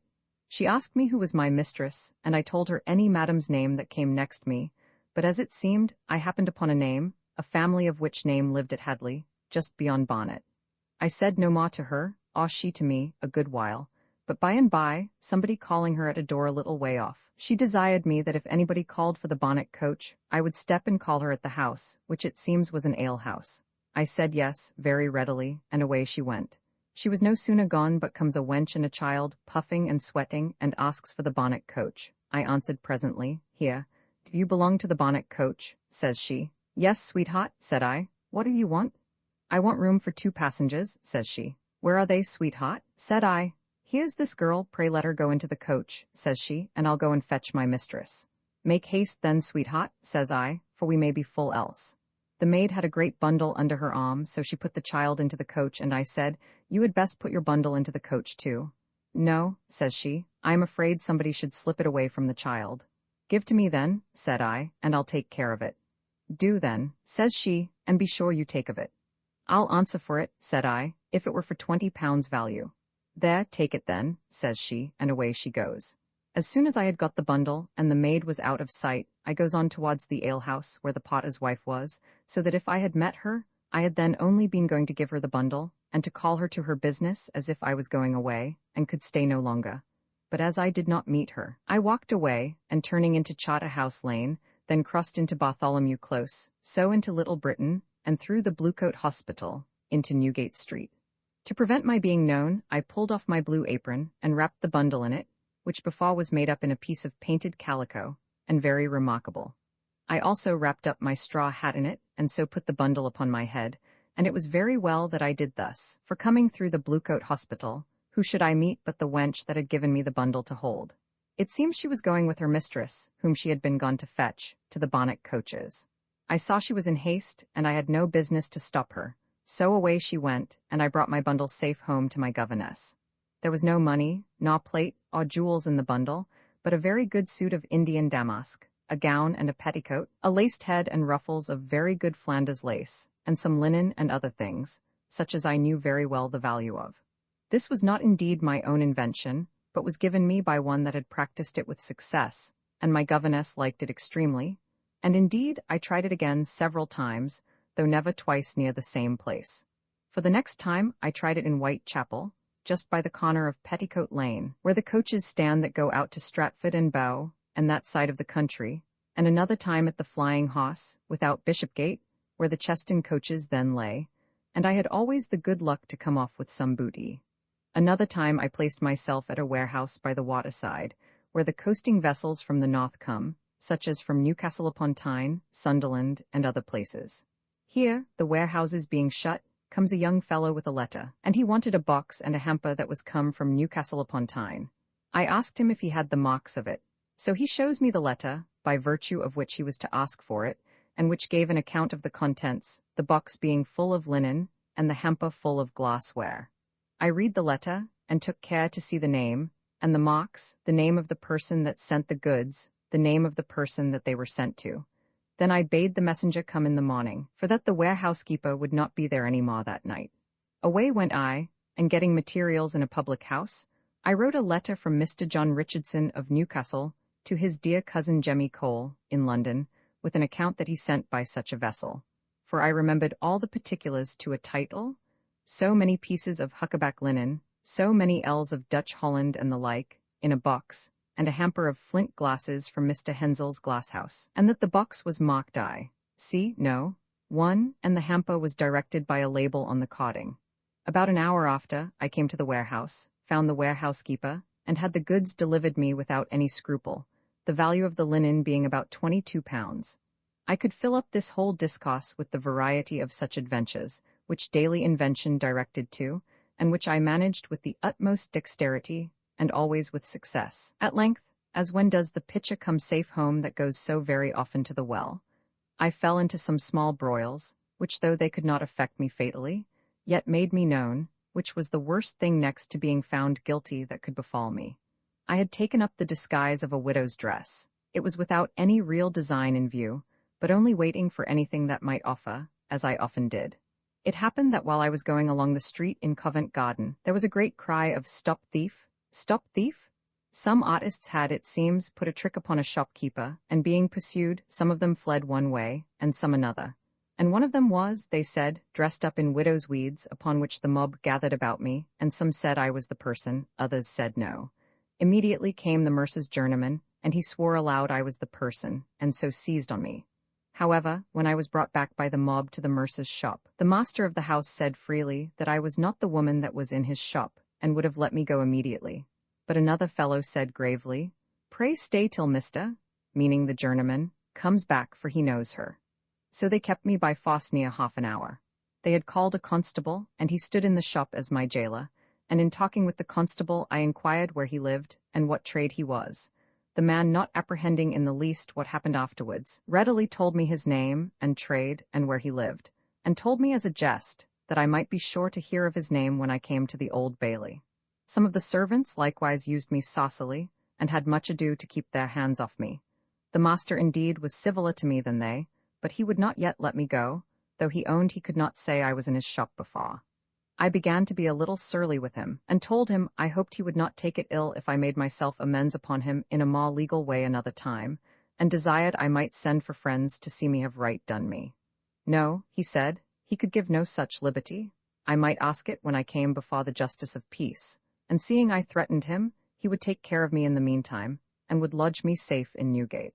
I told him it was his time now, but it would be mine by and by, and governed my passion as well as I was able. However, I spoke to the constable to call me a potter, which he did, and then I called for pen, ink, and paper, but they would let me have none. I asked the potter his name, and where he lived, and the poor man told it me very willingly. I bade him observe and remember how I was treated there, that he saw I was detained there by force. I told him I should want his evidence in another place, and it should not be the worse for him to speak. The potter said he would serve me with all his heart. "But, madam," says he, "let me hear them refuse to let you go, then I may be able to speak the plainer." With that, I spoke aloud to the master of the shop and said, "Sir, you know in your own conscience that I am not the person you look for, and that I was not in your shop before, therefore I demand that you detain me here no longer, or tell me the reason of your stopping me." The fellow grew surlier upon this than before, and said he would do neither till he thought fit. "Very well," said I to the constable and to the potter, "you will be pleased to remember this, gentlemen, another time." The potter said, "Yes, madam," and the constable began not to like it, and would have persuaded the mercer to dismiss him, and let me go, since, as he said, he owned I was not the person. "Good sir," says the mercer to him tauntingly, "are you a justice of peace or a constable? I charged you with her. Pray do you do your duty." The constable told him, a little moved, but very handsomely, "I know my duty, and what I am, sir. I doubt you hardly know what you are doing." They had some other hard words, and in the meantime the journeyman, impudent and unmanly to the last degree, used me barbarously, and one of them, the same that first seized upon me, pretended he would search me, and began to lay hands on me. I spit in his face, called out to the constable, and bade him to take notice of my usage. "And pray, Mr. Constable," said I, "ask that villain's name," pointing to the man. The constable reproved him decently, told him that he did not know what he did, for he knew that his master acknowledged I was not the person that was in his shop. And, says the constable, "I am afraid your master is bringing himself, and me too, into trouble. If this gentlewoman comes to prove who she is, and where she was, and it appears that she is not the woman you pretend to." "Damn her," says the fellow again, with an impudent, hardened face. "She is the lady, you may depend upon it. I'll swear she is the same body that was in the shop, and that I gave the pieces of satin that is lost into her own hand. You shall hear more of it when Mr. William and Mr. Antony, those were other journeymen, come back. They will know her again as well as I." Just as the insolent rogue was talking thus to the constable, comes back Mr. William and Mr. Antony, as he called them, and a great rabble with them, bringing along with them the true widow that I was pretended to be, and they came sweating and blowing into the shop, and with a great deal of triumph, dragging the poor creature in the most butcherly manner up towards their master, who was in the back shop, and cried out aloud, "Here's the widow, sir. We have catched her at last." "What do you mean by that?" says the master. "Why, we have her already, there she sits," says he, "and Mr., says he, can swear this is she." The other man, whom they called Mr. Antony, replied, "Mr. may say what he will, and swear what he will, but this is the woman, and there's the remnant of satin she stole. I took it out of her clothes with my own hand." I sat still now, and began to take a better heart, but smiled and said nothing. The master looked pale, the constable turned about and looked at me. "Let him alone, Mr. Constable," said I. "Let him go on." The case was plain and could not be denied, so the constable was charged with the right thief, and the mercer told me very civilly he was sorry for the mistake, and hoped I would not take it ill, that they had so many things of this nature put upon them every day, that they could not be blamed for being very sharp in doing themselves justice. Not take it ill, sir, said I. How can I take it well? If you had dismissed me when your insolent fellow seized on me at the street and brought me to you, and when you yourself acknowledged I was not the person, I would have put it by, and not taken it ill, because of the many ill things I believe you have put upon you daily. But your treatment of me since has been insufferable, and especially that of your servant. I must and will have reparation for that. Then he began to parley with me, said he would make me any reasonable satisfaction, and would fain have had me tell him what it was I expected. I told him that I should not be my own judge, the law should decide it for me, and as I was to be carried before a magistrate, I should let him hear there what I had to say. He told me there was no occasion to go before the justice now, I was at liberty to go where I pleased, and so, calling to the constable, told him he might let me go, for I was discharged. The constable said calmly to him, Sir, you asked me just now if I knew whether I was a constable or justice, and bade me do my duty, and charged me with this gentlewoman as a prisoner. Now, sir, I find you do not understand what is my duty, for you would make me a justice indeed, but I must tell you it is not in my power. I may keep a prisoner when I am charged with him, but 'tis the law and the magistrate alone that can discharge that prisoner. Therefore 'tis a mistake, sir. I must carry her before a justice now, whether you think well of it or not. The mercer was very high with the constable at first, but the constable happening to be not a hired officer, but a good, substantial kind of man, I think he was a con-handler, and a man of good sense, stood to his business, would not discharge me without going to a justice of the peace, and I insisted upon it too. When the mercer saw that, well, says he to the constable, you may carry her where you please, I have nothing to say to her. But sir, says the constable, you will go with us, I hope, for 'tis you that charged me with her. No, not I, says the mercer, I tell you I have nothing to say to her. But pray, sir, do, says the constable, I desire it of you for your own sake, for the justice can do nothing without you. Prithee, fellow, says the mercer, go about your business, I tell you I have nothing to say to the gentlewoman, I charge you in the king's name to dismiss her. Sir, says the constable, I find you don't know what it is to be constable, I beg of you don't oblige me to be rude to you. I think I need not, you are rude enough already, says the mercer. No, sir, says the constable, I am not rude, you have broken the peace in bringing an honest woman out of the street, when she was about her lawful occasion, confining her in your shop, and ill-using her here by your servants. And now can you say I am rude to you? I think I am civil to you in not commanding or charging you in the king's name to go with me, and charging every man I see that passes your door to aid and assist me in carrying you by force. This you cannot but know I have power to do, and yet I forbear it, and once more entreat you to go with me. Well, he would not for all this, and gave the constable ill language. However, the constable kept his temper, and would not be provoked, and then I put in and said, Come, Mr. Constable, let him alone. I shall find ways enough to fetch him before a magistrate, I don't fear that. But there's the fellow, says I, he was the man that seized on me as I was innocently going along the street, and you are a witness of the violence with me since. Give me leave to charge you with him, and carry him before the justice. Yes, madam, says the constable, and turning to the fellow, Come, young gentleman, says he to the journeyman, you must go along with us. I hope you are not above the constable's power, though your master is. The fellow looked like a condemned thief and hung back, then looked at his master as if he could help him. And he, like a fool, encouraged the fellow to be rude, and he truly resisted the constable, and pushed him back with a good force when he went to lay hold on him, at which the constable knocked him down, and called out for help. And immediately the shop was filled with people, and the constable seized the master and man, and all his servants. This first ill consequence of this fray was, that the woman they had taken, who was really the thief, made off, and got clear away in the crowd, and two other that they had stopped also. Whether they were really guilty or not, that I can say nothing to. By this time, some of his neighbors having come in, and, upon inquiry, seeing how things went, had endeavored to bring the hot-brained mercer to his senses, and he began to be convinced that he was in the wrong. And so at length we went all very quietly before the justice, with a mob of about 500 people at our heels. And all the way I went I could hear the people ask what was the matter, and other reply and say, a mercer had stopped a gentlewoman instead of a thief, and had afterwards taken the thief, and now the gentlewoman had taken the mercer, and was carrying him before the justice. This pleased the people strangely, and made the crowd increase, and they cried out as they went, "Which is the rogue? Which is the Mirza?" And especially the women. Then when they saw him they cried out, "That's he, that's he." And every now and then came a good dab of dirt at him, and thus we marched a good while, till the Mirza thought fit to desire the constable to call a coach to protect himself from the rabble. So we rode the rest of the way, the constable and I, and the Mirza and his man.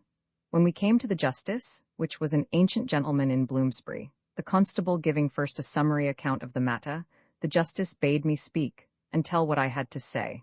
And first he asked my name, which I was very loath to give, but there was no remedy, so I told him my name was Mary Flanders, that I was a widow, my husband being a sea captain, died on a voyage to Virginia, and some other circumstances I told which he could never contradict, and that I lodged at present in town with such a person, naming my governess, but that I was preparing to go over to America, where my husband's effects lay, and that I was going that day to buy some clothes to put myself into second mourning, but had not yet been in any shop, when that fellow, pointing to the Mirza's journeyman, came rushing upon me with such fury as very much frighted me, and carried me back to his master's shop, where, though his master acknowledged I was not the person, yet he would not dismiss me, but charged a constable with me. Then I proceeded to tell how the journeyman treated me, how they would not suffer me to send for any of my friends, how afterwards they found the real thief, and took the very goods they had lost upon her, and all the particulars as before. Then the constable related his case, his dialogue with the mercer about discharging me, and at last his servants refusing to go with him, when he had charged him with him, and his master encouraging him to do so, and at last his striking the constable, and the like, all as I have told it already. The justice then heard the mercer and his man. The mercer indeed made a long harangue of the great loss they have daily by lifters and thieves, that it was easy for them to mistake, and that when he found it he would have dismissed me, etc., as above. As to the journeyman, he had very little to say, but that he pretended other of the servants told him that I was really the person. Upon the whole, the justice first of all told me very courteously I was discharged, that he was very sorry that the mercer's man should in his eager pursuit have so little discretion as to take up an innocent person for a guilty person, that if he had not been so unjust as to detain me afterward, he believed I would have forgiven the first affront.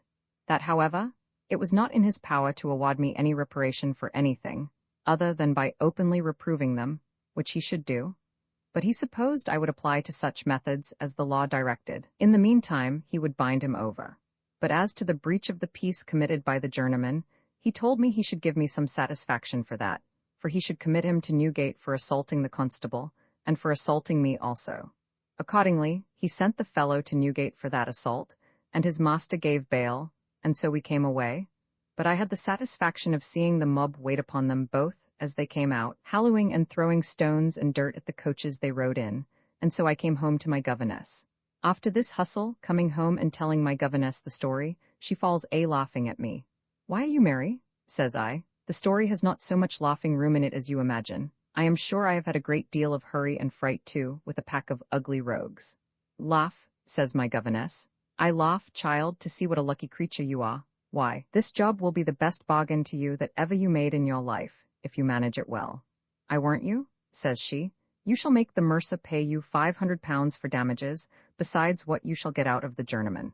I had other thoughts of the matter than she had, and especially because I had given in my name to the justice of peace, and I knew that my name was so well known among the people at Hicks Hall, the Old Bailey, and such places, that if this cause came to be tried openly, and my name came to be inquired into, no court would give much damages for the reputation of a person of such a character. However, I was obliged to begin a prosecution in form, and accordingly my governess found me out a very creditable sort of a man to manage it, being an attorney of very good business and of a good reputation, and she was certainly in the right of this, for had she employed a pettifogging hedge solicitor, or a man not known and not in good reputation, I should have brought it to but little. I met this attorney, and gave him all the particulars at large, as they are recited above, and he assured me it was a case, as he said, that would very well support itself, and that he did not question, but that a jury would give very considerable damages on such an occasion. So taking his full instructions he began the prosecution, and the mercer being arrested, gave bail. A few days after his giving bail, he comes with his attorney to my attorney, to let him know that he desired to accommodate the matter, that it was all carried on in the heat of an unhappy passion, that his client, meaning me, had a sharp, provoking tongue, that I used them ill, jibing at them, and jeering them, even while they believed me to be the very person, and that I had provoked them, and the like. My attorney managed as well on my side, made them believe I was a widow of fortune, that I was able to do myself justice, and had great friends to stand by me too, who had all made me promise to sue to the utmost, and that if it cost me £1,000, I would be sure to have satisfaction, for that the affronts I had received were insufferable. However, they brought my attorney to this, that he promised he would not blow the coals, that if I inclined to accommodation, he would not hinder me, and that he would rather persuade me to peace than to war, for which they told him he should be no loser. All which he told me very honestly, and told me that if they offered him any bribe, I should certainly know it. But upon the whole, he told me very honestly that if I would take his opinion, he would advise me to make it up with them, for that as they were in a great fright, and were desirous above all things to make it up, and knew that, let it be what it would, they would be allotted to bear all the costs of the suit. He believed they would give me freely more than any jury or court of justice would give upon a trial. I asked him what he thought they would be brought to. He told me he could not tell as to that, but he would tell me more when I saw him again. Some time after this, they came again to know if he had talked with me. He told them he had, that he found me not so averse to an accommodation as some of my friends were, who resented the disgrace offered me, and set me on, that they blowed the coals in secret, prompting me to revenge, or do myself justice, as they called it, so that he could not tell what to say to it. He told them he would do his endeavor to persuade me, but he ought to be able to tell me what proposal they made. They pretended they could not make any proposal, because it might be made use of against them, and he told them that by the same rule he could not make any offers, for that might be pleaded in abatement of what damages a jury might be inclined to give. However, after some discourse and mutual promises that no advantage should be taken on either side, by what was transacted then or at any other of those meetings, they came to a kind of a treaty, but so remote and so wide from one another that nothing could be expected from it. For my attorney demanded £500 in charges, and they offered £50 without charges. So they broke off, and the mercer proposed to have a meeting with me myself, and my attorney agreed to that very readily. My attorney gave me notice to come to this meeting in good clothes, and with some state, that the mercer might see I was something more than I seemed to be that time they had me. Accordingly, I came in a new suit of second mourning, according to what I had said at the justice's.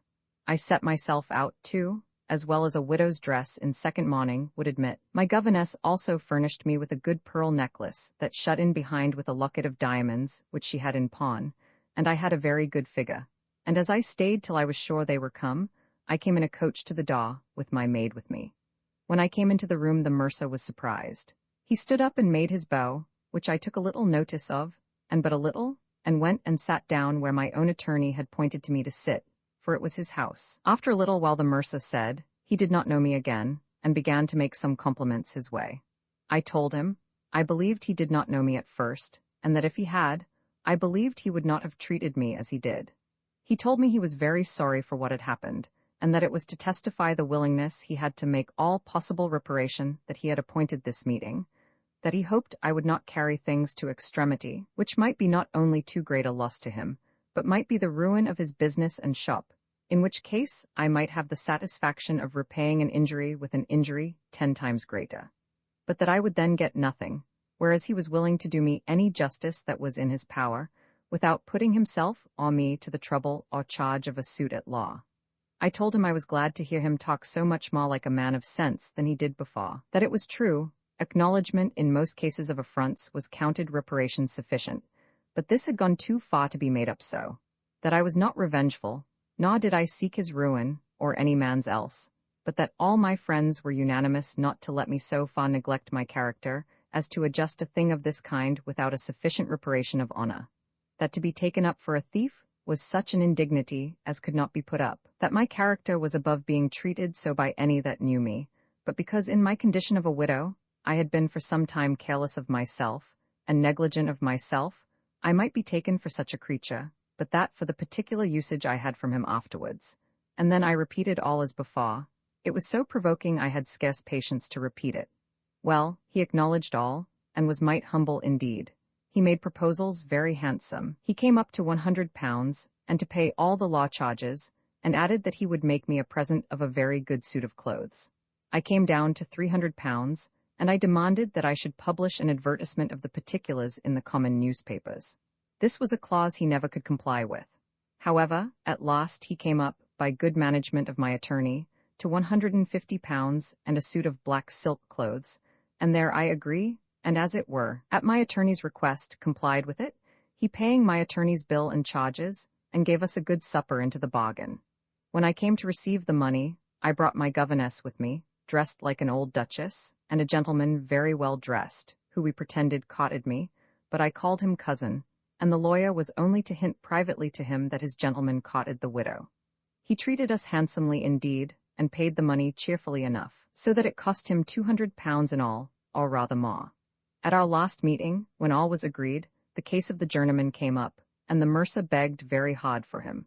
Told me he was a man that had kept a shop of his own, and been in good business, had a wife and several children, and was very poor, that he had nothing to make satisfaction with, but he should come to beg my pardon on his knees, if I desired it, as openly as I pleased. I had no spleen at the saucy rogue, nor were his submissions anything to me, since there was nothing to be got by him, so I thought it was as good to throw that ingenerously as not. So I told him I did not desire the ruin of any man, and therefore, at his request, I would forgive the wretch. It was below me to seek any revenge. When we were at supper, he brought the poor fellow in to make acknowledgment, which he would have done with as much mean humility as his offence was with insulting haughtiness and pride, in which he was an instance of a complete baseness of spirit, impious, cruel, and relentless when uppermost and in prosperity, abject and low-spirited when down in affliction. However, I abated his cringes, told him I forgave him, and desired he might withdraw, as if I did not care for the sight of him, though I had forgiven him. I was now in good circumstances indeed, if I could have known my time for leaving off, and my governess often said I was the richest of the trade in England. And so I believe I was, for I had £700 by me in money, besides clothes, rings, some plate, and 2 gold watches, and all of them stolen, for I had innumerable jobs besides these I have mentioned. Oh, had I even now had the grace of repentance, I had still leisure to have looked back upon my follies, and have made some reparation, but the satisfaction I was to make for the public mischiefs I had done was yet left behind, and I could not forbear going abroad again, as I called it now, than any more I could when my extremity really drove me out for bread. It was not long after the affair with the mercer was made up, that I went out in an equipage quite different from any I had ever appeared in before. I dressed myself like a beggar-woman, in the coarsest and most despicable rags I could get, and I walked about peering and peeping into every door and window I came near. And indeed, I was in such a plight now that I knew as ill how to behave in as ever I did in any. I naturally abhorred dirt and rags. I had been bred up tight and cleanly, and could be no other, whatever condition I was in, so that this was the most uneasy disguise to me that ever I put on. I said presently to myself that this would not do, for this was a dress that everybody was shy and afraid of, and I thought everybody looked at me, as if they were afraid I should come near them, lest I should take something from them, or afraid to come near me, lest they should get something from me. I wandered about all the evening the first time I went out, and made nothing of it, but came home again wet, draggled, and tired. However, I went out again the next night, and then I met with a little adventure, which had like to have cost me dear. As I was standing near a tavern door, there comes a gentleman on horseback, and lights at the door, and wanting to go into the tavern, he calls one of the drawers to hold his horse. He stayed pretty long in the tavern, and the drawer heard his master call, and thought he would be angry with him. Seeing me stand by him, he called to me, "Here, woman," says he, "hold this horse a while till I go in. If the gentleman comes, he'll give you something." "Yes," says I, and takes the horse and walks off with him very soberly, and carried him to my governess. This had been a booty to those that had understood it, but never was poor thief more at a loss to know what to do with anything that was stolen, for when I came home, my governess was quite confounded, and what to do with the creature, we neither of us knew. To send him to a stable was doing nothing, for it was certain that public notice would be given in the Gazette, and the hoss described, so that we durst not go to fetch it again. All the remedy we had for this unlucky adventure was to go and set up the hoss at an inn, and send a note by a porter to the tavern, that the gentleman's hoss that was lost such a time was left at such an inn, and that he might be had there. That the poor woman that held him, having led him about the street, not being able to lead him back again, had left him there. We might have waited till the owner had published and offered a reward, but we did not care to venture the receiving the reward. So this was a robbery and no robbery, for little was lost by it, and nothing was got by it, and I was quite sick of going out in a beggar's dress. It did not answer at all, and besides, I thought it was ominous and threatening. While I was in this disguise, I fell in with a parcel of folks of a worse kind than any I ever sotted with, and I saw a little into their ways too. These were coiners of money, and they made some very good offers to me, as to profit, but the pot they would have had me have embarked in was the most dangerous pot. I mean that of the very working the die, as they call it, which, had I been taken, had been certain death, and that at a stake, I say, to be burnt to death at a stake. So that though I was to appearance but a beggar, and they promised mountains of gold and silver to me to engage, yet it would not do. It is true, if I had been really a beggar, or had been desperate as when I began, I might perhaps have closed with it, for what care they to die that can't tell how to live? But at present this was not my condition, at least I was for no such terrible risks as those. Besides, the very thoughts of being burnt at a stake struck terror into my very soul, chilled my blood, and gave me the vapors to such a degree, as I could not think of it without trembling. This put an end to my disguise too, for as I did not like the proposal, so I did not tell them so, but seemed to relish it, and promised to meet again. But I durst see them no more, for if I had seen them, and not complied, though I had declined it with the greatest assurance of secrecy in the world, they would have gone near to have murdered me, to make sure work, and make themselves easy, as they call it. What kind of easiness that is, they may best judge that understand how easy men are that can murder people to prevent danger. This and hoss-stealing were things quite out of my way, and I might easily resolve I would have to more to say to them. My business seemed to lie another way, and though it had hazard enough in it too, yet it was more suitable to me, and what had more of art in it, and more room to escape, and more chances for coming off if a surprise should happen. I had several proposals made also to me about that time, to come into a gang of housebreakers, but that was a thing I had no mind to venture at neither, any more than I had at the coining trade. I offered to go along with 2 men and a woman, that made it their business to get into houses by stratagem, and with them I was willing enough to venture. But there were 3 of them already, and they did not care to part, nor I to have too many in a gang, so I did not close with them, but declined them, and they paid dear for their next attempt. But at length I met with a woman that had often told me what adventures she had made, and with success at the waterside, and I closed with her, and we drove on our business pretty well. One day we came among some Dutch people at St. Catherine's, where we went on pretence to buy goods that were privately got on Shaw. I was 2 or 3 times in a house where we saw a good quantity of prohibited goods, and my companion once brought away 3 pieces of Dutch black silk that turned to good account, and I had my share of it. But in all the journeys I made by myself, I could not get an opportunity to do anything, so I laid it aside, for I had been so often, that they began to suspect something, and were so shy, that I saw nothing was to be done. This balked me a little, and I resolved to push at something or other, for I was not used to come back so often without purchase. So the next day I dressed myself up fine, and took a walk to the other end of the town. I passed through the Exchange in the Strand, but had no notion of finding anything to do there, when on a sudden I saw a great cluttering in the place, and all the people, shopkeepers as well as others, standing up and staring, and what should it be but some great duchess come into the Exchange, and they said the Queen was coming. I set myself close up to a shop side with my back to the counter, as if to let the crowd pass by, when keeping my eye upon a parcel of lace which the shopkeeper was showing to some ladies that stood by me, the shopkeeper and her maid were so taken up with looking to see who was coming, and what shop they would go to, that I found means to slip a paper of lace into my pocket, and come clear off with it. So the lady milliner paid dear enough for her gaping after the Queen. I went off from the shop, as if driven along by the throng, and mingling myself with the crowd, went out at the other door of the Exchange, and so got away before they missed their lace. And because I would not be followed, I called a coach and shut myself up in it. I had scarce shut the coach doors up, but I saw the milliner's maid and 5 or 6 more come running out into the street, and crying out as if they were frightened. They did not cry, "Stop, thief!" because nobody ran away, but I could hear the word robbed, and lace 2 or 3 times, and saw the wench wringing her hands and run staring to and again, like one scared. The coachman that had taken me up was getting up into the box, but was not quite up, so that the hoss had not begun to move, so that I was terrible uneasy, and I took the packet of lace and laid it ready to have dropped it out at the flap of the coach, which opens before, just behind the coachman.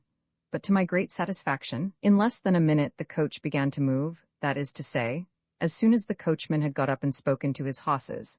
So he drove away without any interruption, and I brought off my purchase, which was worth near £20.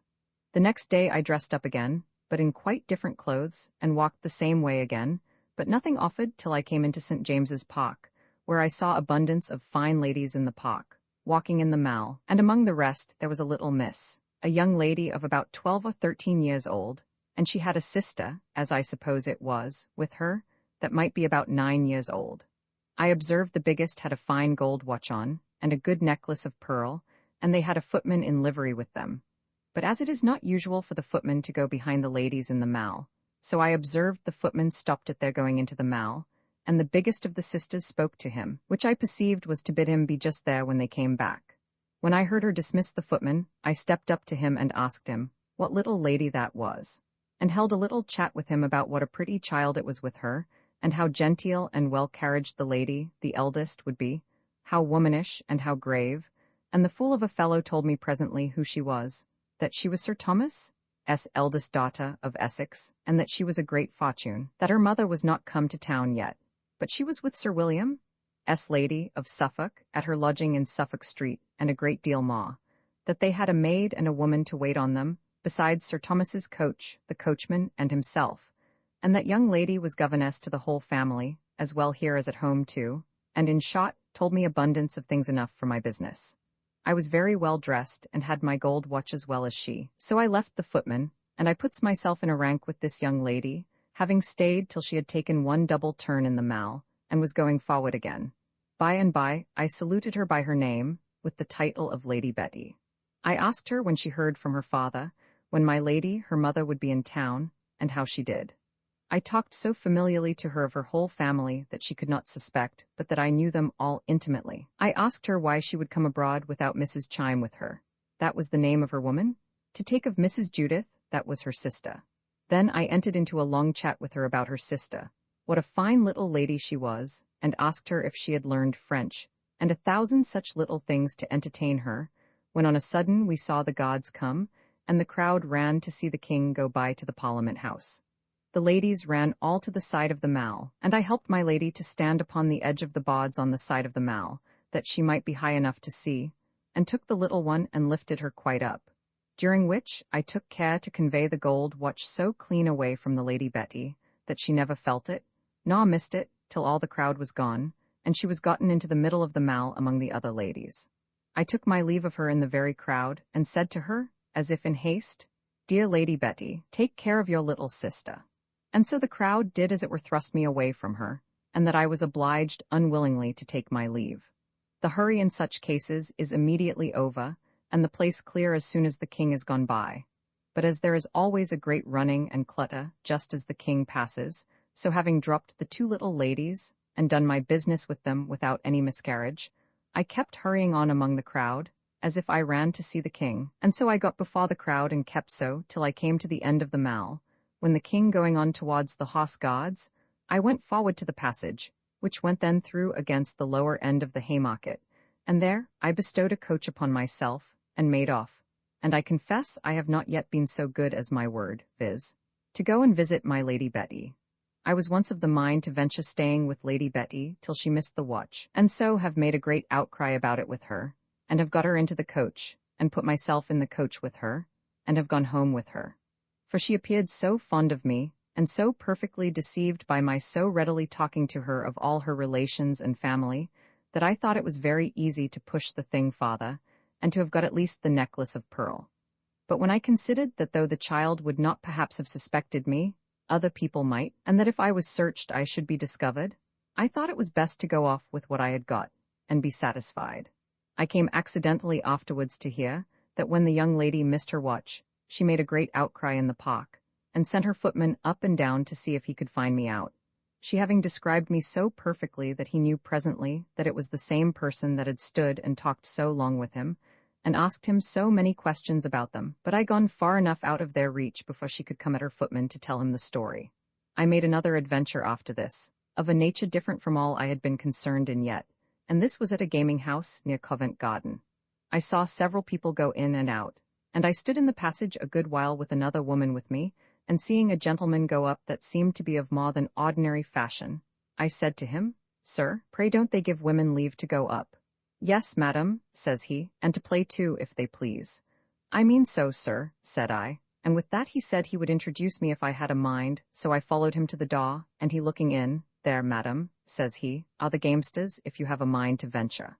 I looked in and said to my comrade aloud, "Here's nothing but men, I won't venture among them."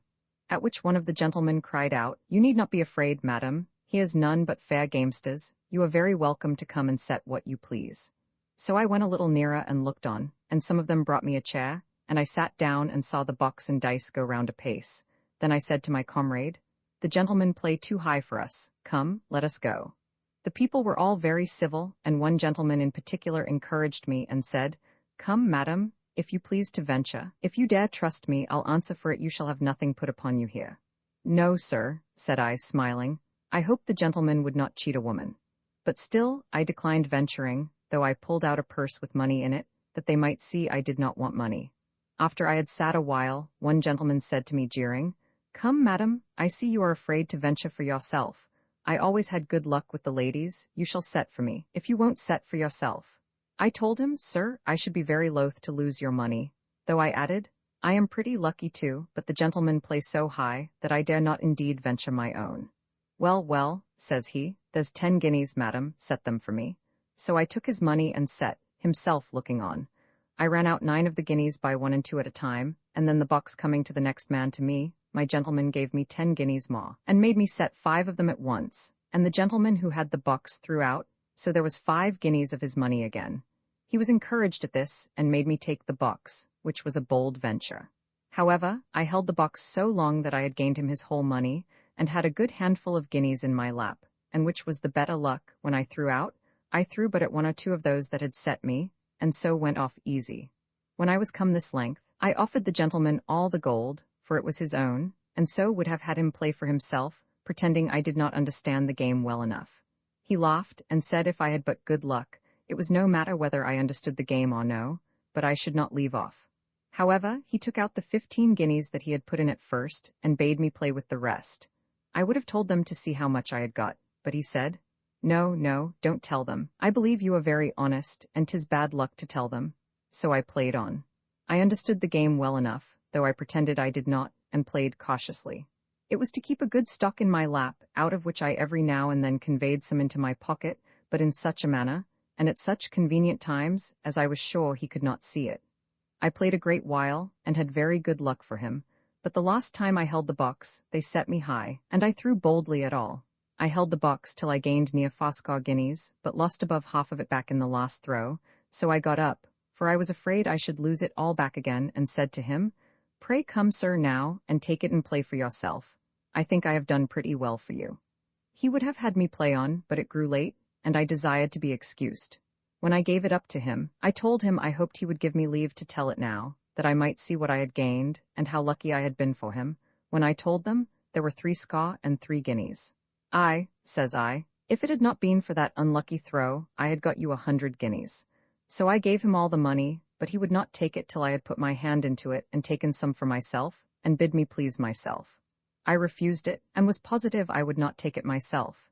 If he had a mind to anything of that kind, it should be all his own doings. The rest of the gentlemen, seeing us striving, cried, 'Give it her all,' but I absolutely refused that. Then one of them said, 'D.N.ye, Jack, have it with her. Don't you know you should be always upon even terms with the ladies?' So, in short, he divided it with me, and I brought away 30 guineas, besides about 43 which I had stole privately, which I was sorry for afterward, because he was so generous. Thus I brought home 73 guineas, and let my old governess see what good luck I had at play. However, it was her advice that I should not venture again, and I took her counsel, for I never went there any more. For I knew as well as she, if the itch of play came in, I might soon lose that, and all the rest of what I had got. Fortune had smiled upon me to that degree, and I had thriven so much, and my governess too, for she always had a share with me, that really the old gentlewoman began to talk of leaving off while we were well, and being satisfied with what we had got. But I know not what fate guided me. I was as backward to it now as she was when I proposed it to her before, and so in an ill hour we gave over the thoughts of it for the present, and, in a word, I grew more hardened and audacious than ever, and the success I had made my name as famous as any thief of my sort ever had been at Newgate, and in the Old Bailey. I had sometime taken the liberty to play the same game over again, which is not according to practice, which however succeeded not amiss. But generally, I took up new figures, and contrived to appear in new shapes every time I went abroad. It was not a rumbling time of the year, and the gentlemen being most of them gone out of town, Tunbridge and Epsom and such places were full of people. But the city was thin, and I thought our trade felt it a little as well as other. So that at the latter end of the year, I joined myself with a gang who usually go every year to Stourbridge Fair, and from thence to Bury Fair, in Suffolk. We promised ourselves great things there, but when I came to see how things were, I was weary of it presently, for except mere picking of pockets, there was little worth meddling with. Neither, if a booty had been made, was it so easy carrying it off, nor was there such a variety of occasion for business in our way, as in London. All that I made of the whole journey was a gold watch at Bury Fair, and a small parcel of linen at Cambridge, which gave me an occasion to take leave of the place. It was on Old Bite, and I thought might do with a country shopkeeper, though in London it would not. I bought at a linen draper's shop, not in the fair, but in the town of Cambridge, as much fine holland and other things as came to about £7. When I had done, I bade them be sent to such an inn, where I had purposely taken up my being the same morning, as if I was to lodge there that night. I ordered the draper to send them home to me, about such an hour, to the inn where I lay, and I would pay him his money. At the time appointed the draper sends the goods, and I placed one of our gang at the chamber door, and when the innkeeper's maid brought the messenger to the door, who was a young fellow, an apprentice, almost a man, she tells him her mistress was asleep, but if he would leave the things and call in about an hour, I should be awake, and he might have the money. He left the parcel very readily, and goes his way, and in about half an hour my maid and I walked off, and that very evening I hired a horse, and a man to ride before me, and went to Newmarket, and from thence got my passage in a coach that was not quite full to St. Edmundsbury, where, as I told you, I could make but little of my trade. Only at a little country opera house made a shift to carry off a gold watch from a lady's side, who was not only intolerably merry, but, as I thought, a little fuddled, which made my work much easier. I made off with this little booty to Ipswich, and from thence to Harwich, where I went into an inn, as if I had newly arrived from Holland, not doubting but I should make some purchase among the foreigners that came on shore there. But I found them generally empty of things of value, except what was in their portmanteau and Dutch hampers, which were generally guarded by footmen. However, I fairly got one of their portmanteau one evening out of the chamber where the gentleman lay, the footman being fast asleep on the bed, and I suppose very drunk. The room in which I lodged lay next to the Dutchman's, and having dragged the heavy thing with much ado out of the chamber into mine, I went out into the street, to see if I could find any possibility of carrying it off. I walked about a great while, but could see no probability either of getting out the thing, or of conveying away the goods that were in it if I had opened it, the town being so small, and I a perfect stranger in it. So I was returning with a resolution to carry it back again, and leave it where I found it. Just in that very moment I heard a man make a noise to some people to make haste, for the boat was going to put off, and the tide would be spent. I called to the fellow, "What boat is it, friend," says I, "that you belong to?" "The Ipswich wherry, madam," says he. "When do you go off?" says I. "This moment, madam," says he. "Do you want to go thither?"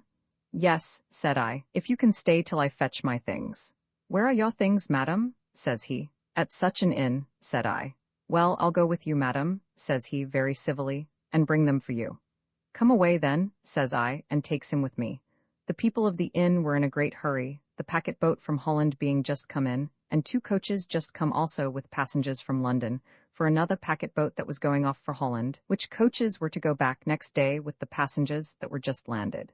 In this hurry, it was not much minded that I came to the bar and paid my reckoning, telling my landlady I had gotten my passage by sea in a wherry. These wherries are large vessels, with good accommodation for carrying passengers from Harwich to London, and though they are called wherries, which is a word used in the Thames for a small boat rowed with 1 or 2 men, yet these are vessels able to carry 20 passengers and 10 or 15 tons of goods, and fitted to bear the sea. All this I had found out by inquiring the night before into the several ways of going to London. My landlady was very courteous, took my money for my reckoning, but was called away, all the house being in a hurry. So I left her, took the fellow up to my chamber, gave him the trunk or portmanteau, for it was like a trunk, and wrapped it about with an old apron, and he went directly to his boat with it, and I after him, nobody asking us the least question about it. As for the drunken Dutch footman, he was still asleep, and his master with other foreign gentlemen at supper, and very merry below, so I went clean off with it to Ipswich. And going in the night, the people of the house knew nothing but that I was gone to London by the Harwich wherry, as I had told my landlady. I was plagued at Ipswich with the custom-house officers, who stopped my trunk, as I called it, and would open and search it. I was willing, I told them, they should search it, but husband had the key, and he was not yet come from Harwich. This I said, that if upon searching it, they should find all the things be such as properly belonged to a man rather than a woman, it should not seem strange to them. However, they being positive to open the trunk, I consented to have it be broken open, that is to say, to have the lock taken off, which was not difficult. They found nothing for their turn, for the trunk had been searched before, but they discovered several things very much to my satisfaction, as particularly a parcel of money in French pistols, and some Dutch ducatoons or rixdollars, and the rest was chiefly 2 periwigs, wearing linen, and razors, washballs, perfumes, and other useful things necessary for a gentleman, which all passed for my husband's, and so I was quit to them. It was now very early in the morning, and not light, and I knew not well what course to take, for I made no doubt but I should be pursued in the morning, and perhaps be taken with the things about me, so I resolved upon taking new measures. I went publicly to an inn in the town with my trunk, as I called it, and having taken the substance out, I did not think the lumber of it worth my concern. However, I gave it the landlady of the house with a charge to take great care of it, and lay it up safe till I should come again, and away I walked into the street. When I was got into the town a great way from the inn, I met with an ancient woman who had just opened her door, and I fell into chat with her, and asked her a great many wild questions of things all remote to my purpose and design.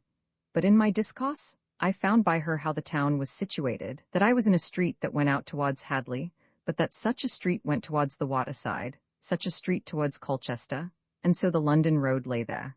I had soon my ends of this old woman, for I only wanted to know which was the London road, and away I walked as fast as I could, not that I intended to go on foot, either to London or to Colchester, but I wanted to get quietly away from Ipswich. I walked about 2 or 3 miles, and then I met a plain countryman, who was busy about some husbandry work. I did not know what, and I asked him a great many questions first, not much to the purpose, but at last told him I was going for London, and the coach was full, and I could not get a passage, and asked him if he could tell me where to hire a horse that would carry double, and an honest man to ride before me to Colchester, that so I might get a place there in the coaches. The honest clown looked earnestly at me, and said nothing for above half a minute, when, scratching his poll, "A horse, say you, into Colchester to carry double? Why, yes, mistress, alackaday, you may have horses enough for money." "Well, friend," says I, "that I take for granted, I don't expect it without money." "Why, but mistress," says he, "how much are you willing to give?" "Nay," says I again, "friend, I don't know what your rates are in the country here, for I am a stranger, but if you can get one for me, get it as cheap as you can, and I'll give you somewhat for your pains." "Why, that's honestly said too," says the countryman. "Not so honest neither," said I to myself, "if thou knewest all." "Why, mistress," says he, "I have a horse that will carry double, and I don't much care if I go myself with you, and the like." "Will you?" says I. "Well, I believe you are an honest man. If you will, I shall be glad of it. I'll pay you in reason." "Why, look ye, mistress," says he, "I won't be out of reason with you then. If I carry you to Colchester, it will be worth 5 shillings for myself and my horse, for I shall hardly come back tonight." In short, I hired the honest man and his horse, but when we came to a town upon the road, I do not remember the name of it, but it stands upon a river, I pretended myself very ill, and I could go no farther that night, but if he would stay there with me, because I was a stranger, I would pay him for himself and his horse with all my heart. This I did because I knew the Dutch gentlemen and their servants would be upon the road that day, either in the stagecoaches or riding post, and I did not know but the drunken fellow, or somebody else that might have seen me at Harwich, might see me again, and so I thought that in one day's stop they would be all gone by. We lay all that night there, and the next morning it was not very early when I set out, so that it was near 10 o'clock by the time I got to Colchester. It was no little pleasure that I saw the town where I had so many pleasant days, and I made many inquiries after the good old friends I had once had there, but could make little out. They were all dead or removed. The young ladies had been all married or gone to London. The old gentleman and the old lady that had been my early benefactress all dead. And which troubled me most, the young gentleman, my first lover, and afterwards my brother-in-law, was dead. But 2 sons, men grown, were left of him, but they too were transplanted to London. I dismissed my old man here, and stayed incognito for 3 or 4 days in Colchester, and then took a passage in a wagon, because I would not venture being seen in the Harwich coaches. But I needed not have used so much caution, for there was nobody in Harwich but the woman of the house could have known me. Nor was it rational to think that she, considering the hurry she was in, and that she never saw me but once, and that by candlelight, should have ever discovered me. I was now returned to London, and though by the accident of the lost adventure I got something considerable, yet I was not fond of any more country rambles, nor should I have ventured abroad again if I had carried the trade on to the end of my days. I gave my governess a history of my travels. She liked the Harwich journey well enough, and in discoursing of these things between ourselves she observed that a thief being a creature that watches the advantages of other people's mistakes, 'tis impossible, but that to one that is vigilant and industrious many opportunities must happen, and therefore she thought that one so exquisitely keen in the trade as I was, would scarce fail of something extraordinary wherever I went. On the other hand, every branch of my story, if duly considered, may be useful to honest people, and afford a due caution to people of some sort or other to guard against the like surprises, and to have their eyes about them when they have to do with strangers of any kind, for 'tis very seldom that some snare or other is not in their way. The moral, indeed, of all my history is left to be gathered by the senses and judgment of the reader. I am not qualified to preach to them. Let the experience of one creature completely wicked and completely miserable be a storehouse of useful warning to those that read. I am drawing now towards a new variety of the scenes of life. Upon my return, being hardened by a long race of crime, and success unparalleled, at least in the reach of my own knowledge, I had, as I have said, no thoughts of laying down a trade which, if I was to judge by the example of other, must, however, end at last in misery and sorrow. It was on the Christmas day following, in the evening, that, to finish a long train of wickedness, I went abroad to see what might offer in my way. When going by a working silversmith's in Foster Lane, I saw a tempting bait indeed, and not be resisted by one of my occupation, for the shop had nobody in it, as I could see, and a great deal of loose plate lay in the window, and at the seat of the man, who usually, as I suppose, worked at one side of the shop. I went boldly in, and was just going to lay my hand upon a piece of plate, and might have done it, and carried it clear off, for any care that the men who belonged to the shop had taken of it. But an officious fellow in a house, not a shop, on the other side of the way, seeing me go in, and observing that there was nobody in the shop, comes running over the street and into the shop, and without asking me what I was, or who, seizes upon me, and cries out for the people of the house. I had not, as I said above, touched anything in the shop, and seeing a glimpse of somebody running over to the shop, I had so much presence of mind as to knock very hard with my foot on the floor of the house, and was just calling out too, when the fellow laid hands on me. However, as I had always most courage when I was in most danger, so when the fellow laid hands on me, I stood very high upon it, that I came in to buy 6 of silver spoons, and to my good fortune, it was a silversmith's that sold plate, as well as worked plate for other shops. The fellow laughed at that pot, and put such a value upon the service that he had done his neighbor, that he would have it be that I came not to buy, but to steal, and raising a great crowd. I said to the master of the shop, who by this time was fetched home from some neighboring place, that it was in vain to make noise, and enter into talk there of the case. The fellow had insisted that I came to steal, and he must prove it, and I desired we might go before a magistrate without any more words, for I began to see I should be too hard for the man that had seized me. The master and mistress of the shop were really not so violent as the man from t'other side of the way, and the man said, "Mistress, you might come into the shop with a good design for aught I know, but it seemed a dangerous thing for you to come into such a shop as mine is, when you see nobody there, and I cannot do justice to my neighbor, who was so kind to me, as not to acknowledge he had reason on his side, though, upon the whole, I do not find you attempted to take anything, and I really know not what to do in it." I pressed him to go before a magistrate with me, and if anything could be proved on me that was like a design of robbery, I should willingly submit, but if not, I expected reparation. Just while we were in this debate, and a crowd of people gathered about the daw, came by Sir T.B., an alderman of the city and justice of the peace, and the goldsmith, hearing of it, goes out and entreated his worship to come in and decide the case. Give the goldsmith his due. He told his story with a great deal of justice and moderation, and the fellow that had come over and seized upon me told his with as much heat and foolish passion, which did me good still, rather than harm.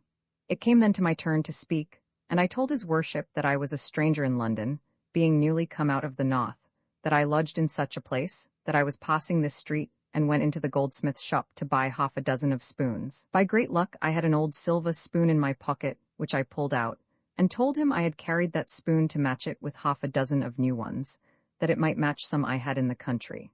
That seeing nobody I the shop, I knocked with my foot very hard to make the people hear, and had also called aloud with my voice. 'Tis true, there was loose plate in the shop, but that nobody could say I had touched any of it, or gone near it. That a fellow came running into the shop out of the street, and laid hands on me in a furious manner, in the very moments while I was calling for the people of the house. That if he had really had a mind to have done his neighbor any service, he should have stood at a distance, and silently watched to see whether I had touched anything or no, and then have clapped in upon me, and taken me in the fact. That is very true, says Mr. Alderman, and turning to the fellow that stopped me, he asked him if it was true that I knocked with my foot. He said, yes, I had knocked, but that might be because of his coming. Nay, says the alderman, taking him short, now you contradict yourself, for just now you said she was in the shop with her back to you, and did not see you till you came upon her. Now it was true that my back was partly to the street, but yet as my business was of a kind that required me to have my eyes every way, so I really had a glance of him running over, as I said before, though he did not perceive it. After a full hearing, the alderman gave it as his opinion that his neighbor was under a mistake, and that I was innocent, and the goldsmith acquiesced in it too, and his wife, and so I was dismissed. But as I was going to depart, Mr. Alderman said, But hold, madam, if you were designing to buy spoons, I hope you will not let my friend here lose his customer by the mistake. I readily answered, No, sir, I'll buy the spoons still, if he can match my odd spoon which I brought for a patten. And the goldsmith showed me some of the very same fashion. So he weighed the spoons, and they came to 35 shillings, so I pulls out my purse to pay him, in which I had near 20 guineas, for I never went without such a sum about me, whatever might happen, and I found it of use at other times as well as now. When Mr. Alderman saw my money, he said, Well, madam, now I am satisfied you were wronged, and it was for this reason that I moved you should buy the spoons, and stayed till you had bought them, for if you had not had money to pay for them, I should have suspected that you did not come into the shop with an intent to buy, for indeed the sort of people who come upon these designs that you have been charged with are seldom troubled with much gold in their pockets, as I see you are. I smiled, and told his worship that then I owed something of his favor to my money, but I hoped he saw reason also in the justice he had done me before. He said, yes, he had, but this had confirmed his opinion, and he was fully satisfied now of my having been injured. So I came off with flying colors, though from an affair in which I was at the very brink of destruction. It was but 3 days after this, that not at all made cautious by my former danger, as I used to be, and still pursuing the art which I had so long been employed in, I ventured into a house where I saw the doors open, and furnished myself, as I though verily without being perceived, with 2 pieces of flowered silks, such as they call brocaded silk, very rich. It was not a mercer's shop, nor a warehouse of a mercer, but looked like a private dwelling house, and was, it seems, inhabited by a man that sold goods for the weavers to the mercers, like a broker or factor. That I may make short of this black part of this story, I was attacked by 2 wenches that came open-mouthed at me just as I was going out at the door, and one of them pulled me back into the room, while the other shut the door upon me. I would have given them good words, but there was no room for it. 2 fiery dragons could not have been more furious than they were. They tore my clothes, bullied and rawed as if they would have murdered me. The mistress of the house came next, and then the master, and all outrageous for a while especially. I gave the master very good words, told him the door was open, and things were a temptation to me, that I was poor and distressed, and poverty was when many could not resist, and begged him with tears to have pity on me. The mistress of the house was moved with compassion, and inclined to have let me go, and had almost persuaded her husband to it also. But the saucy wenches were run, even before they were sent, and had fetched a constable, and then the master said he could not go back. I must go before a justice, and answered his wife that he might come into trouble himself if he should let me go. The sight of the constable, indeed, struck me with terror, and I thought I should have sunk into the ground. I fell into faintings, and indeed the people themselves thought I would have died, when the woman argued again for me, and entreated her husband, seeing they had lost nothing, to let me go. I offered him to pay for the 2 pieces, whatever the value was, though I had not got them, and argued that as he had his goods, and had really lost nothing, it would be cruel to pursue me to death, and have my blood for the bare attempt of taking them. I put the constable in mind that I had broke no doors, nor carried anything away, and when I came to the justice, and pleaded there that I had neither broken anything to get in, nor carried anything out, the justice was inclined to have released me, but the first saucy jade that stopped me, affirming that I was going out with the goods, but that she stopped me and pulled me back as I was upon the threshold, the justice upon that point committed me, and I was carried to Newgate. That horrid place? My very blood chills at the mention of its name, the place where so many of my comrades had been locked up, and from whence they went to the fatal tree, the place where my mother suffered so deeply, where I was brought into the world, and from whence I expected no redemption but by an infamous death. To conclude, the place that had so long expected me, and which with so much art and success I had so long avoided. I was not fixed indeed. 'Tis impossible to describe the terror of my mind when I was first brought in, and when I looked around upon all the horrors of that dismal place. I looked on myself as lost, and that I had nothing to think of but of going out of the world, and that with the utmost infamy. The hellish noise, the roaring, swearing, and clamor, the stench and nastiness, and all the dreadful crowd of afflicting things that I saw there, joined together to make the place seem an emblem of hell itself, and a kind of an entrance into it. Now I reproached myself with the many hints I had had, as I have mentioned above, from my own reason, from the sense of my good circumstances, and of the many dangers I had escaped, to leave off while I was well, and how I had withstood them all, and hardened my thoughts against all fear.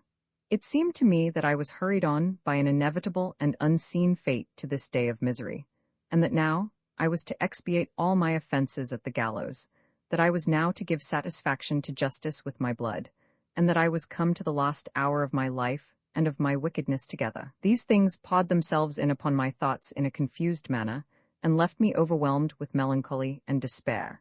Then I repented heartily of all my life past, but that repentance yielded me no satisfaction, no peace, no, not in the least, because, as I said to myself, it was repenting after the power of further sinning was taken away. I seemed not to mourn that I had committed such crimes, and for the fact as it was an offense against God and my neighbor, but I mourned that I was to be punished for it. I was a penitent, as I thought, not that I had sinned, but that I was to suffer, and this took away all the comfort, and even the hope of my repentance in my own thoughts. I got no sleep for several nights or days after I came into that wretched place, and glad I would have been for some time to have died there, though I did not consider dying as it ought to be considered neither. Indeed, nothing could be filled with more horror to my imagination than the very place. Nothing was more odious to me than the company that was there. Oh, if I had but been sent to any place in the world, and not to Newgate, I should have thought myself happy. In the next place, how did the hardened wretches that were there before me triumph over me? What? Mrs. Flanders come to Newgate at last. What? Mrs. Mary, Mrs. Molly, and after that plain Moll Flanders? They thought the devil had helped me. They said that I had reigned so long. They expected me there many years ago, and was I come at last. Then they flouted me with my dejections, welcomed me to the place, wished me joy, bid me have a good heart, not to be cast down, things might not be so bad as I feared, and the like. Then called for brandy, and drank to me, but put it all up to my scaw, for they told me I was but just come to the college, as they called it, and sure I had money in my pocket, though they had none. I asked one of this crew how long she had been there. She said 4 months. I asked her how the place looked to her when she first came into it. Just as it did now to you, says she, dreadful and frightful, that she thought she was in hell, and I believe so still, adds she, but it is natural to me now, I don't disturb myself about it. I suppose, says I, you are in no danger of what is to follow. Nay, says she, for you are mistaken there. I assure you, for I am under sentence, only I pleaded my belly, but I am no more with child than the judge that tried me, and I expect to be called down next sessions. This calling down is calling down to their former judgment when a woman has been respited for her belly, but proves not to be with child, or if she has been with child and has been brought to bed. Well, says I, are you thus easy? Aye, says she, I can't help myself, what signifies being sad? If I am hanged, there's an end of me, says she, and away she turns dancing, and sings as she goes the following piece of Newgate wit. If I swing by the string, I shall hear the bell ring, one and then there's an end of poor Jenny. I mention this because it would be worth the observation of any prisoner, who shall hereafter fall into the same misfortune, and come to that dreadful place of Newgate, how time, necessity, and conversing with the wretches that are there familiarizes the place to them, how at last they become reconciled to that which at first was the greatest dread upon their spirits in the world, and are as impudently cheerful and merry in their misery as they were when out of it. I cannot say, as some do, this devil is not so black as he is painted, for indeed no colors can represent the place to the life, not any soul conceive aright of it, but those who have been sufferers there. But how hell should become by degrees so natural, and not only tolerable, but even agreeable, is a thing unintelligible, but by those who have experienced it, as I have. The same night that I was sent to Newgate, I sent the news of it to my old governess, who was surprised at it, you may be sure, and spent the night almost as ill out of Newgate as I did in it. The next morning she came to see me. She did what she could to comfort me, but she saw that was to no purpose. However, as she said, to sink under the weight was but to increase the weight. She immediately applied herself to all the proper methods to prevent the effects of it, which we feared, and first she found out the 2 fiery jades that had surprised me. She tampered with them, offered them money, and, in a word, tried all imaginable ways to prevent a prosecution. She offered one of the wenches £100 to go away from her mistress, and not to appear against me, but she was so resolute that though she was but a servant maid at £3 a year wages or thereabouts, she refused it, and would have refused it, as my governess said she believed, if she had offered her £500. Then she attacked the other maid. She was not so hard-hearted in appearance as the other, and sometimes seemed inclined to be merciful. But the first wench kept her up, and changed her mind, and would not so much as let my governess talk with her, but threatened to have her up for tampering with the evidence. Then she applied to the master, that is to say, the man whose goods had been stolen, and particularly to his wife, who, as I told you, was inclined at first to have some compassion for me. She found the woman the same still, but the man alleged he was bound by the justice that committed me to prosecute, and that he should forfeit his recognizance. My governess offered to find friends that should get his recognizances off of the file, as they call it, and that he should not suffer. But it was not possible to convince him that could be done, or that he could be safe any way in the world but by appearing against me. So I was to have 3 witnesses of fact against me, the master and his 2 maids. That is to say, I was as certain to be cast from my life as I was certain that I was alive, and I had nothing to do but to think of dying and prepare for it. I had but a sad foundation to build upon, as I said before, for all my repentance appeared to me to be only the effect of my fear of death, not a sincere regret for the wicked life that I had lived, and which had brought this misery upon me, for the offending my Creator, who was now suddenly to be my judge. I lived many days here under the utmost horror of soul. I had death, as it were, in view, and thought of nothing night and day, but of gibbets and holters, evil spirits and devils. It is not to be expressed by words how I was harassed, between the dreadful apprehensions of death and the terror of my conscience reproaching me with my past horrible life. The ordinary of Newgate came to me, and talked a little in his way, but all his divinity ran upon confessing my crime, as he called it, though he knew not what I was in for, making a full discovery, and the like, without which he told me God would never forgive me. And he said so little to the purpose that I had no manner of consolation from him. And then to observe the poor creature preaching confession and repentance to me in the morning, and find him drunk with brandy and spirits by noon, this had something in it so shocking, that I began to nauseate the man more than his work, and his work too by degrees, for the sake of the man, so that I desired him to trouble me no more. I know not how it was, but by the indefatigable application of my diligent governess, I had no bill preferred against me the first sessions, I mean to the grand jury, at Guildhall. So I had another month or 5 weeks before me, and without doubt this ought to have been accepted by me, as so much time given me for reflection upon what was past, and preparation for what was to come. Or, in a word, I ought to have esteemed it as a space given me for repentance, and have employed it as such, but it was not in me.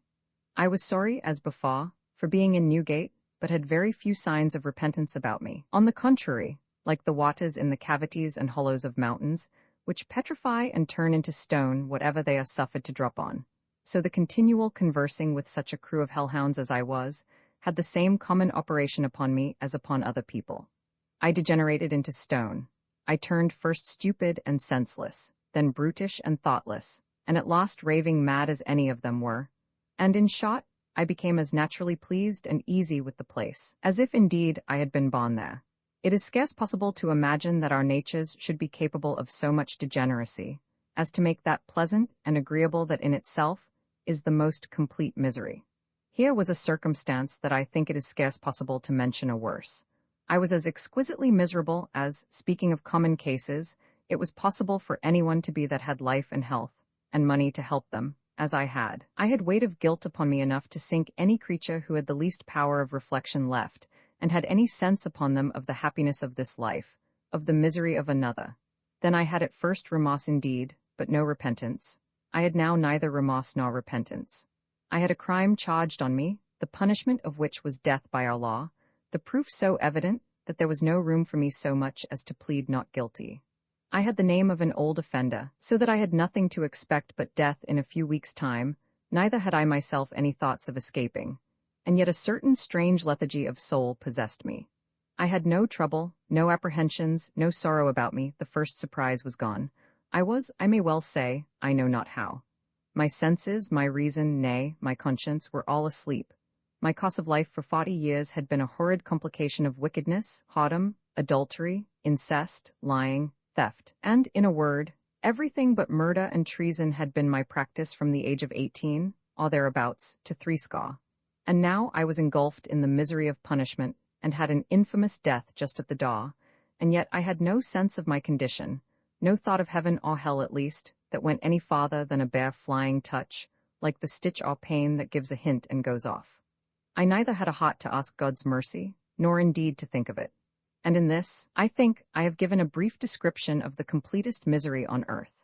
All my terrifying thoughts were past, the horrors of the place were become familiar, and I felt no more uneasiness at the noise and clamors of the prison than they did who made that noise. In a word, I was become a mere Newgate bird, as wicked and as outrageous as any of them. Nay, I scarce retained the habit and custom of good breeding and manners, which all along till now ran through my conversation. So thorough a degeneracy had possessed me, that I was no more the same thing that I had been, than if I had never been otherwise than what I was now. In the middle of this hardened part of my life, I had another sudden surprise, which called me back a little to that thing called sorrow, which indeed I began to be past the sense of before. They told me one night that there was brought into the prison, late the night before, 3 highwaymen, who had committed robbery somewhere on the road to Windsor, Hounslow Heath, I think it was, and were pursued to Uxbridge by the country, and were taken there after a gallant resistance, in which I know not how many of the country people were wounded, and some killed. It is not to be wondered that we prisoners were all desirous enough to see these brave, topping gentlemen, that were talked up to be such as their fellows had not been known, and especially because it was said they would in the morning be removed into the press yard, having given money to the headmaster of the prison, to be allowed the liberty of that better part of the prison. So we that were women placed ourselves in the way, that we would be sure to see them. But nothing could express the amazement and surprise I was in, when the very first man that came out I knew to be my Lancashire husband, the same who lived so well at Dunstable, and the same who I afterwards saw at Brickhill, when I was married to my lost husband, as has been related. I was struck dumb at the sight, and knew neither what to say nor what to do. He did not know me, and that was all the present relief I had. I quitted my company, and retired as much as that dreadful place suffers anybody to retire, and I cried vehemently for a great while. Dreadful creature that I am, said I, how many poor people have I made miserable? How many desperate wretches have I sent to the devil? He had told me at Chester he was ruined by that match, and that his fortunes were made desperate on my account. For that, thinking I had been a fortune, he was run into debt more than he was able to pay, and that he knew not what course to take. That he would go into the army and carry a musket, or buy a horse and take a tour, as he called it. And though I never told him that I was a fortune, and so did not actually deceive him myself, yet I did encourage the having it thought that I was so, and by that means I was the occasion originally of his mischief. The surprise of the thing only struck deeper into my thoughts, and gave me stronger reflections than all that had befallen me before. I grieved day and night for him, and the more for that they told me he was the captain of the gang, and that he had committed so many robberies, that Hind, or Whitney, or the Golden Farmer were fools to him, that he would surely be hanged if there were no more men left in the country he was born in, and that there would abundance of people come in against him. I was overwhelmed with grief for him. My own case gave me no disturbance compared to this, and I loaded myself with reproaches on his account. I bewailed his misfortunes, and the ruin he was now come to, at such a rate, that I relished nothing now as I did before, and the first reflections I made upon the horrid, detestable life I had lived began to return upon me, and as these things returned, my abhorrence of the place I was in, and of the way of living in it, returned also. In a word, I was perfectly changed and become another body. While I was under these influences of sorrow for him, came notice to me that the next sessions approaching there would be a bill preferred to the grand jury against me, and that I should be certainly tried for my life at the Old Bailey. My temper was touched before. The hardened, wretched boldness of spirit which I had acquired abated, and conscious in the prison, guilt began to flow in upon my mind. In short, I began to think, and to think is one real advance from hell to heaven. All that hellish, hardened state and temper of soul, which I have said so much of before, is but a deprivation of thought. He that is restored to his power of thinking is restored to himself. As soon as I began, I say, to think, the first think that occurred to me broke out thus: Lord, what will become of me? I shall certainly die. I shall be cast, to be sure, and there is nothing beyond that but death. I have no friends, what shall I do? I shall be certainly cast. Lord, have mercy upon me. What will become of me? This was a sad thought, you will say, to be the first, after so long a time, that had started into my soul of that kind, and yet even this was nothing but fright at what was to come. There was not a word of sincere repentance in it all. However, I was indeed dreadfully dejected, and disconsolate to the last degree, and as I had no friend in the world to communicate my distressed thoughts to, it lay so heavy upon me, that it threw me into fits and swoonings several times a day. I sent for my old governess, and she, give her due, acted the part of a true friend. She left no stone unturned to prevent the grand jury finding the bill. She sought out one or two of the jurymen, talked with them, and endeavored to possess them with favorable dispositions, on account that nothing was taken away, and no house broken, etc. But all would not do. They were overruled by the rest. The two wenches swore home to the fact, and the jury found the bill against me for robbery and housebreaking, that is, for felony and burglary. I sunk down when they brought me news of it, and after I came to myself again, I thought I should have died with the weight of it. My governess acted a true mother to me. She pitied me, she cried with me, and for me, but she could not help me, and to add to the terror of it, 'twas the discourse all over the house that I should die for it. I could hear them talk it among themselves very often, and see them shake their heads and say they were sorry for it, and the like, as is usual in the place. But still nobody came to tell me their thoughts, till at last one of the keepers came to me privately, and said with a sigh, "Well, Mrs. Flanders, you will be tried on Friday." This was but a Wednesday. "What do you intend to do?" I turned as white as a clout and said, "God knows what I shall do. For my part, I know not what to do." "Why," says he, "I won't flatter you. I would have you prepare for death, for I doubt you will be cast. And as they say you are an old offender, I doubt you will find but little mercy. They say," added he, "your case is very plain, and that the witnesses swear so home against you, there will be no standing it." This was a stab into the very vitals of one under such a burden as I was oppressed with before, and I could not speak to him a word, good or bad, for a great while. But at last I burst out into tears and said to him, "Lord, mister, what must I do?"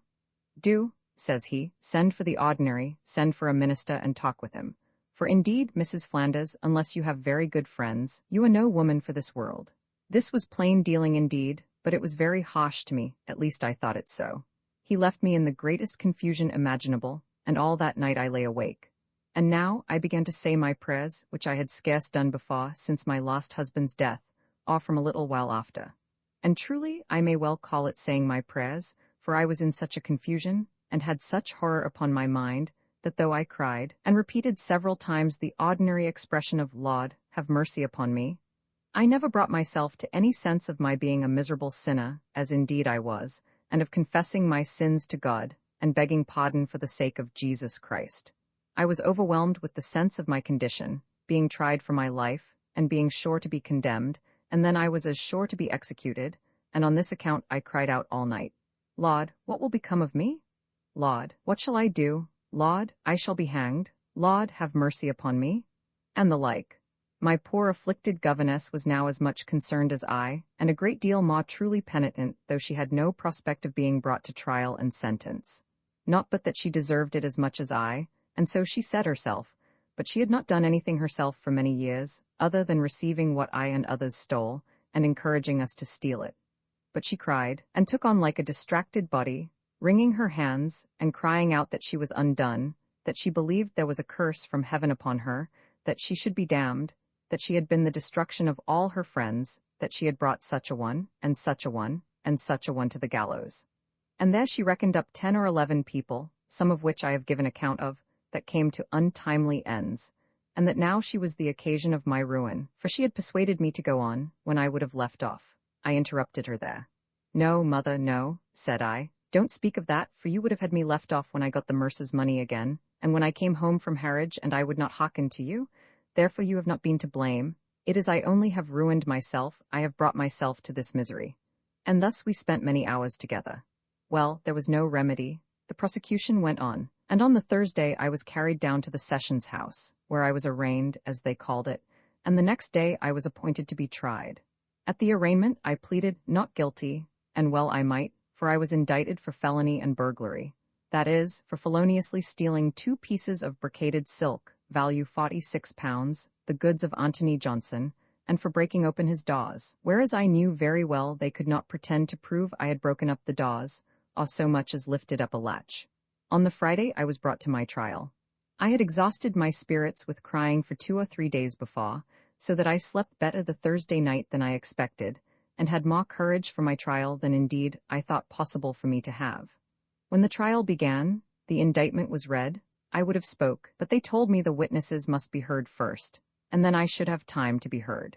The witnesses were the 2 wenches, a couple of hard-mouthed jades indeed, for though the thing was truth in the main, yet they aggravated it to the utmost extremity, and swore I had the goods wholly in my possession, that I had hid them among my clothes, that I was going off with them, that I had 1 foot over the threshold when they discovered themselves, and then I put t'other over, so that I was quite out of the house in the street with the goods before they took hold of me, and then they seized me, and brought me back again, and they took the goods upon me.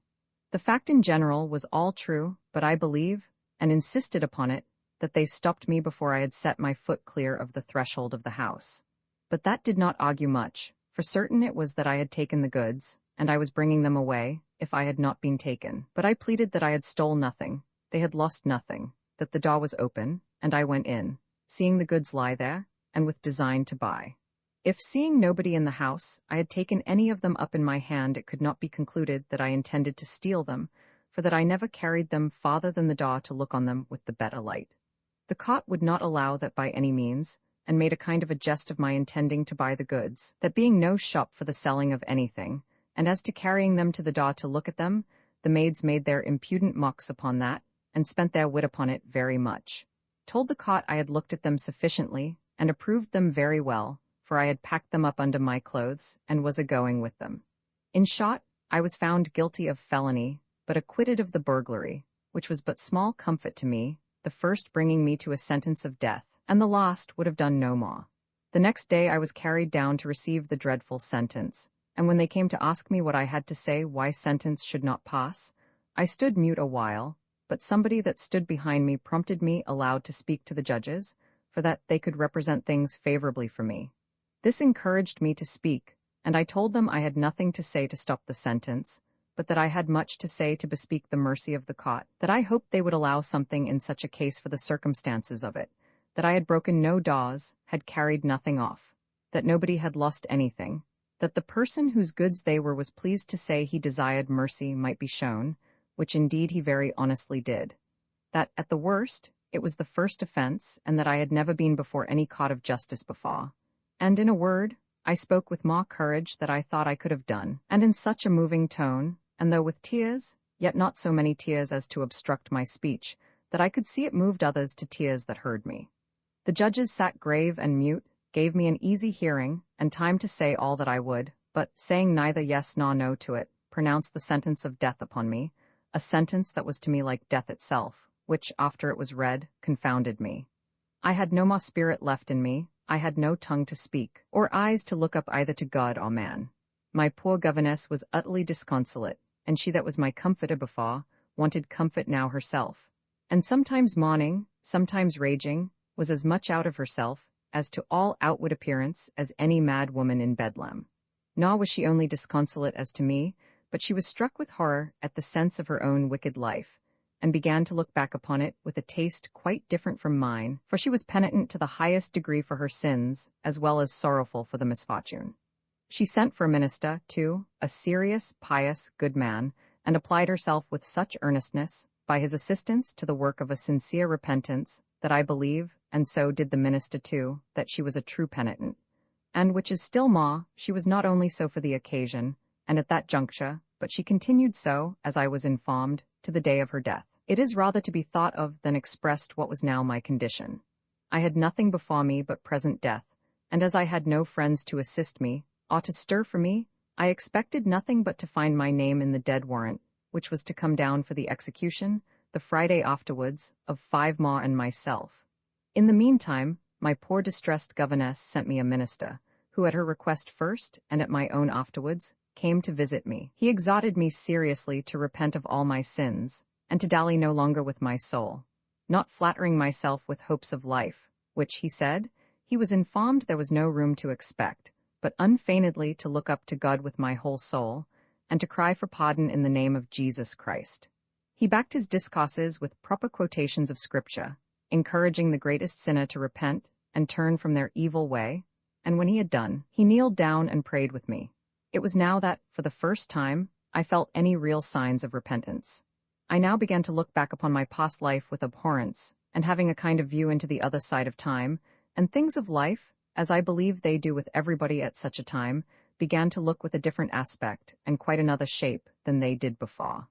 The greatest and best things, the views of felicity, the joy, the griefs of life, were quite other things, and I had nothing in my thoughts but what was so infinitely superior to what I had known in life, that it appeared to me to be the greatest stupidity in nature to lay any weight upon anything, though the most valuable in this world. The word eternity represented itself with all its incomprehensible additions, and I had such extended notions of it, that I know not how to express them. Among the rest, how vile, how gross, how absurd did every pleasant thing look. I mean, that we had counted pleasant before, especially when I reflected that these sordid trifles were the things for which we forfeited eternal felicity. With these reflections came, of mere cost, severe reproaches of my own mind for my wretched behavior in my past life, that I had forfeited all hope of any happiness in the eternity that I was just going to enter into, and on the contrary was entitled to all that was miserable, or had been conceived of misery, and all this with the frightful addition of its being also eternal. I am not capable of reading lectures of instruction to anybody, but I relate this in the very manner in which things then appeared to me, as far as I am able, but infinitely short of the lively impressions which they made on my soul at that time. Indeed, those impressions are not to be explained by words, or if they are, I am not mistress of words enough to express them. It must be the work of every sober reader to make just reflections on them, as their own circumstances may direct. And without question, this is what everyone at some time or other may feel something of. I mean, a clearer sight into things to come than they had here, and a dark view of their own concern in them. But I go back to my own case. The minister pressed me to tell him, as far as I thought convenient, in what state I found myself as to the sight I had of things beyond life. He told me he did not come as ordinary of the place, whose business it is to extort confessions from prisoners, for private ends, or for the further detecting of other offenders. That his business was to move me to such freedom of discourse as might serve to disburden my own mind, and furnish him to administer comfort to me as far as was in his power, and assured me that whatever I said to him should remain with him, and be as much a secret as if it was known only to God and myself, and that he desired to know nothing of me, but as above to qualify him to apply proper advice and assistance to me, and to pray to God for me. This honest, friendly way of treating me unlocked all the sluices of my passions. He broke into my very soul by it, and I unraveled all the wickedness of my life to him. In a word, I gave him an abridgment of this whole history. I gave him a picture of my conduct for 50 years in miniature. I hid nothing from him, and he in return exhorted me to sincere repentance, explained to me what he meant by repentance, and then drew out such a scheme of infinite mercy, proclaimed from heaven to sinners of the greatest magnitude, that he left me nothing to say that looked like despair or doubting of being accepted. And in this condition he left me the first night.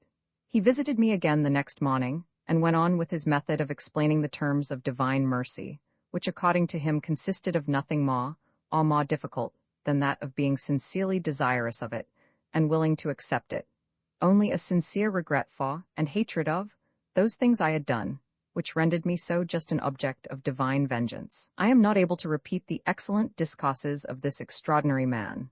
'Tis all that I am able to do, to say that he revived my heart, and brought me into such a condition that I never knew anything of in my life before.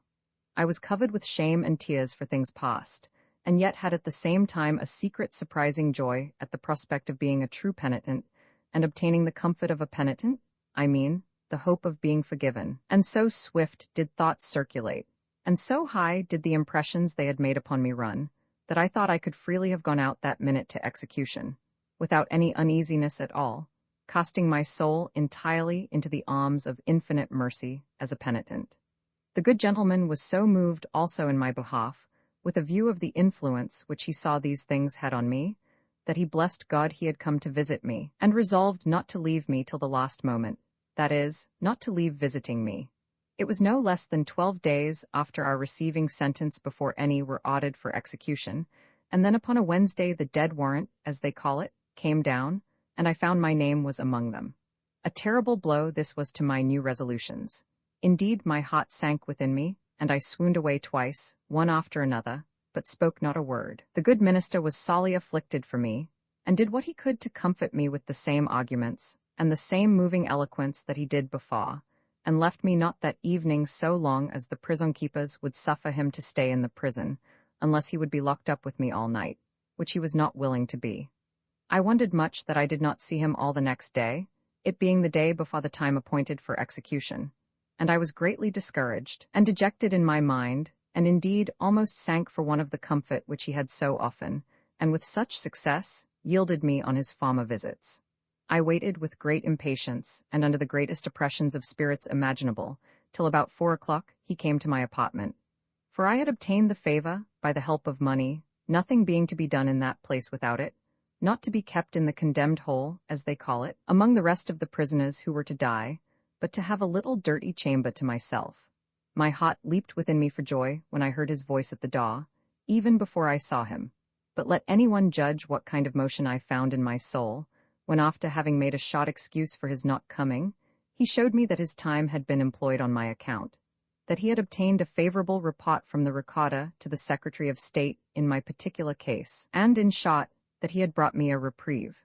He used all the caution that he was able in letting me know a thing which it would have been a double cruelty to have concealed, and yet it was too much for me, for as grief had overset me before, so did joy overset me now, and I fell into a much more dangerous swooning than I did at first, and it was not without a great difficulty that I was recovered at all. The good man having made a very Christian exhortation to me, not to let the joy of my reprieve put the remembrance of my past sorrow out of my mind, and having told me that he must leave me, to go and enter the reprieve in the books, and show it to the sheriffs, stood up just before his going away, and in a very earnest manner prayed to God for me, that my repentance might be made unfeigned and sincere, and that my coming back, as it were, into life again, might not be a returning to the follies of life, which I had made such solemn resolutions to forsake, and to repent of them. I joined heartily in the petition, and must needs say I had deeper impressions upon my mind all that night, of the mercy of God in sparing my life, and a greater detestation of my past sins, from a sense of the goodness which I had tasted in this case, than I had in all my sorrow before. This may be thought inconsistent in itself, and wide from the business of this book. Particularly, I reflect that many of those who may be pleased and diverted with the relation of the wild and wicked part of my story may not relish this, which is really the best part of my life, the most advantageous to myself, and the most instructive to others. Such, however, will, I hope, allow me the liberty to make my story complete. It would be a severe satire on such to say they do not relish the repentance as much as they do the crime, and that they had rather the history were a complete tragedy, as it was very likely to have been. But I go on with my relation. The next morning there was a sad scene indeed in the prison. The first thing I was saluted with in the morning was the tolling of the great bell at St. Sepulchre's, as they call it, which ushered in the day. As soon as it began to toll, a dismal groaning and crying was heard from the condemned hole, where there lay 6 poor souls who were to be executed that day, some from one crime, some for another, and 2 of them for murder. This was followed by a confused clamor in the house, among the several sorts of prisoners, expressing their awkward sorrows for the poor creatures that were to die, but in a manner extremely differing one from another. Some cried for them, some huzzaed, and wished them a good journey, some damned and cursed those that had brought them to it, that is, meaning the evidence or prosecutors, many pitying them, and some few, but very few, praying for them. There was hardly room for so much composure of mind as was required for me to bless the merciful providence that had, as it were, snatched me out of the jaws of this destruction. I remained, as it were, dumb and silent, overcome with the sense of it, and not able to express what I had in my heart, for the passions on such occasions as these are certainly so agitated as not to be able presently to regulate their own motions. All the while, the poor condemned creatures were preparing to their death, and the ordinary, as they call him, was busy with them, disposing them to submit to their sentence. I say, all this while I was seized with a fit of trembling, as much as I could have been if I had been in the same condition, as to be sure the day before I expected to be. I was so violently agitated by this surprising fit, that I shook as if it had been in the cold fit of an ague, so that I could not speak or look, but like one distracted. As soon as they were all put into cots and gone, which, however, I had not courage enough to see, I say, as soon as they were gone, I fell into a fit of crying involuntarily, and without design, but as a mere distemper, and yet so violent, and it held me so long, that I knew not what course to take, nor could I stop, or put a check to it, no, not with all the strength and courage I had. This fit of crying held me near 2 hours, and, as I believe, held me till they were all out of the world, and then a most humble, penitent, serious kind of joy succeeded. A real transport it was, or passion of joy and thankfulness, but still unable to give vent to it by words, and in this I continued most part of the day. In the evening, the good minister visited me again, and then fell to his usual good discourses. He congratulated my having a space yet allowed me for repentance, whereas the state of those 6 poor creatures was determined, and they were now past the offers of salvation. He earnestly pressed me to retain the same sentiments of the things of life that I had when I had a view of eternity, and at the end of all told me I should not conclude that all was over, that a reprieve was not a pardon, that he could not yet answer for the effects of it. However, I had this mercy, that I had more time given me, and that it was my business to improve that time. This discourse, though very seasonable, left a kind of sadness on my heart, as if I might expect the affair would have a tragical issue still, which, however, he had no certainty of, and I did not indeed, at that time, question him about it, he having said that he would do his utmost to bring it to a good end, and that he hoped he might, but he would not have me be secure, and the consequence proved that he had reason for what he said.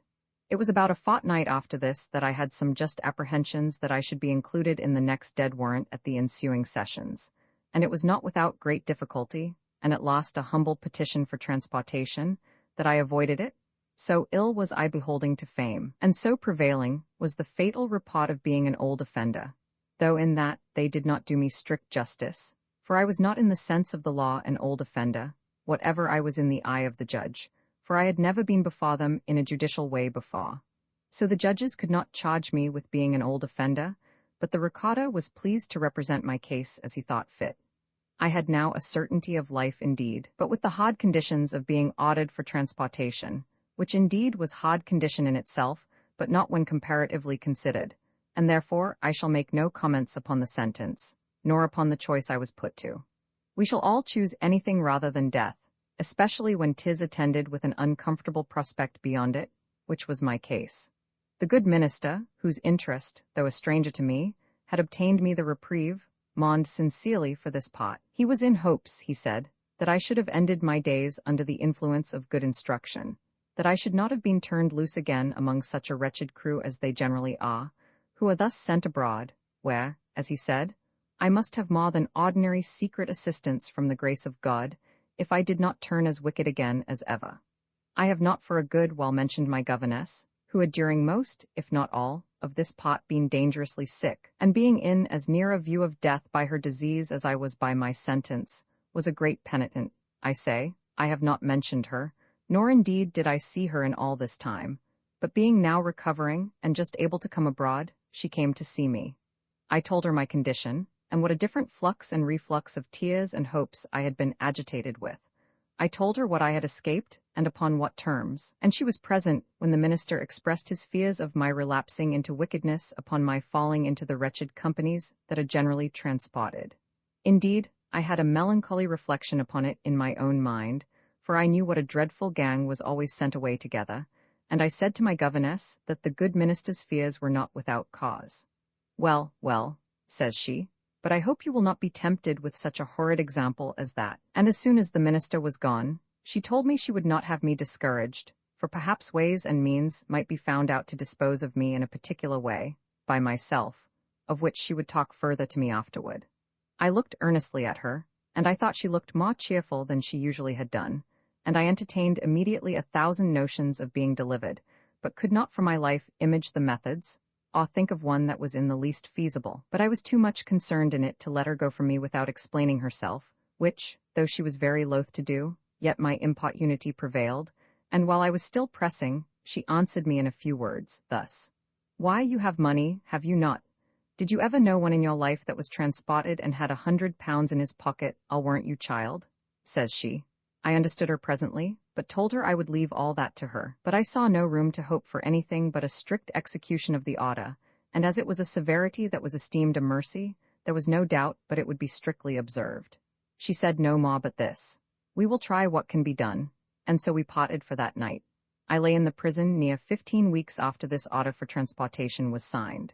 What the reason of it was, I know not, but at the end of this time, I was put on board of a ship in the Thames, and with me a gang of 13, as hardened vile creatures as ever Newgate produced in my time. And it would really well take up a history, longer than mine, to describe the degrees of impudence and audacious villainy that those 13 were arrived to, and the manner of their behavior in the voyage, of which I have a very diverting account by me, which the captain of the ship who carried them over gave me the minutes of, and which he caused his mate to write down at lodge. It may perhaps be thought trifling to enter here into a relation of all the little incidents which attended me in this interval of my circumstances. I mean, between the final order of my transportation and the time of my going on board the ship, and I am too near the end of my story to allow room for it. But something relating to me and my Lancashire husband I must not omit. He had, as I have observed already, been carried from the master's side of the ordinary prison into the press yard, with 3 of his comrades, for they found another to add to them after some time. Here, for what reason I knew not, they were kept in custody, without being brought to trial, almost 3 months. It seems they found means to bribe or buy off some of those who were expected to come in against them, and they wanted evidence for some time to convict them. After some puzzle on this account, at first they made a shift to get proof enough against 2 of them to carry them off, but the other 2, of which my Lancashire husband was one, lay still in suspense.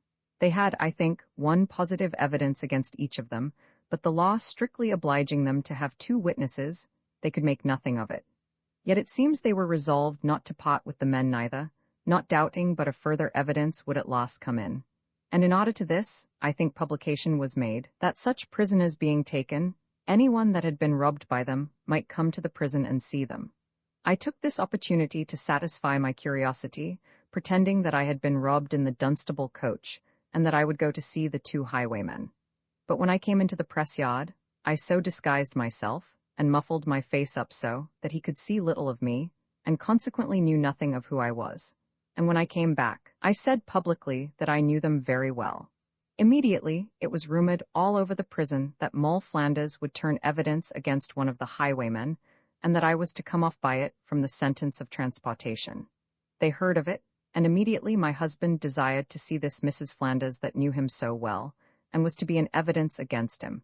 And accordingly, I had leave given to go to him. I dressed myself up as well as the best clothes that I suffered myself ever to appear in there would allow me, and went to the press yard, but had for some time a hood over my face.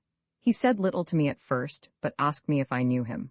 I told him yes, very well, but as I concealed my face, so I counterfeited my voice, that he had not the least guess at who I was. He asked me where I had seen him. I told him between Dunstable and Brickhill, but turning to the keeper that stood by, I asked if I might not be admitted to talk with him alone. He said yes, yes, as much as I pleased, and so very civilly withdrew. As soon as he was gone, I had shut the door, I threw off my hood, and bursting out into tears, "My dear," says I, "do you not know me?" He turned pale and stood speechless like one thunderstruck, and not able to conquer the surprise, said no more but this, "Let me sit down." And sitting down by a table, he laid his elbow upon the table, and leaning his head on his hand, fixed his eyes on the ground as one stupid. I cried so vehemently, on the other hand, that it was a good while ere I could speak any more. But after I had given some vent to my passion by tears, I repeated the same words, "My dear, do you not know me?" At which he answered yes, and said no more a good while. After some time continuing in the surprise, as above, he cast up his eyes towards me and said, "How could you be so cruel?" I did not readily understand what he meant, and I answered, "How can you call me cruel? What have I been cruel to you in? To come to me," says he, "in such a place as this, is it not to insult me? I have not robbed you, at least not on the highway." I perceived by this that he knew nothing of the miserable circumstances I was in, and thought that, having got some intelligence of his being there, I had come to upbraid him with his leaving me. But I had too much to say to him to be affronted, and told him in few words that I was far from coming to insult him, but at best I came to condole mutually. That he would be easily satisfied that I had no such view, when I should tell him that my condition was worse than his, and that many ways. He looked a little concerned at the general expression of my condition being worse than his, but with a kind smile, looked a little wildly and said, "How can that be, when you see me fettered and in Newgate, and 2 of my companions executed already? Can you say your condition is worse than mine?" "Come, my dear," says I, "we have a long piece of work to do if I should be to relate, or you to hear, my unfortunate history. But if you are disposed to hear it, you will soon conclude with me that my condition is worse than yours." "How is that possible," says he again, "when I expect to be cast for my life the very next sessions?" "Yes," says I, "'tis very possible, when I shall tell you that I have been cast for my life 3 sessions ago, and am under sentence of death. Is not my case worse than yours?" Then indeed he stood silent again, like one struck dumb, and after a while he starts up. "Unhappy couple?" says he. "How can this be possible?" I took him by the hand. "Come, my dear," said I, "sit down, and let us compare our sorrows. I am a prisoner in this very house, and in much worse circumstances than you, and you will be satisfied I do not come to insult you, when I tell you the particulars." And with this, we sat down together, and I told him so much of my story as I thought was convenient, bringing it at last to my being reduced to great poverty, and representing myself as fallen into some company that led me to relieve my distresses by way that I had been utterly unacquainted with, and that they making an attempt at a tradesman's house, I was seized upon for having been but just at the door, the maidservant pulling me in, that I neither had broke any lock nor taken anything away, and that notwithstanding that, I was brought in guilty and sentenced to die. But that the judges, having been made sensible of the hardship of my circumstances, had obtained leave to remit the sentence upon my consenting to be transported. I told him I fared the worse for being taken in the prison for one Moll Flanders, who was a famous successful thief that all of them had heard of, but none of them had ever seen, but that, as he knew well, was none of my name. But I placed all to the account of my ill fortune, and that under this name I was dealt with as an old offender, though this was the first thing they had ever known of me. I gave him a long particular of things that had befallen me since I saw him, but I told him if I had seen him since he might think I had, and then gave him an account how I had seen him at Brickhill, how furiously he was pursued, and how, by giving an account that I knew him, and that he was a very honest gentleman, one Mr. The hue and cry was stopped, and the high constable went back again. He listened most attentively to all my story, and smiled at most of the particulars, being all of them petty matters, and infinitely below what he had been at the head of. But when I came to the story of Brickhill, he was surprised. "And was it you, my dear," said he, "that gave the check to the mob that was at our heels there at Brickhill?" "Yes," said I, "it was I indeed." And then I told him the particulars which I had observed him there. "Why then," said he, "it was you that saved my life at that time, and I am glad I owe my life to you, for I will pay the debt to you now, and I'll deliver you from the present condition you are in, or I will die in the attempt." I told him, by no means, it was a risk too great, not worth his running the hazard of, and for a life not worth his saving. 'Twas no matter for that, he said, it was a life worth all the world to him, a life that had given him a new life. "For," says he, "I was never in real danger of being taken, but that time, till the last minute when I was taken. Indeed, he told me his danger then lay in his believing he had not been pursued that way, for they had gone off from Hockley quite another way, and had come over the enclosed country into Brickhill, not by the road, and were sure they had not been seen by anybody. Here he gave me a long history of his life, which indeed would make a very strange history, and be infinitely diverting. He told me he took to the road about 12 years before he married me, that the woman which called him brother was not really his sister, or any kin to him, but one that belonged to their gang, and who, keeping correspondence with him, lived always in town, having good store of acquaintance, that she gave them a perfect intelligence of persons going out of town, and that they had made several good booties by her correspondence, that she thought she had fixed a fortune for him when she brought me to him, but happened to be disappointed, which he really could not blame her for, that if it had been his good luck that I had had the estate, which she was informed I had, he had resolved to leave off the road and live a retired, sober life, but never to appear in public till some general pardon had been passed, or till he could, for money, have got his name into some particular pardon, that so he might have been perfectly easy, but that, as it had proved otherwise, he was obliged to put off his equipage and take up the old trade again. He gave me a long account of some of his adventures, and particularly one when he robbed the Westchester coaches near Lichfield, when he got a very great booty, and after that, how he robbed 5 graziers in the West, going to Burford Fair in Wiltshire to buy sheep. He told me he got so much money on those 2 occasions, that if he had known where to have found me, he would certainly have embraced my proposal of going with me to Virginia, or to have settled in a plantation on some other parts of the English colonies in America. He told me he wrote 2 or 3 letters to me, directed according to my order, but heard nothing from me. This I indeed knew to be true, but the letters coming to my hand in the time of my latter husband, I could do nothing in it, and therefore chose to give no answer, that so he might rather believe they had miscarried.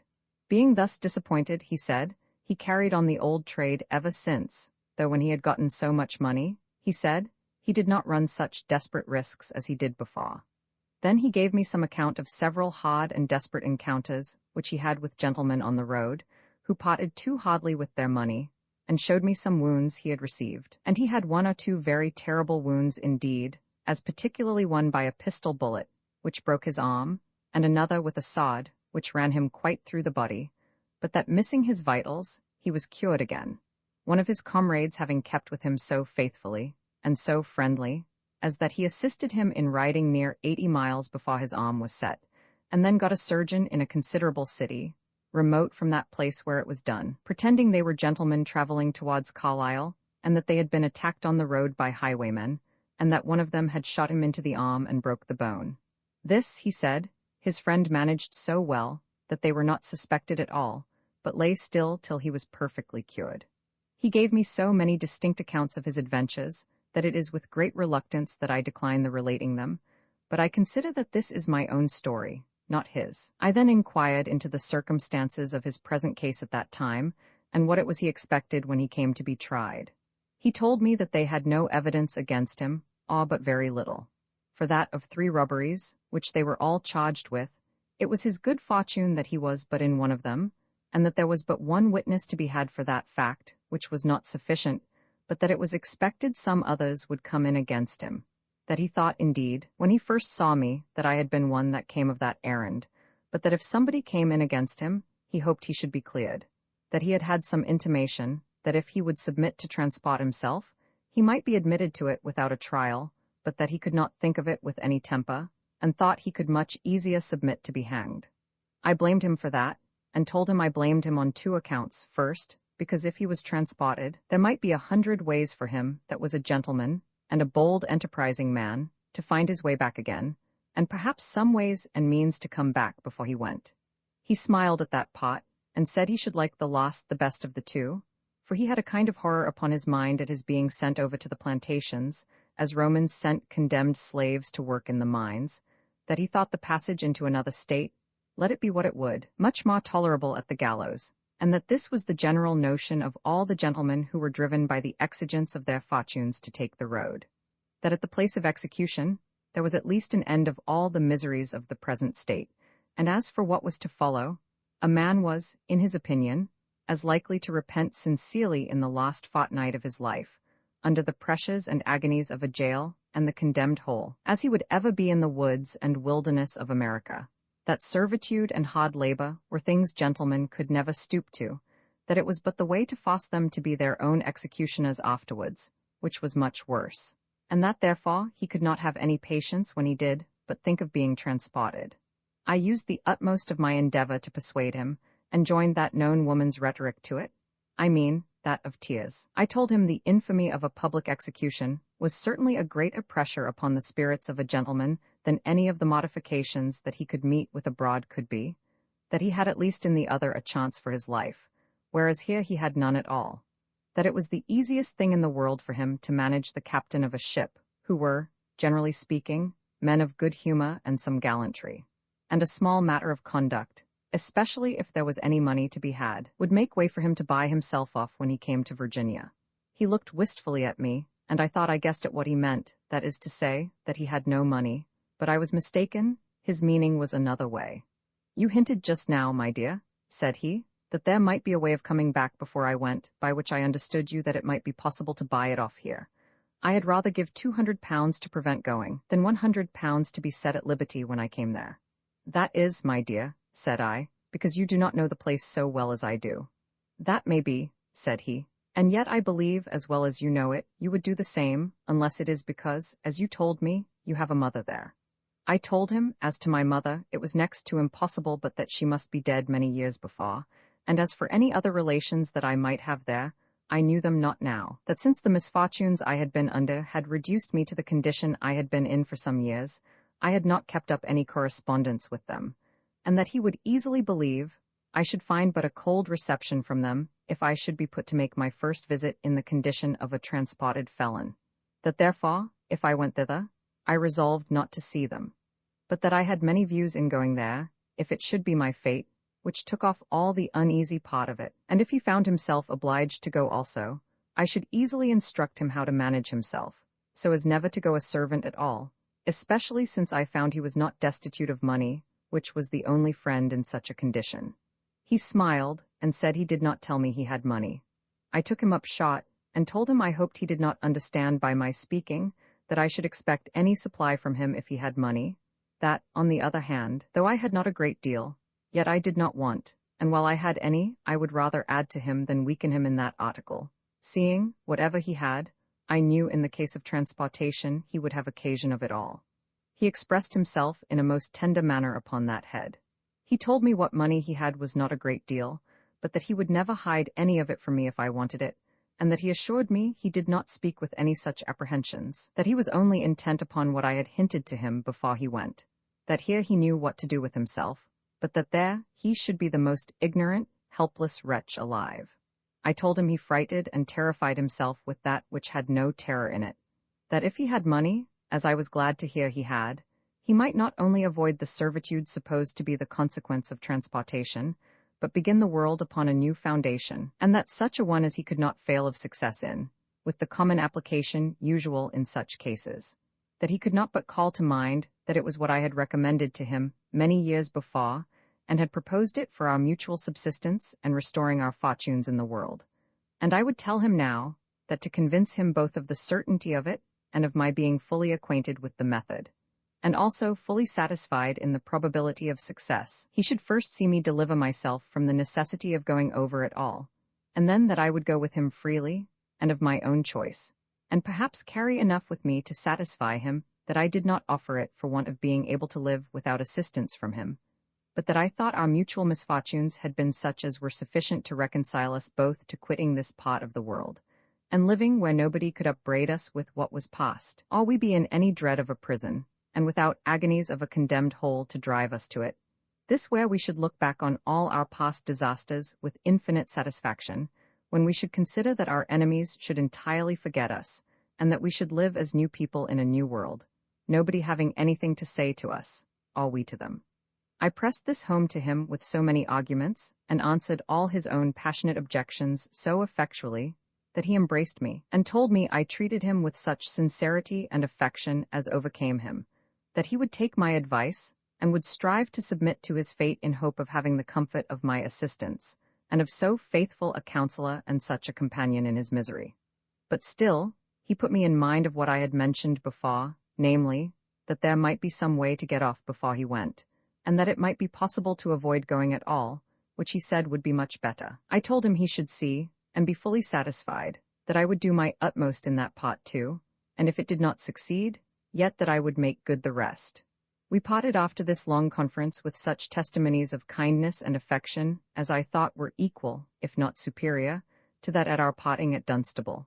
And now I saw more plainly than before the reason why he declined coming at that time any farther with me toward London than Dunstable, and why, when we parted there, he told me it was not convenient for him to come part of the way to London to bring me going, as he would otherwise have done. I have observed that the account of his life would have made a much more pleasing history than this of mine, and, indeed, nothing in it was more strange than this part, viz., that he carried on that desperate trade full 25 years, and had never been taken. The success he had met with had been so very uncommon, and such that sometimes he had lived handsomely, and retired in place for a year or two at a time, keeping himself and a manservant to wait on him, and had often sat in the coffee-houses, and heard the very people whom he had robbed give accounts of their being robbed, and of the place and circumstances, so that he could easily remember that it was the same.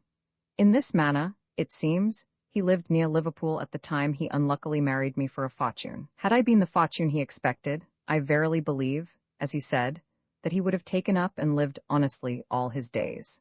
He had, with the rest of his misfortunes, the good luck not to be actually upon the spot when the robbery was done which he was committed for, and so none of the persons robbed could swear to him, or had anything to charge upon him. But it seems as he was taken with the gang, one hard-mouthed countryman swore home to him, and they were like to have others come in according to the publication they had made, so that they expected more evidence against him, and for that reason he was kept in hold. However, the offer which was made to him of admitting him to transportation was made, as I understood, upon the intercession of some great person who pressed him hard to accept of it before a trial. And indeed, as he knew there were several that might come in against him, I thought his friend was in the right, and I lay at him night and day to delay it no longer. At last, with much difficulty, he gave his consent, and as he was not therefore admitted to transportation in court, and on his petition, as I was, so he found himself under a difficulty to avoid embarking himself as I had said he might have done. His great friend, who was his intercessor for the favor of that grant, having given security for him that he should transport himself, and not return within the term. This hardship broke all my measures, for the steps I took afterwards for my own deliverance were hereby rendered wholly ineffectual, unless I would abandon him, and leave him to go to America by himself, than which he protested he would much rather venture, although he were certain to go directly to the gallows. I must now return to my case. The time of my being transported according to my sentence was near at hand. My governess, who continued my fast friend, had tried to obtain a pardon, but it could not be done unless with an expense too heavy for my purse, considering that to be left naked and empty, unless I had resolved to return to my old trade again, had been worse than my transportation, because there I knew I could live, here I could not. The good minister stood very hard on another account to prevent my being transported also, but he was answered, that indeed my life had been given me at his first solicitations, and therefore he ought to ask no more. He was sensibly grieved at my going, because, as he said, he feared I should lose the good impressions which a prospect of death had at first made on me, and which were since increased by his instructions, and the pious gentleman was exceedingly concerned about me on that account. On the other hand, I really was not so solicitous about it as I was before, but I industriously concealed my reasons for it from the minister, and to the last he did not know, but that I went with the utmost reluctance and affliction. It was in the month of February that I was, with 7 other convicts, as they called us, delivered to a merchant that traded to Virginia, on board a ship, riding, as they called it, in Defoe Reach. The officer of the prison delivered us on board, and the master of the vessel gave a discharge for us. We were for that night clapped under hatches, and kept so close that I thought I should have been suffocated for want of air. And the next morning the ship weighed, and fell down the river to a place they call Bugby's Hole, which was done, as they told us, by the agreement of the merchant, that all opportunity of escape should be taken from us. However, when the ship came thither and cast anchor, we were allowed more liberty, and particularly were permitted to come up on the deck, but not up on the quarter-deck, that being kept particularly for the captain and for passengers. When by the noise of the men over my head, and the motion of the ship, I perceived that they were under sail, I was at first greatly surprised, fearing we should go away directly, and that our friends would not be admitted to see us any more. But I was easy soon after, when I found they had come to an anchor again, and soon after that we had notice given by some of the men where we were, that the next morning we should have the liberty to come up on deck, and to have our friends come and see us if we had any. All that night I lay upon the hard boards of the deck, as the passengers did, but we had afterwards the liberty of little cabins for such of us as had any bedding to lay in them, and room to stow any box or trunk for clothes and linen, if we had it, which might well be put in. For some of them had neither shirt nor shift, or a rag of linen or woolen, but what was on their backs, or a farthing of money to help themselves. And yet I did not find but they fared well enough in the ship, especially the women, who got money from the seamen for washing their clothes, sufficient to purchase any common things that they wanted. When the next morning we had the liberty to come up on the deck, I asked one of the officers of the ship whether I might not have the liberty to send a letter on shore, to let my friends know where the ship lay, and to get some necessary things sent to me. This was, it seems, the boatswain, a very civil, courteous sort of man, who told me I should have that, or any other liberty that I desired, that he could allow me with safety. I told him I desired no other, and he answered that the ship's boat would go up to London the next tide, and he would order my letter to be carried. Accordingly, when the boat went off, the boatswain came to me and told me the boat was going off, and that he went in it himself, and asked me if my letter was ready he would take care of it. I had prepared myself, you may be sure, pen, ink, and paper beforehand, and I had gotten a letter ready directed to my governess, and enclosed another for my fellow prisoner, which, however, I did not let her know was my husband, not to the last. In that to my governess, I let her know where the ship lay, and pressed her earnestly to send me what things I knew she had got ready for me for my voyage.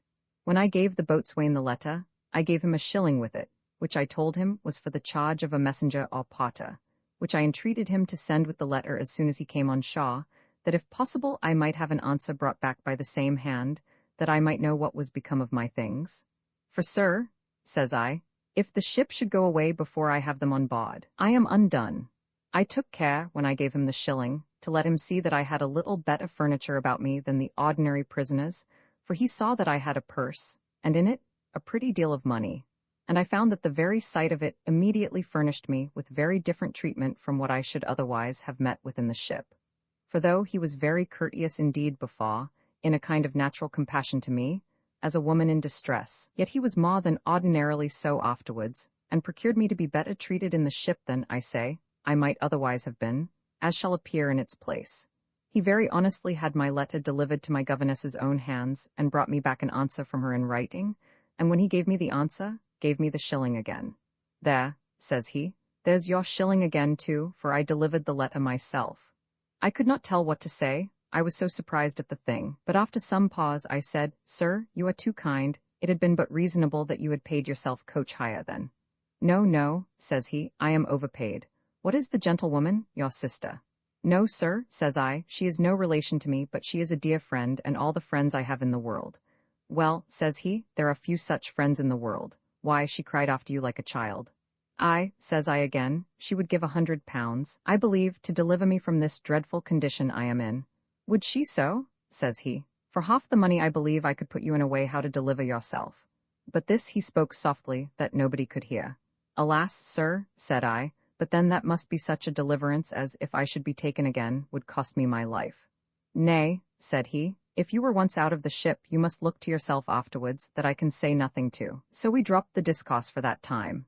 In the meantime, my governess, faithful to the last moment, conveyed my letter to the prison to my husband, and got an answer to it, and the next day came down herself to the ship, bringing me, in the first place, a seabed as they call it, and all its furniture, such as was convenient, but not to let the people think it was extraordinary.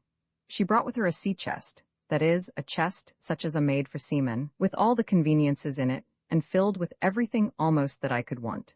And in one of the corners of the chest, where there was a private drawer, was my bank of money, this is to say, so much of it as I had resolved to carry with me. For I ordered a part of my stock to be left behind me, to be sent afterwards in such goods as I should want when I came to settle. For money in that country is not of much use where all things are brought for tobacco. Much more is it a great loss to carry it from hence. But my case was particular, It was by no means proper to me to go thither without money or goods, and for a poor convict, that was to be sold as soon as I came on shore, to carry with me a cargo of goods would be to have notice taken of it, and perhaps to have them seized by the public. So I took part of my stock with me thus, and left the other part with my governess. My governess brought me a great many other things, but it was not proper for me to look too well provided in the ship, at least till I knew what kind of a captain we should have. When she came into the ship, I thought she would have died indeed. Her heart sank at the sight of me, and at the thoughts of parting with me in that condition, and she cried so intolerably, I could not for a long time have any talk with her. I took that time to read my fellow prisoner's letter, which, however, greatly perplexed me. He told me he was determined to go, but found it would be impossible for him to be discharged time enough for going in the same ship, and which was more than all, he began to question whether they would give him leave to go in what ship he pleased, though he did voluntarily transport himself, but that they would see him put on board such a ship as they should direct, and that he would be charged upon the captain as other convict prisoners were, so that he began to be in despair of seeing me till he came to Virginia, which made him almost desperate, seeing that, on the other hand, if I should not be there, if any accident of the sea or of mortality should take me away, he should be the most undone creature there in the world. This was very perplexing, and I knew not what course to take. I told my governess the story of the boatswain, and she was mighty eager with me treat with him, but I had no mind to it, till I heard whether my husband, or fellow prisoner, so she called him, could be at liberty to go with me or no. At last I was forced to let her into the whole matter, except only that of his being my husband. I told her I had made a positive bargain or agreement with him to go, if he could get the liberty of going in the same ship, and that I found he had money. Then I read a long lecture to her of what I proposed to do when we came there, how we could plant, settle, and, in short, grow rich without any more adventures, and as a great secret, I told her that we were to marry as soon as he came on board. She soon agreed cheerfully to my going when she heard this, and she made it her business from that time to get him out of the prison in time, so that he might go in the same ship with me, which at last was brought to pass, though with great difficulty, and not without all the forms of a transported prisoner convict, which he really was not yet, for he had not been tried, and which was a great mortification to him. As our fate was now determined, and we were both on board, actually bound to Virginia, in the despicable quality of transported convicts destined to be sold for slaves, I for 5 years, and he under bonds and security not to return to England any more, as long as he lived, he was very much dejected and cast down. The mortification of being brought on board, as he was, like a prisoner, piqued him very much, since it was first told him he should transport himself, and so that he might go as a gentleman at liberty. It is true he was not ordered to be sold when he came there, as we were, and for that reason he was obliged to pay for his passage to the captain, which we were not. As to the rest, he was as much at a loss as a child what to do with himself, or with what he had, but by directions. Our first business was to compare our stock. He was very honest to me, and told me his stock was pretty good when he came into the prison, but the living there as he did in a figure like a gentleman, and which was 10 times as much, the making of friends and soliciting his case, had been very expensive. And, in a word, all his stock that he had left was £108, which he had about him all in gold. I gave him an account of my stock as faithfully, that is to say, of what I had taken to carry with me, for I was resolved, whatever should happen, to keep what I had left with my governess in reserve, that in case I should die, what I had with me was enough to give him, and that which was left in my governess's hands would be her own, which she had well deserved of me indeed. My stock which I had with me was £246 some odd shillings, so that we had £354 between us, but a worse gotten estate was scarce ever put together to begin the world with. Our greatest misfortune as to our stock was that it was all in money, which everyone knows is an unprofitable cargo to be carried to the plantations. I believe his was really all he had left in the world, as he told me it was, but I, who had between £700 and £800 in bank when this disaster befell me, and who had one of the faithfulest friends in the world to manage it for me, considering she was a woman of manner of religious principles, had still £300 left in her hand, which I reserved as above. Besides, some very valuable things, as particularly 2 gold watches, some small pieces of plate, and some rings, all stolen goods. The plate, rings, and watches were put in my chest with the money, and with this fortune, and in the 61st year of my age, I launched out into a new world, as I may call it, in the condition, as to what appeared, only of a poor, naked convict, ordered to be transported in respite from the gallows. My clothes were poor and mean, but not ragged or dirty, and none knew in the whole ship that I had anything of value about me. However, as I had a great many very good clothes and linen in abundance, which I had ordered to be packed up in 2 great boxes, I had them shipped on board, not as my goods, but as consigned to my real name in Virginia, and had the bills of loading signed by a captain in my pocket. And in these boxes was my plate and watches, and everything of value except my money, which I kept by itself in a private drawer in my chest, which could not be found, or opened, if found, without splitting the chest to pieces. In this condition I lay for 3 weeks in the ship, not knowing whether I should have my husband with me or no, and therefore not resolving how or in what manner to receive the honest boatswain's proposal, which indeed he thought a little strange at first. At the end of this time, behold, my husband came on board. He looked with a dejected, angry countenance. His great heart was swelled with rage and disdain, to be dragged along with 3 keepers of Newgate, and put on board like a convict, when he had not so much as been brought to a trial. He made loud complaints of it by his friends, for it seems he had some interest, but his friends got some check in their application, and were told he had had favor enough, and that they had received such an account of him, since the last grant of his transportation, that he ought to think himself very well treated that he was not prosecuted anew. This answer quieted him at once, for he knew too much what might have happened, and what he had room to expect. And now he saw the goodness of the advice to him, which prevailed with him to accept of the offer of a voluntary transportation. And after this, his chagrin at these hellhounds, as he called them, was a little over. He looked a little composed, began to be cheerful, and as I was telling him how glad I was to have him once more out of their hands, he took me in his arms, and acknowledged with great tenderness that I had given him the best advice possible. "My dear," says he, "thou hast twice saved my life. From henceforward it shall be all employed for you, and I'll always take your advice." The ship began now to fill. Several passengers came on board, who were embarked on no criminal account, and these had accommodations assigned them in the great cabin and other parts of the ship, whereas we, as convicts, were thrust down below, I know not where. But when my husband came on board, I spoke to the boatswain, who had so early given me hints of his friendship in carrying my letter. I told him he had befriended me in many things, and I had not made any suitable return to him, and with that I put a guinea into his hand. I told him that my husband was now come on board, that though we were both under the present misfortune, yet we had been persons of a different character from the wretched crew that we came with, and desired to know of him, whether the captain might not be moved to admit us to some conveniences in the ship, for which we would make him what satisfaction he pleased, and that we would gratify him for his pains in procuring this for us. He took the guinea, as I could see, with great satisfaction, and assured me of his assistance. Then he told us he did not doubt but that the captain, who was one of the best-humoured gentlemen in the world, would be easily brought to accommodate us as well as we could desire, and to make me easy, told me he would go up the next tide on purpose to speak to the captain about it. The next morning, happening to sleep a little longer than ordinary, when I got up, and began to look abroad, I saw the boatswain among the men in his ordinary business. I was a little melancholy at seeing him there, and going forward to speak to him, he saw me, and came towards me, but not giving him time to speak first, I said, smiling, "I doubt, sir, you have forgot us, for I see you are very busy." He returned presently, "Come along with me, and you shall see."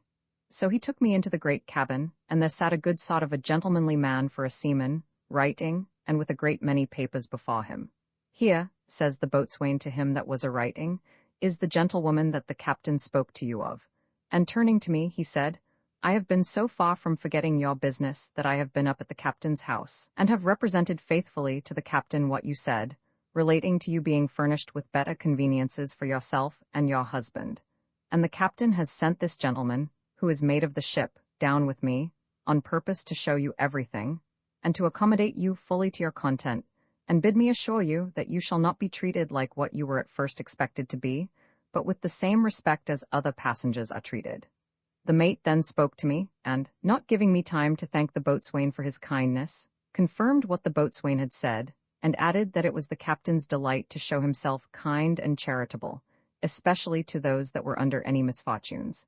And with that, he showed me several cabins built up, some in the great cabin, and some partitioned off, out of the steerage, but opening into the great cabin on purpose for the accommodation of passengers, and gave me leave to choose where I would. However, I chose a cabin which opened into the steerage, in which was very good conveniences to set our chest and boxes, and a table to eat on. The mate then told me that the boatswain had given so good a character of me and my husband, as to our civil behavior, that he had orders to tell me we should eat with him, if we thought fit, during the whole voyage, on the common terms of passengers, that we might lay in some fresh provisions, if we pleased, or if not, he should lay in his usual store, and we should have share with him. This was very reviving news to me, after so many hardships and afflictions as I had gone through of late. I thanked him, and told him the captain should make his own terms with us, and asked him leave to go and tell my husband of it, who was not very well, and was not yet out of his cabin. Accordingly, I went, and my husband, whose spirits were still so much sunk with the indignity, as he understood it, offered him, that he was scared yet himself, was so revived with the account that I gave him of the reception we were like to have in the ship, that he was quite another man, and new vigor and courage appeared in his very countenance. So true is it, that the greatest of spirits, when overwhelmed by their afflictions, are subject to the greatest dejections, and are the most apt to despair and give themselves up. After some little pause to recover himself, my husband came up with me, and gave the mate thanks for the kindness which he had expressed to us, and sent suitable acknowledgment by him to the captain, offering to pay him by advance whatever he demanded for our passage, and for the conveniences he had helped us to. The mate told him that the captain would be on board in the afternoon, and that he would leave all that till he came. Accordingly, in the afternoon the captain came, and we found him the same courteous, obliging man that the boatswain had represented him to be, and he was so well pleased with my husband's conversation, that, in short, he would not let us keep the cabin we had chosen, but gave us one that, as I said before, opened into the great cabin. Nor were his conditions exorbitant, or the man craving and eager to make a prey of us. But for 15 guineas we had our whole passage and provisions and cabin, ate at the captain's table, and were very handsomely entertained. The captain lay himself in the other part of the great cabin, having let his roundhouse, as they call it, to a rich planter who went over with his wife and 3 children, who ate by themselves. He had some other ordinary passengers, who quatted in the steerage, and as for our old fraternity, they were kept under the hatches while the ship lay there, and came very little on the deck. I could not refrain acquainting my governess with what had happened. It was but just that she, who was so really concerned for me, should have part in my good fortune. Besides, I wanted her assistance to supply me with several necessaries, which before I was shy of letting anybody see me have, that it might not be public. But now I had a cabin and room to set things in. I ordered abundance of good things for our comfort in the voyage, as brandy, sugar, lemons, etc., to make punch and treat our benefactor, the captain, and abundance of things for eating and drinking in the voyage, also a larger bed, and bedding proportioned to it, so that, in a word, we resolved to want for nothing in the voyage. All this while I had provided nothing for our assistance when we should come to the place, and begin to call ourselves planters, and I was far from being ignorant of what was needful on that occasion, particularly all sorts of tools for the planter's work, and for building, and all kinds of furniture for our dwelling, which, if to be bought in the country, must necessarily cost double the price. So I discussed that point with my governess, and she went and waited upon the captain, and told him that she hoped ways might be found out for her 2 unfortunate cousins, as she called us, to obtain our freedom when we came into the country, and so entered into a discourse with him about the means and terms also, of which I shall say more in its place. And after thus sounding the captain, she let him know, though we were unhappy in the circumstances that occasioned our going, yet that we were not unfurnished to set ourselves to work in the country, and we resolved to settle and live there as planters, if we might be put in a way how to do it.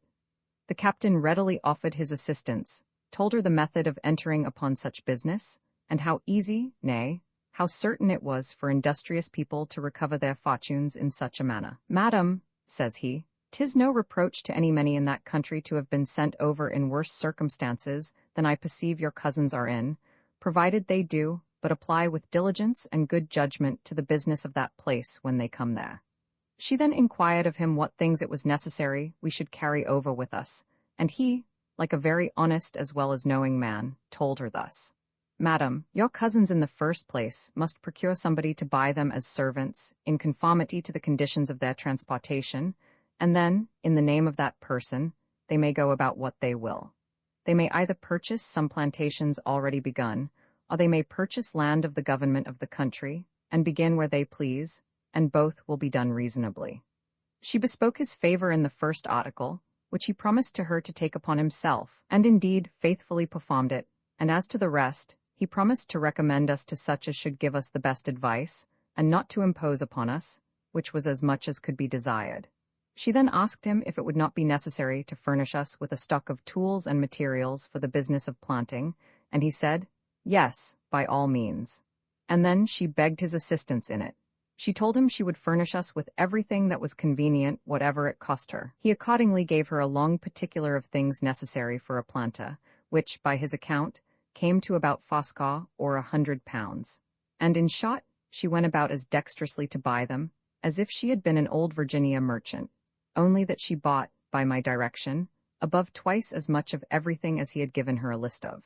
These she put on board in her own name, took his bills of loading for them, and endorsed those bills of loading to my husband, insuring the cargo afterwards in her own name, by our order, so that we were provided for all events and for all disasters.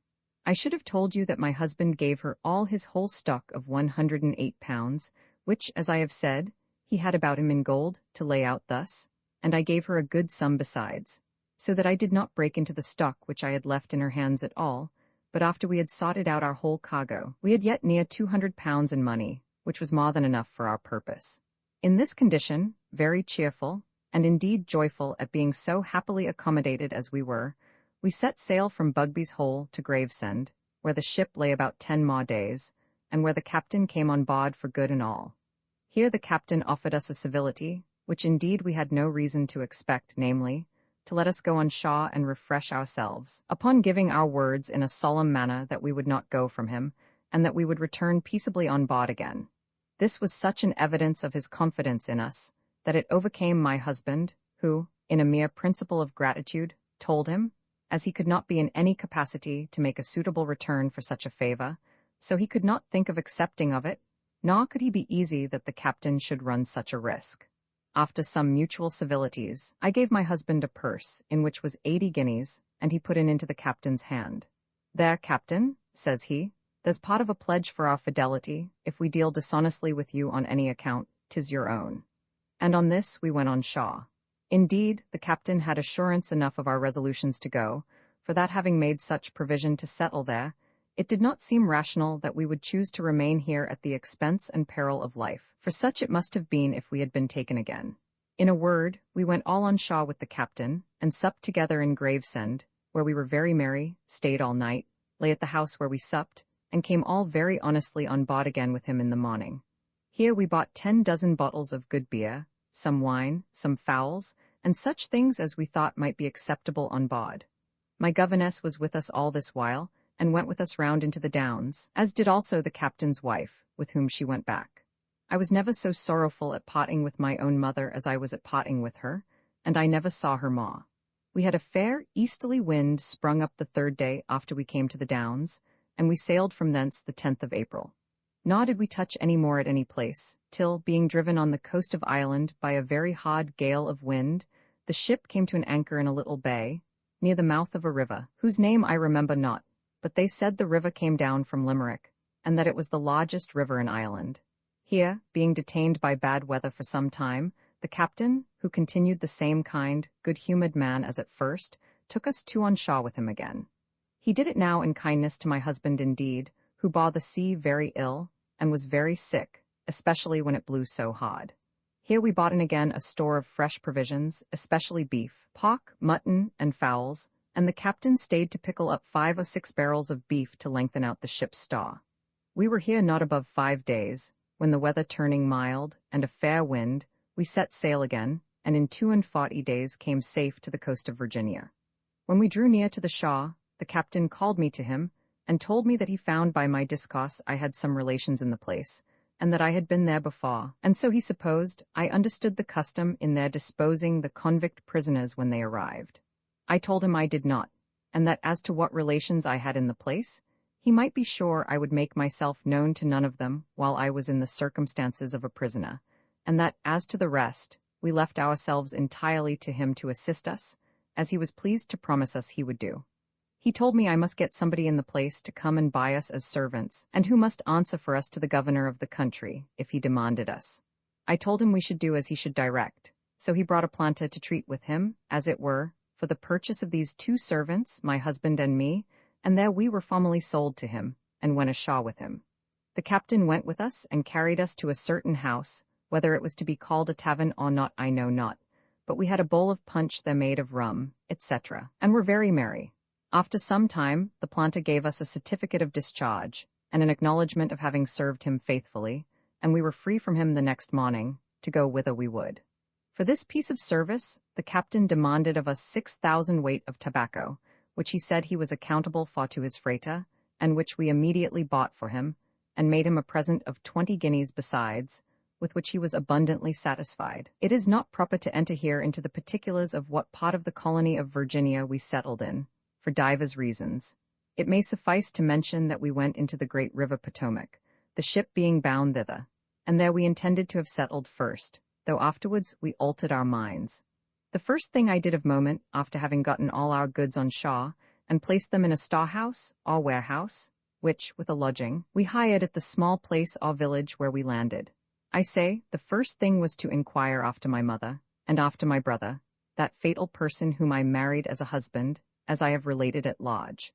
A little inquiry furnished me with information that that is, my mother was dead, that my brother or husband was alive, which I confess I was not very glad to hear. But which was worse, I found he was removed from the plantation where he lived formerly, and where I lived with him, and lived with one of his sons in a plantation just by the place where we landed, and where we had hired a warehouse. I was a little surprised at first, but as I ventured to satisfy myself that he could not know me, I was not only perfectly easy, but had a great mind to see him, if it was possible to so do without his seeing me. In order to that, I found out by inquiry the plantation where he lived, and with a woman of that place whom I got to help me, like what we call a chairwoman, I rambled about towards the place as if I had only a mind to see the country and look about me. At last, I came so near that I saw the dwelling house. I asked the woman whose plantation that was. She said it belonged to such a man, and looking out a little to our right hands, there, says she, is the gentleman that owns the plantation, and his father with him. What are their Christian names? Said I. I know not, says she, what the old gentleman's name is, but the son's name is Humphrey, and I believe, says she, the father's is so too. You may guess, if you can, what a confused mixture of joy and fright possessed my thoughts upon this occasion, for I immediately knew that this was nobody else but my own son, by that father she showed me, who was my own brother. I had no mask, but I ruffled my hood so about my face, that I depended upon it that after above 20 years' absence, and withal not expecting anything of me in that part of the world, he would not be able to know anything of me. But I need not have used all that caution, for the old gentleman was grown dim-sighted by some distemper which had fallen upon his eyes, and could but just see well enough to walk about, and not run against a tree or into a ditch. The woman that was with me had told me that by a mere accident, knowing nothing of what importance it was to me, as they drew near to us, I said, "Does he know you, Mrs. Owen?" So they called the woman. "Yes," said she, "if he hears me speak he will know me, but he can't see well enough to know me or anybody else." And so she told me the story of his sight as I have related. This made me secure, and so I threw open my hoods again and let them pass by me. It was a wretched thing for a mother thus to see her own son, a handsome, comely young gentleman in flourishing circumstances, and durst not make herself known to him, and durst not take any notice of him. Let any mother of children that reads this consider it, and but think with what anguish of mind I restrained myself, what yearnings of soul I had in me to embrace him, and weep over him, and how I thought all my entrails turned within me, that my very bowels moved, and I knew not what to do, as I now know not how to express those agonies. When he went from me, I stood gazing and trembling, and looking after him as long as I could see him, then sitting down to rest me, but turned from her, and lying on my face, wept, and kissed the ground that he had set his foot on. I could not conceal my disorder so much from the woman, but that she perceived it, and thought I was not well, which I was obliged to pretend was true. Upon which she pressed me to rise, the ground being damp and dangerous, which I did accordingly, and walked away. As I was going back again, and still talking of this gentleman and his son, a new occasion of melancholy offered itself thus. The woman began, as if she would tell me a story to divert me. "There goes," says she, "a very odd tale among the neighbors where this gentleman formerly lived." "What was that?" said I. Why, says she, that old gentleman going to England when he was a young man, fell in love with a young lady there, one of the finest women that ever was seen, and married her, and brought her over hither to his mother who was then living. He lived here several years with her, continued she, and had several children by her, of which the young gentleman that was with him now was one. But after some time, the old gentlewoman, his mother, talking to her of something relating to herself when she was in England, and of her circumstances in England, which were bad enough, the daughter-in-law began to be very much surprised and uneasy, and in short, examining further into things, it appeared past all contradiction that the old gentlewoman was her own mother, and that consequently that son was his wife's own brother, which struck the whole family with horror, and put them into such confusion that it had almost ruined them all. The young woman would not live with him. The son, her brother and husband, for a time went distracted, and at last the young woman went away for England, and has never been heard of since. It is easy to believe that I was strangely affected with this story, but 'tis impossible to describe the nature of my disturbance. I seemed astonished at the story, and asked her 1,000 questions about the particulars, which I found she was thoroughly acquainted with. At last I began to inquire into the circumstances of the family, how the old gentlewoman, I mean my mother, died, and how she left what she had. For my mother had promised me very solemnly that when she died she would do something for me, and leave it so, as that, if I was living, I should one way or other come at it, without its being in the power of her son, my brother and husband, to prevent it. She told me she did not know exactly how it was ordered, but she had been told that my mother had left a sum of money, and had tied her plantation for the payment of it, to be made good to the daughter, if ever she could be heard of, either in England or elsewhere, and that the trust was left with this son, who was the person that we saw with his father. This was news too good for me to make light of, and, you may be sure, filled my heart with 1,000 thoughts, what course I should take, how and when, and in what manner I should make myself known, or whether I should ever make myself know or no. Here was a perplexity that I had not indeed skill to manage myself in, neither knew I what course to take. It lay heavy upon my mind night and day. I could neither sleep nor converse, so that my husband perceived it, and wondered what ailed me, strove to divert me, but it was all to no purpose. He pressed me to tell him what it was troubled me, but I put it off, till at last, importuning me continually, I was forced to form a story, which yet had a plain truth to lay it upon too. I told him I was troubled because I found we must shift our quarters and alter our scheme of settling, for that I found I should be known if I stayed in that part of the country. For that my mother being dead, several of my relations were come into that part where we then was, and that I must either discover myself to them, which in our present circumstances was not proper on many accounts, or remove, and which to do I knew not, and that this it was that made me so melancholy and so thoughtful. He joined with me in this, that it was by no means proper for me to make myself known to anybody in the circumstances in which we then were, and therefore he told me he would be willing to remove to any other part of the country, or even to any other country if I thought fit. But now I had another difficulty, which was, that if I removed to any other colony, I put myself out of the way of ever making a due search after those effects which my mother had left. Again, I could never so much as think of breaking the secret of my former marriage to my new husband. It was not a story, as I thought, that would bear telling, nor could I tell what might be the consequences of it, and it was impossible to search into the bottom of the thing without making it public all over the country, as well who I was, as what I now was also. In this perplexity I continued a great while, and this made my spouse very uneasy, for he found me perplexed, and yet thought I was not open with him, and did not let him into every part of my grievance. And he would often say, he wondered what he had done that I would not trust him with whatever it was, especially if it was grievous and afflicting.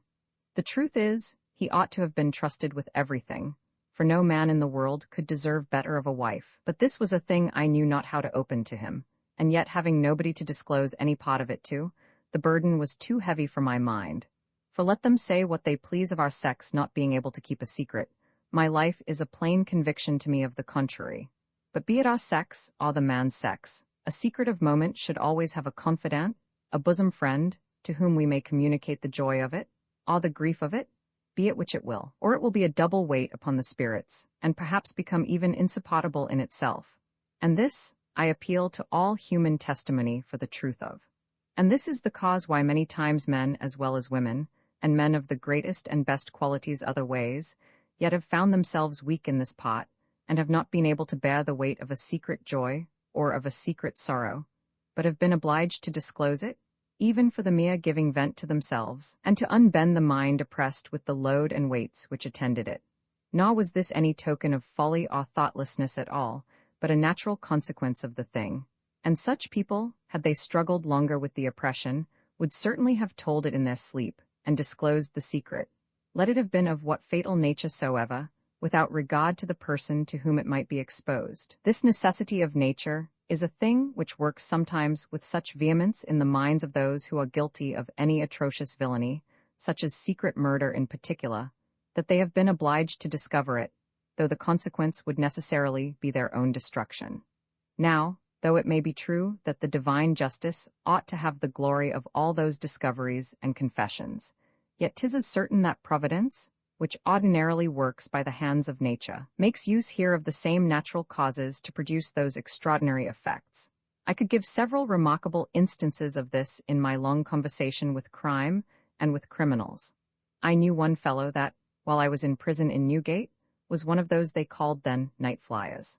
I know not what other word they may have understood it by since, but he was one who by connivance was admitted to go abroad every evening, when he played his pranks, and furnished those honest people they call thief-catchers with business to find out the next day, and restore for a reward what they had stolen the evening before.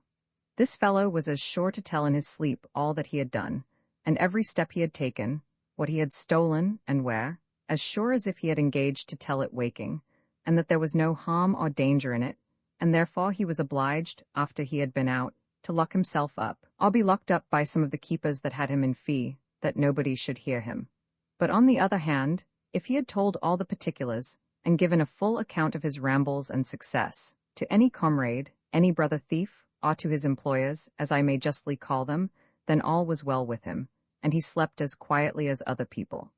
As the publishing this account of my life is for the sake of the just moral of very part of it, and for instruction, caution, warning, and improvement to every reader, so this will not pass, I hope, for an unnecessary digression concerning some people being obliged to disclose the greatest secrets either of their own or other people's affairs.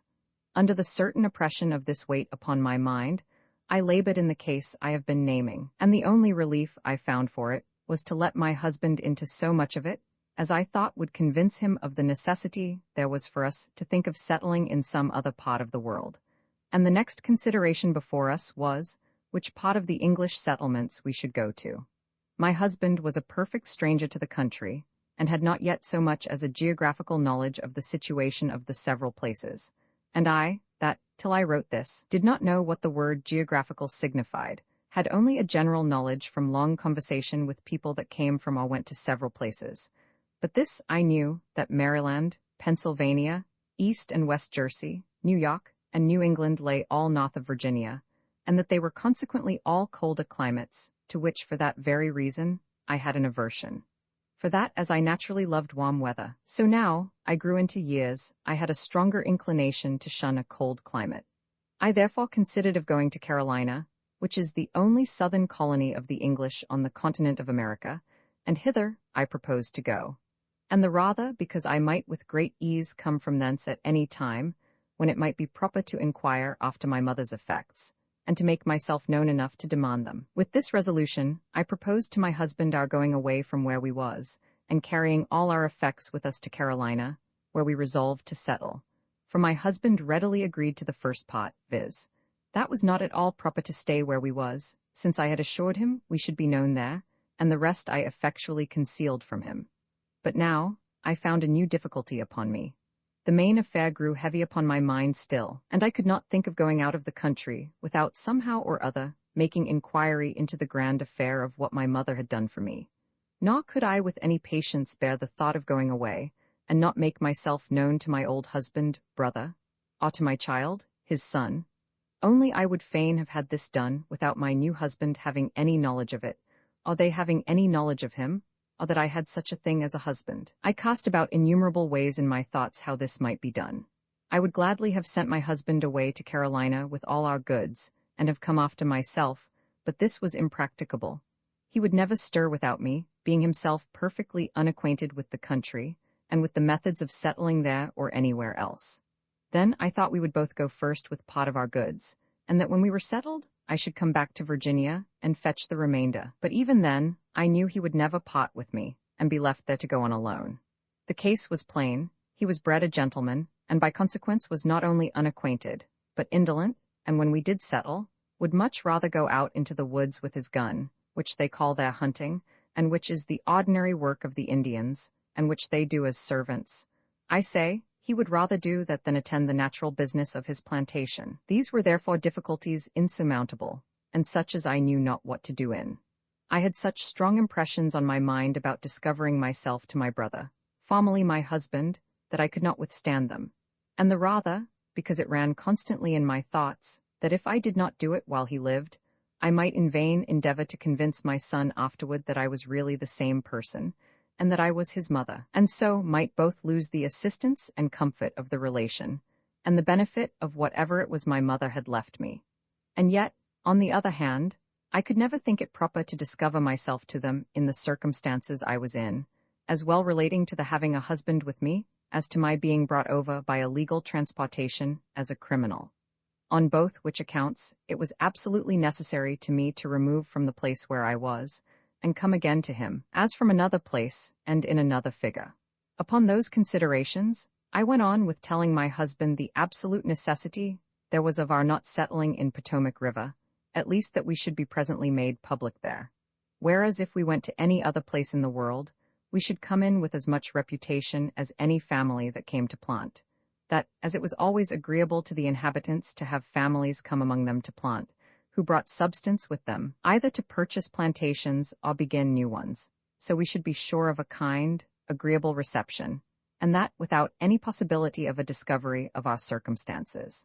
I told him in general, too, that as I had several relations in the place where we were, and that I durst not now let myself be known to them, because they would soon come into a knowledge of the occasion and reason of my coming over, which would be to expose myself to the last degree. So I had reason to believe that my mother, who died here, had left me something, and perhaps considerable, which it might be very well worth my while to inquire after.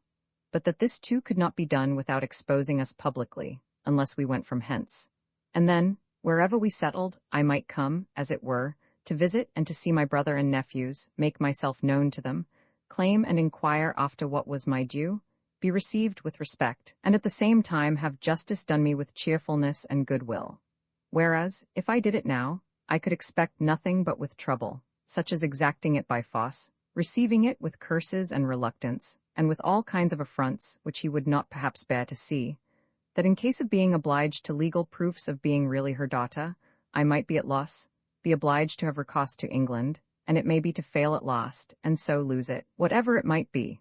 With these arguments, and having thus acquainted my husband with the whole secret so far as was needful of him, we resolved to go and seek a settlement in some other colony, and at first thoughts, Carolina was the place we pitched upon. In order to this, we began to make inquiry for vessels going to Carolina, and in a very little while got information that on the other side the bay, as they call it, namely, in Maryland, there was a ship which came from Carolina, laden with rice and other goods, and was going back again thither, and from thence to Jamaica, with provisions.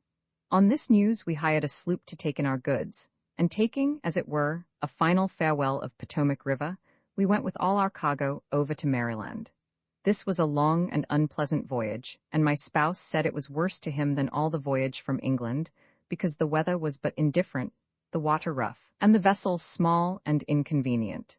In the next place, we were full 100 miles up Potomac River, in a pot which they call Westmoreland County, and as that river is by far the greatest in Virginia, and I have heard say it is the greatest river in the world that falls into another river, and not directly into the sea, so we had base weather in it, and were frequently in great danger.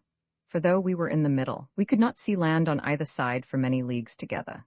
Then we had the great river or bay of Chesapeake to cross, which is where the river Potomac falls into it, near 30 miles broad, and we entered more great vast waters whose names I know not, so that our voyage was full 200 miles, in a poor, sorry sloop, with all our treasure, and if any accident had happened to us, we might at last have been very miserable, supposing we had lost our goods and saved our lives only, and had then been left naked and destitute, and in a wild, strange place, not having one friend or acquaintance in all that part of the world.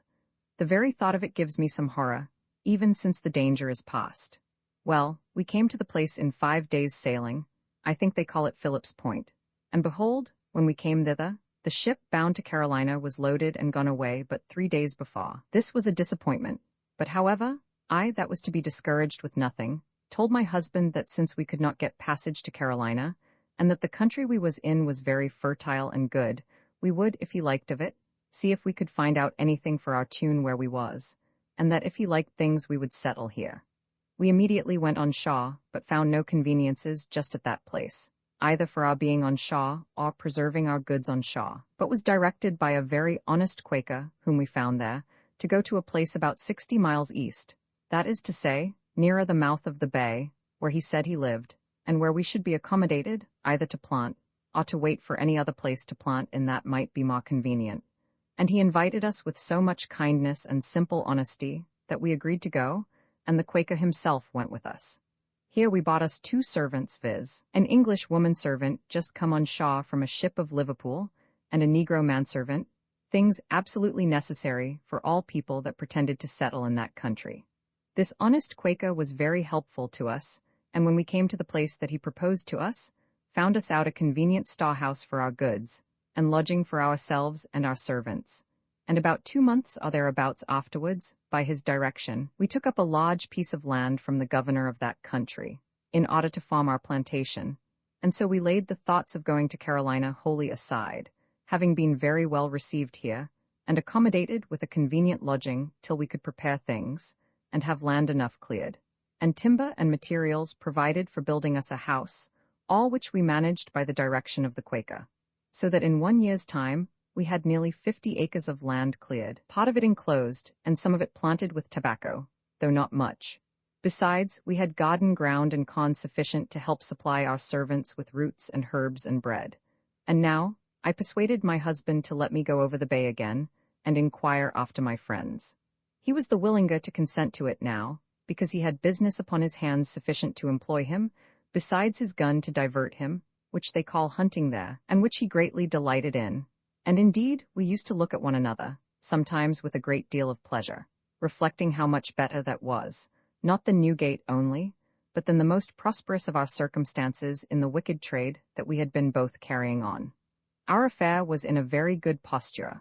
We purchased of the proprietors of the colony as much land for £35, paid in ready money, as would make a sufficient plantation to employ between 50 and 60 servants, and which, being well improved, would be sufficient to us as long as we could either of us live. And as for children, I was past the prospect of anything of that kind. But our good fortune did not end here. I went, as I have said, over the bay, to the place where my brother, once a husband, lived. But I did not go to the same village where I was before, but went up another great river, on the east side of the river Potomac, called Rappahannock River, and by this means came on the back of his plantation, which was large, and by the help of a navigable creek, or little river, that ran into the Rappahannock, I came very near it.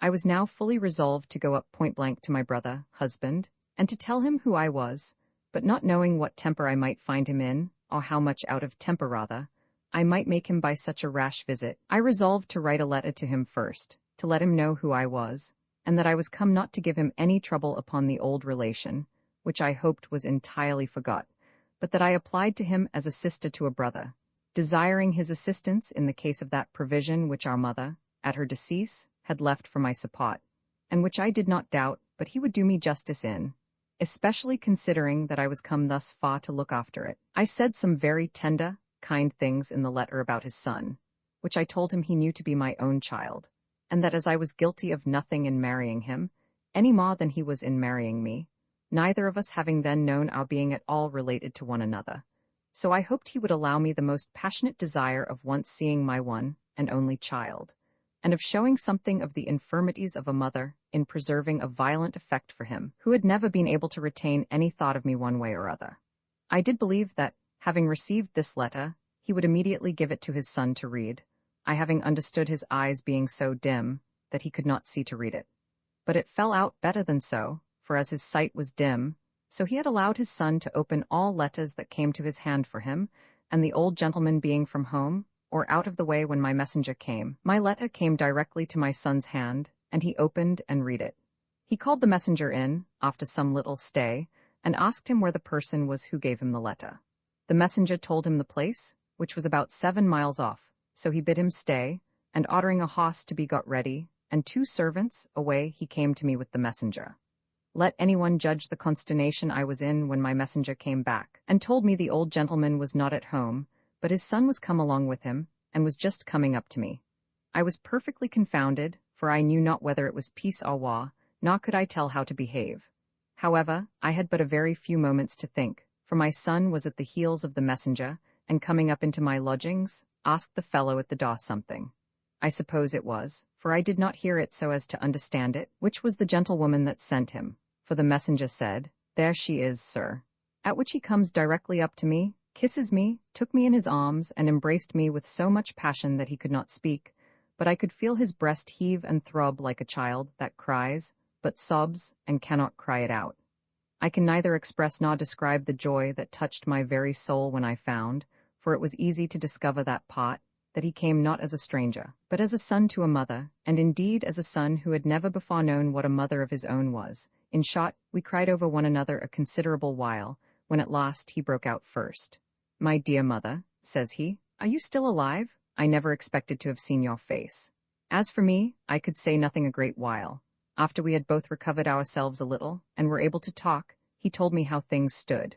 As to what I had written to his father, he told me he had not showed my letter to his father, or told him anything about it, that what his grandmother left me was in his hands, and that he would do me justice to my full satisfaction. That as to his father, he was old and infirm both in body and mind, that he was very fretful and passionate, almost blind and capable of nothing, and he questioned whether he would know how to act in an affair which was of so nice a nature as this, and that therefore he had come himself, as well to satisfy himself in seeing me, which he could not restrain himself from, as also to put it into my power to make a judgment, after I had seen how things were, whether I would discover myself to his father or no. This was really so prudently and wisely managed, that I found my son was a man of sense, and needed no direction from me. I told him I did not wonder that his father was as he had described him, for that his head was a little touched before I went away. And principally his disturbance was because I could not be persuaded to conceal our relation, and to live with him as my husband, after I knew that he was my brother. That as he knew better than I what his father's present condition was, I should readily join with him in such measure as he would direct. That I was indifferent as to seeing his father, since I had seen him first, and he could not have told me better news than to tell me that what his grandmother had left me was entrusted in his hands, who, I doubted not, now he knew who I was, would, as he said, do me justice. I inquired then how long my mother had been dead, and where she died, and told so many particulars of the family, that I left him no room to doubt the truth of my being really and truly his mother. My son then inquired where I was, and how I had disposed myself. I told him I was on the Maryland side of the bay, at the plantation of a particular friend who came from England in the same ship with me, that as for that side of the bay where he was, I had no habitation. He told me I should go home with him, and live with him, if I pleased, as long as I lived, that as to his father, he knew nobody, and would never so much as guess at me. I considered of that a little, and told him that though it was really no concern to me to live at a distance from him, yet I could not say it would be the most comfortable thing in the world to me to live in the house with him, and to have that unhappy object always before me, which had been such a blow to my peace before. That though I should be glad to have his company, my son, ought to be as near him as possible while I stayed, yet I could not think of being in the house where I should be also under constant restraint for fear of betraying myself in my discourse, nor should I be able to refrain some expressions in my conversing with him as my son, that might discover the whole affair, which would by no means be convenient. He acknowledged that I was right in all this. But then, dear mother, says he, you shall be as near me as you can. So he took me with him on horseback to a plantation next to his own, and where I was as well entertained as I could have been in his own. Having left me there, he went away home, telling me we would talk of the main business the next day, and having first called me his aunt, and given a charge to the people, who it seems were his tenants, to treat me with all possible respect. About 2 hours after he was gone, he sent me a maidservant and a negro boy to wait on me, and provisions ready dressed for my supper. And thus I was as if I had been in a new world, and began secretly now to wish that I had not brought my Lancashire husband from England at all. However, That wish was not haughty neither, for I loved my Lancashire husband entirely, as indeed I had ever done from the beginning, and he merited for me as much as it was possible for a man to do. But that by the way. The next morning, my son came to visit me again, almost as soon as I was up. After a little discourse, he first of all pulled out a deerskin bag, and gave it me, with 55 Spanish pistols in it, and told me that was to supply my expenses from England, for though it was not his business to inquire, yet he ought to think I did not bring a great deal of money out with me, it not being usual to bring much money into that country. Then he pulled out his grandmother's will, and read it over to me, whereby it appeared that she had left a small plantation, as he called it, on York River, that is, where my mother lived, to me, with the stock of servants and cattle upon it, and given it in trust to this son of mine for my use, whenever he should hear of my being alive, and to my heirs, if I had any children, and in default of heirs, to whomsoever I should by will dispose of it. But gave the income of it, till I should be heard of, or found, to my said son, and if I should not be living, then it was to him and his heirs. This plantation, though remote from him, he said he did not let out, but managed it by a head clock, steward, as he did another that was his father's that lay hard by it, and went over himself 3 or 4 times a year to look after it. I asked him what he thought the plantation might be worth. He said, if I would let it out, he would give me about £60 a year for it, but if I would live on it, then it would be worth much more, and he believed, would bring me in about £150 a year. But seeing I was likely either to settle on the other side of the bay, or might perhaps have a mind to go back to England again, if I would let him be my steward, he would manage it for me, as he had done for himself, and that he believed he should be able to send me as much tobacco to England from it, as would yield me about £100 a year, sometimes more. This was all strange news to me, and things I had not been used to, and really my heart began to look up more seriously than I think it ever did before, and to look with great thankfulness to the hand of Providence, which had done such wonders for me, who had been myself the greatest wonder of wickedness perhaps that had been suffered to live in the world.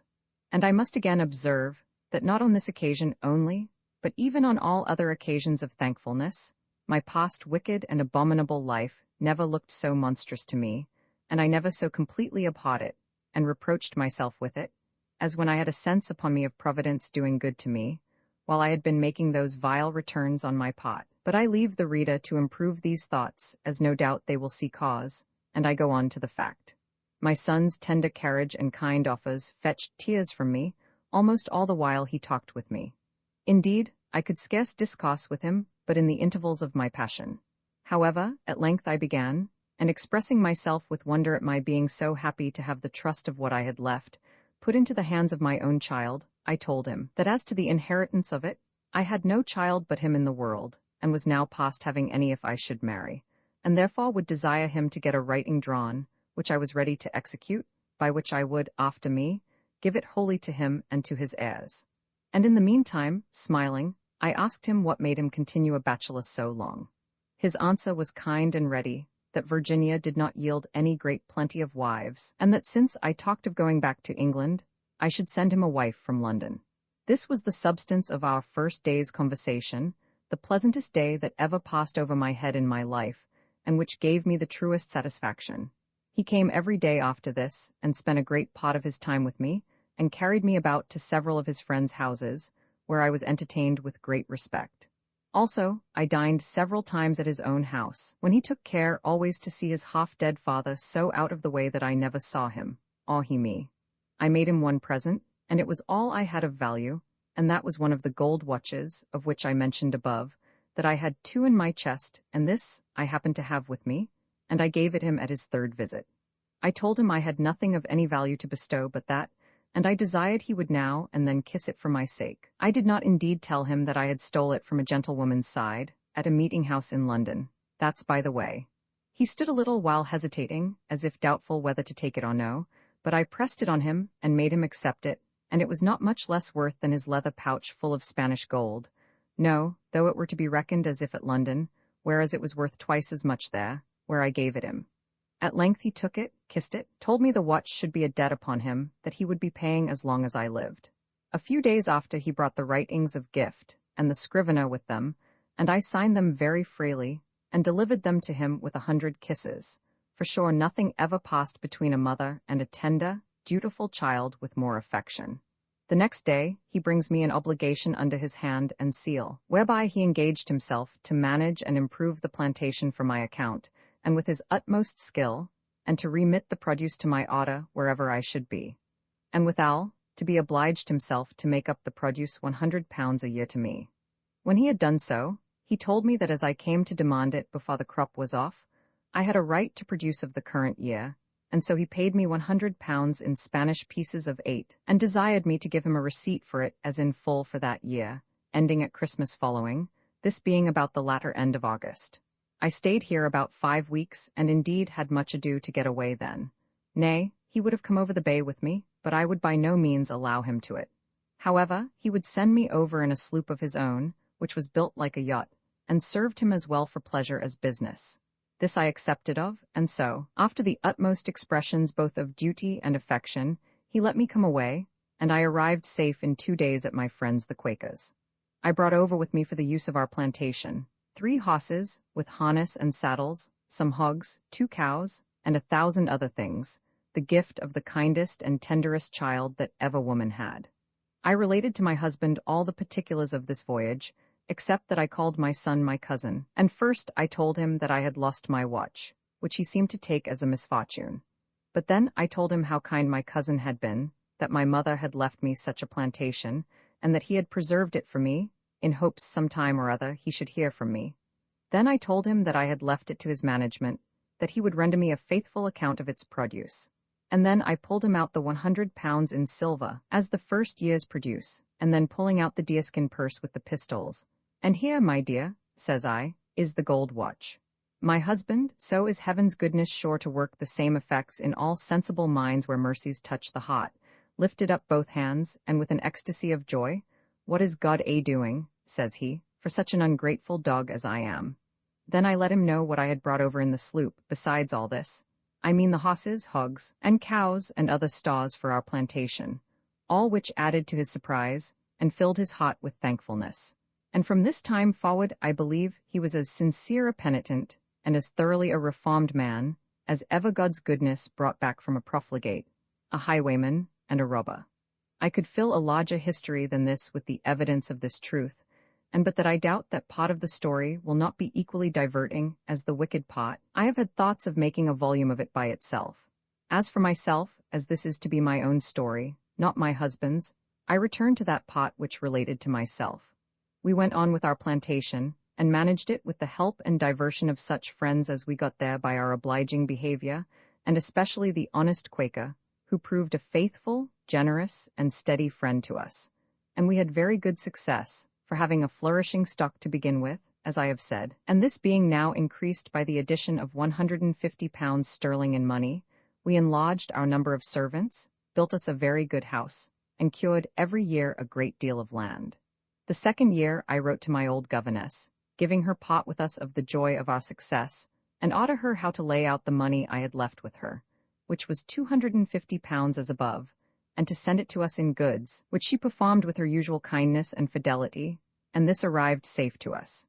Here we had a supply of all sorts of clothes, as well for my husband as for myself, and I took especial care to buy for him all those things that I knew he delighted to have, as 2 good long wigs, 2 silver-hilted swords, 3 or 4 fine fowling pieces, a fine saddle with holsters and pistols very handsome, with a scarlet cloak, and, in a word, everything I could think of to oblige him, and to make him appear, as he really was, a very fine gentleman.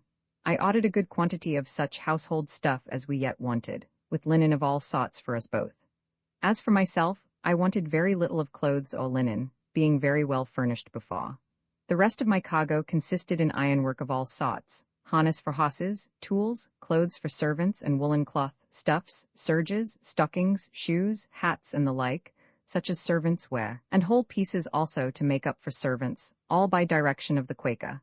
And all this cargo arrived safe, and in good condition, with 3 woman servants, lusty wenches, which my old governess had picked for me, suitable enough to the place, and to the work we had for them to do, one of which happened to come double, having been got with child by one of the seamen in the ship, as she owned afterwards, before the ship got so far as Gravesend. So she brought us a stout boy, about 7 months after her landing. My husband, you may suppose, was a little surprised at the arriving of all this cargo from England, and talking with me after he saw the account of this particular. My dear, says he, what is the meaning of all this? I fear you will run us too deep in debt. When shall we be able to make return for it all? I smiled and told him that it was all paid for. And then I told him that what our circumstances might expose us to. I had not taken my whole stock with me, that I had reserved so much in my friend's hands, which now we were come over safe, and was settled in a way to live. I had sent for, as he might see. He was amazed and stood a while telling upon his fingers, but said nothing. At last he began thus. Hold, let's see, says he, telling upon his fingers still, and first on his thumb. There's £246 in money at first, then 2 gold watches, diamond rings, and plate, says he upon the forefinger. Then upon the next finger, here's a plantation on York River, £100 a year, then £150 in money, then a sloop load of horses, cows, hogs, and stars, and so on to the thumb again. And now, says he, a cargo cost £250 in England and worth here twice the money. Well, says I, what do you make of all that? Make of it? Says he, why, who says I was deceived when I married a wife in Lancashire? I think I have married a fortune, and a very good fortune too, says he. In a word, we were now in very considerable circumstances, and every year increasing. For our new plantation grew upon our hands insensibly, and in 8 years which we lived upon it, we brought it to such pitch, that the produce was at least £300 sterling a year. I mean, worth so much in England. After I had been a year at home again, I went over the bay to see my son, and to receive another year's income of my plantation, and I was surprised to hear, just at my landing there, that my old husband was dead, and had not been buried above a fortnight. This, I confess, was not disagreeable news, because now I could appear as I was, in a married condition. So I told my son before I came from him that I believed I should marry a gentleman who had a plantation near mine, and though I was legally free to marry, as to any obligation that was on me before, yet that I was shy of it, lest the blot should some time or other be revived, and it might make a husband uneasy. My son, the same kind, dutiful, and obliging creature as ever, treated me now at his own house, paid me my £100, and sent me home again loaded with presents. Some time after this, I let my son know I was married, and invited him over to see us, and my husband wrote a very obliging letter to him also, inviting him to come and see him, and he came accordingly some months after, and happened to be there just when my cargo from England came in, which I let him believe belonged all to my husband's estate, not to me. It must be observed that when the old wretch my brother, husband, was dead, I then freely gave my husband an account of all that affair, and of this cousin, as I had called him before, being my own son by that mistaken unhappy match. He was perfectly easy in the account, and told me he should have been as easy if the old man, as we called him, had been alive.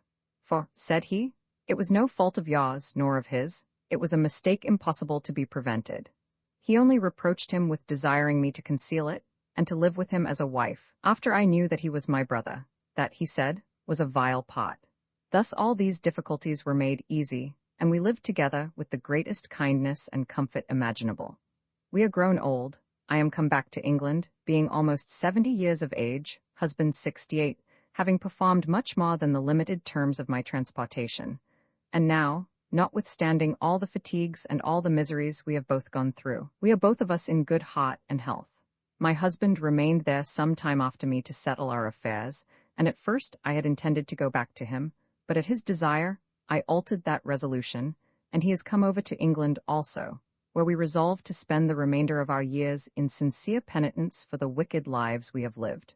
Written in the year 1683. Author's preface. The world is so taken up of late with novels and romances that it will be hard for a private history to be taken for genuine, where the names and other circumstances of the person are concealed, and on this account we must be content to leave the reader to pass his own opinion upon the ensuing sheet, and take it just as he pleases. The author is here supposed to be writing her own history, and in the very beginning of her account, she gives the reasons why she thinks fit to conceal her true name, after which there is no occasion to say any more about that. It is true that the original of this story is put into new words, and the style of the famous lady we here speak of is a little altered. Particularly, she is made to tell her own tale in modester words that she told it at first, the copy which came first to hand having been written in language more like one still in Newgate than one grown penitent and humble, as she afterwards pretends to be. The pen employed in finishing her story, and making it what you now see it to be, has had no little difficulty to put it into a dress fit to be seen, and to make it speak language fit to be read. When a woman debauched from her youth, nay, even being the offspring of debauchery and vice, comes to give an account of all her vicious practices, and even to descend to the particular occasions and circumstances by which she ran through in 60 years, an author must be hard put to it wrap it up so clean as not to give room, especially for vicious readers, to turn it to his disadvantage. All possible care, however, has been taken to give no lewd ideas, no immodest turns in the new dressing up of this story. No, not to the worst parts of her expressions. To this purpose, some of the vicious part of her life, which could not be modestly told, is quite left out, and several other parts are very much shortened. What is left 'tis hoped will not offend the chastest reader or the modest hearer. And as the best use is made even of the worst story, the moral 'tis hoped will keep the reader serious, even where the story might incline him to be otherwise. To give the history of a wicked life repented of necessarily requires that the wicked part should be make as wicked as the real history of it will bear, to illustrate and give a beauty to the penitent part, which is certainly the best and brightest, if related with equal spirit and life. It is suggested there cannot be the same life, the same brightness and beauty, in relating the penitent part, as is in the criminal part. If there is any truth in that suggestion, I must be allowed to say 'tis, because there is not the same taste and relish in the reading, and indeed it is too true that the difference lies not in the real worth of the subject so much as in the gust and palate of the reader. But as this work is chiefly recommended to those who know how to read it, and how to make the good uses of it, which the story all along recommends to them, so it is to be hoped that such readers will be more pleased with the moral than the fable, with the application than with the relation, and with the end of the writer than with the life of the person written of. There is in this story abundance of delightful incidents, and all of them usefully applied. There is an agreeable turn artfully given them in the relating, that naturally instructs the reader, either one way or other. The first part of her lewd life with the young gentleman at Colchester has so many happy turns given it to expose the crime, and one all whose circumstances are adapted to it, of the ruinous end of such things, and the foolish, thoughtless, and abhorred conduct of both the parties, that it abundantly atones for all the lively description she gives of her folly and wickedness. The repentance of her lover at the bath, and how brought by the just alarm of his fit of sickness to abandon her. The just caution given there against even the lawful intimacies of the dearest friends, and how unable they are to preserve the most solemn resolutions of virtue without divine assistance. These are parts which, to a just discernment, will appear to have more real beauty in them than all the amorous chain of story which introduces it. In a word, as the whole relation is carefully gobbled of all the levity and looseness that was in it, so it all applied, and with the utmost care, to virtuous and religious uses. None can, without being guilty of manifest injustice, cast any reproach upon it, or upon our design in publishing it. The advocates for the stage have, in all ages, made this the great argument to persuade people that their plays are useful, and that they ought to be allowed in the most civilized and in the most religious government. Namely, that they are applied to virtuous purposes, and that by the most lively representations, they fail not to recommend virtue and generous principles, and to discourage and expose all sorts of vice and corruption of manners. And were it true that they did so, and that they constantly adhered to that rule, as the test of their acting on the theatre, much might be said in their favor. Throughout the infinite variety of this book, this fundamental is most strictly adhered to. There is not a wicked action in any part of it, but is first and last rendered unhappy and unfortunate. There is not a superlative villain brought upon the stage, but either he is brought to an unhappy end, or brought to be a penitent. There is not an ill thing mentioned, but it is condemned, even in the relation, nor a virtuous, just thing, but it carries its praise along with it. What can more exactly answer the rule laid down, to recommend even those representations of things which have so many other just objections leaving against them, namely, of example, of bad company, obscene language, and the like. Upon this foundation, this book is recommended to the reader as a work from every part of which something may be learned, and some just and religious inference is drawn, by which the reader will have something of instruction, if he pleases to make use of it. All the exploits of this lady of fame, in her depredations upon mankind, stand as so many warnings to honest people to beware of them, intimating to them by what methods innocent people are drawn in, plundered and robbed, and by consequence how to avoid them. Her robbing a little innocent child, dressed fine by the vanity of the mother, to go to the dancing school, is a good memento to such people hereafter, as is likewise her picking the gold watch from the young lady's side in the park, her getting a parcel from a harebrained wench at the coaches in St. John Street, her booty made at the fire, and again at Harwich, all give us excellent warnings in such cases to be more present to ourselves in sudden surprises of every sort. Her application to a sober life and industrious management at last in Virginia, with her transported spouse, is a story fruitful of instruction to all the unfortunate creatures who are obliged to seek their re-establishment abroad, whether by the misery of transportation or other disaster, letting them know that diligence and application have their due encouragement even in the remotest parts of the world, and that no case can be so low, so despicable, or so empty of prospect, but that an unwearied industry will go a great way to deliver us from it, will in time raise the meanest creature to appear again in the world, and give him a new case for his life. There are a few of the serious inferences which we are led by the hand to in this book, and these are fully sufficient to justify any man in recommending it to the world, and much more to justify the publication of it. There are two of the most beautiful parts still behind, which this story gives some idea of, and lets us into the parts of them, but they are either of them too long to be brought into the same volume, and indeed are, as I may call them, whole volumes of themselves, viz. 1. The life of her governess, as she calls her, who had run through, it seems, in a few years, all the eminent degrees of a gentlewoman, and a bawd, a midwife and a midwife-keeper, as they are called, a pawnbroker, a child-taker, a receiver of thieves and of thieves' purchase, that is to say, of stolen goods, and in a word herself a thief, a breeder up of thieves and the like, and yet at last a penitent. The second is the life of her transported husband, a highwayman, who, it seems, lived a 12 years' life of successful villainy upon the road, and even at last came off so well as to be a volunteer transport, not a convict, and in whose life there is an incredible variety. But, as I have said, these are things too long to bring in here, so neither can I make a promise of the coming out by themselves. We cannot say, indeed, that this history is carried on quite to the end of the life of this famous Moll Flanders, as she calls herself, for nobody can write their own life to the full end of it, unless they can write it after they are dead. But her husband's life, being written by a third hand, gives a full account of them both, how long they lived together in that country, and how they both came to England again, after about 8 years, in which time they were grown very rich, and where she lived, it seems, to be very old, but was not so extraordinary a penitent as she was at first.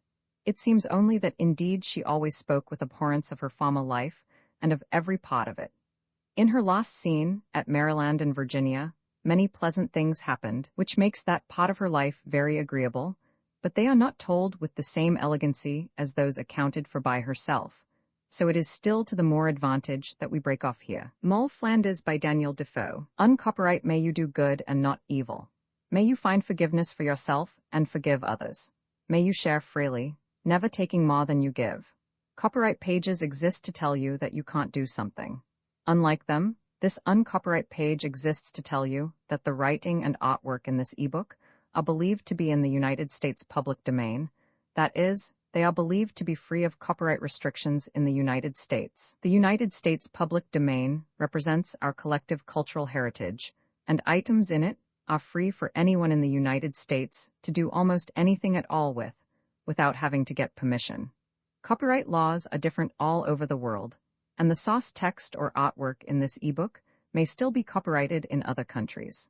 If you're not located in the United States, you must check your local laws before using this ebook. Standard ebooks makes no representations regarding the copyright status of the source text or artwork in this ebook in any country other than the United States.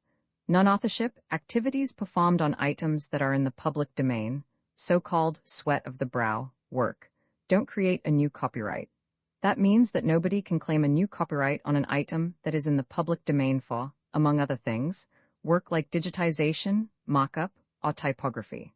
Regardless, the contributors to this ebook release their contributions under the terms in the CC 01.0 Universal Public Domain dedication, thus dedicating to the worldwide public domain all of the work they've done on this ebook, including but not limited to metadata, the title page, imprint, colophon, this uncopyright, and any changes or enhancements to, all mock upon, the original text and artwork. This dedication doesn't change the copyright status of the source text or artwork. We make this dedication in the interest of enriching our global cultural heritage, to promote free and libre culture around the world, and to give back to the unrestricted culture that has given all of us so much. Table of Contents Landmarks